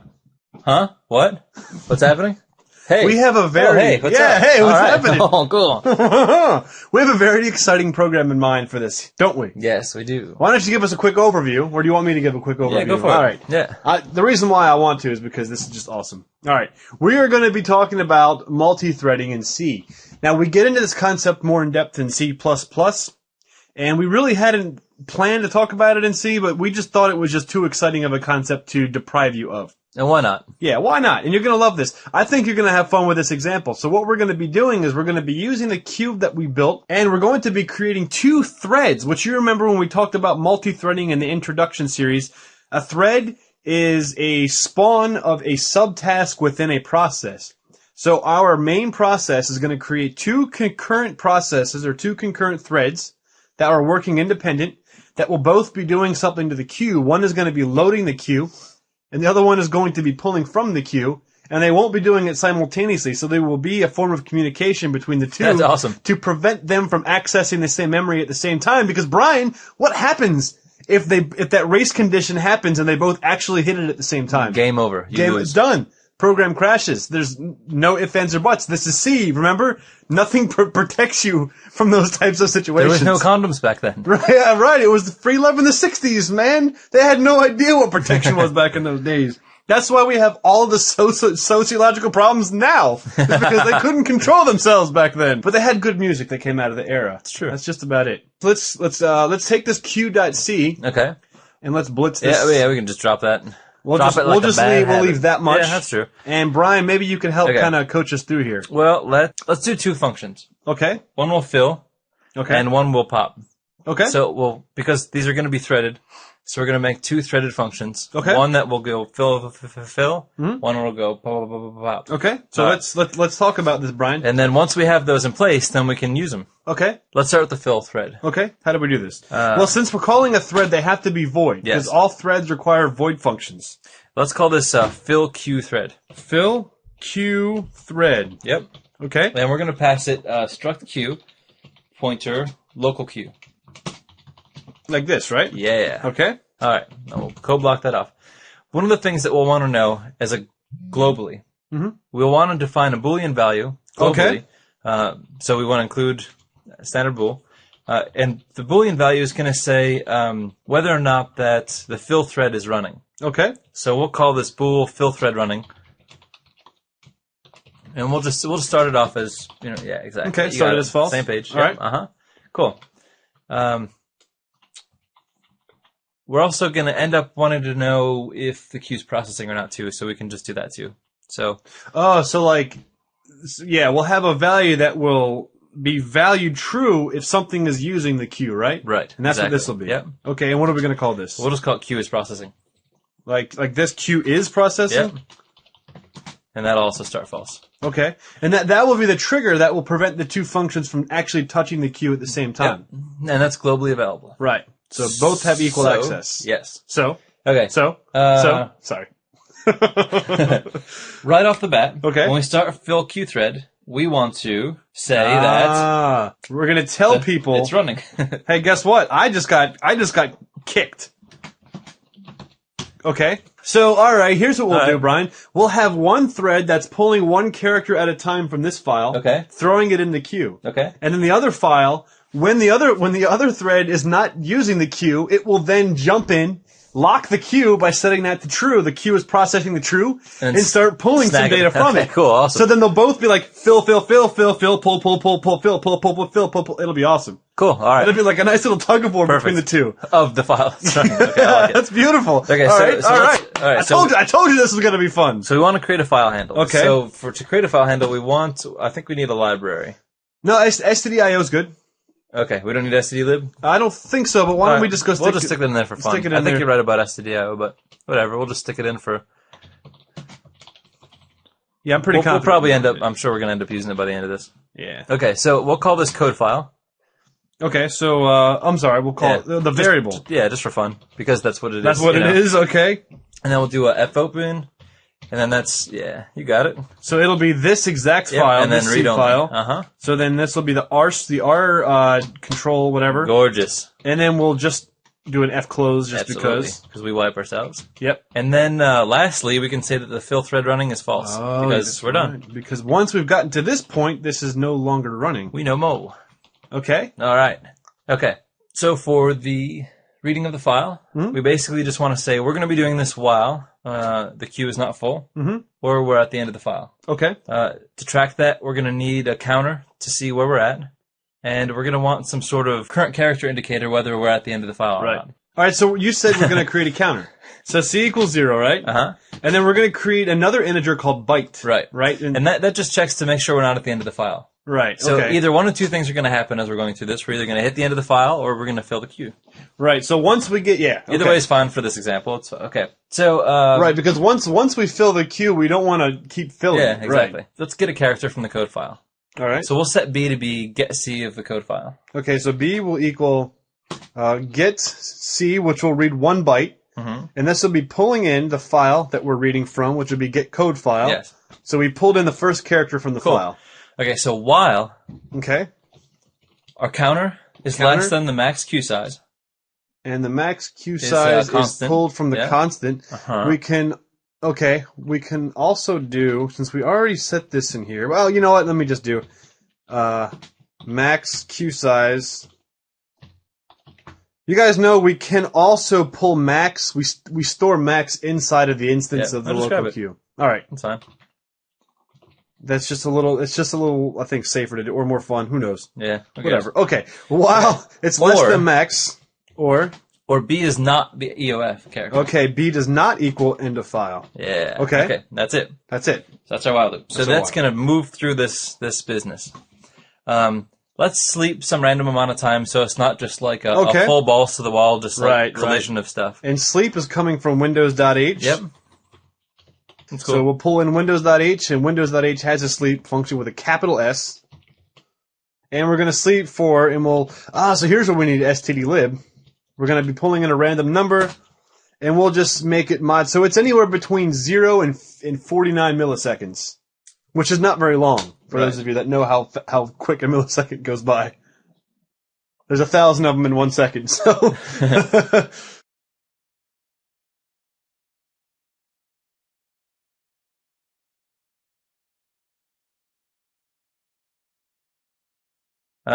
We want to wait while the queue is processing. We don't want to really be doing it. So while it's being read from, we don't want to be putting Exactly, stuff into it simultaneously. Exactly. All right, So how do we achieve this? We can just say while queue is processing, don't do anything. That's right. So we have this Boolean value that we can use. So while this is true, just chill. Yep. Just hang on these. Just start running nothing. And then the second that this equals false, so the second that the Goes. other thread's done using it, then I will jump in and I will grab it. Okay. Then, once this is the case, the queue's not processing, the next line we want to do is lock it ourselves. Right, so we're going to say this. Yes. It's mine! Stay away! Exactly. And I guess we're going to have to unlock it when we're done, right? Exactly. So we'll just put this... Perfect. William Okay. Skip it. I could have just created an infinite loop just now. Okay, there we go. So once we grab it, we lock it, and then we unlock it when we're done using it. So then when we read the second character, we then check to see again if it's being used, and then lock it once we have our opportunity. Right. At this point, we can push. Now, B is what we got. Right, that's the byte that was just read. Yep. So let's push that byte into local queue. Okay, now we're going to do this, I guess, by doing Q. push, Yep. Q. Uh-huh. And we don't have to pass the reference, right? Because this is already coming in as a Right, pointer. exactly. So then I just push B, right? Exactly. Okay. And even though we set this as a char, remember that an integer and a character and a byte, those three types are all interchangeable. You know, well, I guess that a byte and a character are not necessarily an integer, but an integer can be either one of those two. Right. Okay, so now let's increment C, so we keep checking our counter. And we're going to do this by typing C++. Nice. A little foreshadowing there. One better than C. Nice. And then we just get the next B. Okay, so we can just copy this line right here, right? Yep, we just run that again. Okay, so we'll pull in the next byte. Yeehaw. And then once we do this, we will unlock the value, and then we'll go and we'll check to see if we've hit the end of file or we've hit the maximum of the queue. Yep. And if this is true and this allows us to continue, then we'll sleep a little bit.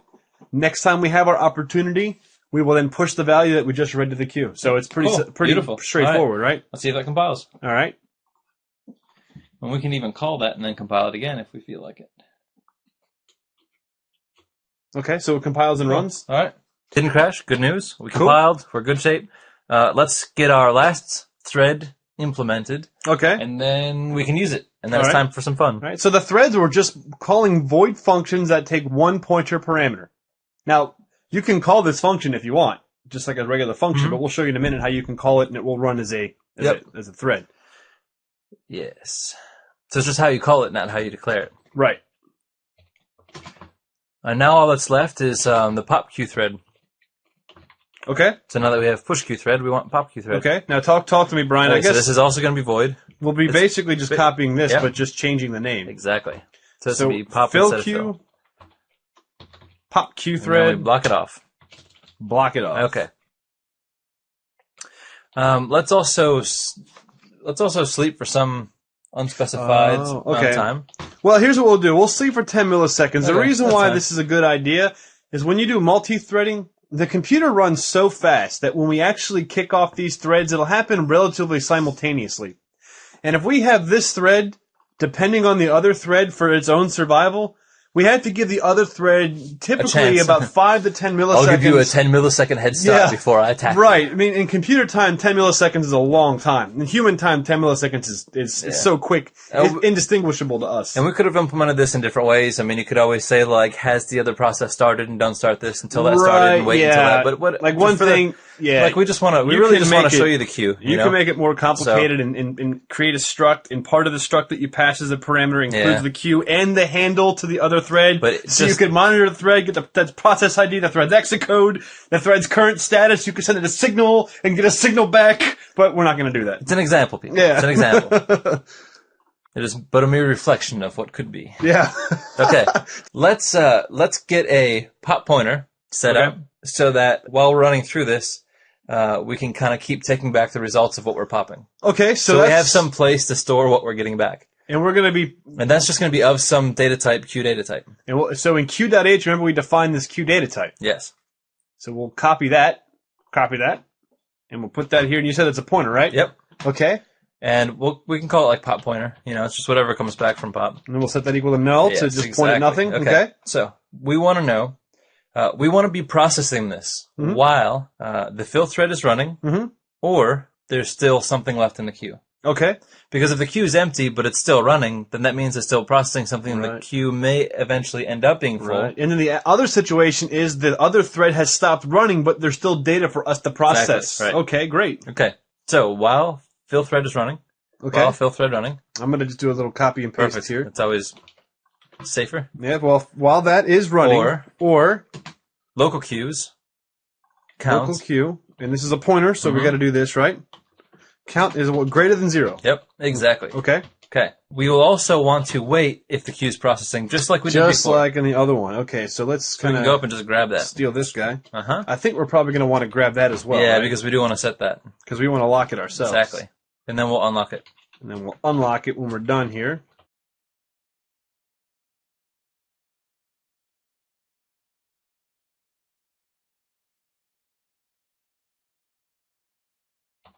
Beautiful. All right. So Okay. while the data is being put into the queue, wait. And then if there's an instant, because you remember now, it sets that each time it writes a character in the top thread, it'll set it. I got it locked, send a character, unlock it. I got it locked, send a character, unlock it. During that time, in between characters being written, we will then see if we have an opportunity to seize it, and then we will. It's going to We're be not great. saying it's efficient, we're just saying it's fun. It's not that bad. I mean, come on, you could do a hell of a lot worse than this. Yes, that's true. So Okay. Let's set the pop pointer to be equal to the result of okay, pop queue. pop Q. Okay, so we're gonna get some popcorn here. So pop pointer.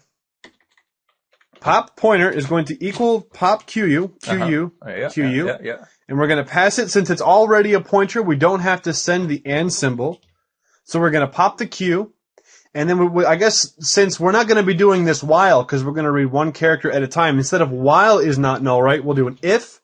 Mm-hmm.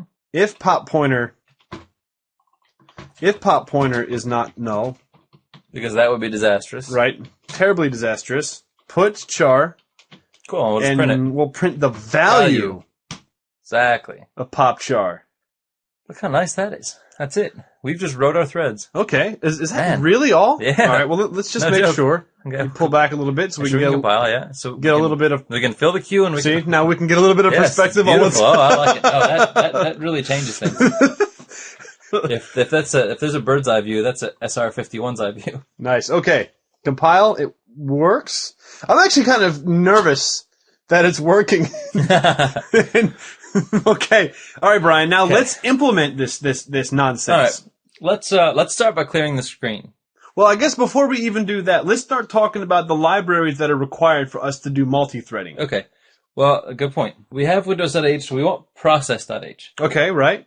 Now, process.h will contain the begin thread function that we're going to be using.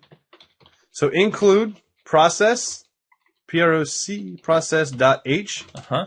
Also, because we're using the rand function, we want to call time. Oh, that's right, that's right. So we'll do include time.h. And I think that's all we need, right? Yeah.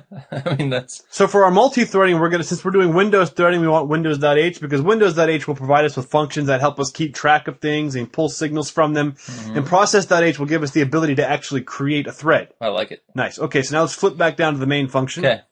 And before all this hoo-ha, we'll just clear the screen. All right, so we'll get started off right. So right here, right? Yep. We'll do a system call. System call, and that I'm not even going to go there. System CLS. All right. Okay. Now let's set the random. That's right. So let's seed seed random with time. srand, and we'll do time null, which will be time now. Yep. Okay. Cool. Okay, and we've declared our queue. Got the queue. We've initialized the queue. Initialize the queue. Cool. Now we just want to. Now we just deal with the threads basically. So we just want to kick off the fill thread and then kick off the pop thread. Okay. So what? How do we get a thread going in C? Well, we basically make a handle to it. Okay. Now we've seen a handle before, right? Yeah. A handle is basically pointing out a resource. Yep. Okay. Now, just in this case, the resource is going to be the function, Okay. Right. and that's fill thread. Fill thread will be the name of our thread. How we will know of it, Yep. not fillet thread. This isn't Chick-fil-A. This is fillet. Okay. So now we're going to typecast the result of. Underscore begin thread, which comes from process.h. Yep. And we're going to have to pass this a few parameters, right, Yes. Brian? And the first parameter is going to be the function that we want to call as a thread. As a parameter. Right, and the format is it has to be void, and it has to take in a pointer. Now, we're actually doing something that's against the C standard, and let me just kind of show you real quick what is the C standard. The C standard is, instead of doing our own pointer, C wants us to do this. C wants us to pull in a void pointer and then typecast it. Now, that does add a little bit of difficulty, especially for new people that are not used to working with void pointers. So we're going to go against the standard. It will still accept this. It will just give us warnings, and we'll just have to tell the warnings to shut the up. And that's what we're going to do when we compile this Buzz next off, time. yeah, hoser. So this is the function. Yep. Returns void, takes in a pointer, and that's what we're going to be using. Beautiful. So the first parameter, I guess, that we're going to pass the function that we're going to call. It's amazing. And Brings then tears to my eyes. Zippy, which is adding additional memory, which we're not going to be doing, and Q. Cool. Address of. Right. So And- this is this is the function we're calling. Mm-hmm. This is the pointer parameter that we're passing. So we're actually taking the Q from the main function, passing it as a parameter to our thread. And in a situation where you make a thread where you want to have multiple parameters, standard practice is to create a structure that has a different section of, a whole bunch of data types that you want in there, so a complex data type, and then send that as a parameter. Cool. Gotcha. We're going to do the same thing for pop thread. Okay? So it's going to be identical. It's just instead of filling, we're going to be popping. Okay, so fill thread, this will be pop thread. Yep. Because pop goes my heart. And this will be, instead of fill Q thread, this will It'll be Uncle Phil Pop. No, pop Q thread. Let me just make sure this compiles real quick. Okay. So we don't have some weird... And then And we'll just we suppress should see- warnings.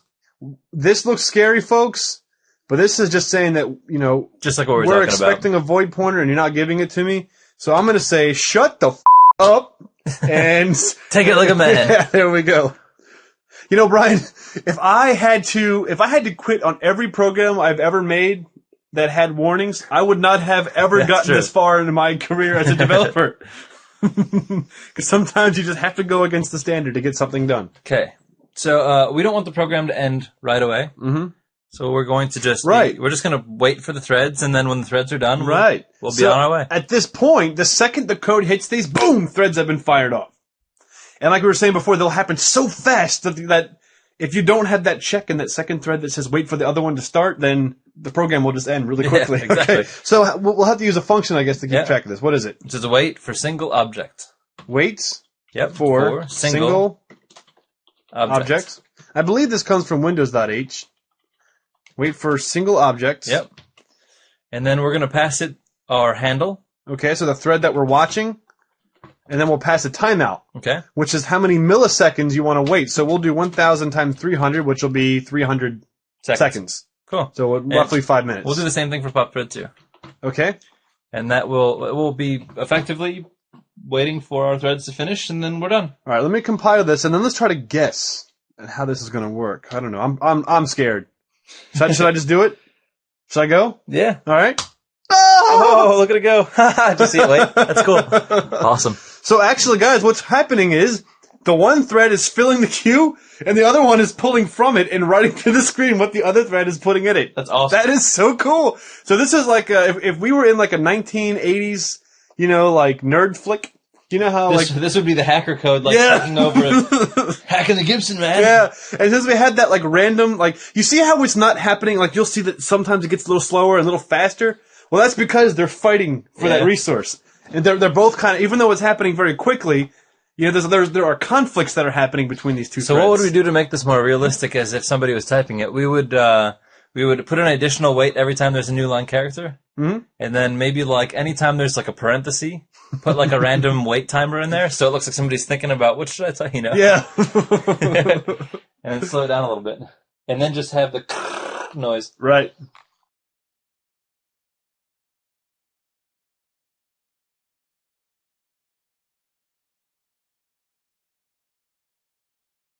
Ladies and gentlemen, let's talk about an extremely important computer programming concept. Memory management. What's this video about again? Hold on a second. Alec. Memory management. Oh. Ah! So what I just did to Brian is I reserved space in his brain for the sentence that I was just about to say. Gross. That's kind of manipulative. What the hell's wrong with you, man? So in the C language, we have many ways that we can manage memory. So let's talk a little bit about the basics of memory management. So Brian, help me out here. Here's a couple ways we can approach requesting memory. We can have a variable declaration where we say integer z, and that declares a variable and the amount of space that that data type requires. Or, And that's automatic. yes, automagic. Automagic. Or we can request a block space or a pointer. So if we say char star string, that's just a pointer to a location. So we're just requesting the reference to an address. So Brian, let's talk about the fundamental reason why you need to know about memory management. And that is the infamous memory leak. So a memory leak fundamentally is just a condition during software runtime where memory is being allocated and then lost or made inaccessible. It's also a condition that named a lot of corny hackers in the early 90s. What the hell does that mean? There was like a hacker named Memory Leak? I don't know, like, is that buffer overrun and stuff? Buffer overflow? Yeah, buffer overflow. Buffer overflow. I'm like, I don't know, whatever. I'm zero cool. Remember that movie? Sorry. Just ignore me. So when memory is leaking in your program, you are literally creating pointers to memory space that you are not able to access, not able to remove, and if the condition continues, your program becomes unstable. Your program has the potential to crash because what you're doing is you're filling up memory at a potentially an exponential rate. And as the memory gets consumed, you can actually affect the memory that another program is using. Which would totally allow us to hack the Gibson. Okay, sorry. Is that what you were holding on to? Exactly, You were laughing yeah. like a 6-year-old kid just now, and that was what you had. Man, you could have done so much better than that.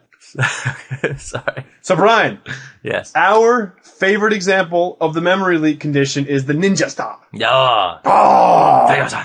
So Brian, explain the Ninja Star example. So, let's say we have something that points to an address in memory. And now we point it to something else. Well, that initial thing that we pointed to is still sitting there. We're just now pointing to something else. Also, once we point to something else, once that line has been broken, we can never remember again where that Exactly. line was. It's inaccessible. Yes. It's gone forever. So once we take our finger off the chess piece, it's done. So we go to another one, and now we have two pieces of memory that nobody's pointing to. Nobody can access. Nobody can get to. That is a memory leak. Yes. Fundamentally, that is a memory leak. And depending on how big your objects are, these objects can be huge. So you could be losing gigantic spaces of memory very quickly. So let's say we have, like, for example, we'll go back to this and we say char star string is equal to this word, and now it's equal to that word, and now it's equal to that word without properly handling that string.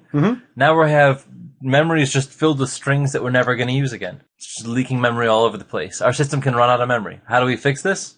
Well, fundamentally, Brian, our Ninja Star creates an object. Yes. And then when our Ninja Star wants to create another object, here's what it does. It creates an object, but doesn't point to it yet. And then before pointing to it, it actually goes to the previous object and says, all right, buddy, it's not you, it's me. I think, we need to see other people. And it chops off its head Wu-Tang style. I need to see other objects. So then he points to the new object, and the old object is being deallocated. So even though it still exists, it's marked as available. So the next time that the computer needs to use memory, it can use the space. It's available, all right. It is literally now available. So in our next slide here, the garbage collector for the operating system got to it and just removed it. So it's just marked as available. So that keeps our program clean, and we're only allocating memory to what we actually need. Exactly. Keeps our program light, efficient, and tasty.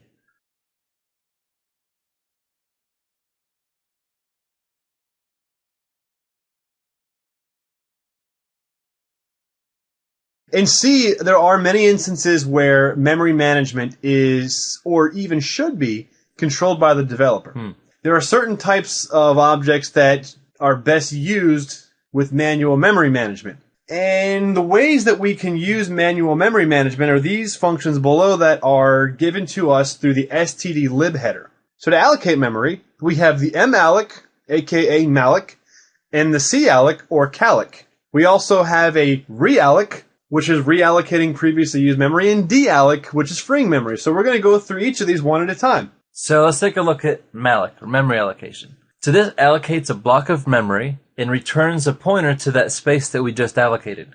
And the pointer is of type void. So it has no type. It is this pointer can be anything. Whatever you want it to be, you make it. Here it is. Because there's nothing you can sing that can't be sung. There's no data type that can't be brung. Okay, that's just... Your zings are terrible, man. I know. Whew, boy. Now I'm trying too hard. So now the block size is passed as a parameter. So how much space that we require is passed as a parameter. So let's take a look at how the syntax works. So we just call malloc and then the amount of space that we need to block out. So let's say we have a char star variable.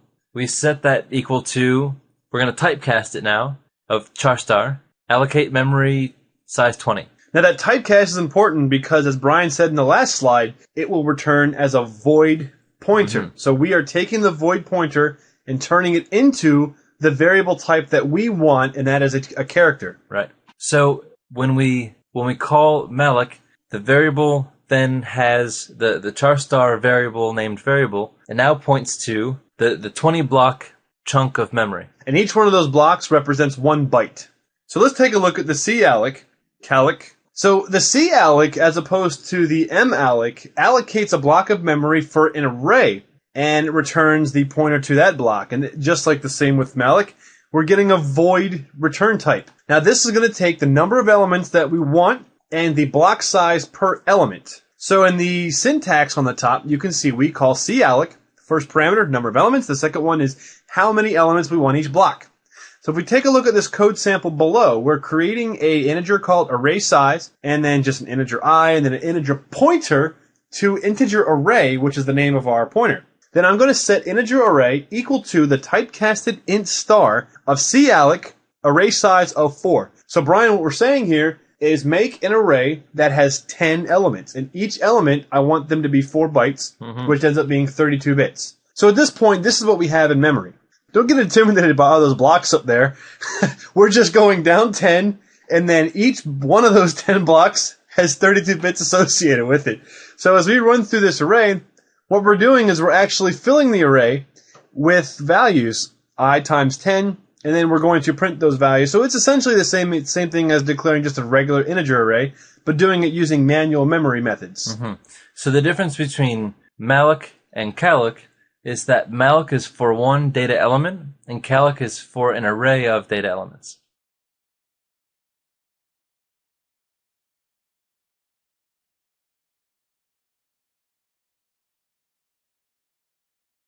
Aha! And then next is realloc. It's like recycling. Yes. Yes. So this is the hippie function. This reallocates a block of memory that was previously used. I bet you the guy that wrote this lived in San Francisco. Probably. I'm confident. So now let's take a look at the code example below. So first we have character pointer, char star, string, and we're going to set the initial value for the string to null. Which means it's not pointing at anything. Right. So it's just a null address location. So then we have a for loop to iterate I a million billion trillion times. Billion. If we mismanage this memory, it can be disastrous. We can actually crash our operating system. Absolutely. With C, you don't have those protections. Yes. So when you allocate memory, you actually can infringe on your operating system. So the first time that we pass through this for loop, when I is 0 and it's the initial time we're moving through it, we're going to allocate memory for the variable string, the char star string. So we do that by calling the malloc command, like we've seen before, and we're going to say it's of size 100 and typecast it to the char star. Now this is allocated. It's not like we're trying to assign it to a null address space. We're in good shape. So now you can see in the cloud on the top right that the variable string is now pointing to the address space that we've now allocated with malloc. Because initially we started this as a null pointer, pointed at nothing. Now we've malloced space and we set the string equal to that pointer. Mm-hmm. Then we use sprintf to store I as an integer representation in a string to the variable string. So I is 0 at this point, so we're storing I as string. And we're going to print that out and we get 0. And the next time we come through this iteration, we've already passed the situation where I is 0, so now I is not 0. And we're going to reallocate the space that we initially allocated so that we can use it for something else. So now we call realloc, pass in the pointer to the location that we want to reallocate, which is str, and the size. So we're going to use the same size every time. And this will clear out the space that we had and reallocate it with a new available memory space. Then we can call sprintf, which stores the result of the print function into a string, and that's going to be I. So now this time we're storing the value I, which is now 1, into the string, and when we print it out, same variable string, it's now set to 1. So this way we don't have a memory leak. If every time we pass back through this, we don't continually allocate new memory space without deallocating it, nor do we have to explicitly call something that destroys the memory. We just reallocate that memory space over and over and over. Now you will see, let's be realistic, Brian. There are some circumstances where a program runs so quickly and so short that it's not always necessary to be so nitpicky about memory. And you'll see a lot of those circumstances. But the important thing to kind of understand here is this program is running 100 million sometimes. If you have a program that runs for an extensive amount of time, like an operating system or a driver. Or a game where it's while true. Right, exactly. Right, yeah. You need to make sure that you control this, because if your program runs for an extensive amount of time, you can destroy the system you're running it on if you're not careful. There's a fair amount of people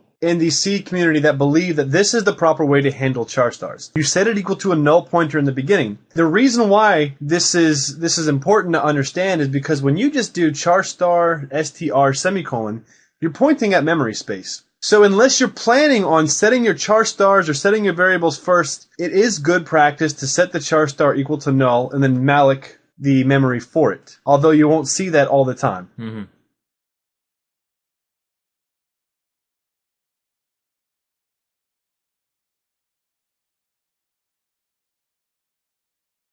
And lastly, we'll talk about free. Freedom! Freebird!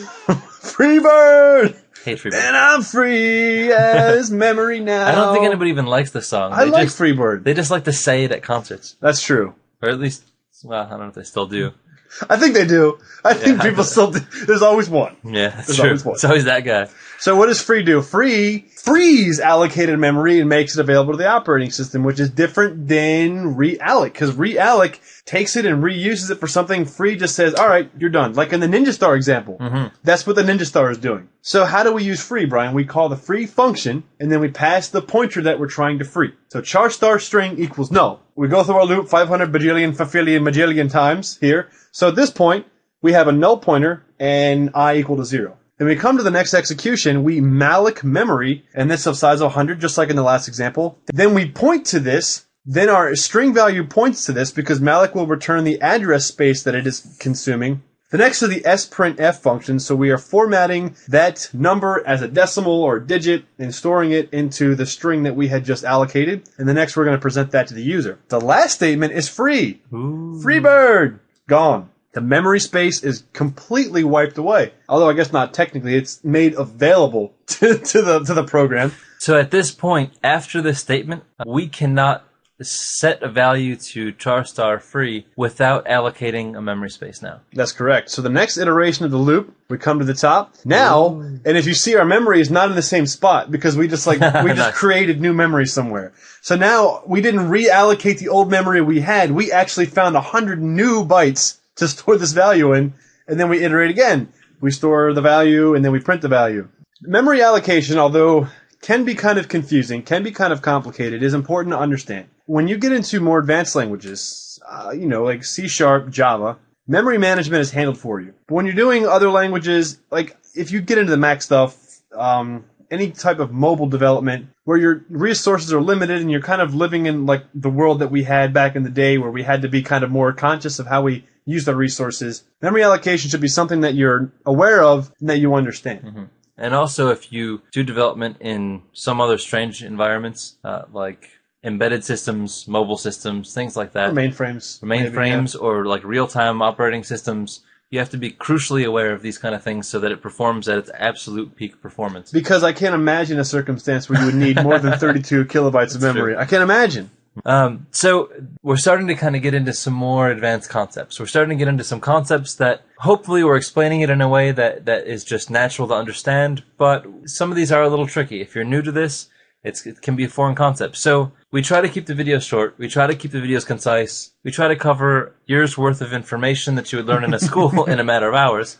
So if you can tolerate our horrible antics, watch the videos over and over and over. That's what they're there for. So if it's not sticking, just kind of try it again, do a couple examples, try to break your program, try to think of examples yourself to test memory management theory, and just watch the videos a few times over. And always follow our examples, and always create your own examples. Mm-hmm. take our examples and mess with them, break them, destroy them, and then make your own versions of them, because you're never going to learn unless you dive in.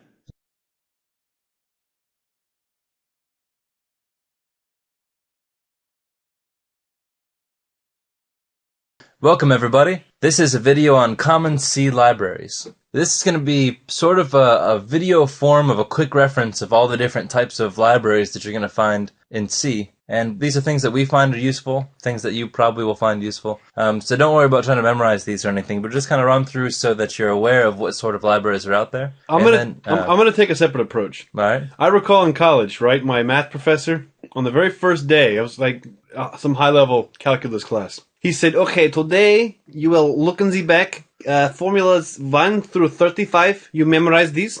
Formulas 42 to 75, you memorize these. So memorize every one of these, every function, because if you don't, I'm going to come to your house. I'm not going to do anything to you. But maybe the Russian math professor will. Yes. Once you're aware that these exist, you'll probably refer back to them a lot. Yeah, and over a short span of time, you'll memorize half of them just naturally. And there's a lot of headers in libraries in C. This just basically goes over the common ones. Like, for example, we'll just kind of hit right off the bat what's considered the C standard library. Now, obviously, there's lots of things that deviate from this, and you'll see some stuff in here that you're familiar with. You know, and there's also things in here that you're not familiar with, but with time and with a little bit of research. With time.h and a little with research. time.h and a little bit of something else funny. wait, hold on. Math.h? That's research, maybe? Okay, whatever. With a little bit of time and research, you can find out what every one of these does, and figure out how to use them. Cool. So we'll talk in this video. The libraries and headers that we're going to talk about are just these specific ones. So we'll just get started right from the top, and Brian will start talking about the ctype.h. Awesome. This one's pretty exciting. It's pretty awesome sauce, if I might say so myself. I'm sweating. So the ctype.h header file is generally used to test character classes. So is the character numeric? Is it alphanumeric? Is it uppercase? Is it lowercase? And it'll return you different Boolean values to evaluate whether, the character is whatever you're asking it for. Mm-hmm. This is really good with character validation, as we'll see a little later. Mm-hmm. So some of the more notable functions is it, kind of as we mentioned, is it alphanumeric? Is it alphabetic? Is it a control character? The input, so when you get input from a user, you might want to know, is this even a valid character, or are they trying to screw with the program? Yeah, like a form feeder, new line, or null character would fit in that category. Right, or before you print to the screen, make sure that the content that you're editing from a file is all printable ASCII characters, so that we'd use the isPrint function. Yep.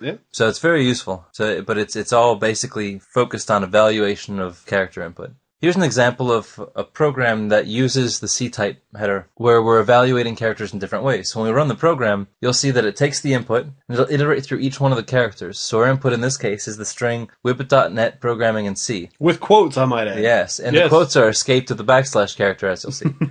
So this will run through every single character and it'll test to see, is it alphanumeric? Is it alpha? Is it a control character? Is it a digit? And so on. And in any of the cases that it is, it will print out a statement saying what it is. So you'll say, when we get down to a WIBIT dot, that dot, you'll see, is a printable ASCII character, and it is a punctuation character. But the letter N, for example, is alphanumeric, it is alphabetic, it is uppercase, and it is a printable ASCII character. So it's a very cool library, very useful. Yeah, some of the examples earlier, Brian had mentioned that we were just taking input from the user and not caring what it was. So let's just say, for example, if you had a program where you wanted the input to be a number, and it had no other option but to be a number or else your program's going to crash, you could use something like this to validate, well, is the input a number? And if it's not, reprompt the user saying, please enter a number. You didn't enter a valid numeric character or something. It's not always just evaluation commands. You also have a couple other things dealing with characters. You can pass in a single character and call to upper or to lower. So that will make the character that you pass in uppercase, or it'll make the character you pass in lowercase. Which is kind of the same as subtracting,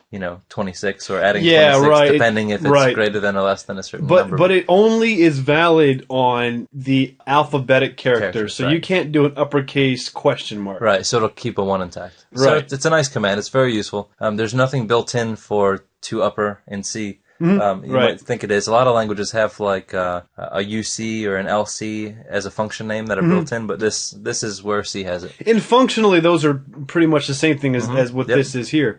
So when we run the program and we compile it, and remember, guys, since we're using the int I equals 0 in the for statement, we have to make C99. We know that by now, right? right? Nice. Everybody knows that. Of course. We run the program, we pass whippet.net as a parameter. You can see that in both cases it's all upper, all lower, and the period remains exactly the same. There's no uppercase period.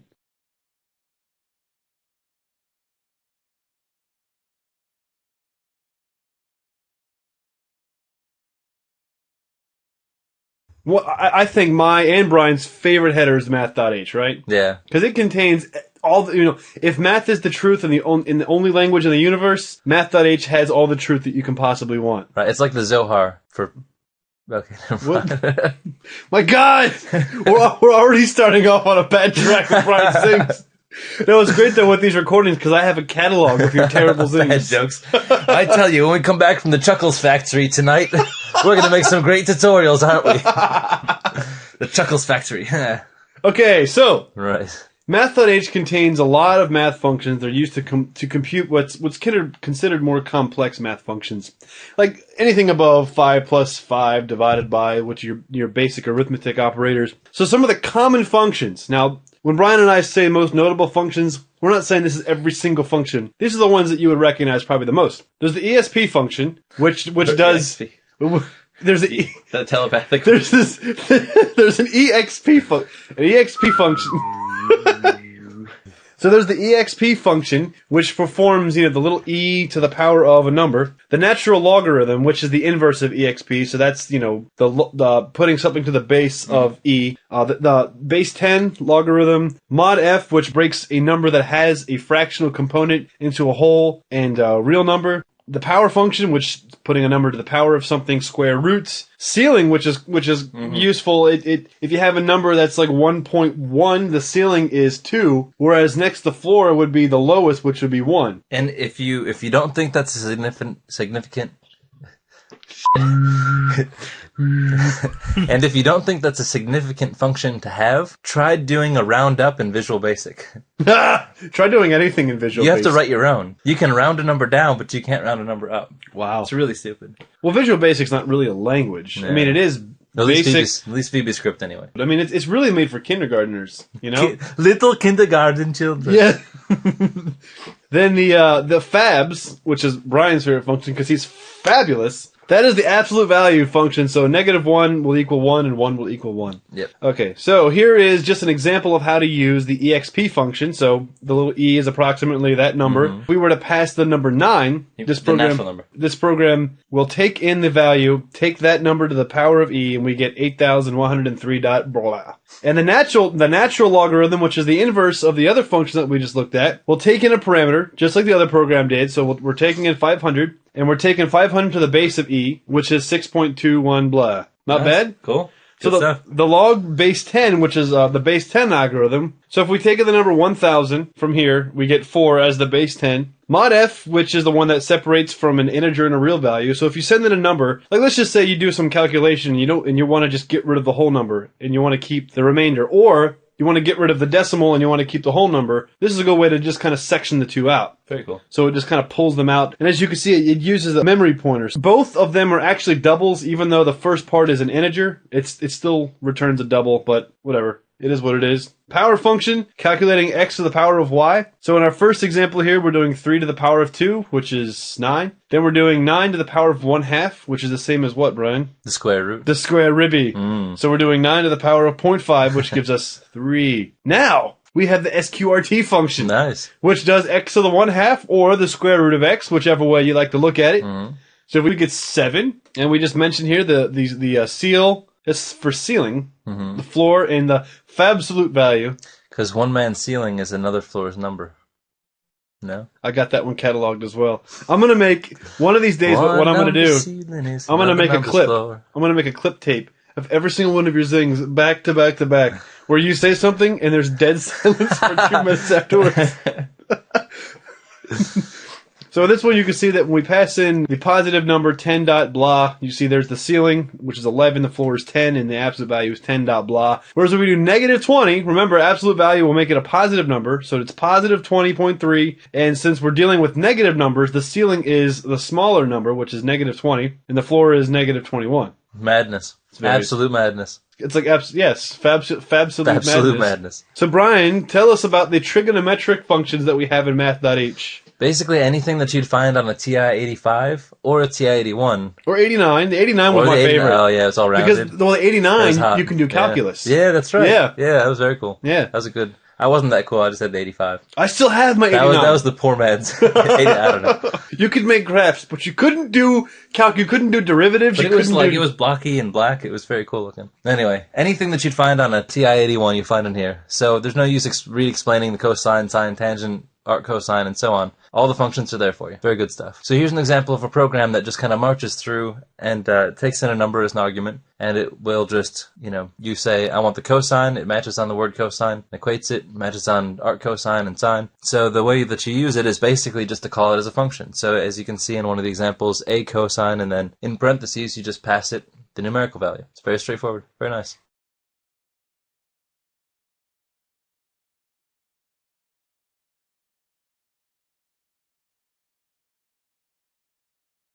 And there's really no need, Brian, to discuss std bool, because we've already had this discussion. It just allows for a Boolean data type. Mm-hmm. So, Brian, tell us about the std int. All right. Not all languages have the same integer size. So stdint is a way that you can try to normalize the use of integers. So this introduces new data types that are more specific integer data types. So you have like an int 32, an int unsigned 64, so you can explicitly declare what size of integer that you want. And it will always be the same size. Mm-hmm. So here's a list of those integers that Brian was just talking about and the ranges that they cover. Right. So you can have an unsigned 64-bit integer, which can be large and positive, or you can have an int signed 8-bit. Yeah, and I mean, and the beauty of all this is every single system you compile it on, that integer will be that exact size, yep. And not based on the compiler you're using, the system you're compiling it on, the operating system, the architecture. It'll be consistent. Yeah. So if portability is a concern, make sure to use this. Yes, and you do see this in code quite a bit. Yep. We really don't have to mention these headers because we've been using these all throughout. So you guys remember that stdio contains the IO functions, stdlib contains stuff for like dynamic memory and converting ASCII to other things, and string.h contains the string functions, which we went over thoroughly in the C-string video. But why does Brian get the fun ones? Time is on my side. No. Again. So... The clip show is coming. The Women.net Brian clip show. This one in particular is just chalk to them. So I've been cramped up in the house for too long. The time header is for time stamping, for calculating differences in time, for anything clock related. So this provides you other data types for storing and manipulating and time. Structures as well. Oh yeah, and structures. So here are some of the data types and structures that the time.h header allows us to use. Like clock ticks, or size t, like Mr. T. Or time ticks. Clock ticks stores clocks in milliseconds that are returned by the clock function. These are just different things that you can store variables as. The last one is a struct, tm, and it's a structure that contains information about a date. Mm-hmm. So you can have the days, the minutes, the month, the whatever. Like whatever the day of year. Yep. Like if you wanted to know what day of the week you were born on, you can set the time struct object to your date and then extract day of week. It's kind of very cool. convenient. Yeah. The common functions that return those types of data types or interact with those types of data types are things like clock, which returns the number of milliseconds. The milliseconds in relation to that specific process. That's true. Yeah. Time is the current Unix time. Which, if you don't know Unix time, that's how many seconds have lapsed since January 1st, 1970. Yep. Very common in timekeeping in computers. And the reason Unix time is that starts on that date is because that's when David Bowie was born. And his No way. His birth altered time and space. He just ages faster. He just ages fast. But he was doing Ziggy Stardust like the next year. He aged pretty damn quick. There really isn't a significance to Unix time, other than it's just an integer. Right. It's just a simple way of keeping time using seconds. Yep. Local time converts the time t data type into a struct, which is really nice. Yeah. So you can say local time and pass in the number of ticks since 1970, whatever the current time is, and it will give you that struct, so you can extract out the days, the months, the whatever you want. Mm-hmm. Diff time will compare two time t data types and give you the difference, and then you could pass that into a local time and kind of figure out, extract how many days it's been. MK time converts time struct into time, so it kind of is the opposite of local time. And if you want the time into a particularly formatted string, like month, _day, /year, year, then you'd use the string format time. So they're all very convenient for dealing with time. It's inevitable that you're going to come up with this. Yeah. You're going to find cases where you want to measure how long something takes to run, or what time is it, or whatever the case is. And that was a good example because that's exactly what we just did here. Nice. We did a program that that writes using the clock function, which, as Brian described, is how many milliseconds have passed since this specific process has been running. So as you can see, the instant that it's called, we have been up for 0 milliseconds. As we travel through this loop, we're actually testing to see how fast this computer can process, because as we're going through this loop, you see it takes 3 seconds to get through, because when it comes down to the next clock, it prints out that value divided by 1,000, because there's 1,000 milliseconds in 1 second. So if you wanted to do something like test those sorting algorithms we talked about before, you can just have a file with like 1 million numbers. And you could have each one of them sort those numbers and then pull out how long it took to go through each one, and that will give you the most efficient algorithm that you have to sort those numbers.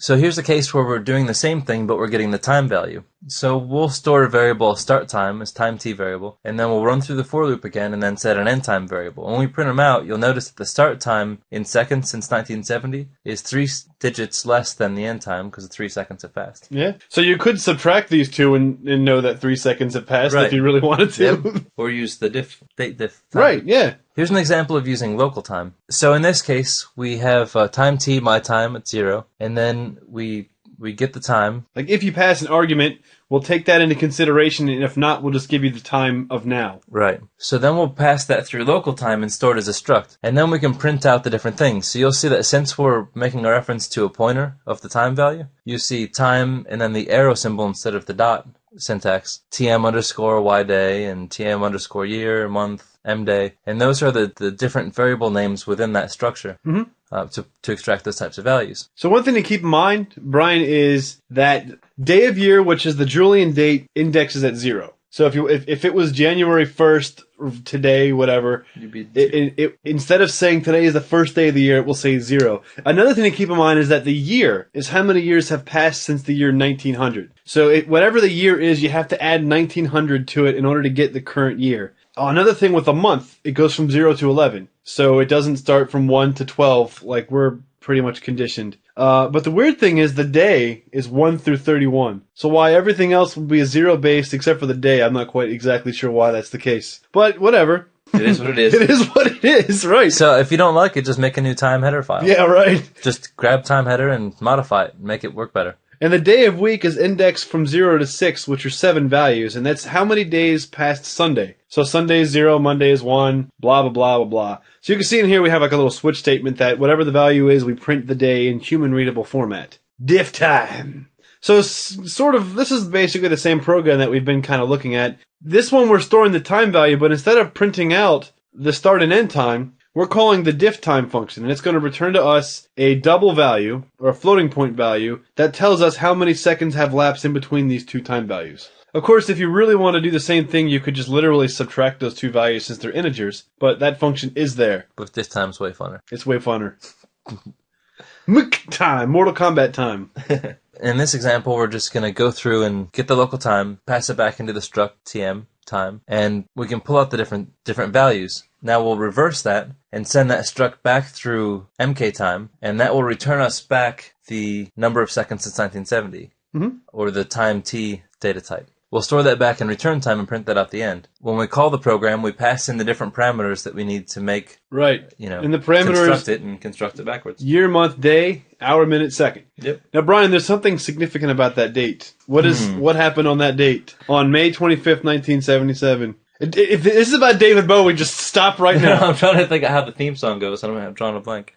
Nah, it's not going to work. We might even get sued if we start singing the theme song. Yeah, that's true. It had to deal with some little-known film by some guy. What was his name? There was these religious fanatics with swords of light, out in the far reaches of outer space. Yeah.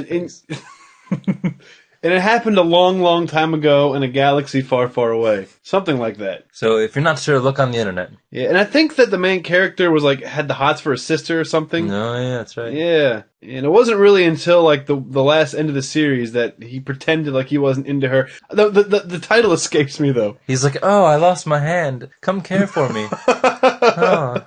But I still can't think of the name of the movie. Yeah, I don't either. No, No. man. Strange. Very strange.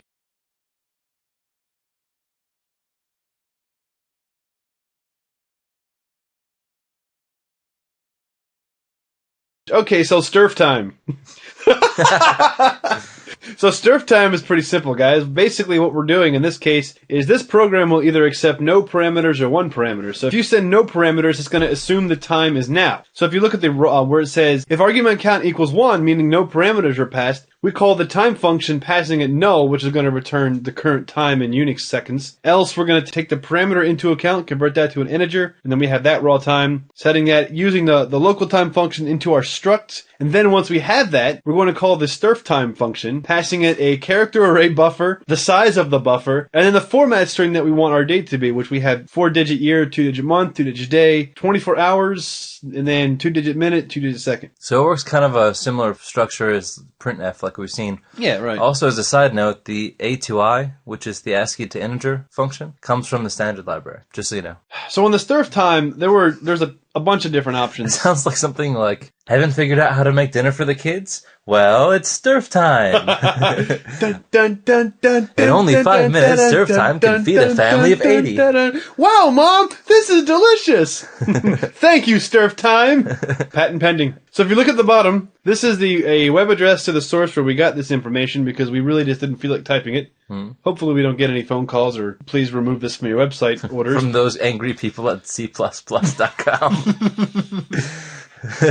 So you can see here are the different formatting specifiers and what an example of how they use and what they output. Right, so a couple cool ones like month is lowercase m, And minute is capital M. Yes. Yes. So if you say month, day, year, you would think that it would be MMDDYYYY, but to have the 4 Y's, you need the uppercase Y for year, as you see on the bottom. Yep. Because the lowercase y is only the last 2 digits. Yep. You have to be a little mindful. And if you throw a uppercase M in there, you might wonder why your month's all jacked up. Well, because it's giving you the minute. So Right. it's a good chart to refer back to. Why does the month change every time I run the program? What's happening to I don't us? get it.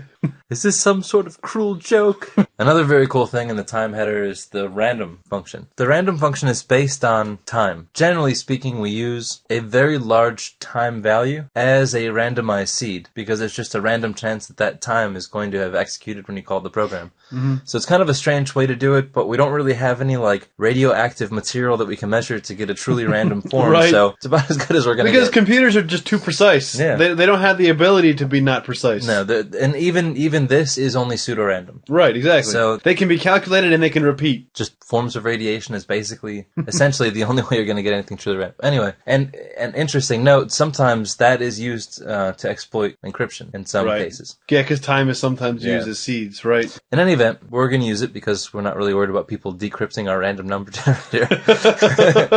So we call srand, which is the command that sort of calls global values in the header that sets up the seeds for our random function. And we're going to pass in a parameter of time, pass it null so it gets the time now, and we're going to typecast it unsigned so that it's very large and absolute. So when we go down to print it later, all we do is just call rand, and that will, every time we call rand from that point on, we will generate a new random number. And then we just use mod to fit it within a range of, like, in this case, mod 100 will make it between 0 and 99. Yep, so very useful. So I hope you enjoyed this kind of brief run-through of common libraries that you'll find in C. I know this is stuff that we use commonly. You're going to find other libraries out there, and it's, that's great. But this is definitely like the boiled down core essence of. Yeah, this is the stuff that you're going to see much more commonly. There are the standard C set of libraries, like we were kind of joking earlier about memorizing them. Like, don't memorize them, but be aware of every single one of them. Because it is kind of important to know what's standard C, what is not standard C, what is custom to this, what is custom to that, to have that differentiation between the two. That sentence really made no sense. But just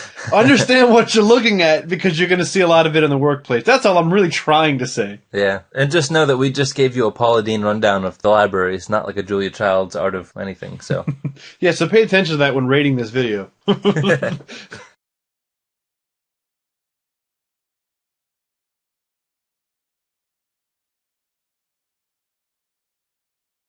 Hello, welcome to Programming in C again, using your own external files. So this is a great way to kind of organize your project effectively. Mm-hmm. If you want to have all of your code that you're ever going to use in one file, that's perfectly fine, but eventually that file is just going to get unmanageable.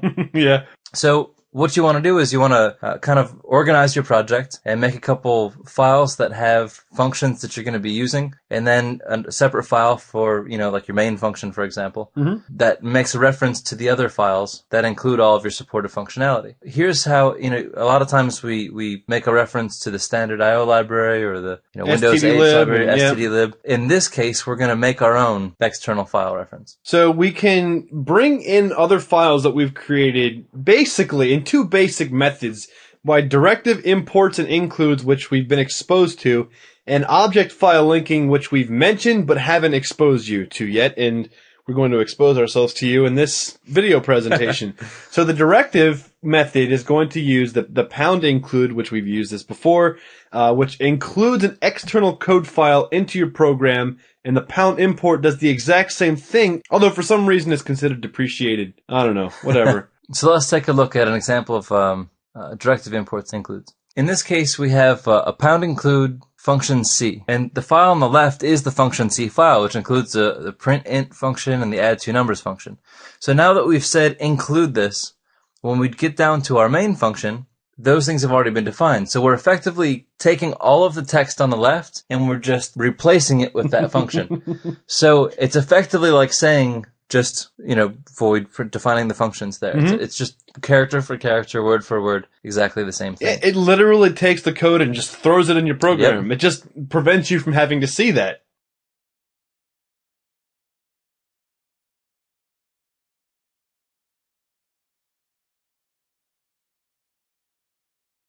So object file linking, we've talked about this briefly before, but it's basically compiling files separately and then combining them later through a process called linking. Now, how does linking work? Well, let's take a look at an example here. I have a main.c program on the left that just defines stdio. It has an integer that it's set called sum, which references a function called add two numbers, which does not exist inside this program. So you would wonder, well, if the function doesn't exist, how will this compile? Well, I'll show you how this works in a second. On the right, I have a different program called functions.c. And I also want to note that the main C file doesn't have an include functions.c reference either. Absolutely. Good point. So on the right, we have the functions.c program that has the add two numbers function defined. So let's find out how we can take these two files and marry them. So if we take a look at this on the left-hand side, we have a command here, gcc main.c space functions.c dash C. So what I'm doing is I'm taking each one of these files and compiling them separately into object files. Now the process of linking is what actually combines, is what makes the references to the functions inside the main function. So I can just take all my functions and compile them independently and then insert them into my code. And I can do them in this way. We're used to doing GCC and then an input code file and then an output file. In this case, we're referencing an object file or two object files. So I'm saying compile main.o and functions.o into main.exe. So these two files are then linked together. Add two numbers is put into the other code file, and then they're married into a binary file, which we can use. So, very fun. So, let's take a look at the use of include, the include statement, and file linking. So, we use include all the time. So, we're going to include the standard IO library, and we have another file called readAllText.c. So, readAllText.c is our readAllText function that we're going to use in our main file exists.c file. You'll notice that in both of these files, we say include stdio, and then, in each of these. So if we link these together, there's going to be two include statements that include the same header file. So you'll see the include on the statement on the left and the include on the statement on the right exists in both files. Now include will just paste that header file into that location, but because we're linking these, it will negate the duplicate references to functions. in the process of linking, that it will do that. So here we have a get file size function and a main function. And the main is in main C and get file size is get file size C. And they both have the stdio as well, which will be able to be linked together. When we do the linking, those commonalities are negated, like Brian said before. So let's see what it would look like if we were to link these together. So first we want to compile all of the files individually, and we're going to suppress warnings. So main C goes down and becomes main O, get file C goes down and compiles into an object file. So each one of these .c files becomes a respective .o object file. So then we're going to call the compiler against all of these object files. So gcc and then object file, object file, object file, and then output main.exe. So it's going to link all of these object files down together, and the result is going to be main.exe. And so here's an example of executing that program. Main.exe against getFileSize.c. What we did is we wrote a program that the parameter that we pass is the file that we read, and then we just print that file out. And we did this by using object file linking, by making each function in its own file, compiled it to an object file, and then linked them all together at the end. So that's a fantastic way to organize your code. So if you want to improve the function, if you want to write a function better, and you have a whole lot of program projects that you have referring to that same file, when you update that file, you can then recompile all of the different program projects you have and, update that functionality. So let's take a look at converting the loading file example. So include really just takes the text of the file it's referring to and just includes it into that location. In our main file, we can have a whole series of import statements. We're going to import stdio.h, but we're also going to import our own C file, getFileSize.c, readAllText.c, FileExist.c. So now we're importing the functionality of all these things. So whereas before we would compile all these into object files independently and then kind of make them all together into an executable, in this case, our main file is just simply going to import functionality from all the separate code files. The output is exactly the same. We just now compiled one C file and sent that to main.exe. Very nice.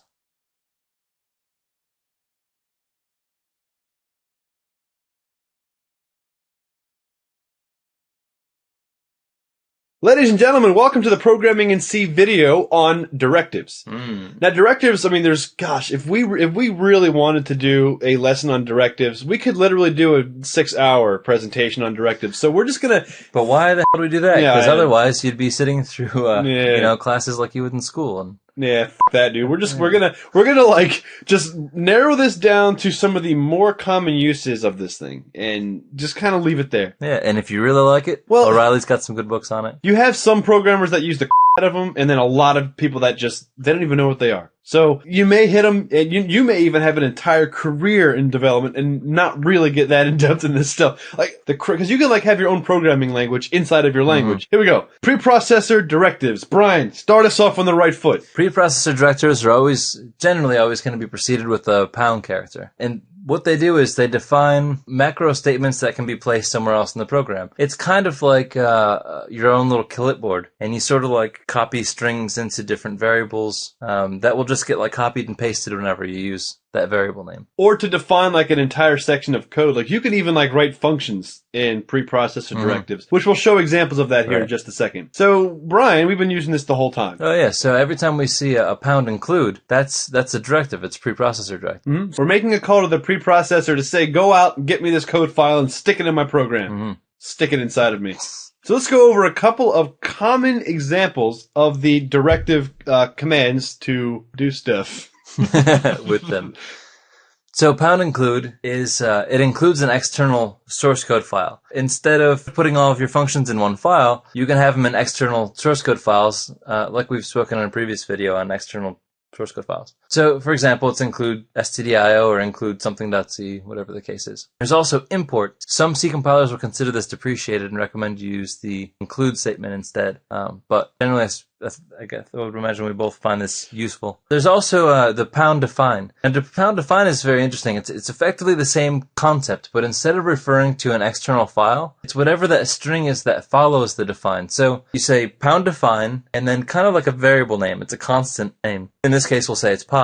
And then anything that follows that, whatever the string is that follows that, is what that definition now is. So anytime that you come across the characters pi, that constant name, it's simply going to swap your code with 3.14. Here's where you can actually define a function instead of just a constant. So the function's going to be printx, and then what we're defining is printf message, pass the string, and then a pound x. So pound x refers back to the definition print and then in parentheses x, which gets passed there. So when we actually call this, print gets replaced with printf, message colon, everything else, and then that pound x becomes the testing 1, 2, 3. And this takes the define directive away from being a placeholder and more into a macro. Right. That's the difference here. Also, the polar opposite of define is to undefine something. So by saying pound undef, it removes that definition, and then you can simply use it like you normally would. Right, like that print function we defined in that code below is now gone. From this point on, it no longer exists.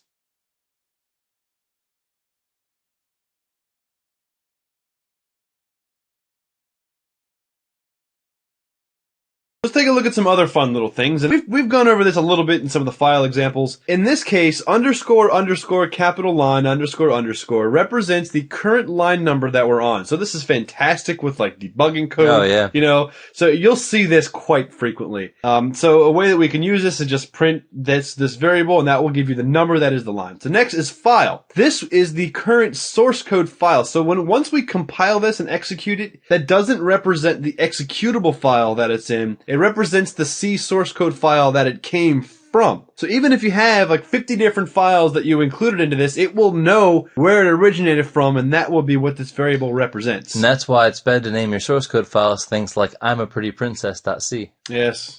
Exactly. Like Brian made that mistake a lot of times. It's quite embarrassing. So now underscore underscore date stores a date variable. So if you wanted to make a log, you can say date space line space file, so you know the time it logged, the line number it came from, and the code file it came from. Next, we have another variable that represents time, and this is stored in 24-hour time, so 2-digit hour, minute, and second. Lastly here, we have function. Now, unlike the other ones, this one is lowercase. I don't know why, but it just is. So you can instantaneously see how valuable this would be if you made a log function, because you know the code file it came from, the line number it occurred on, the date, the time, and the actual function that it occurred in. So if you're writing errors out to a log, you can see how wonderful that these are. If we take a look at the if statement, the if statement is now operating within the directive world. So it has access to x, which is defined by 10. Now keep in mind that there is no data type. It's not like we're defining this as an integer or defining it as something else. But it will evaluate itself as an integer because it's seeing it as a number. So it would be the equivalent of saying if 10 equal 10. But this is just kind of an example of showing you how the directives can operate within the level of directives. So it's literally like a language running inside of your language on top of it. You do see this in circumstances where include files like stdio, for example, will set some sort of a directive variable that is accessible to all the code. So you can say if stdio is included, then do this. If it's not included, then include it. You'll see this in that context quite a bit. And also we can use the else condition as well in the directive. So it really creates kind of a robust use of the realm of macros in the directives. We also have the else if condition, which is extending on the elif. Elif. Elif is x equivalent to 1. In this example, we are looking at the if defined and if not defined. So what we're saying here is, you know how before we set a defined variable called pi to represent 3.14. Well, in this case, we're saying, is pi defined? And it's not. You could look at up at the top of the code and see that it's not defined. So if n defined, if not defined pi, then call an error. Now, an error is a custom forced compilation error. So you can have certain conditions in your, and this is actually quite useful. You can check for certain conditions in your code that if certain things aren't the right way, force an error. So when the person is compiling the program, they will see pi is not defined in the command terminal output when they try to compile the code. So this might be something that you find extremely useful. It might be something you find not very useful, but one way or another, when you come across it, you'll at least recognize it for what it is. And if the situation arises, you'll be able to use a very powerful feature in C to help you resolve your problem. Yeah, and some people do go pretty crazy with this. Oh yeah. So we're not going to go, like I said, we could literally do an entire video series on its own on this stuff. So it's probably in your best interest to go take a look at some examples of this when they arise.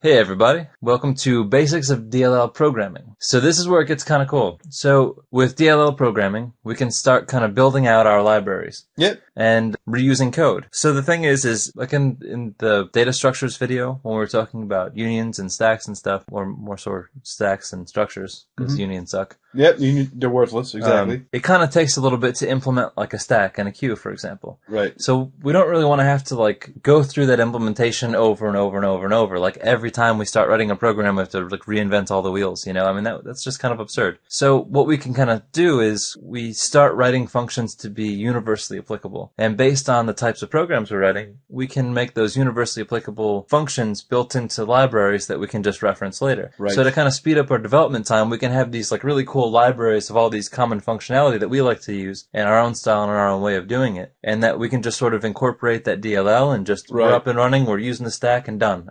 It really speeds up our development time. Now we had discussed two other ways of referencing libraries. The first one is like including or importing a header file or a code file, or compiling object files and then compiling them into your main program. But the fundamental difference with a DLL is it's an external program that exists completely outside of yours. So when you import a code file into your program and you compile it, your executable becomes larger because you force all of that code inside of your executable file, whereas the DLL points to memory inside of another executable file. So it doesn't run inside of its own thing, Right, and because it's also a compiled executable, effectively, it isn't really language relevant too. Right. So if you make a DLL in C, you can use it in a C++ program or in a C# program or whatever. So this is where it really becomes valuable is if you are doing a lot of .NET development, and I mean C is going to be faster. You have more direct memory. Well, it depends on how you write, but you can have better memory management. You can write things far more efficiently than some of the more complex stuff in the .NET framework are.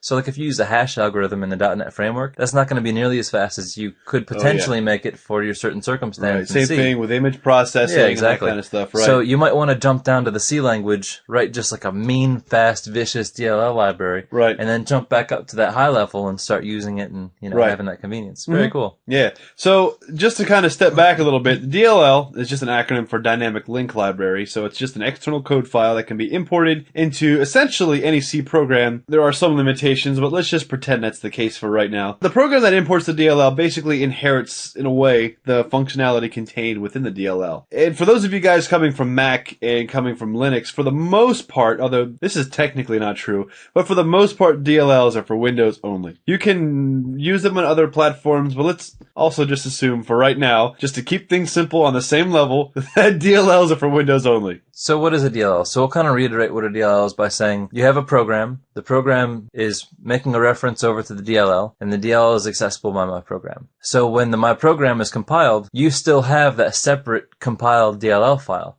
that communicate to each other, and they know where each other are. Those two executables are executing, my program is calling my DLL, and it's back and forth. It contains external interfaces so that you can access it. These reference functions are accessed using pointers, and local references are created to access the code, the DLL code. And for the most part, like we said before, they're language independent because they're compiled, and the interfaces allow you to know what the function name is. Because if a compiled DLL doesn't expose, hey, I have a function you can use called this, and I have a function you can use called that, how would you know how to even interact? Right, exactly. So it's built out with kind of an interface for another program to interact with it. Right, and remember in the introduction to programming series, we talked about APIs. A DLL is a form of an API. Right. It's an application program interface. The DLL says, hey, I am a program, and here's how you can use me. And then you could just take that in and use it. So we're actually looking at making our own APIs now. It's very cool. We have really gone far in this thing, haven't we? Wow.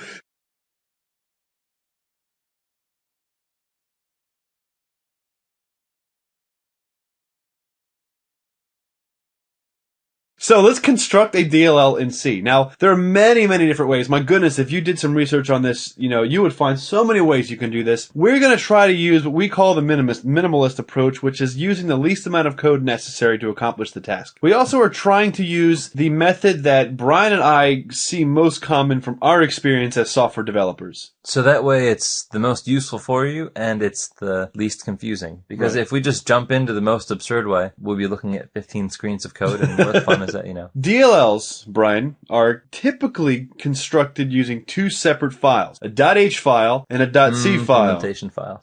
Well, we get into implementation files later, but yes. So the .h file is a header file, which we've been using them, with stdio and that kind of stuff. The implementation file is a .c file that references the .h file. These two will compile together to make a DLL program. And so the header file is kind of laying out the framework for the interfaces. Yep. And the .c file is defining how the functions actually execute. Exactly. And that .header file is basically the broadcaster. I have these functions you can use. If they are defined in the C file, but not in the H file, external code can't access it. So a DLL header file, like we were saying, it defines the interface and the function prototypes. So it behaves very similar to function prototypes, and it just kind of declares, we have this function, and here's what you passed it, and this function, that's what you passed it. And here's what it returns, and that kind of stuff, right? So here's a very simple example of how to define out the header. So we say define DLL export as declare spec DLL export. So that's built-in C functionality. Right. It's not a function that we wrote. So we're doing a symbolic constant that says every time you see DLL export, put this text here. Right. You can just type that over and over again. That's but true. it's just But too why much bother? work. Yep. Right. So when we call that and then pass void hey buddy, that is now exposing that prototype to say that this function's available. So what we're going to do is basically just declare the method of broadcasting the internal functions and then declare the function prototype. So it works the same as function prototype. It just defines and declares what the function you have access to. The implementation file now, on the other hand, it defines the function implementation code. So just like normally when you define functions, the header declares this is the functions that we're going to be able to use, and then later we define out the actual what the function does. So here's an example of the HeyBuddy DLL.C program. Now the first thing that you'll notice here is that we are including the HeyBuddy DLL.H program that we just looked at before. And we're including Windows.H.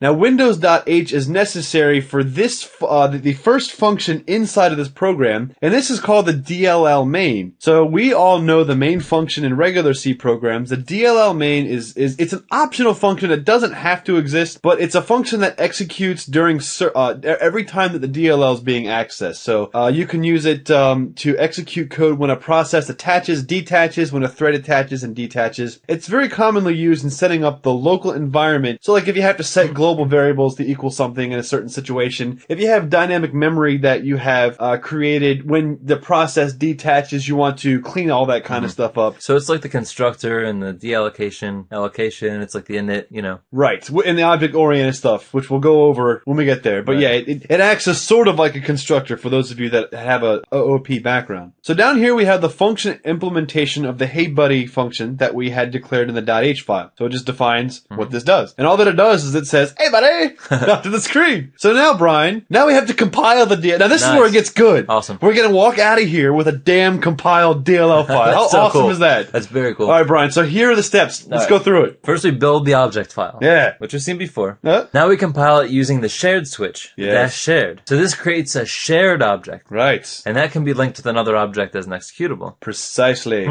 Yes. So that's not nearly as complicated as you thought, huh? No, that's actually very simple. Yeah. So to compile it, Brian, we're gonna compile the .c file, not the .h file. Right, yep. We're gonna compile the .c file using the -c switch. Cool. Which creates the object file. Yeah. So after we run this, if we do a dir star.o, we will see that now we have HeyBuddy DLL.o. Right, so our object file exists. Yes. Now that we have the object file, now we basically want to turn that object file into the DLL. Yep. So we're going to call GCC again, and we're going to make a reference to the object file, and now we're going to use the shared switch like we talked about before, and then the output heybuddy.dll. So now when we list the directory and we look at the DLL, now we see the DLL exists. Heybuddy.dll. Hey, buddy. Wow. So that kind of took our output file and turned it into a DLL. So now we have a DLL. That's it. We're done. We have a It's DLL. golden. There's nothing else we need to do with it but use it. Yeah. It's awesome.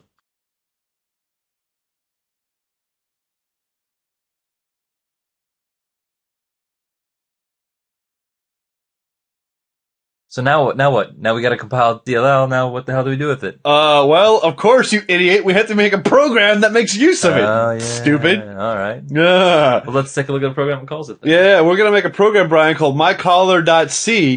Now, this is actually, remember how we were making fun of typedef before? This is actually like a real good implementation of typedef. Cool. Yes. So just to kind of put that out there, when we were using typedef for structs, that's laziness. When you use typedef here, it actually makes sense. All right. So, all right, Brian, let's walk through this line by line. So first we're going to include the Windows header file so that we have access to the H instance, load library, some other stuff that's fun for DLL using in Windows.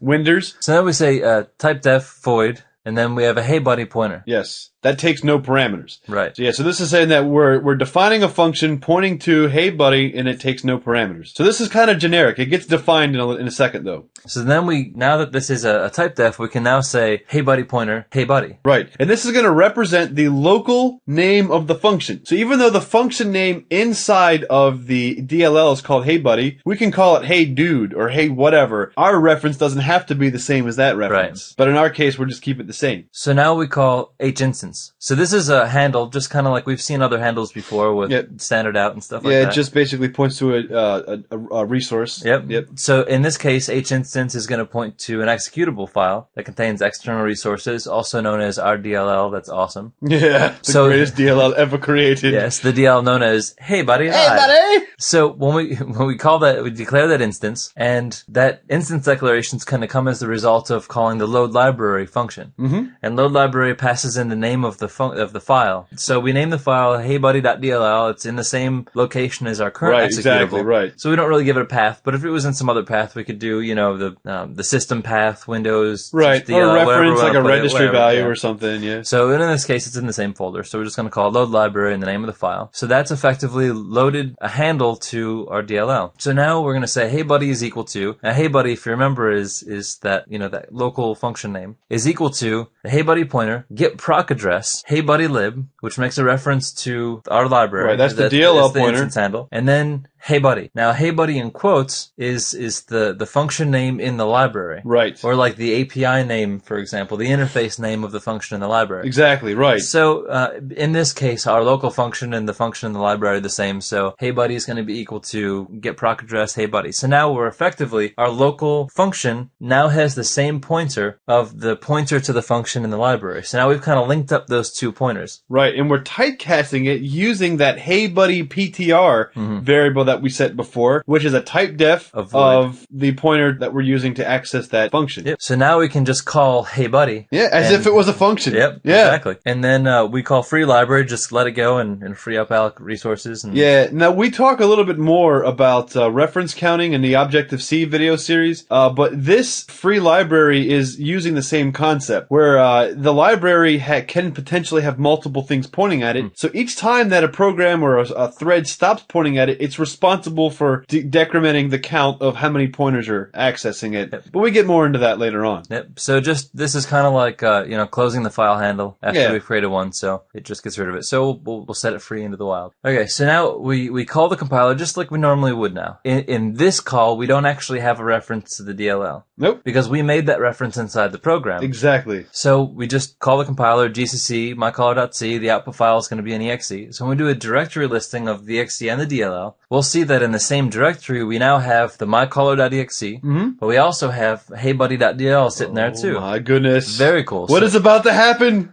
We're going to execute the program! And it says hey buddy! So now we've just made a hey buddy by way of a DLL. Yes. Which is awesome. That is cool. Very cool. Yes. So now when you see and I'm sure you've installed programs, you've gone to look through your hard drive and stuff, and you see these DLLs all over the place, and you're like, oh, that's some crazy magical stuff. Now you can make that crazy magical stuff. Exactly. For only 3 easy payments of $19.95. DLLs can be yours.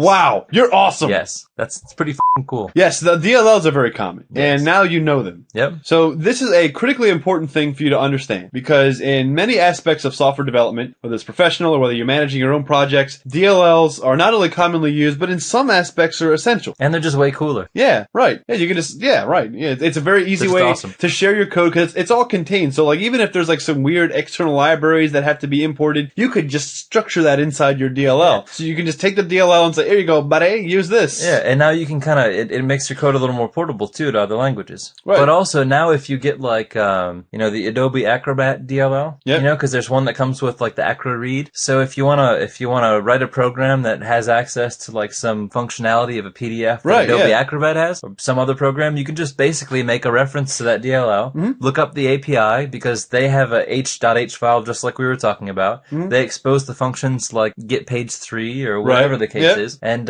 you can call that. So you can actually call Adobe Acrobat's DLL, and you can get a list of the function names in it, and you can use it just like that and whatever. So it's awesome. So you can be calling Windows DLLs, you can be calling other programs DLLs, you can just go to town. Yeah. It makes it easier to get into APIs when you kind of have an understanding of how the DLLs were created. Right. So it's Well, very cool. you can also look for documentation on DLLs, but there's also programs that will probe DLLs and give you the available interfaces. Yep. So those types of programs are, they're free, available. You can go online and find those. So our intention was to not give you the most complicated example of a DLL. Like we said, we took the minimalist approach. So DLLs can be so much more complicated than the one that we had talked about in this presentation. For example, some implementations use a .def file, which I think is dumb, but some programmers like to do that. Or they have like the .lib file, which is just a different way of compiling and using DLL. And so maybe in different circumstances, depending on your situation, you'll find other ways to declare your DLLs. I mean, there's always a lot of ways to do something. Right. It just depends on your circumstance. So if you think this is interesting, if you think it's cool, like go look around, research, find other ways to do this, and see if there's other ways that apply to you. But in any event, DLL is a DLL is a DLL.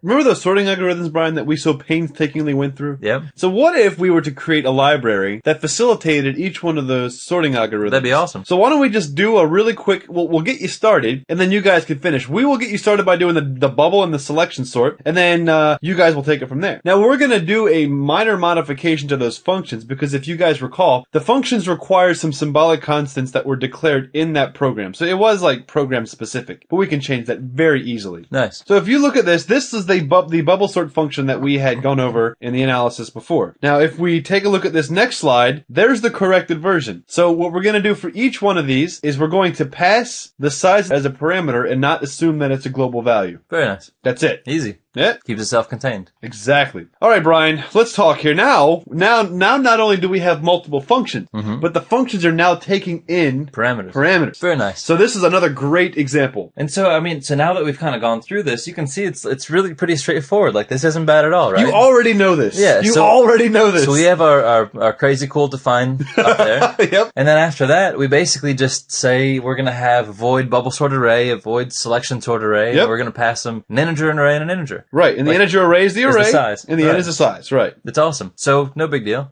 So our header file's done. So now we'll take a look at the implementation file, the .c file, and this is where we make the definitions. So it's the same definitions we saw before. We just have our bubble sort array that takes in the size value, and we have our selection sort array that takes in the size value. So no big deal. We've got those in our implementation file, our header file. We're good to go. So in the myprogram.c file, we have type def void bubble sort pointer, and we have our bubble sort pointer for bubble sort. Yep. So that's going to be one of the function names is going to be bubble sort, and then the other function name that we get set up is selection sort. So Now the interesting thing, Brian, that we did in this example, and not in the other example, and those of you that see this, we did this on purpose. The local function is going to be called bubble sort, right. but the function inside the DLL is going to be called bubble sort array. So they're Yep. two different names, but it doesn't matter. Right. Because we're using pointers to point at the memory inside the DLL in which that function exists. So when we go to call it, so if we go down below and we attach our functions to the API, you see down below where bubble sort is equal to, and then get proc address of, and then in quotes, bubble sort array. Yep. So we make a reference to what the function name is in the DLL, and then we store it as our function locally, bubble sort. Yep. So we do it for both of them, and then we free up the library. Between the selection sort and the freeing library, we can just, whenever we want, call bubble sort or call selection sort, and we've got them. It's done. Or if you only want to use bubble sort, only declare bubble sort. Yeah. If you only want to use selection sort, only declare just selection do sort. what you need. So it's awesome.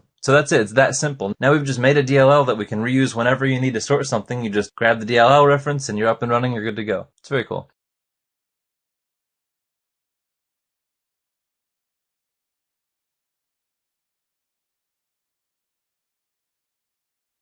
So now let's take a look at compiling this. So we compile an implementation file in standard C99, integer sort.c, and then that will give us our object file. Right. Mm-hmm. So then we take the object file and we use that shared switch we talked about, and the output file is going to be integer sort.dll. So boom, we're done. We've got integer sort.dll. And so then we just compile our program, which refers to integer sort.dll. Yep. And we've got our program. We execute our program, and we're golden. Well, see, right now, though, we didn't do anything in our program. So our program has nothing to sort. It's true. So you're going to have to actually implement it. And here's an example of how we can implement it. I have another C file here called sortdlltest.c. So in here, this is basically the exact same thing as the previous program. But in this case, we're defining an integer array called n, and it's going to have 5 values, 50, 20, 100, 177. So I'm going to call the bubble sort function, the local pointer, the local instance of the bubble sort function, pass it the array, pass it the size. And then I'm going to print the array. So you can see, Brian, in the array it's not sorted. Mm-hmm. But if we go to the next slide, boom, shaka. Nice. This sucker is sorted. Awesome. Yeah. So that's just an example of an implementation. Now, if we wanted to do it with the selection sort,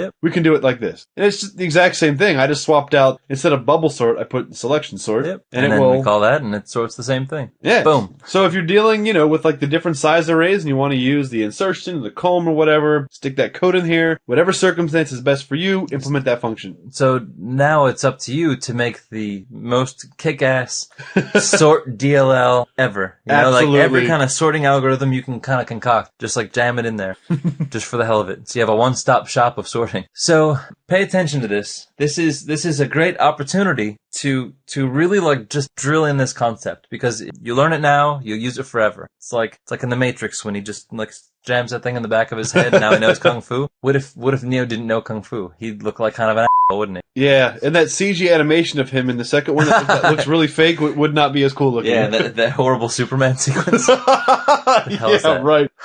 We should just go back to puppets and stuff for special effects, I swear. Yeah, those are the good old days. Yeah, I think like the old Star Wars movies look like better the original than the Jabba the Hutt. Yeah, it looks way better than the other. Yeah. Anyway. The knowledge that you gain here will help you in the object-oriented languages that we will start exploring after we get through the C language. Because the concept of using headers and implementations are extremely common in the object-oriented programming languages. Mm-hmm. So I hope you liked it. I hope you find DLLs is crazy awesome as we do. Oh my goodness. I can't tell you how excited that we were putting this presentation together. We couldn't like settle on a single idea, so we made it simple, but just sit there and imagine what you can put into this. Mm-hmm. And this is an amazing concept. And when you really boil it down, it's not any more drastic than any of the concepts you've been learning. No, absolutely not. It's cool. You got it. You nailed it. But the thing that sucks is you'll see a lot of these, computer science, goofs that want to act like this is more complicated than it is. Right, or if you're in a college right now, or namely an American college, I don't know how the other ones go, ask your teacher how to make a DLL in C. They'll look at you dumbfounded. They'll have because they have a Java book that they read like 5 months before, yep. And that's all they know. So, what do they know? Yes. Screw them. Go on the internet and learn more than they can show you. All right, guys. Thanks. See ya.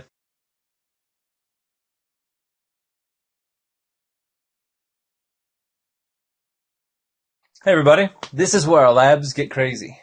This is where we get freaky with the Cheese Whiz. I thought it was crazy with the Cheese Whiz. If you see what I do with Cheese Whiz, you will think otherwise. We're going to be making our DLL in C. From scratch. Yeah. We really want to make this DLL in C because this is where we kind of take you to a point where C becomes valuable for C itself. Mm-hmm. Because C is a very fast language. Mm-hmm. So is C++, but C is pretty damn fast. Yep. So if you can make a hardcore library to do some core functionality in C, mm-hmm. and package it as a DLL, and consume that in some other higher level language, you can have that fast, raw, DLL written in C. So we're going to do just a basic integer sort in a couple different ways so we can do comparison of efficiency of the sort algorithm once we get into C++, and we'll talk to you about it later. But more importantly and more excitingly, we're going to be making from scratch a DLL in C. Now, Brian made a really good point about building libraries in C. Now, it's kind of funny because even in today's programming languages, a lot of times when you see like graphics APIs and stuff, some of them are like ports of C code in more modern languages. So you're actually running C code on top of like the .NET framework or like the Java virtual machine. So you're still like running that core C code. And a lot of companies have put time into building stuff in C for that exact reason Brian was saying, is that it is really fast and that it is extremely portable. You know, and later on, maybe in C# and Java, we'll show you that we can just seamlessly pull these DLLs written in C into Java, into C#, and take advantage of its quickness that, you know, the framework languages don't have, at least in comparison to languages like C. Absolutely. All right, Brian. So let's get started. So tell us real quick what we're going to do while I start getting the environment set up. Well, we're going to make our header, our spec, and we're going to make our implementation of our header. Okay. And compile that into a DLL, and then consume it into a driver program and test it. Okay. Basically. Okay. And we're gonna do a bubble selection, insert, shell, comb sort, counting sort. We won't explain the sorting like we did in the video. Watch the video. Yeah. Again on sorting. We did a line by line thing in the video. So we're gonna blow through this just so you can kind of see the total wall-to-wall creation of a DLL. Right. We're starting with a compiler and a text editor, and we're walking out of here with a DLL. And that's really the important thing to get out of this. Yes. So, Brian, in a DLL, it is the combination of a header and a implementation file. So I guess we'll start with a header file. Because you can't see this, just know we're both in our b-boy stance. Word. Okay, so we will start. What is integer sort? Yes. Integer sort DLL.dll. Now the reason why I'm putting DLL in the file name is it is relatively common for C programmers to put DLL in the file name, but the exported file doesn't contain DLL in it. I'm sorry. This is .h. I'm sorry. That way that you know when you look at this code, even though it's a .h this file, is intended to be. You see DLL, you know it's going to be a DLL. We're not going to include this header like we have been. Right. Well, we will, but we'll include it into a file. Exactly. We'll include it into a file that then compiles to a DLL. Exactly. Well, so let's define that. The fact that this is a DLL, let's define a DLL export. Okay. Because this is something that we're going to be using a lot because that's what this is. Underscore DLL. Sorry. Underscore DECL spec. Okay. And then that passes DLL right. export. Now this is just our own variable, so that way we could, when we define this, we do that every time. Right. It's just shorthand. Whatever. Otherwise, we would have to just type this on each line, and we don't want to do that. Yeah. So void bubble. We're gonna do bubble sorts array. Array. And with this one, we're going to be taking in the integer array and the size of the array. Right. Yep. Okay. And that's going to be the same for all of them. All right, so why don't we just do a little copy and paste action? There's 1, 2, 3, 4, 5, 6 of them, I think. 1, 2, 3, 4, 5, 6. Whatever. All right, so we're going to start with... we got a bubble, a selection. Selection sort array. Yeah, insertion. Yes. Insertion sort array. And then shell. Shell sort array. Comb. What is that? COMB sort array. And then lastly... Counting. That's a buffet. That's an epic buffet of sorting algorithms. Absolutely. That's all we need. All right, so this is just basically broadcasting the functions that we're going to be using. Yes. Now let's define those functions. And this will be integer sort DLL.c. Yep. Okay, exactly. Brian. Okay. Well, first we want to include that header file. Right. So we're going to include integer sort DLL. And the only thing we're really going to be using here is the standard lib. Okay. So we'll include that as well. Like a D's? Beautiful. Okay. Okay. Let's start out with our bubble sort array. Okay, and that's just going to be... So it's a void. Exactly. And this... it takes in... we'll just call it ARR. Array, okay. And then we'll call that size all uppercase. Size, okay. That way it's easier to port the code that we did in the tutorial. Okay, so Brian. We'll do a for loop from I is 0 to size. Okay. Okay, so we'll do for I. Well, here's another fun thing. Since we've already defined I, if we just put a semicolon here, I'm not going to scare anybody. We do it. We actually show that in another video somewhere. So anyway, so we have I equals 0. Oh, I got you. Right? Yep. Because yeah. It just doesn't do anything. It just terminates the command. It just the startup statement doesn't happen. Okay. Well, I is less than size. That's I going plus plus. from utilizing a language's full potential to just being a Gaylord bumpkus. Well, there are circumstances where that comes in. I'm just joking. I've used it a bunch of times. What are you trying to say, Brianna?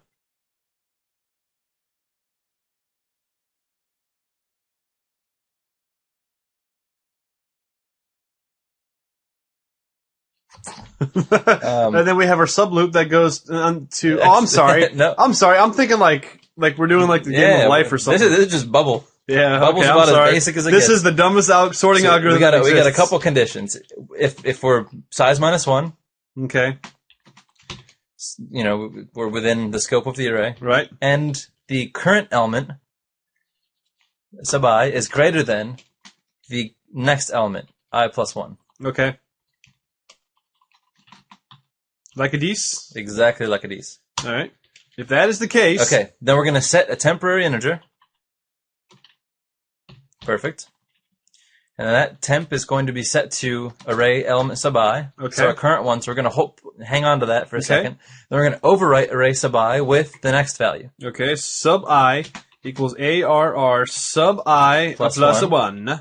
Okay, and then array I sub I plus 1 is going to be equal to temp. So we're kind of like just switch them. We swap. Right. And then I is equal to -1, and that starts us over. Okay. Now let's do a quick compile just to make sure that we have the situation working here. Now remember, when we're compiling a DLL, we're going to call GCC, and we're going to then pull in the input file, which is integer sorts dll.c, calling the -o, which will create, -c, which will create the object file. Now once we have the object file, we'll do GCC, and then we'll do the shared switch, the object file that we're compiling, -o to set the output file, and this will be integer sort.dll. We have Beautiful. a DLL, so Look we'll at have to do a dir star.dll. Awesome. We have a DLL that has a bubble sort. That's so cool. Nice and sexy. Okay, Man, Brian. it's so easy to make I know, DLLs and see. It's amazing. Beautiful. Oh, Beautiful. if I had known that Yes. so many years ago. Okay, Brian. Now Okay. let's stop thinking Go to the about next one. All right, well, let's just bull moose through these. things. Wibbit.net is saving the lives of many developers out there. Yes. Because basically, when Brian and I were designing this website, the only thing we could think of was let's just put the information that we wish that we had 10 years ago on here. Yeah. And that's where all this is comes from. You're getting Julia our Child style yes, or something. that's our inspiration for Wibbit.net. Yeah, such a little butter. Selection sort. Okay. Okay, Brian. Whatever. Selection sort. Okay. We want to know the min, so we're just going to do int min. Okay. So we're going to keep checking to see, you'll see. Okay, and then we also we need want I, I, and we we also want need J. And temp. TMP. TMP will be good too. Okay. Okay. We're going to do 2 for loops, Okay. both through size, I and J. But J is going to initialize to Okay, so I plus 4. 1. J equals I plus 1. Yep. Right, okay. And then J up to size. Well, J is less than size. Then J plus. Okay. Okay. Not Now, bad. Every time we pass through one of the iterations of the outer loop, we're just going to set min to I. Okay, so up here, right? Yep. And we're not going to bother explaining this in too much. You should just, it's cool. You should know this already. And then in the secondary loop, if array sub j is less than array sub min, and that's how the selection sort works. Okay. Now we're going to set min to j. Okay, is that it? It's exactly it. Okay. And then after the j loop, okay. Yep. Now we're going to set temp to be array sub I. Then array, so it works kind of like the bubble sort. Yeah. We're just kind of swapping in a different way. ARR We're sub swapping I. with the selection. So AR sub I is now going to be equal to AR sub min, Okie dokie. and then AR sub min is equal to temp. It's very similar. We're kind of just stepping up the conflict. And that's it? That's it. All right. All right, on to insertion. Let's just make sure that we have an object file. Good. Okay. Okie dokie. So now we're on to insertion sort array. Moving right along. Okie dokie smoky. Don't you like how I can just copy the implementation right over? Ah, that's nice. Copy and paste is the best friend of the software developer. I remember one time I was working a job where I was like, desktop tech support when I was like way younger, and it was at some place, and this lady was sitting there. She was complaining about her computer, and she was like, my job is so tough. I've got this window on the left and the window on the right, and like I just have so much stuff to type, and I have a tough time seeing, and I'm just like, whatever. I was like, well, why are you typing it? She's like, well, because this information from this transcript has to be in this field. I was like, okay, let me show you something. This is going to like just rock your world, lady. And I was like, okay, click over here, Control A, that selects everything. Now Control C, that's like copying everything. It's like a Xerox copy, right? Okay. And she's looking at me. I'm like, go over to the other window, click in there. This is where you want it to go, and Control V. And it showed up, and she's like, oh my God! Oh my God! She just like lost her mind. I was like, okay, all right, I'm leaving on a high note, not fixing what you actually asked me to fix, which is your printer. Right. And then that's when you say, just don't tell your boss this. Yeah, exactly. That's awesome. Make your boss think that I'm still clicking away. I'm working hard. Okay, Brian, insertion sort. Okay, insertion sort. Insert yourself into my sort.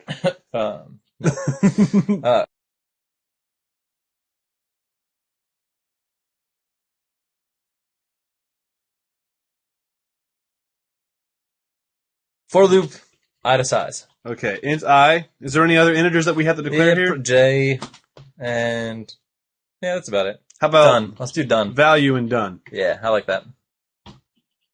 Okie dokie. All right, so for loop, I to size.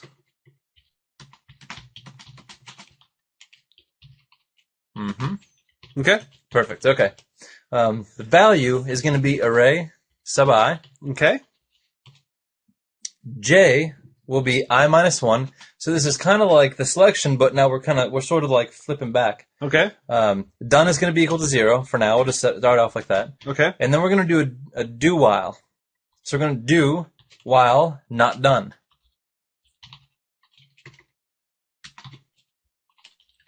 Okay. So done will be our flag.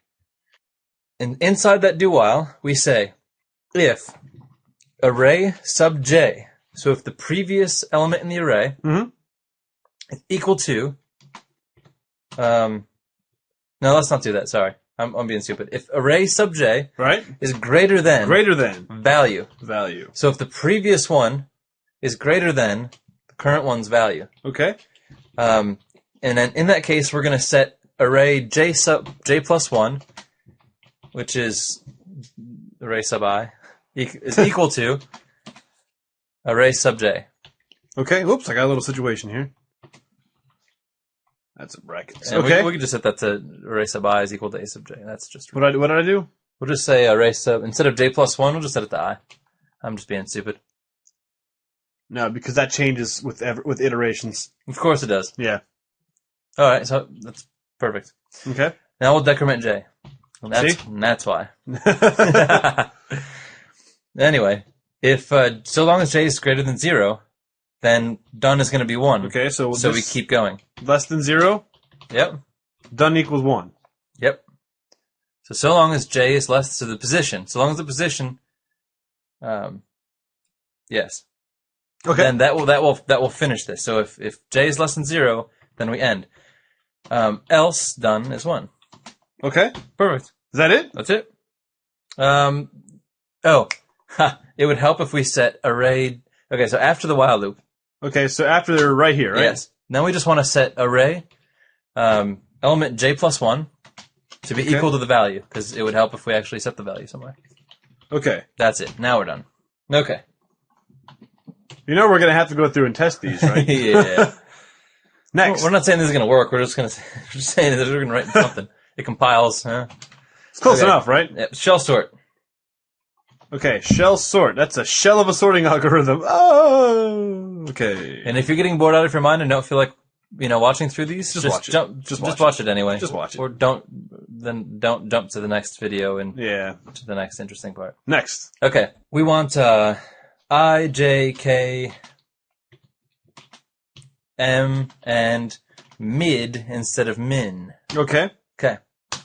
We do a for loop on M and start it off as being the size divided by 2. Okay. So we chop it in half. All right. Then, so long as M is greater than 0, Mhm. and then M is equal to M divided by 2. So we basically just half a half a half a. Okay. Okay. And then inside of this, we do another for loop on J. Okay. And J initially starts off as M, so long as J is less than size.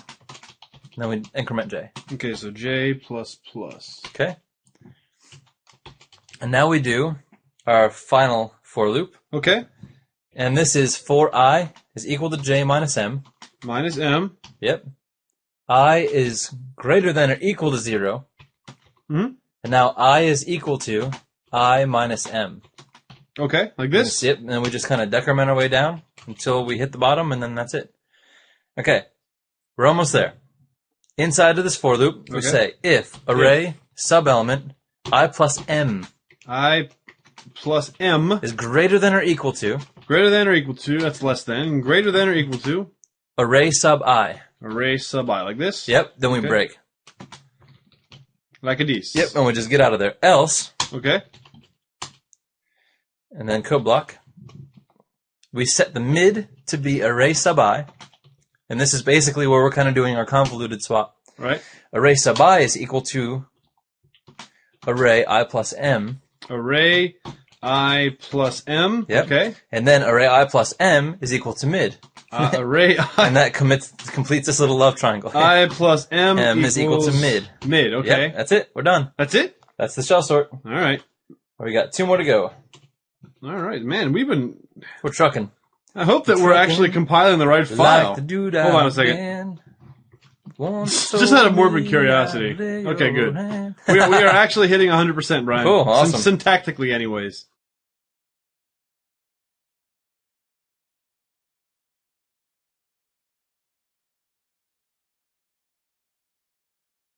Beautiful. All right, we got 2 more to go, and then we'll run through and do a quick test of each of these. Okay. Comb sword. A what sort? Comb sword. A what sort? Comb. Comb. Okay. Uh-huh. Okay. We want some integers. Okay.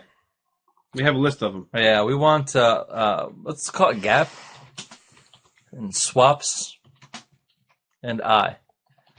And let's initialize gap to be size. Okay. That's why it's just we have it. Swaps will start off as 1, Okay. and then I will start off as 0. That's cool. Okay, and we want to do a while loop. And while gap is greater than 1, Okay.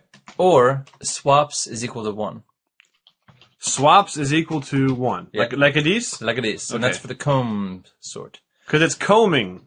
Okay, we set the gap to be equal to Mhm. typecast, Uh-huh. float, int, A float typecast. gap, Gap. yep, divided by A constant.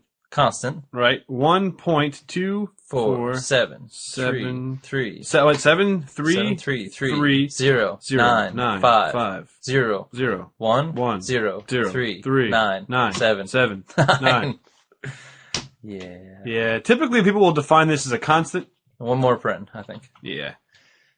Yeah, so, yeah, that would be cool. I don't know. We do a float so that we divide and float and then typecast as an integer. Yep. Whatever. So now we're at the gap. We're, Yep. we're buying clothes. So Now long, so long as the gap is less than 1. If the gap is less than 1, then we set gap to be 1. like this, right? Yep, and that sets our floor. Okay. Let's set I to 0, just to make sure it's 0. All right, so Yeah. we're reinitializing Okay, I. and we're going to reinitialize swaps to 0 too. Swaps equals 0. All right, now we're in the meat and potatoes. All right, let's meeten this thing up. A for loop I to 0 Uh-huh. to I plus gap is less than I plus gap. The gap is less than the size. Then we increment. I plus plus. Yep. Cool. All right. Cool beans. If array sub I is greater than, and this is you can kind of see the pattern here. Array sub I plus gap. So it's kind of just like the other ones, but now we're doing it on this gap concept. Array sub I, like just like this. Exactly. Right? Yes. So when that's the case, then we do, instead of a love triangle, well, no, it is love triangle, just like the rest of them. Temp is going to be equal to array sub I. All right, hold on 1 second. Let me put that up here. Oh yeah. So temp is equal to array sub I. Array sub I. Okay. Then Mac gets with Fleetwood. Array sub I is equal to array sub I plus gap, which is the other one we're looking at. Okay. And then we set array I sub gap to be equal to temp. And that's our triangle. That's our little swap-or-do triangle. Equals temp. Yep. And then we set swaps to 1.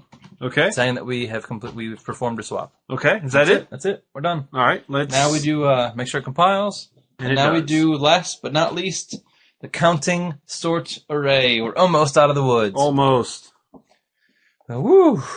All right. We paste that and we do that and go. Okay. We want some integers. Okay. How many? We want I, Z, J, min, max, range. Yeah, that's good. it. Okay. We're going to start off by saying min is going to be equal to array sub 0. Array sub 0. Max is equal to array sub 0. Max is equal to array just start sub somewhere. 0. Okay. Got to start somewhere. Okay. Now we go for loop. Okay. And we start at position 1 this time. So for I equal 1. Okay. So long as I is less than size. Okay. Because we've already kind of set that min to 0. All right. And then increment I. I plus plus. Yeah. Okay. Now if array sub I if ARR sub I is less than min, then min equals, now we update min equals array sub I.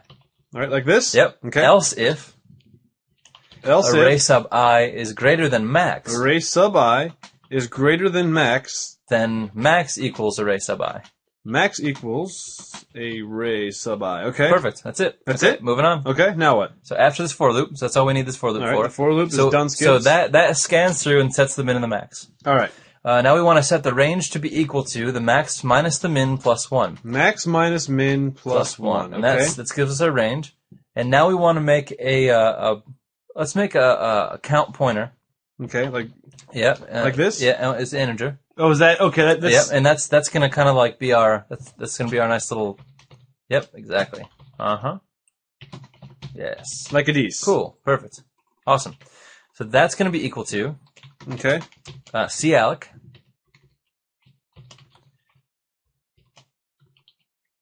Right. The range times size of. Right. Int. Comma. Size of.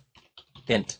All right, so size of int is going to return how many bytes an integer data type is. In the other videos, you remember we were setting this as a directive constant at 8, the number 8. We're just going to do size of because we're cool like that. Yeah. And then semicolon, we're good.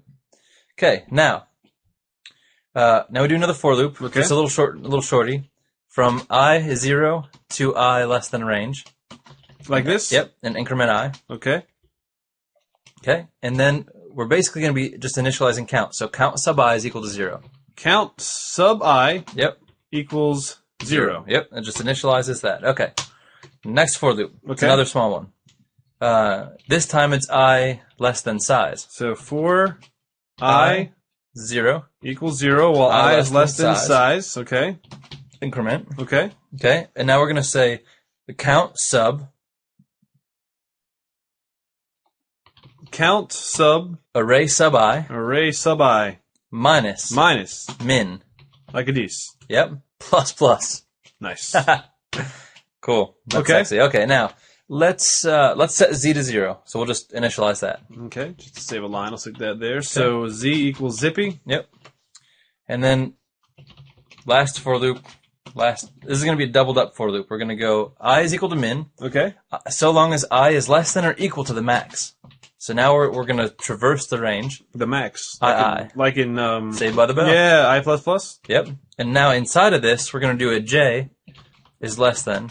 J equals 0? J is, yep, exactly. Well, J is less than the count sub count sub I minus min. I minus min. Close it off. Mhm. J plus plus. J plus plus. Okay. All right. And then we free count. But don't we I'm have to sorry, set yes, something we here? do. We got to do do. ARR Array z plus plus sub Z plus plus is equal to I. equals I. Yep. That's it. There we go. Now we free it. And then we free. Now we free bird. ball count. Since it's dynamic. And if we're using this, we should include stdlib, which we did. Okay. That's Beautiful. it. Awesome. Good. We're good to go. Let's see what we got here. Holy I crap. don't believe it. All right, so This is so not going to work. we have the output file, or the object file. So now let's do Let's make our... the gcc-shared, the .o file, which is the object file, -o, and then the executable, which will be DLL. Now we have a DLL, Brian. So let's make a quick driver that tests this.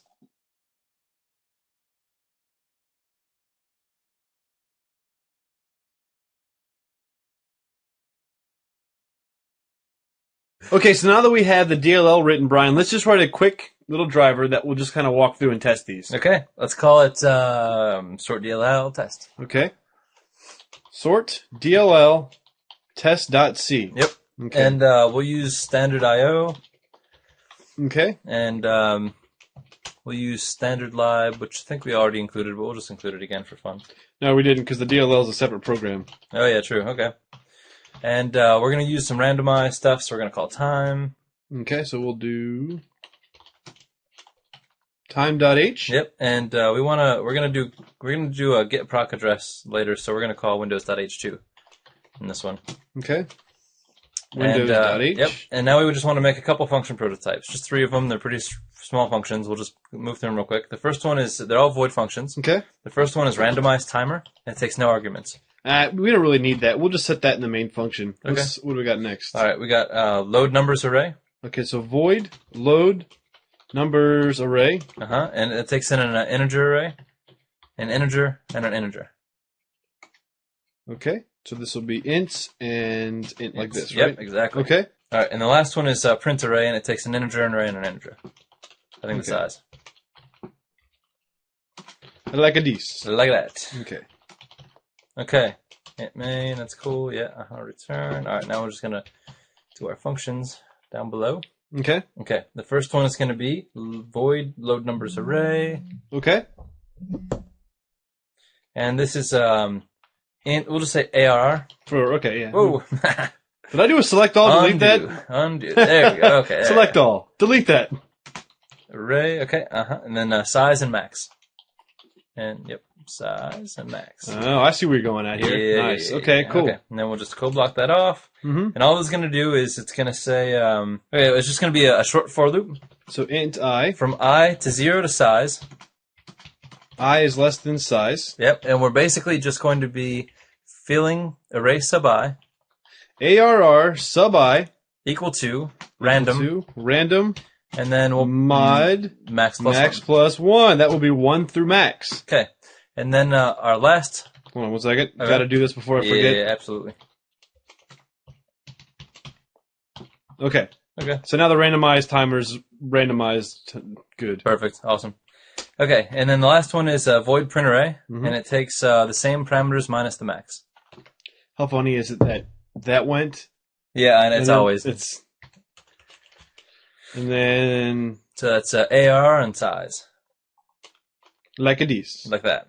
And I can guess what this is going to do without Yes. even seeing it. All right. Cool. Int I. I is effing space here. We'll do. I guess this will just do printf. Yep. Exactly. Printf %d \n, right? Uh-huh. Something like a dice. Yep. Just array. And then ARR sub I, right? Like that, Perfect. right? Beautiful. Awesome. All Done. Okay. Let's just make sure that we have a compilable program at this point. So we'll do GCC Sort DLL test. DLL test.c-o sort dll.exe. Perfect. And we're good. All right. Okay. By the way, for those of you wondering, exe is a parody. We don't actually mean exe. We're just making fun of people. Okay. After we randomize the timer, okay. SRAM the timer, whatever you call it. This is where it gets interesting. This is where we load the DLL. Okay. So this is the other half of what you've been waiting for. And before we do that, Brian, we have to set some type defs. Yes. So let's do that real quick. So first we'll do and then this basically is declaring the interface, so to speak, for the functions that we can consume in the DLL. Right. So type def void. Right, because these are all... Now, this is just like the same prototypes that we did. Yes. Right. So we're kind of re-prototyping them in the program that we're consuming these in. And it's going to be a pointer to bubble sort pointer. Or pointer, bubble sort pointer, Empren. So, And then we always take the same arguments, the integer array and the integer. Let's look at this for 1 second. So you know what? When you get to C++, we'll explain this some more. Okay, so that bubble sort pointer, we're gonna create an instance of that bubble sort pointer because that's a type. Should we tell them what this is actually doing? Sure. Okay. Basically, we can generalize it real quick. This syntax right here, and when we get to, we didn't talk about this in C, but all right, this is the supplemental content, right? So this is the extra, you're staying after class for help kind of stuff. In C++, we discuss delegates, delegation, and passing functions as parameters. This is setting a function as a parameter. So we're saying that we're creating a pointer to a function, and the function name is whatever I want to call it. This can say Brian pointer. We're just calling a bubble sort pointer so that we know what it is. And the function that we're making a pointer to returns a void, and it takes in an integer array and an integer. Yes. So what we're doing is we're type defing this whole crazy pointer. So when we say that, we can make things happen in craziness. Yep, exactly what he said. So we're going to create an instance of bubble sort pointer and just call it bubble sort. Okay, so bubble sort pointer. Yep. And we'll set this equal to bubble sort. Yep, exactly. Which without equal, because we're just making. Oh, I'm sorry. It's cool. just an instance. Yep. Now, this is the name of the function within the context of our program. Yes. So it's different than what the name is in the DLL because we won't always know what that is. Okay, now we can copy and paste those two lines like 6 times. 6 times. So we got 1. There's 2, 3, 4, 5, and 6. Okay. Now the second one is selection. The third one. Oh crap! Hold on. Stupid mouse is in the way. Selection sort PTR. Yep, and then insertion. Hold on a second. Hold on. It ain't that quick. Then insertion. Yep.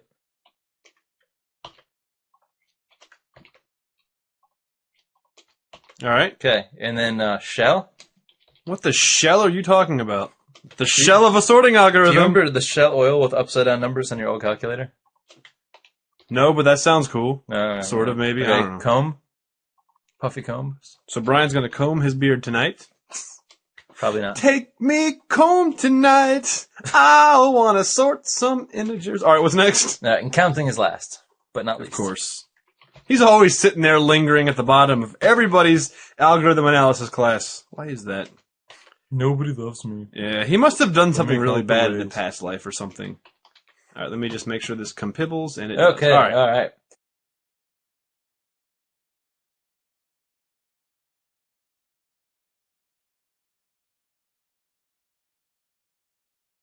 So now we go into our main function. All right. This is where we load our DLL. That's where the sexiness happens. Yeah. So this is going to be an instance. A handle instance. Yeah, a handle instance to a resource. So we're going to call that handle instance integer sort lib. Awesome. Yeah, cool. Okay, so that's equal to. Now this is where Windows.h. Yeah, this comes from Windows.h, right? Okay, so this is load library, and then we pass it the name of our DLL. Ah. DLL. Like a dice? Just like that. All right. Perfect. Okay. And if it's null, right? Right. So if it's not, yeah. If not that. Then let's give an error. If not. Oh, I'm sorry. If not. No, I got that right? If not integer. Okay, I'm sorry. Yeah. If not. Yeah, exactly. Right. We want to tell the user. You got a problem. Was it error Error, loading DLL? DLL. Perfect. And Okay, then, we just return 1. because we're returning the fact that there is a problem. Return 1 skibby. Yep, All right. Okay. All right. Now hold on. Let's. Hey! Okay. Now after that, we're gonna basically just get proc addresses for all of these. Now that it's loaded. Right. So We're kind of connecting to, now that we've loaded the DLL memory, Mm-hmm. we're connecting to each one of the functions. Right. So when we get into delegation in C++, we do this with our own code. This is using a function that Windows.h provides us to do that with code that is not a part of our code. Yep. So it's just blind faith. Go out there and please find the pointer to this, or please find this interface and then send me a pointer Right. to it so I can use it. Okay, so that bubble sort we had before, Yeah. we're going to say bubble sort is equal to. All right. And that's these here, right, Yes, guys? So the exactly. instance of these type defs that we did, Yep. right? So bubble sort, BUBBLE SORT Is equal to, equals and the type of bubble sort pointer, bubble sort sort PTR, because that's the type def we did before. PTR, okay. Get proc address. And we pass it a couple parameters. The instance handle, Right? and then the name of the function in the DLL, which is Right. bubble sort array. Sort array. So go in the DLL, find bubble sort array, Right? and when you get it, And if this isn't our DLL we made, just look at the API, right? When you get the bubble sort array, typecast it as the function pointer type that we're expecting, which is returning a void, taking in an integer, and taking in an integer array, Yep. and then store that pointer into this value. By golly, we now have that function imported That's into cool. our program. Okay, so now let's do this for all the functions. real quick. Sexy. That's what happens when you type too 1, damn 2, fast. Oh, I'm sorry. 1, 2, 3, 4, 5, 6. Okay, cool. Whoop, you got 7. It's my lucky number. Okay. Not really. So we have selection.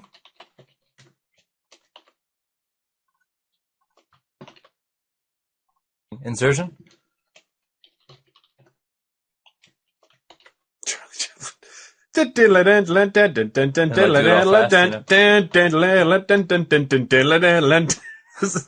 Can we get some like public domain 1920s silent movie music? Shell. Well, don't copyrights die after like 50 Oh, years? yeah. So we Yeah, can. So I'm sure pretty there's a lot of fanfare out there that we can get. Yeah. That's probably why like Comb. every TV show uses those because they don't have to pay royalties for them. What TV shows are you watching? I don't know. Counting. Cool. Okay. All right. Awesome. Make sure it compiles and runs real quick. Beautiful. Oof. Beautiful. Oh. Okay. So now we have access to the functions. Right, and Now we now can actually call these functions. but at the end, before we start calling them, we have to unload it, right? Yeah, we'll free them. So we'll do free. Was it library? Yep. And we pass it Integer sort. integer sort lib. That's just removing the handle and decrementing Yeah, the retain and all Exactly. that memory Okay. management stuff that we'll talk more about later on Um, in Objective C. so now we're gonna be sorting an array. Mhm. So we want a couple constant integers for creating the array. We Okay. want the array length Mhm. and the number max, the maximum number size, basically. Okay. So we're gonna do constant integer. Array length is 10. That would keep it manageable. Yep. And constant integer number max.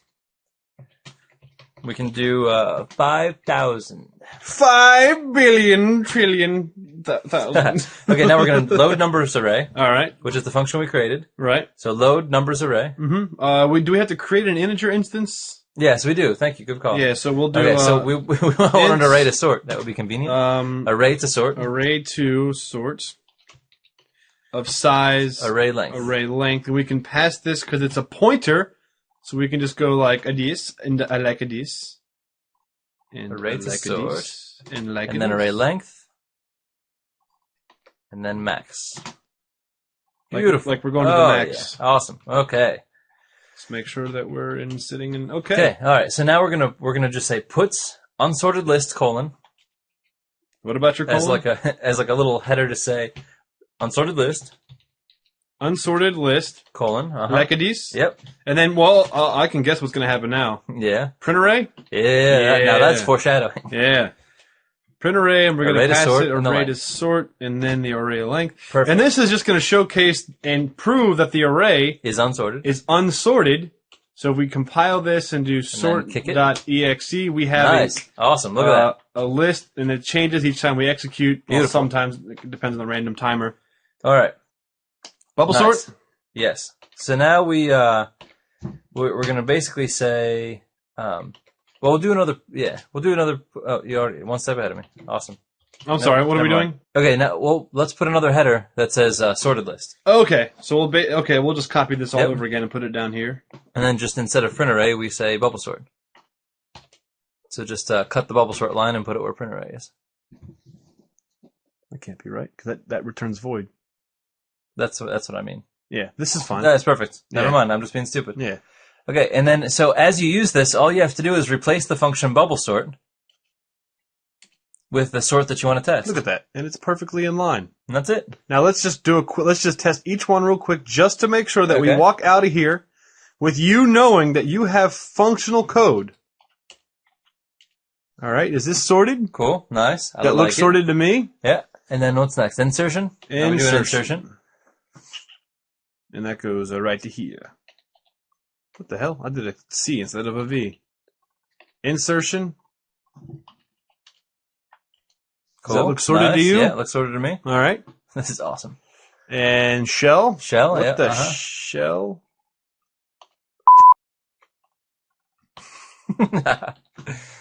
That's what you Okay. get when you program all day and then you come home to program all night. Yep. Looks Cool. sorted. Look at that. Comb. Comb. Puffy comb. Honeycomb. Looks sorted. Nice. Look at that. Not bad. So far, so good. So far. All And do right. we have 6 for 6? Now we have counting sort. Do we have 6 for 6? Oh! All right. Cool. So make your own libraries. Make them kick ass. Consume them in higher level languages. Adios. Peace.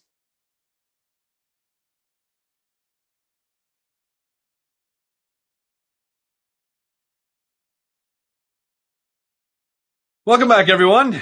In this live video, we're going to just be basically doing a series of videos that are going to be basically writing you through a couple of header files that we're going to write, and then we're going to basically just kind of write some basic usages of them so that you can kind of take them and move with them. So it should be Because one of the things that we always want to constantly be reinforcing is that you don't want to reinvent the wheel every time you write a program. That's true.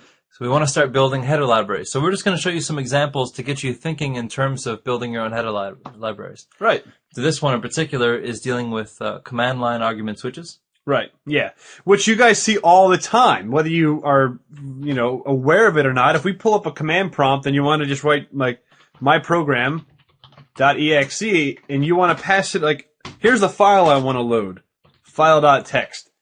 Well, we can simply write a program that will simplify this process for us and just find the switches.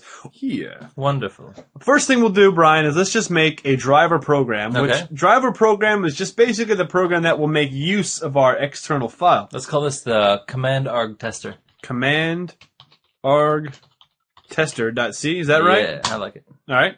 So in here, we'll just do our basic skeleton. Doon, doon, doon, doon, doon, doon.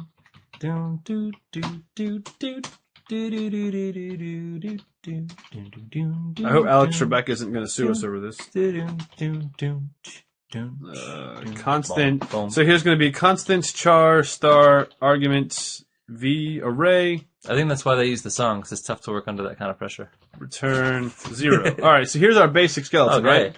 All right. So should we? Oh, we got a comma. I have a C.txt. .txt. Comma C.txt. I'm not quite. Oh, I put a comma instead of a period. Whoops. I'll just come in here and rename my file, Brian. All right. Instead of comma C, I'm going to do .c. .c. Nice. Yes, I want to change it. Windows, please. All right, that should be good. And then Notepad++ is resilient, so I can just do this. All right, Cool. good shape, right? Yeah. Now let's create the header file. All right. We'll do this. File save as.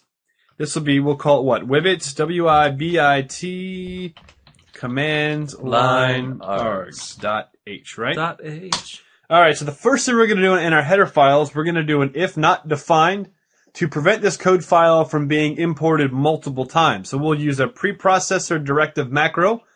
If not defined, wibits command line args, then define. And that could be anything we want it to be, so Yeah. long as it's not in another file. Yes.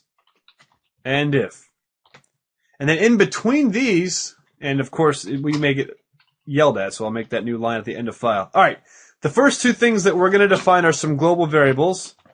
Argument count and what is this? Char star star No. underscore args. Now what this is going to be facilitating is this is just going to be holding the command line arguments that are being passed in by the user.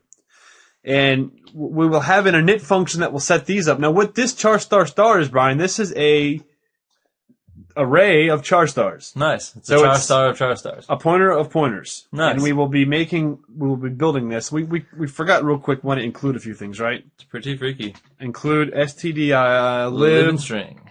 .h. Include string.h. Because I can't live without you. All right.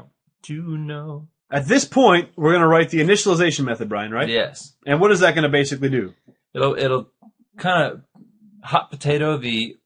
We always use the argc and argv like we take in from the console, like we normally see in. Yeah, exactly, right? Mhm. That's our argument count and argument vector array of arguments. We're going to kind of hot potato that over to our init so that we can load this char star Okay. and we have better access to our list of arguments. And we're going to be taking advantage of dynamic memory management for the first time to dynamically build a multi-dimensional array, which we have not discussed before.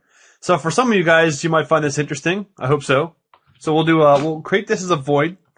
And what we'll do, Brian, is all the functions that are associated with this header, we'll just start them with cmd args. Yeah, keep it consistent. Yeah, that way when you see a function that starts with cmd args, you know that it belongs to the Webit command line argument header file. I like it. So we'll just call our function init. Uh-huh. And init's going to basically be exactly what this is. So instead of making you watch me type it, I'm going to do a good old-fashioned C and P, right? Awesome, right? Cool. What we're literally going to be doing is in the main function, we're going to be calling this, and we're going to pass these parameters. And the first thing that we're going to do, let's just create just a plain integer, because we're going to be going through a for loop here in a second. We're going to create our argc variable. We're going to set this equal to argc. So just passing it right on over. Yep, so that is going to be set equal to that, which will then be stored here. Next, we're going to do our underscore args, and we're going to set this equal to, now check this out, guys, a typecast char star star, right? Calc, Yeah. or calc, argument count, where each element is going to be 8 bytes, which ends up being 16 bits, which allows us to store every character within the standard ASCII range, so 0 through 255. Wonderful. Yes. So we're assuming that these are characters, and they should be characters. Now that we have initialized memory space for our array, so basically what this has done is this created a north and south. So we have created n number of elements. Now for each one of those elements, we want to build out another array that's attached to that element, which will then create a two-dimensional array. And the way we do this is we'll do for I equals 0, while I is less than argument counts, increment I. All right. And then inside these, check this out, Brian. Underscore args. Sub I. Huh? Cool. Nice. So this is, we're treating it like it's a 1-dim array, but I'm going to that memory space, and I'm going to calc. And this is going to be the size of that string in that particular location from the argument vector. So I know that sounded confusing, but this will be str len of argv I, and this will also be each element of size 8. So this element I of args array will contain in it another char star. Right. And we're pulling that from the argument vector passed from here, which will be effectively passed from the user. Then once we do that, we have allocated enough space to store the string. So then what we're going to do is to prevent, we could literally just say that this equals the argument vector, but we don't want to do that because it's unsafe. It's unsafe practice. So by doing a string copy, we've created this in a new memory space. So we're creating into args I the value of argv I. Nice. So this should build out that array. Beautiful. Now let's see if we can include this and have it work. In our other program, in our command arg tester, we'll do include Wibbits command line args dot h, and let's see if we can have this compile without issue.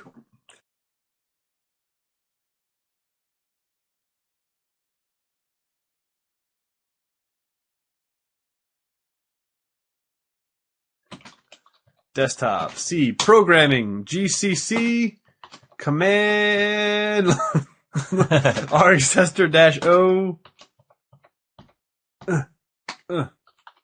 Okay. Cool. And we have an error on that. There must be a spelling mistake. Command line args. Nice. Hey! All right. Nice. That's the best news I've seen all day. Now that we have the initialization function done, I came so close to saying method just now. Should we call in it and make sure that runs? Yeah, why not? Just because? Just because? All right. Just because it's been one of those days. It's been one of those days. So now we have, so basically it's like this was copied and pasted and put right up here. So now we have access to all of these. So when we want to initialize this, we'll do command args init. We'll pass it argc. We'll pass it argv. And let's see what we have here. We can compile it. And let's see, we can run it. Wonderful. So that just built the memory and then took it down. Okay, now we want to do the opposite, too. Okay. So we can, from once it was created, once it was destroyed. I don't know. So like at the end of your program, you could just write up a cleanup routine. Yeah. You could just call this and it will clean up the memory. Yeah, and everything we're going to start with command arg, so we'll just... Right. Yep. So command args clean is going to destruct this. Can we name it command args wipe yourself fool? We could, but I'm not going to. Okay. This will kind of be similar. We do a for, and we'll do an int I, and then for I equals 0, while I is less than underscore argc I plus plus. And what we're going to do is we're going to go through that list from north to south, freeing each item. And then once we're done that, we're going to free the skeleton that's left over after that. So this will be... it's kind of like a Mason-Dixon function. Sure. Free argv args, sub I.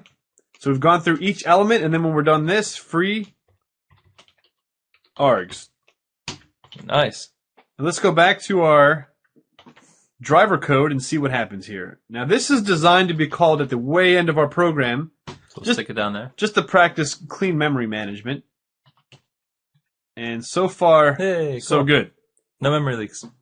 We hope not. Next, what we want to do is we're going to create a function that will be returning us a Boolean type. Inside of the header file, well, because Brian, remember that integers and bools are interchangeable? Yeah. So in this case, we will just return an integer. Okay. Just to kind of make things a little bit simpler and easier and fun and happy for everybody. And we will do this as an unsigned short, just to have more exposure to more integer types. Well, we're never going to return a negative value, and we don't need a lot of it. We only need 0 and 1. Yep. So we're just kind of... we could do this as a Boolean, but whatever. This is fun. Is switch valued? You guys watching this, if you redo this, do it as a Boolean, and C99. All right. See how it goes. So here we go. So now we're going to command args. Remember that. That's just the whatever, the header, whatever. Prefix, yeah. Prefix, there you go. Is switch valued? So we're just asking a question. Is the switch valued? Well, let's find out. Let's go just kind of traversing through this list. We'll do a for I. Yay, for loops. Yeah, right, equals 0. For loops are the best ever. Is less than argument count. Just think somebody, somewhere, at one point in time, came up with the idea for a for loop. Yeah. Imagine being that guy. That'd be kind of cool. Be pretty awesome. Yeah. It's a while loop with a counter. Yeah, but like he said for, he came up with the idea of for, and then unlike its more cousin, the what is it? Basic is for next. Oh, yeah, I don't like that. I like for each. Yeah, I know, but for next. Yeah, for next is just weird. It's stupid. It's for number next number. It's it's for number step number next. Yeah, it's weird. Yeah, next jump. Anyway, so then inside of the scope of this for or loop, like even better yet, it's like the wend. The while loops, those are stupid. Wind? Wend. What is that for? W-E-N-D to end the while loop. God, Yeah, is that I know. VB? Oh, yeah. I hate it. I know. Then we're going to basically run through the list of these arguments and see if we can get a match. And the Cool. way we're going to test for a match is using strcmp string compare. I'm going to compare __ args sub I to the parameter that my user passed. And if this equals 0, indicating that nothing is different, we're going to return 1. Now, I know I'm using some weird typing here, but I'm doing it on purpose to kind of expose you to the whole white space thing. Because syntactically, you know, I mean, I could do something like this. Yeah, but that's... But just for fun, I'm going to do this. All we're doing is returning 1. you Yeah. know? It's not like... It's not, okay, you know what? It's not like I'm doing this. Okay, yeah. Which I'm perfectly within my rights to do, but I'm not doing that. So, if we have a hit, if we find a match, return 1. And then if we go through this entire for loop and find nothing, return 0. Cool. Now let's test this to see if it works. We'll come back to our .c file, and let's do let's get the name of the function here because I don't remember it. Is valued. Let's do a if is valued, and let's pass it -p. Right. If it is valued, printf. Let's do a puts because that's more fun. Puts. Blah. Huh? All right. You like I like that? it, yeah. All right. So to test this code, we'll compile it, and we'll run it. Nothing happened. Run it again, -p. Ooh. Oh. Hey! So Very the nice. -p is valued. So Cool. we can test to see if that's there. I like it. And we could also do -a, -o, -p. It doesn't matter where it is. Nice. It will find it. Cool. So far, so good. Very nice. We're having So- some good luck with this one. So what do you want to implement next? What kind of functionality do you want to implement next? Well, I guess really the next is just essentially just reading the value. So if -p indicates that p is a variable, I want to be able to get the following value. Or we could do what's pretty common with C, and that's we pass our buffer to the function and it values the buffer for us. Okay. And we'll do that method first. Okay. Sounds The reason why this method is considered more safe because we're going in and we're making a copy of a memory pointer. The other method, I'm going to show this method. I mean, just don't freak out. We're showing it, but it's considered dangerous because we'll just discuss that when we get there. good. Okay.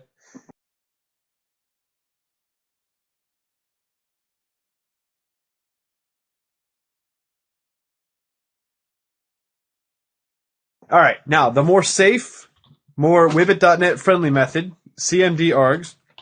This will be store arguments. And what are we going to do, Brian? We're going to pass it a character pointer, right? Which will just Yep. be an array. str Our buffer. And then char star, and this will be our trigger. Nice. All right, so how do we do this? Okay. Well, we probably want, I don't know, wild guess here, a for loop. I think you might be right. 4. And we'll just iterate through 0. all just the arg count. We'll just iterate through all of them. Okay. Now, this is not that much different than what we saw before. But we do have to add a protection. And that is to protect ourselves from extending beyond the bounds of the array. Now, let me show you a circumstance like this, Brian. What if we run this program and I want to get the value of P? Nothing is following P. That'd be bad. So therefore, we need to protect ourselves against the user making a mistake and asking for a value of something that's not there. And it could not necessarily be the user. I mean, the person that actually implements this execution, that runs this code, may have put the arguments in wrong. We just want to protect it from actually crashing if that happens. It's true. And the way that we're going to protect ourselves is we're going to have a more complicated if statement. We're going to wrap it up. strc, actually, I can just be a lazy, sexy programmer, and I can copy this code here. So if the current switch trigger is valued the same as the current one that we're looking at in our argument list, and I plus 1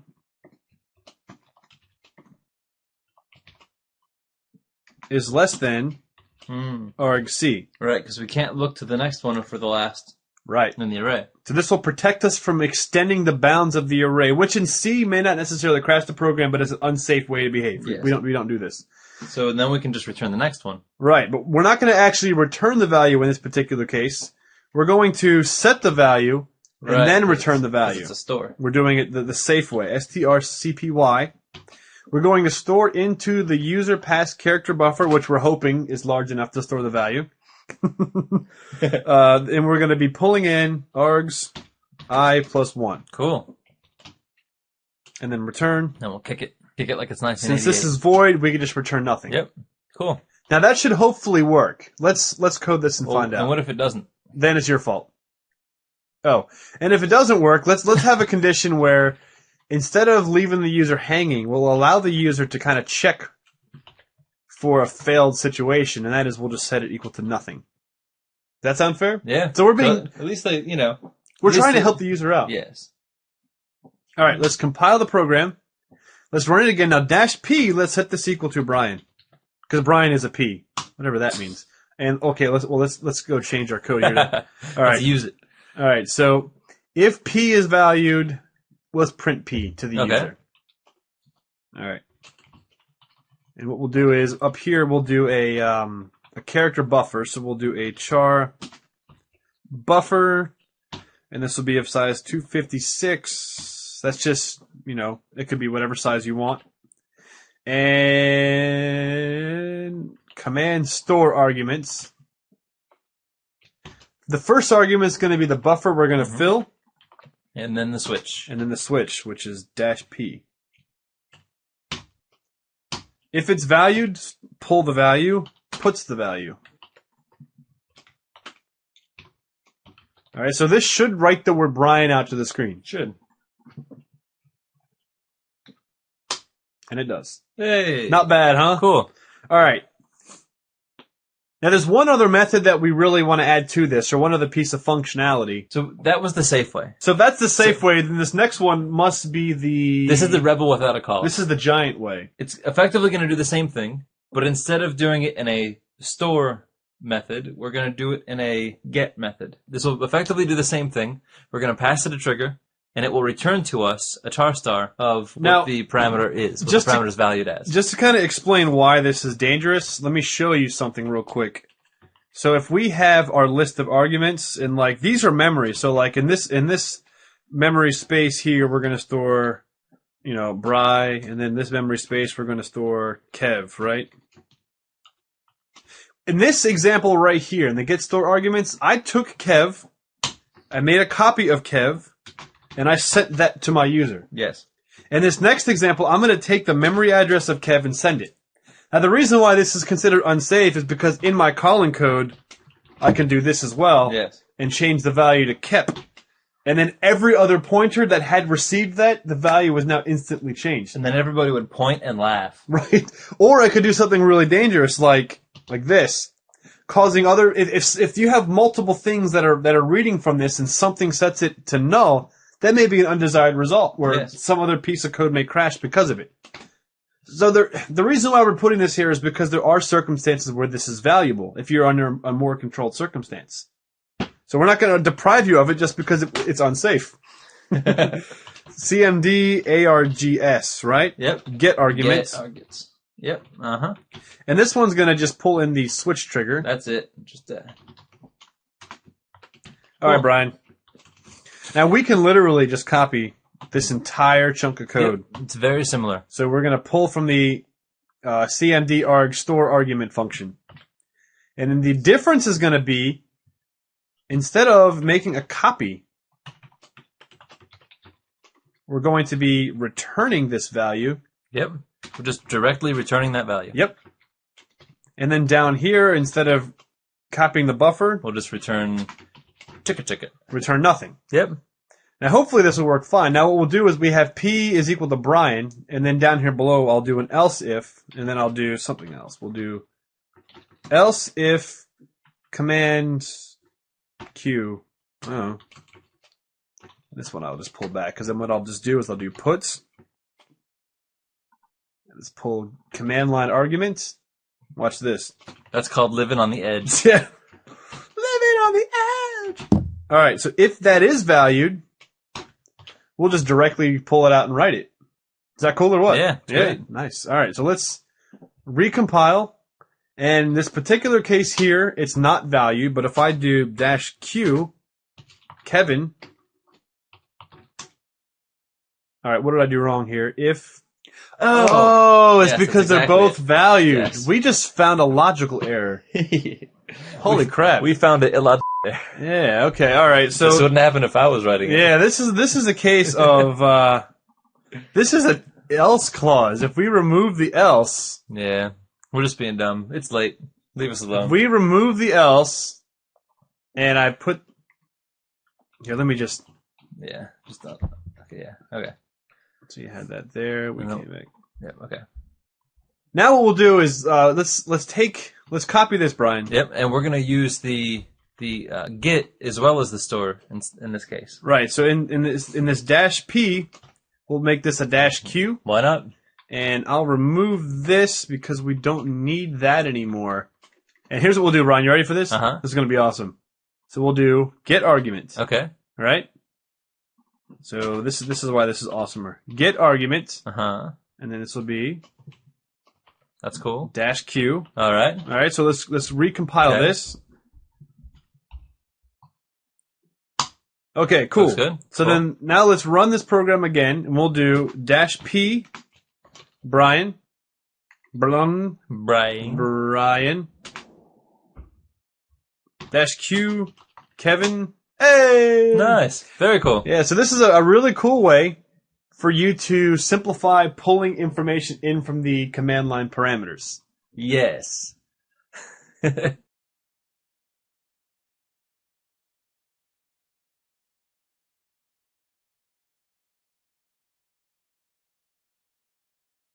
Brian, let's have another discussion about building on our classes and on our libraries here, right? Okay. So, before we created the command line argument program or header file, we built the command line argument header file that allowed us to simplify pulling in switches from a command line program. Right. Now, that was just like one example of us building our own external libraries. Yeah, like a particular thing. But you're right. It's particular. It has a single purpose. Now, if you want to build something that has more of a general purpose, like stdlib, for example, is a great example. It has a lot of different types of variations of functionality.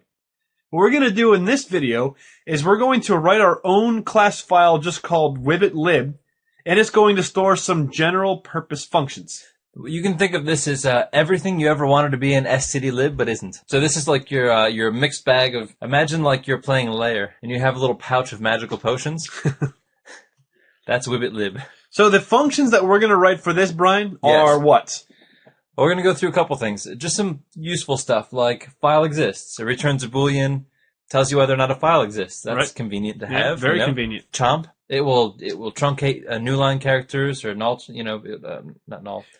New line or return characters at the end of a string. Which you'll find often when reading in lines from a file, because Yes. remember, it stores new line characters. Right. So this is or even pulling it in from the command line. It's a very good tool. Yeah, so you can Pac-Man your file reading. Yeah. Get it? Chomp, chomp, chomp. Yeah, I get it. Whatever. Get index of. That's like to figure out. Search for a character inside of a string, Mhm. and it will tell you where the index of that character is. Right. Very And- useful. Right. Free vectors for freeing vectors from memory space. Right. So that'll be kind of like, how we wrote in the command line argument, we created the clean function. Mm-hmm. This will allow us to simplify cleaning multi-dimensional arrays and just have one function that will do it. It's great. And we'll do a split string. Yeah, which is really cool. Yeah, so we'll take in a string, and we'll take in a string token, Mhm. and we'll use that token to split the string, Mhm. which is cool. And that's it. That's really it for So now. we'll just kind of do that for now to get you started, and then later down the road, you can add to it, or maybe Right. we'll add to it later. And Right. Now this, like we were saying, this is designed to be added to over time. Now when you're writing your own headers, guys, keep in mind, you have your specific headers and your general purpose headers, and don't mix the two. If you're writing a header file that requires you to do something basic, like check to see if a file exists, don't put that inside of that header. Put that inside of your general purpose header. So Brian, take it away. We're going to do our normal if not define, then define, Mm-hmm. and if. And we go to our desktop If we're lucky, And- we'll, and our C programming folder, yep. and we will call this What are we calling this? wibbitlib.h. Ooh, patent pending. Yeah. All right, vividlib.h. We're going to include some standard libraries here. Okay. Now these, we're going to be including this library in a lot of stuff, but the standard libraries have the if not defined, so Right. we can include these. It's not really going to hurt anything if somebody includes them later at a higher level. So we'll include standard IO, which Right. is always fun, Yeah. and then we'll do stdlib, Yeah. which is good times had by all, Oh, yeah. and then we'll have stdbool, so we can have Ooh. some Boolean action here. Exciting. Get crazy with the cheese whiz with Yo, the string.h. Yeah. All right. Cool. That gives us a nice little arsenal of stuff that we might want to use. Okay, so let's do our first one first, Nice. because we have to start somewhere. Okay. Let's do, we're going to return a Boolean data type, Okay. and we're going to write the file exists function first. Oh, yeah. This is helpful. File path. So you send it a file path, it will tell you if that file exists or not. Right. Pretty straightforward. Very So straightforward. the first thing that we're going to do is open a file handle, Yeah. which points to a file. So that file pointer, f, is going to be equal to fopen, just like we've done before in the file IO, course videos. And we're just going to do a read only. We don't have to write anything to it. We're just going to be checking to see if it exists. Now, if the file doesn't exist, so basically if not file, because the pointer to the file will include some sort of memory address. If there is nothing, if it's 9, then we'll return false because there's no file. Yeah. So it's almost kind of human readable. If not file, return false. Makes sense. Then we want to close the file handle. We always want to... Just in case we actually got a file, we want to Yep. make sure that we close it out. Yes. And we don't have to close it here because we didn't get a file. Because we didn't get one, exactly. And after we close and clean up, we'll just return that we found a file. Oh, wow. That's awesome. Wow. That's it. But at least you don't have to do this 5 million times throughout your program. Now you just have a file exists. Right. True. Now let's build a now driver when real you- quick. When you go to use it, oh yeah, okay. Well, we'll just do it real quick. So I'm gonna make a new file, and we're gonna include Employ. There we go. Wibbits lib.h. Do a stdio also just to show that the multiple includes. Do it ahead of it. Because you would typically want to include a stdio higher on the scale. Yeah, I like it. It's cool. And then we're gonna say int main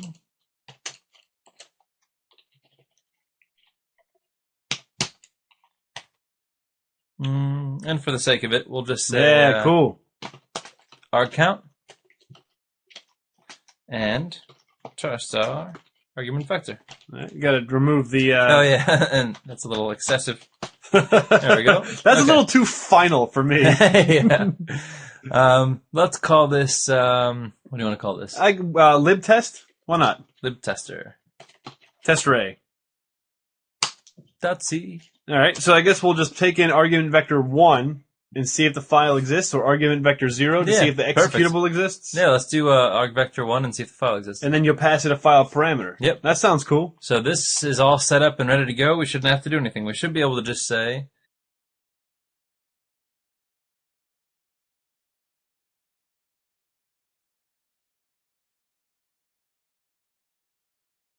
puts and File exists? file exists. Can puts take in a boolean? Probably. No, it can't. Yeah, you have to do a printf. All right. And, I mean, Boolean is that's just Wasn't too like confident about it's just this, an but that's integer, it here. just Yeah. hidden as Boolean. Yeah, %d backend.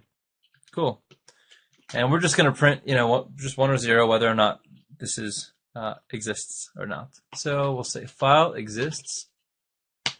And we're going to Arg take vector in 1. arg vector 1, which is our first parameter that we pass in after the name And of I the think file. you're File missing exists. pop over. You're missing another print at the end on the test lib. Hit that. No, down right there. Missing a print at the end, a parenthesis. Oh yeah, thank you. All right, cool. That's why 2 eyes are better than 4. I mean, something. You get too many cooks in the kitchen, you got a problem. You got too much power. What is this with you and your dyslexia? I Egg? don't know. Here we go. libtester.c, output as libtester.exe. Exe. Wah, wah, All right, wah. line 6 missing argv. That's because you called it RV. We're going on a trip, huh? Yep. What? libtester.exe. There we go. No, because you so gotta- files not exist. Now, Yeah. let's pass it in something that does exist. How about libtester.c? Okay, I like it. Hey, file What about exists. see something else? Oh, beautiful.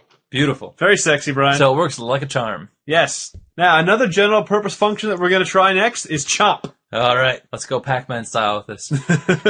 This is going to not return anything. It's simply going to... It's not going to return anything, but we will, since we're passing by reference, a char star, Mhm. it will just chomp what we pass it. So this is going to be chomping on our parameter. Uh-huh. And this one's pretty straightforward and quite useful. I'm going to just keep it clean. And a chomp function is used an awful lot in programming. So, Now, this isn't the greatest chomp function, but it's a basic one. yeah. We want to know the length of the string that we're taking in. We want to know if that string ends with a new line character or return carriage character. And if it does, get rid of it. Mhm. And make sure that it has a null terminator on the end of it. Okay. Well, basically what we're doing is if we find those new line characters, we're going to just cut it off where they are. So let's find the end of the string. So int end of string is equal to string len, because we have standard lib in there. Or we have string.h. I mean string.h, Close thank enough. you, whatever. We have a crazy library. And we want to do -1 because we want to skip the null character at the end. Right. That gives us the length of the string. So that gives us up to the null character Right. as the end of string length. Now we'll check to see if that last character is a new line. Yes. So if the end of string is greater than 0, Right? So if it's so not null, there's something in the string, and the end of string character. So this is, char star is an array. So s in position, an index of end of string. If that's equal to a new line character, Mhm. or if that's equal to a return carriage character.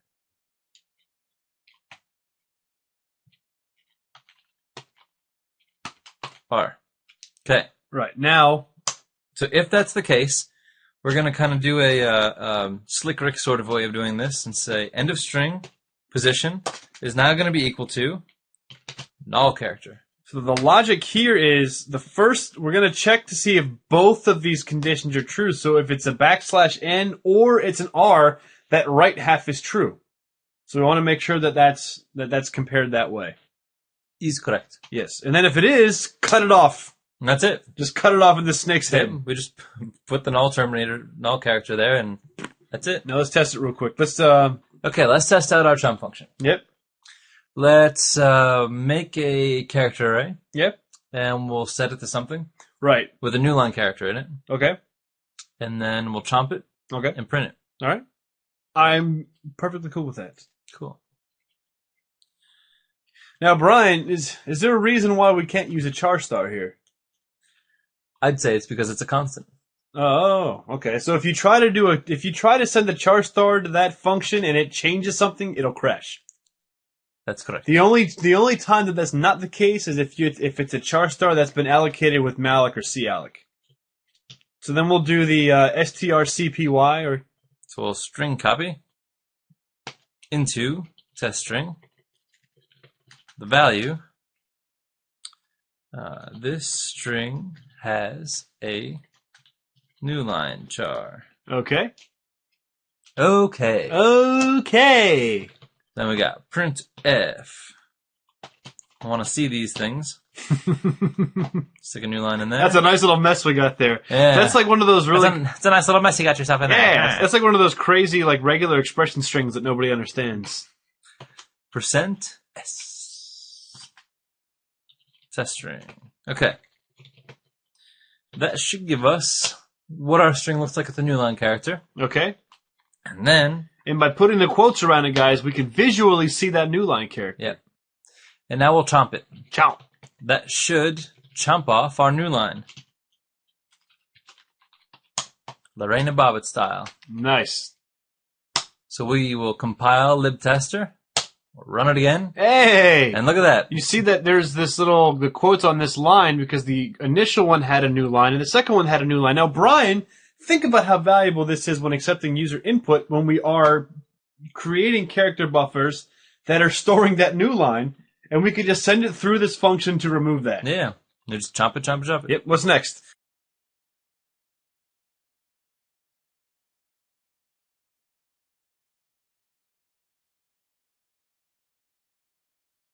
Okay, next let's do the free vector one. Okay.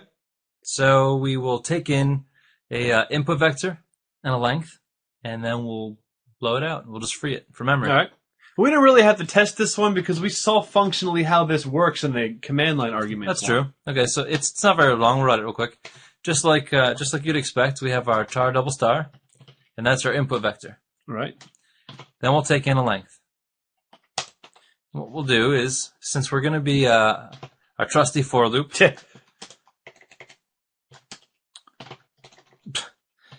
for I 0, I is less than. Length. I'm just an imposter. We will free input vector sub I. Nice. And that will free the element, one element at a time, as we iterate through the for loop. Free bird. We don't really need these. Free Nah. balls. We'll just free ball it. Okay. And lastly, we want to free the entire vector now that we've freed all of the elements within it. Hmm? So this is where we get really freaky. We say free input B. Nice. And we have now effectively made the official hippie function. Let's just make sure that it compiles. And it does. Now, this next one I think is going to be pretty exciting. Okay. Okay. What's the next one? Well, what we want to do here, Brian, is we want to showcase a function that will split a string. Ooh. Now, there's a catch here. Okay. And if you release this code, you should include this in your documentation. It's going to be using dynamic memory management so that the user that creates this, after they're done using it, they need to deallocate it. But thankfully, Brian, you provided them with a free vector function that will deallocate Nice. it for them. Cool. So this is going to be working. So we want basically an array of strings. Right. Otherwise known as a char double star. Yep. Char stipper. Sure. Star star. Sure. Sure. So a pointer of pointers. We'll call this function something Crazy. crazy like split string. Okay. This is going to take in integer pointer for length, Right? char star for input string, and a char star for the split token. Right. Or, yeah, the char star or a pointer to a character, so like an array, Yes. that kind of thing, yeah. I think either one will work. Well, I guess we'll find that out when we test it. Inevitably, as in all things great, Inevitably. we're going to probably be using I. So let's just Let's get it out of the way just now. get out of yeah. Let's just be done with it. The first thing we want to do is create a temporary string and allocate the memory that we need for it. This is going to be a char star. We'll just call this temp string. We'll typecast this. Since we're going to be calling calloc, we have to kind of typecast it so that we have the type of. We're going to allocate memory for whatever the string length is of the input string, +1. Right, for the null. Yep. And then, we want to know, let's do a constant for this because this is kind of a global, we can define a constant, memchar, since we're going to be using this over and over and over. So let's just go up here to the things we define. Find this to be of size 8. We've seen this before. No big deal. So this is, yeah. Just so it's global parameter of, Right. of the program. Now, the reason why, Brian, which of course you know, but the viewers don't, the reason why we're creating a temp string here is to make sure that this will work in the event that we send it a character buffer or a char star. If we bring in a char star, we're going to make a copy of it, and we're going to work with the copy that is in the form of an array. Yes. And if it was not a char star, it would still pass through the string copy. Right, it would still function just the same. So we want to make sure we account for as many happy paths as possible. Right. We're going to take in the temp string, which is what we copy to, and the input string, which is our source. So the input string goes into temp string. Not bad. Not bad at all. Okay. Now we want to define a string token from the token we take in. And this is a char star as well, and we'll just call this token. This is the string that we use to search with. Yeah, this will be splitting as we traverse through. Yep. And we're going to call str toke. And we're operating on the temp string, not the input string, Right. which is just a copy of input string. Cool. And that gets set to token. The token gets set to token. Then we're going to set the value of length to be equal to 0. Right? And that's affecting it in the calling code. Yeah, you like that? Yeah. Because right now it has no length. While the token my life has value. While the token's life has value. Well, it's not null. Then we're going to set the value of length to be equal to the value of length plus 1. Whoa. Then we have the token is now going to be equal to the get string token. And this time we're going to pass token is going to be equal to, and then we call the string toke function. And we store it to null. And this is going to be taking in the split token value. Now, you're going to notice that we're going to repeat this. And the reason why is the first iteration is to count how long it is. That way the calling code will be able to know how long this is. Because, this is not object-oriented programming where you can do like a dot length. So this will go through, it will count how long it is, and then it will do it a second time, and then actually perform the split operation. Right. Now we don't need the temp string anymore. Well, we do, but as it currently stands. Yeah. We're going to reinitialize it. Yep. So let's free ball it. Okay.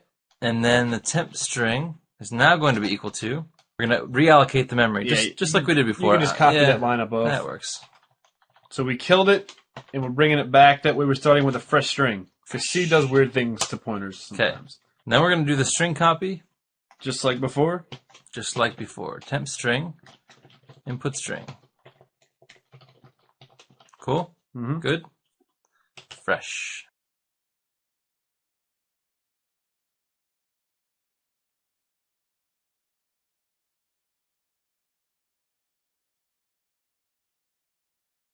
Now we want to create our list, which is going to be the list that we will eventually be passing back to the user. Let's do this by saying char star star, because the list is going to be a list of strings. A list of lists, right? And that's going to be equal to, and we got to typecast it for what it is, calloc, the value of length, mem char, just like we've been using. Okay. All right. And then, after some fun stuff, we're going to return this list. Nice. And in the mean between these, we're going to call the string toke, and we're going to pass it the temp string and the split token. Looks good? Yeah, it looks very good. All right. Now here's what we've all been waiting for. Since the beginning of the function, since we declared I, we've been waiting for for loop. Nice. So long as it's less than the value of length, we'll increment I. Now that we have length, it becomes a lot more valuable. Right. To have length. So we'll say list position I. We're going to fill the list. The list. So list element I is going to be, and we'll first allocate memory for this element. So we'll typecast as a char star. We'll call calloc the string length of the token plus 1 memchar. Cool? I guess so, yeah. So that will allocate that element to be a null character additional path, the length of token plus a null character position. Right. So after we've ahead on the char star star list, we've created the vector list north and south, east and west. As we traverse through the rows, we then initialize each column one at a time. And then we allocate, put into. Mm-hmm. So string copy into list I, and we put in token. And string copy will handle the adding of the null in the end of it. Then we're just going to set token to be equal to, just to kind of, to re-push, right? Null, and we're going to pass in the split token. Yeah. Nice. Very nice. Ooh, all right. And then what do we do with all dynamically allocated things? Freedom. Yeah. Freedom. Cool. That should hopefully work. Yep. Now let's test it before we do a quick one-over on the code. Okay, so do we need this? Nah. Okay. Let's make a string that's like separated by commas or something. Okay. That should be fine. So we'll do a char star. We'll call this test string. That's going to be equal to apple. Banana. B-A-N-N-A-N. B-A-N-A-N-A-S. Thank you, Gwen Stefani. Orange. Cool. All right. There's our test string. Okay, so now we want our char double star. And this is what we're going to get back from the split function. We'll call this string test. No, string list. I like it. And we'll just initialize that to null. And then we have a length, which is going to be equal to 0. Okay. Now, string list is going to be equal to, and we'll split this. Split string. Do you remember all the parameters? I forgot already. All right, what do we got? Length input string token. Oops. Nice. Length input string token. So we want to pass this as a reference, length, and then we want the input string, which is the test string, and then we want the token. Right. Which would be a comma. All right. Let's see if this compiles first before we do fun stuff. Wow, that's amazing. All right. And it didn't crash. Look at it go. Okay, now we want to, I don't know, maybe, let's see. Ooh. I don't really need to. Stop it. For I is less than length I plus plus. So now we're going to traverse this list and print them. We'll say printf, and we'll say string list %d is equal to %s. Nice. Yes? Yes. New line. Okay. Oh! So we'll pass it I, and then we'll pass it the string list sub I. Nice. Oh, goodness. And then at the end, you call the free vector function, or is it free vector? What was it called? Free balls? Free vector. Free vector. And that just gets past the, what you want to free and the length of it. That's going to be the string list and the length of it. Cool. Sure you're missing a semicolon. So it doesn't look good. Now it looks good. Okay. Look at that. Oh my goodness. Okay. So we can now split strings and do all kinds of fun Yeah. stuff. So as we were saying before, this library is designed for your general purpose functions. So nothing specific. Just your random bag of magic. Anything that a lot of things can make use of, put them here. Yes.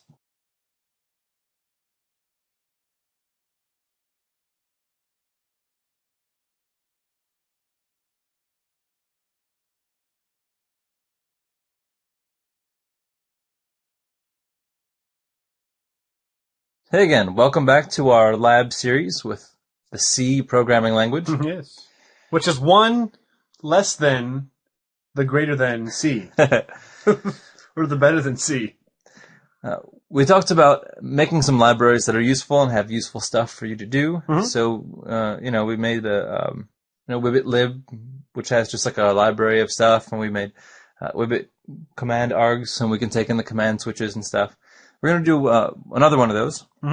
This is going to be the wibit config file. Basically, if you have a program that uses an INI file, for example, and in the INI file you have comments and something equal to something else, basically a dictionary of settings that you want to use for your program, this header file will kind of help that process. So it'll make it easy to use an INI file, so we can use that in combination with the command args library to basically just call a program, pass the -i switch, for example, the name of the INI file, load the INI, and then get all the values. Okay. All right. Let's kick it like kick it. like the Beastie Boys, or like Humpty Hump. All right. So we will first start with our little fun, if not defined, wibit config file. Then define. This will prevent our situation from. All right, you guys know now. All right. We don't even know. We don't have to baby you guys anymore. You guys are professional software engineers. Hey, we're back in the folder. Okay, let's see. What do we want to call this? How about wibit config file dot? That's me when I'm an old man. Welcome to Riverton. And even then, we're going to be like, the C language is still alive. Damn it. We're still relevant. We are. Damn kids. It's like the Fortran programmers now. Yeah, right. You're the VB programmers. Hey, they had their 15 seconds. That was about it. Next. Okay. Okay, Brian. Now let's pull in the Wibbit lib header that we created before. Okay, cool. We'll use something in there. We're going to be We'll find using something to some use. functionality from there. That'll be fun. And this will kind of showcase how important it is for you to build your own library so that you can take advantage of them in other programs that you write. Okay. All right. Cool. Now what are we going to do? You tell me. Well, let's make a symbolic constant that will define the largest size that a line can be. Because unfortunately, we work with these limitations. Okay, so this will be a config. CFG file buffer size. Buffer size. Yeah, we'll make it 2048, which is respectably long. Okay. If you have an entry cool. in a log file longer than that, you I'm should good with that. reconsider how you're storing your information. Stars and stripes. Here we go. Before we actually get started writing functions, Brian, let's make a global file pointer. And since we're going to make this global, we're going to be using our naming convention of an underscore. We'll call this config file PTR for pointer and set this equal to null. So we're going to create a file struct, and we're going to set that to null, and that's going to allow the rest of our codes equal opportunity to access this pointer. Beautiful. Then after this, let's create a function that will be returning Boolean. Now, we did include stdbool in our Wibbit lib, so we don't really have to redefine it unless you want to, but I'm going to let you make the decision, Brian, since you're the developer. No, I'm good with this. And just the same thing as we did in the other ones, let's start our functions with config file, capital C, capital F. Okay. So config file set, and what we're going to do is pass in a character pointer. Now, this could be a character array or a char star, so that's why we're going to do a character pointer. And we'll just call it file path, and this will be the initialization function that the calling code or driver code will use to kind of set up the environment. Okay. The first thing, check this out, Brian. All right. If not file exists, Nice. You and where recognize does that? file exist sits? Wibbit lib. Yeah, baby. So if the file does not exist, already the code just started getting cleaner. it's starting to get sexy, then just return false. So if the initialization does not work properly, then the user will know and they can handle it from the calling code. Cool, okay. If the file does exist, Yep. then we're going to set that global pointer The sticky keys. with the sticky keys. That sounds like a porn site. Oh my god, hold on, time out. Small detour. We gotta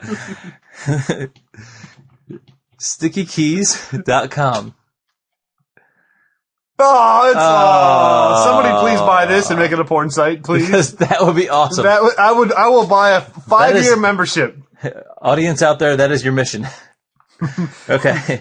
Next, we have to get into scripting languages to get people up and rocking with the web scripting languages so they can go out and build the nastiest porn sites in the world. Called stickykeys. Called Sticky Keys. StickyKeys.com, .net, .org, .biz, .us, .info, .uk. I want them all. All right, next. If we do check for the file... Okay. If we do check for the file and it does exist, set that global pointer equal to the fopen, so that'll be fopen. And then we'll pass it the file path that was passed as the parameter, and then Read-only? AR, so it's read only. We're not doing anything with it. Yeah, and then we'll just return true back to the calling code. So now we have now we've kind of like grabbed onto the file we're going to be working with. So that just really just sets the file pointer. We'll just return true. I mean, sorry, return yeah, because this is going to be working in back code. Yep. Now, save this, Brian. Let's create a driver code file, and we can just make sure that these functions are working. So, Okay. again, New file. Yep. I'm going to save this as Wibbit config tester. Okay. Config file tester. Jeez, Brian, you and your extravagant file names. Program. Driver. Nice. Cool. Program. That's okay. Yeah, I'm done. First thing I want to do is include. We'll include stat.io. Yeah. And then, because we're probably going to use it. And then we'll include Wibbit config file dot h .h. main blah blah blah blah return 0, and then this. Oh, what is it? Return. Because we're probably going to be taking in a parameter at some point while we're doing this, we'll just say int argc char arg vector. Make sure we do a const char star as well. But yeah, thank you. And to really start to tie things together, include Wibbit command line args.h. Cool. Oh man, we are becoming some real programmers now. This is ridiculous. I think. I don't know. Is that right? I don't know. I think it might actually be spelled out. I have no idea. I don't either. Let's try it. What's the worst that could happen? Little bitch. GCC Wibbit. Oh yes. No. Oh, it is command line Yes. args. Spelled out. Yeah, I just saw it during your little Thank you. A little foray through memory lane. Command args. line args. Of course it is. Of course. What? it is. It's telling you exactly what it's doing. Awesome. Oh, wait. Let's make that. Okay. Let's just call this. Just no, do it. Come on. Config tester. Aw, boo! I want it to know, be. I wimped out. I don't want to punish myself. I just want to punish the viewers. Okay. Nice. That ran. Nope, we didn't tie it. Config tester. Okay. Beautiful. Okay. Now, real quick, Brad. Let's. Yep. Yeah, just in the calling code here. Okay. Call config file, and what is it? Config file set. And just for the hell of it, just pass _ capital file __. So we'll just check to see if this code file exists. Just Okay. for the hell of it. And then that should then just call it and okay. Cool. If you want, Brian, why don't we go ahead and open up another text file. And here's the format. We're going to write a configuration file that will use the pound symbol as a comment. So we can make a comment here that says something. Well, we could even just. Oh yeah, you can. Yeah, all kinds of crazy stuff. As long as the first character is a comment, Cool. and then we'll set a variable. So something. Okay, we can fill this whole thing out. Nice, very nice. Yeah, it's gonna. You better. Okay, nice. All And right. then, all right, I'm not done yet. I know you're not Here we done. go. It's a little lopsided, but I don't really care. It's cool. And then I'm gonna switch to. Okay, that's it. That's okay. That. Okay. Now just something equals something. Whatever. I'll say It can be any text at all. test param Okay. is equal to true. How's that? Okay. Good. That's fine. And then make another one. And config file. All right. Make another one just because. Okay. And we'll also put read only equals false. Okay. That looks good. Cool. And we'll call this Something.cfg. config Yeah. tester dot ini. How's that? Just do CFG, because technically Okay. it's not an INI format. Fair enough. INI does the sections, and this isn't really an INI. Yeah, okay. Good All right, nice. So in here now, instead of that hard code, yeah, even better. Beauty. We're gonna make Whoa! I just closed it. or even Brian. I got a better one. What's that? I got a better one. Yeah. Inside of there, erase that. Uh-huh. Erase that, Yeah. and then do what is the command line one? Hold on. Shit. Look at the code real quick. We'll do like a dash. Oh, We'll yeah. call Gotcha. dash CFG. Yeah. Okay. Open up the command line.h file.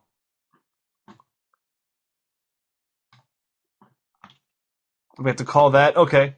No biggie. We'll do that here, right here. Uh-huh. So you see how everything's starting to come together. Actually, I don't need that. We just argc. I hope people are argv. appreciating the thought that we put into this. We got that. And That's there's good. the clean args. And then we got, so we'll clean them. Let's good. put that at the way end of it. Excuse me. That's fine. I've known you for a long time, Brian. And The one that's get, so we don't want stored. We want the next one down. That one. Command Cool. line get All args. and this is going to be calling. We can put that inside the function if you want. Yes. Thank you. Since that does a check to Uh-huh. see if it exists Yeah. or not. Cool.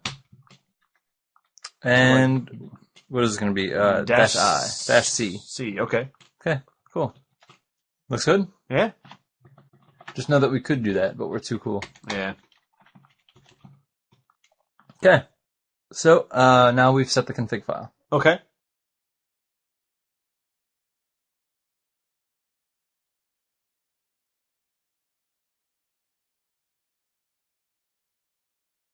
Nice. I guess we'll go back to the H file and we'll actually write the parsing of the file, Yep. which will be something that we call after this function has already been done and we want to pull a variable from it. And what this function is gonna do, Brian, is this gonna function sort of like how string copy functions. This will be using either a character array or a dynamic char star that you've created. Just make sure that it's large enough. You know, we have that max size. You can use that directive to kind of designate how big you create these values. And in this, Brian, we're going to create a function here. It's going to be a bool function. Okay. Right? Boo. It's going to be config file. That's the name of our little thing It's here. the name of the game. And then store. Store. Right. And the reason why we're going to call it store is because we're not returning anything other than true or false. And we're going to store into char star buffer. Okay. And then we're going to be receiving a char star variable name that the user wants to retrieve from the file. Beautiful. Now the first thing that we're going to do is check to see if the config file pointer is null, which means the user did not call the set function. So if underscore config file ptr equals null, then Then we'll return just false. return false. Yeah. Because it didn't work. Yeah. Cool. I like it. And now we're going to create our file buffer. And it's going to be a char file Yep. buffer.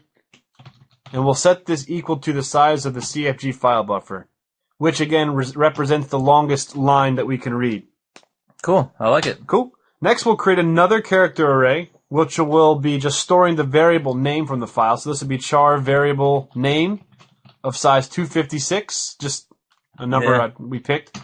So make sure your variable names Old are school Windows limit. Yeah. That's cool. And then next, we'll do two integers. Okay. The first one is we'll call it visit index, which will be used in the while statement here in a little bit of the while loop, and then I, which will also be used to traverse through a for loop in just a little bit. Can never have enough eyes floating around. Now that we have the pointer open, Brian. While we have So the pointer while open, not file end of file of underscore config file ptr, big file pointer. Okay. and then we'll just block it off. Awesome. So now we have a little sexy fun while loop. Now you remember, Brian, that fgets that we used to pull in, we passed in std in, Yes. and we were treating the command line as if it was a file. Yeah. Now let's treat a file as if it was a file. Makes sense. We'll do It's like what it's for. Yeah, fgets, and we'll pass it the file buffer, which will be what we're storing into. Okay. Then we'll pass our directive calls or our directive variable, so it'll be cfg underscore file underscore size. Okay, and then the file. And then the actual pointer, right, to the file. So what we've done here, Brian, is we've read one line from the file and stored it into file buffer. Beautiful. And then we will chomp it, which I wonder where that came from. Chomp file buffer. Cool. The first thing we'll check, Brian, is if file buffer sub-0 equals a pound, continue, because that will be using that as a so if comment. the first character, Right. if the file buffer's first character Mm-hmm. is equal to the pound character, Mhm. then we continue. I suppose right before this, we should also check to make sure that the strlen is greater than 0. That way, there's at least one character in the line. So Oh, that's it'll go true. up a line, Okay. Yeah. So if strlen of file buffer equals 0, continue. I like it. Yeah. That prevents us from having a sticky Cool. situation. Okay. A really sticky situation. Now what we're going to do, Brian, is that visit index Yeah. integer that we set. Yeah. Let's call another function that we defined in wibitlib. And the function is going to be get index of. Nice. Yeah. So get index of the first parameter is going to be the string that we're going to be searching through, or the file C buffer. string, Yeah, file buffer, okay. and then the character that we're trying to find the index of, which is the pound, Nice. equals. Close enough. So now that we have that, let's check to see if visit pointer is less than 0, continue, because you remember, Brian, it will return a -1 if it doesn't find that. Makes perfect sense. So that's saying if the line does not contain an equals at all, Then we continue. don't even bother looking at it anymore. I like it. Now what we're going to do, Brian, is create like a little mini for loop that's going to go character for character Okay. and store the name of the variable that we're looking at. And we already have I. Right? So I equals zippy. Well, I is less than visit index, so while I has not gotten to the first occurrence of equals, Cool. I plus plus. Once we Beautiful. get here, Brian, we'll do the file variable name, which is that array, that character array we set above. This one here? Yeah, that'll be file variable name, right? Let me just make sure I typed it right. Nice. Yep, it's highlighted. We're good. Sub I Okay. equals file buffer sub I. We basically just fill it out. Right. With the name of the file, right. Cool. And then outside of the for loop, Brian, get out of the for loop, and then we'll do a file variable name sub I equals null character so that we terminate So the the end of the last string. character. Okay, Right. cool. I like it. Makes Very sense. sexy, right? Makes perfect sense. All right, so now at this point, we have found a line that contains an equals, and we've stored the name of the variable within memory. Yeah, we don't need those. Beautiful. I like it. At this point, Brian, we want to do a string comparison to see if the variable you're searching for is the variable we found. Okay, so we'll compare if the variable, file variable name, is comparable to, I don't know, variable name. So that's going to have to be an equals. Okay, so that's by doing that, we're saying if it is there's not a difference, zero. right? If there is a difference, Because don't even this- bother. And we could, Not equal to zero, it's the same thing. yeah, we'll just, I just put it back. It's more fun the other yeah. way. I like that. But it's effectively the same. So if you compare them and you see a difference, Ignore it. then we'll kick it. Right. Now we're going to then traverse the end from the equals 1 over to the end. Now we're going to be showing syntax that we have not discussed, that it's important for us to get the difference between these two. Okay, so Now- say this again now. We've seen the syntax. Write this on the screen, Brian. Okay. I++. Right? So when we do I++, what that does is the following line, where that terminator is, over, I is incremented to 1. Yes. So if you set int x equals I++, x will actually equal the previous value. And then the next line, I will then equal that Right. upper Opposed value. to like plus plus I. If you do, now do it the other way. Like plus plus I? Right. Uh-huh. Now plus plus I returns the newly incremented value back. So if you did int x equals plus plus I, it will equal the new value. Yes. So we're going to be using that syntax for the first time in this for Cool. structure. I like it. So now let's do int I equals 0, because we're going to, or I'm sorry, Just just I I, equals 0. Okay, so we'll initialize that. Right? 4, Okay. and now check this out, Brian, 4 plus plus visit index. Now let's kind of understand why we're doing this. Because if you look at how we parsed out the name, we went from 0 to the first occurrence of equals. Once we got to the equals, we said, okay, this is a variable name. Now, the equal symbol is still there, and we're Right, so still we wanna looking at jump it. So by doing plus plus, we're moving over 1 and starting from there. Makes sense? Right? So while the visit index is less than, well, the length of the line. The length of the line that we've read. Common sense. There Yeah. you go. Okay. And then we'll just increment like we normally would. Mm-hmm. Now just remember, we all know about for loops, right? That plus plus visit index is executed only one time. So that's why it's very nice and slimy, sexy. Very, very sticky key going on here. Nice. All right, Brian. Now once we do this, we have to store the value in the buffer that the user sent us to store the value in. So Okay. let's make that happen. So into the buffer Uh-huh. and sub I. Right. In sub I, we've set 0 above. Now watch Which this. we want to make sure we increment. Right, we have two counters going here. One counter is Don't- traversing through the line. The other counter is adding to the buffer. Buffer. So we don't get freaky. Right?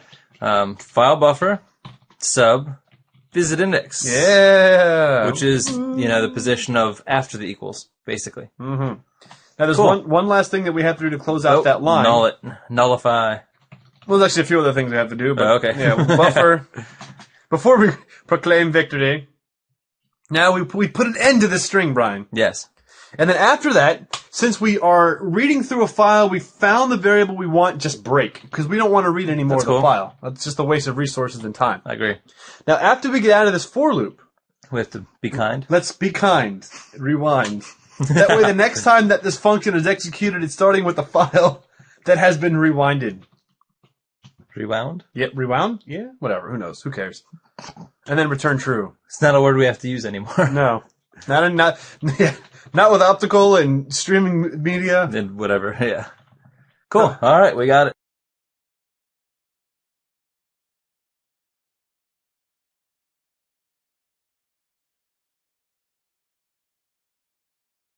How about a compile and see what happens?